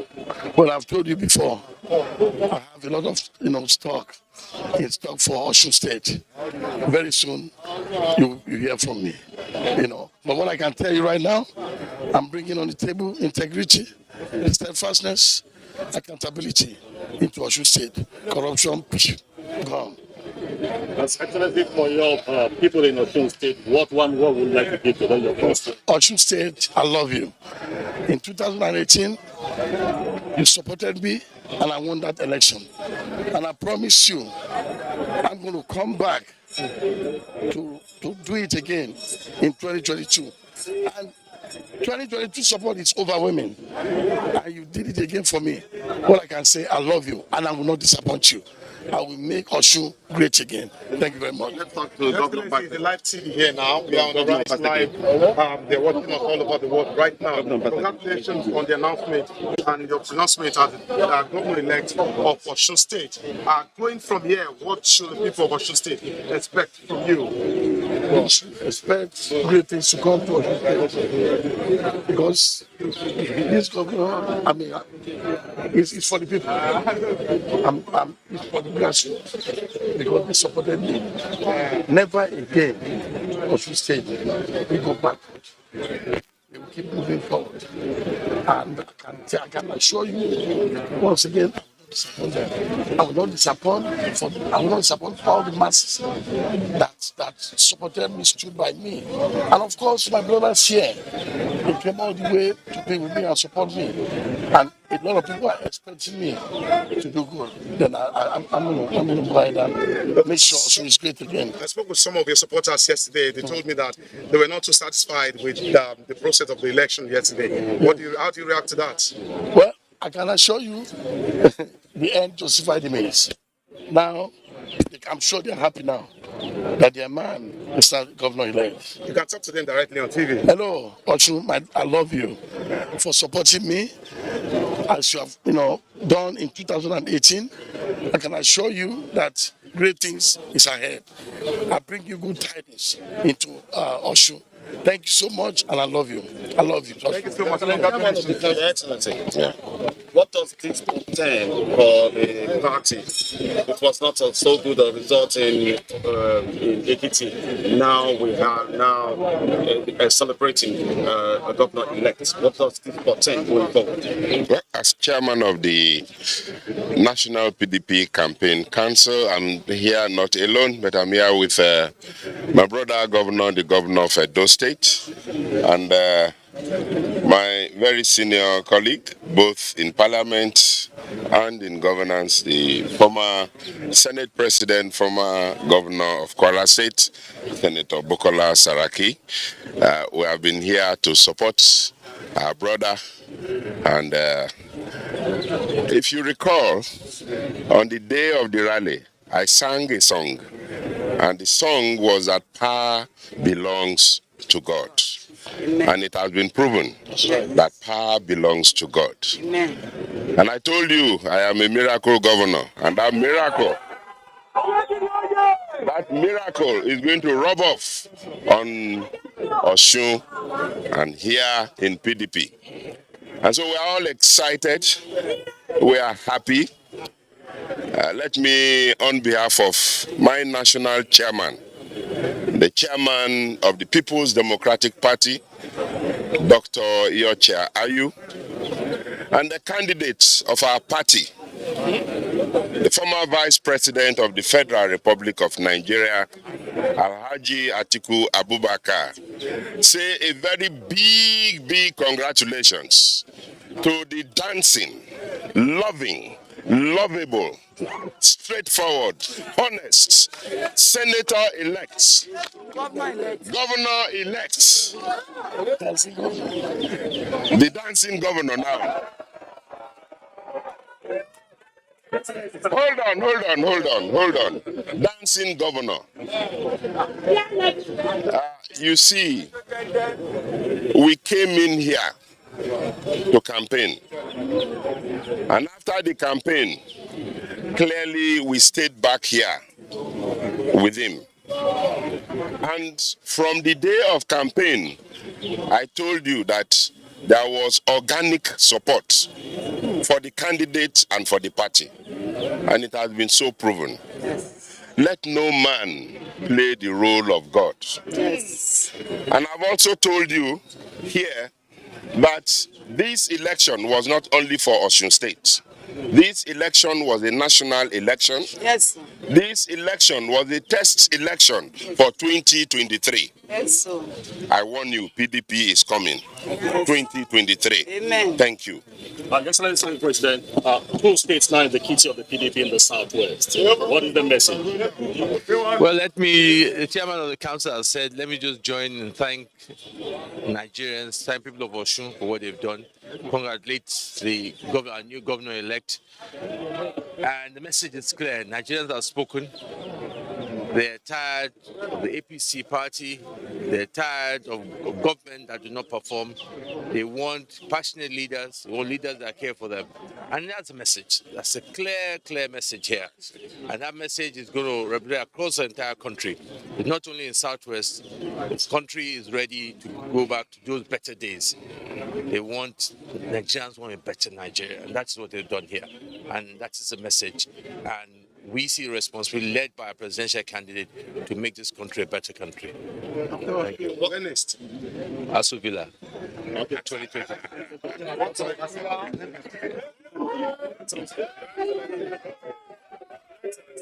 What are the party bring back into the fold members that are a little bit on the other side?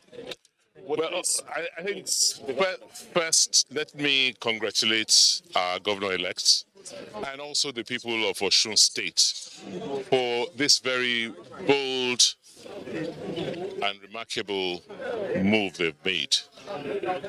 As has just been said, this victory is not just for Osun State. It is for the country and it's for our party. With this victory, it shows that PDP is on a rebound.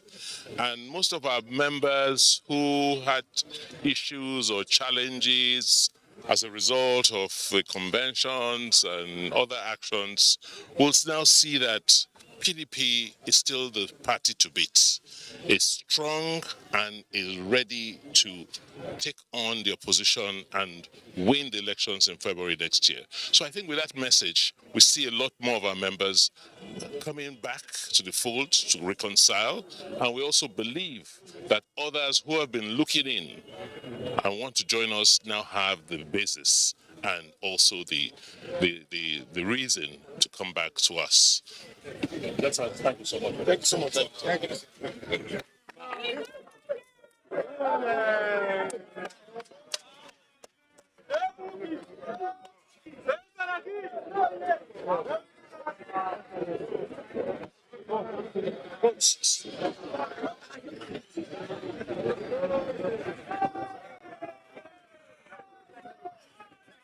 Well, there you have it. It's been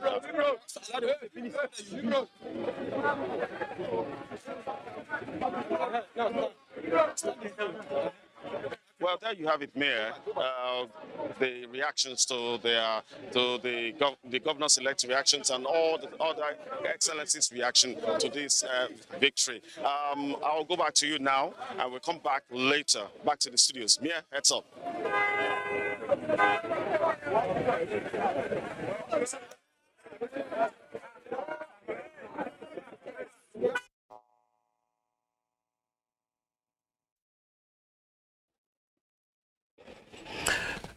Thanks for rejoining us, Ekiti Osun Decide Studio. It has been a very colorful moment there in Osogbo. We still join Fisayo in Osogbo to get the ambience there because it's the talk of the town at the moment.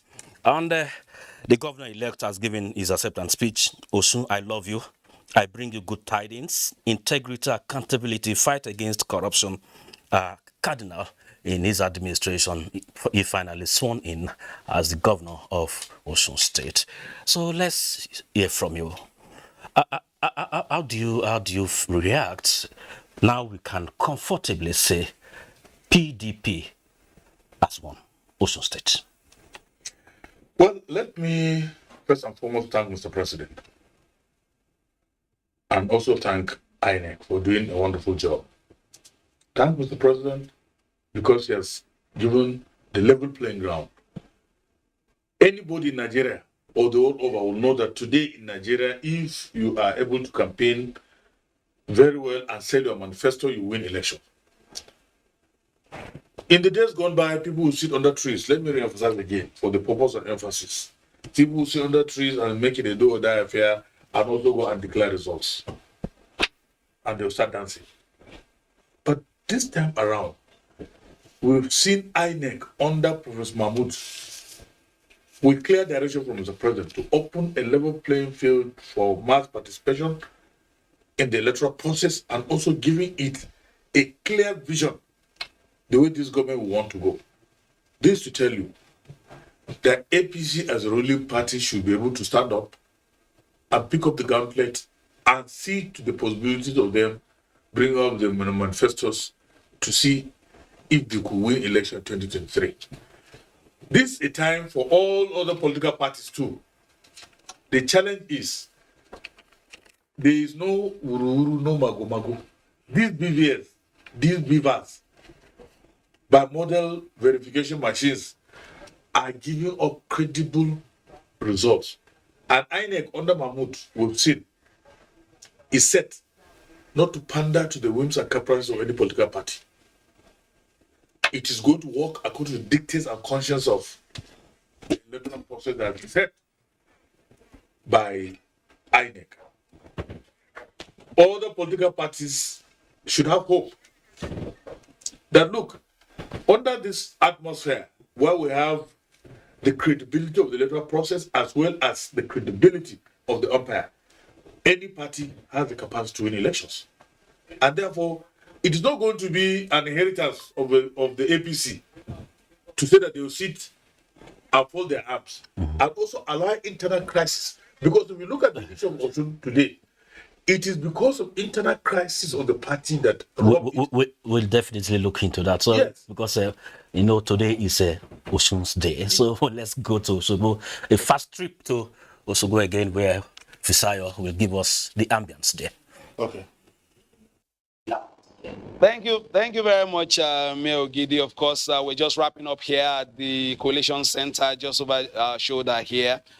It's been a wonderful 3 days pre-election. Of course, we came a bit earlier, of course, to transmit some of the rallies before election day. And when we saw Osun State people come out to determine the course or destination of state for the next 4 years. Instead of using their fists, they have used their thumbs to put a finger on where they want to go. And the election management body, INEC, has done its best this time, and of course, probably also will improve on some aspects of the election management they noticed this time. Of course, after now, it will be time for the big one, which is next year, the general elections. Let me use this opportunity to thank my colleagues across the states in the different NTA stations scattered around Osun State, NTA Ife, NTA Osogbo, NTA Ibadan, all here for this this one. And my colleagues, the ubiquitous Nnamdi Odipo, who's been sweating and having a vigil. Perhaps you deserve a cup of coffee after now. And Funke Bidamito as well, who has also been here. I think there's time now to go for the Sunday service. And of course, Mayor Ogidi, like I said earlier, Mayor Ogidi is not a mere presenter. Henry, John as well, Claire Adelabu Abrazak, who was absolutely clear yesterday. And our guests are from Yaga Africa, Watch the Vote, as well as election watchers all across the state that we spoke to. And of course, my reporters, some even still standing by in different parts to get reactions of other contestants as well, as far as this process is concerned. It is the election season. We move to the big one next year. As we always say, the right choice is the Nigerian Television Authority, Africa's largest and finest, where you get the undiluted signals and, of course, reports, and news, reviews, previews, and interviews. As I always say, play your politics for the greater good. From us, it's bye-bye now. Thank you very much. That was quite interesting. And on our part here, let me take the closing remarks from my very good friend Bola Bakare. How do you react after the declaration? You have not made any statement. So how do you feel? Yeah, politics has played its part. Osun has decided. Just like the caption here says, Osun decides. The Osun people, they've decided, okay, Adeleke is going to be our governor come November 27. And that is the good thing about politics. Some you win, some you lose. Sure. There is no two ways around it. No two people will win that governorship. It has to be one person. But like my brother was trying to run an inference, when it comes to politicking, it's a game of numbers, really. And the thing is, you need to get your house in order. If your house is not in order, there is no way you are going to win. In 2018, it was a close call of 483 votes. That was the difference in between Oyetola and Adeleke. This year's 28,000. This year, it is 28,000. That is a convincing figure that the house is not in order. And if we have to say something, because we are all political animals, APC should go get his house together and be ready for the big one. That is quite interesting. From Modibo, let's also hear from you. So that it's been a long night for us. Yeah, very quite a long one. So let's also hear from your closing thoughts. Let me join the rest of the world and the democratic space to congratulate the winner of this election, the dancing governor. Honestly, this is a wonderful election. I must comment, because honestly, I've been in sync and in tune with all the development on NTA. You've given us wonderful coverage right from inception of the electoral process, the analysis, the presenters, the reporters, and even the management has done exceedingly well in giving Nigerians the much needed information that has been able to educate people, that has been able to inform, that has been able to even set an agenda for Nigerians under the current democratic space. It's a commendable effort, and I commend you. I commend Mr. President for giving a level playing ground.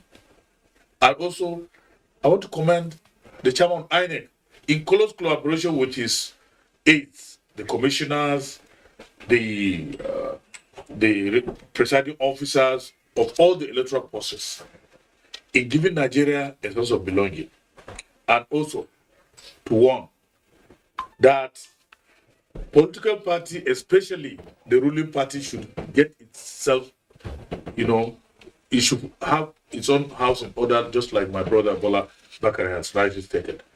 Because this is a house divided against itself, and any house that's divided against itself will definitely. I think they will go home with that lesson as well. Sure. And that is the much we can take on this Osun Decide. And let me just remind you that APC got 375,227 votes, PDP 403,371 votes, and that the difference here is 28,000 difference between APC and PDP. And let me also at this point remind you that the PVC is your power. And on the 31st of this month, the exercise will be suspended. So you have less than 2 weeks to get this, to decide who leads you in 2023. And also INEC, the new Electoral Act, made it mandatory that if you sell your PVC, you pay 500,000 naira or 2 years imprisonment. Because President Buhari has signed the Electoral Act, he has done his part, the road is clear for all to decide who leads you. So you do your part, just as the president has done his part as well. My name is Mie Ogidi. Thanks for being with us. And on behalf of the crew, we say a big thank you for dedicating your time on your channel of choice. That is NTA, Africa's largest television network. Thank you.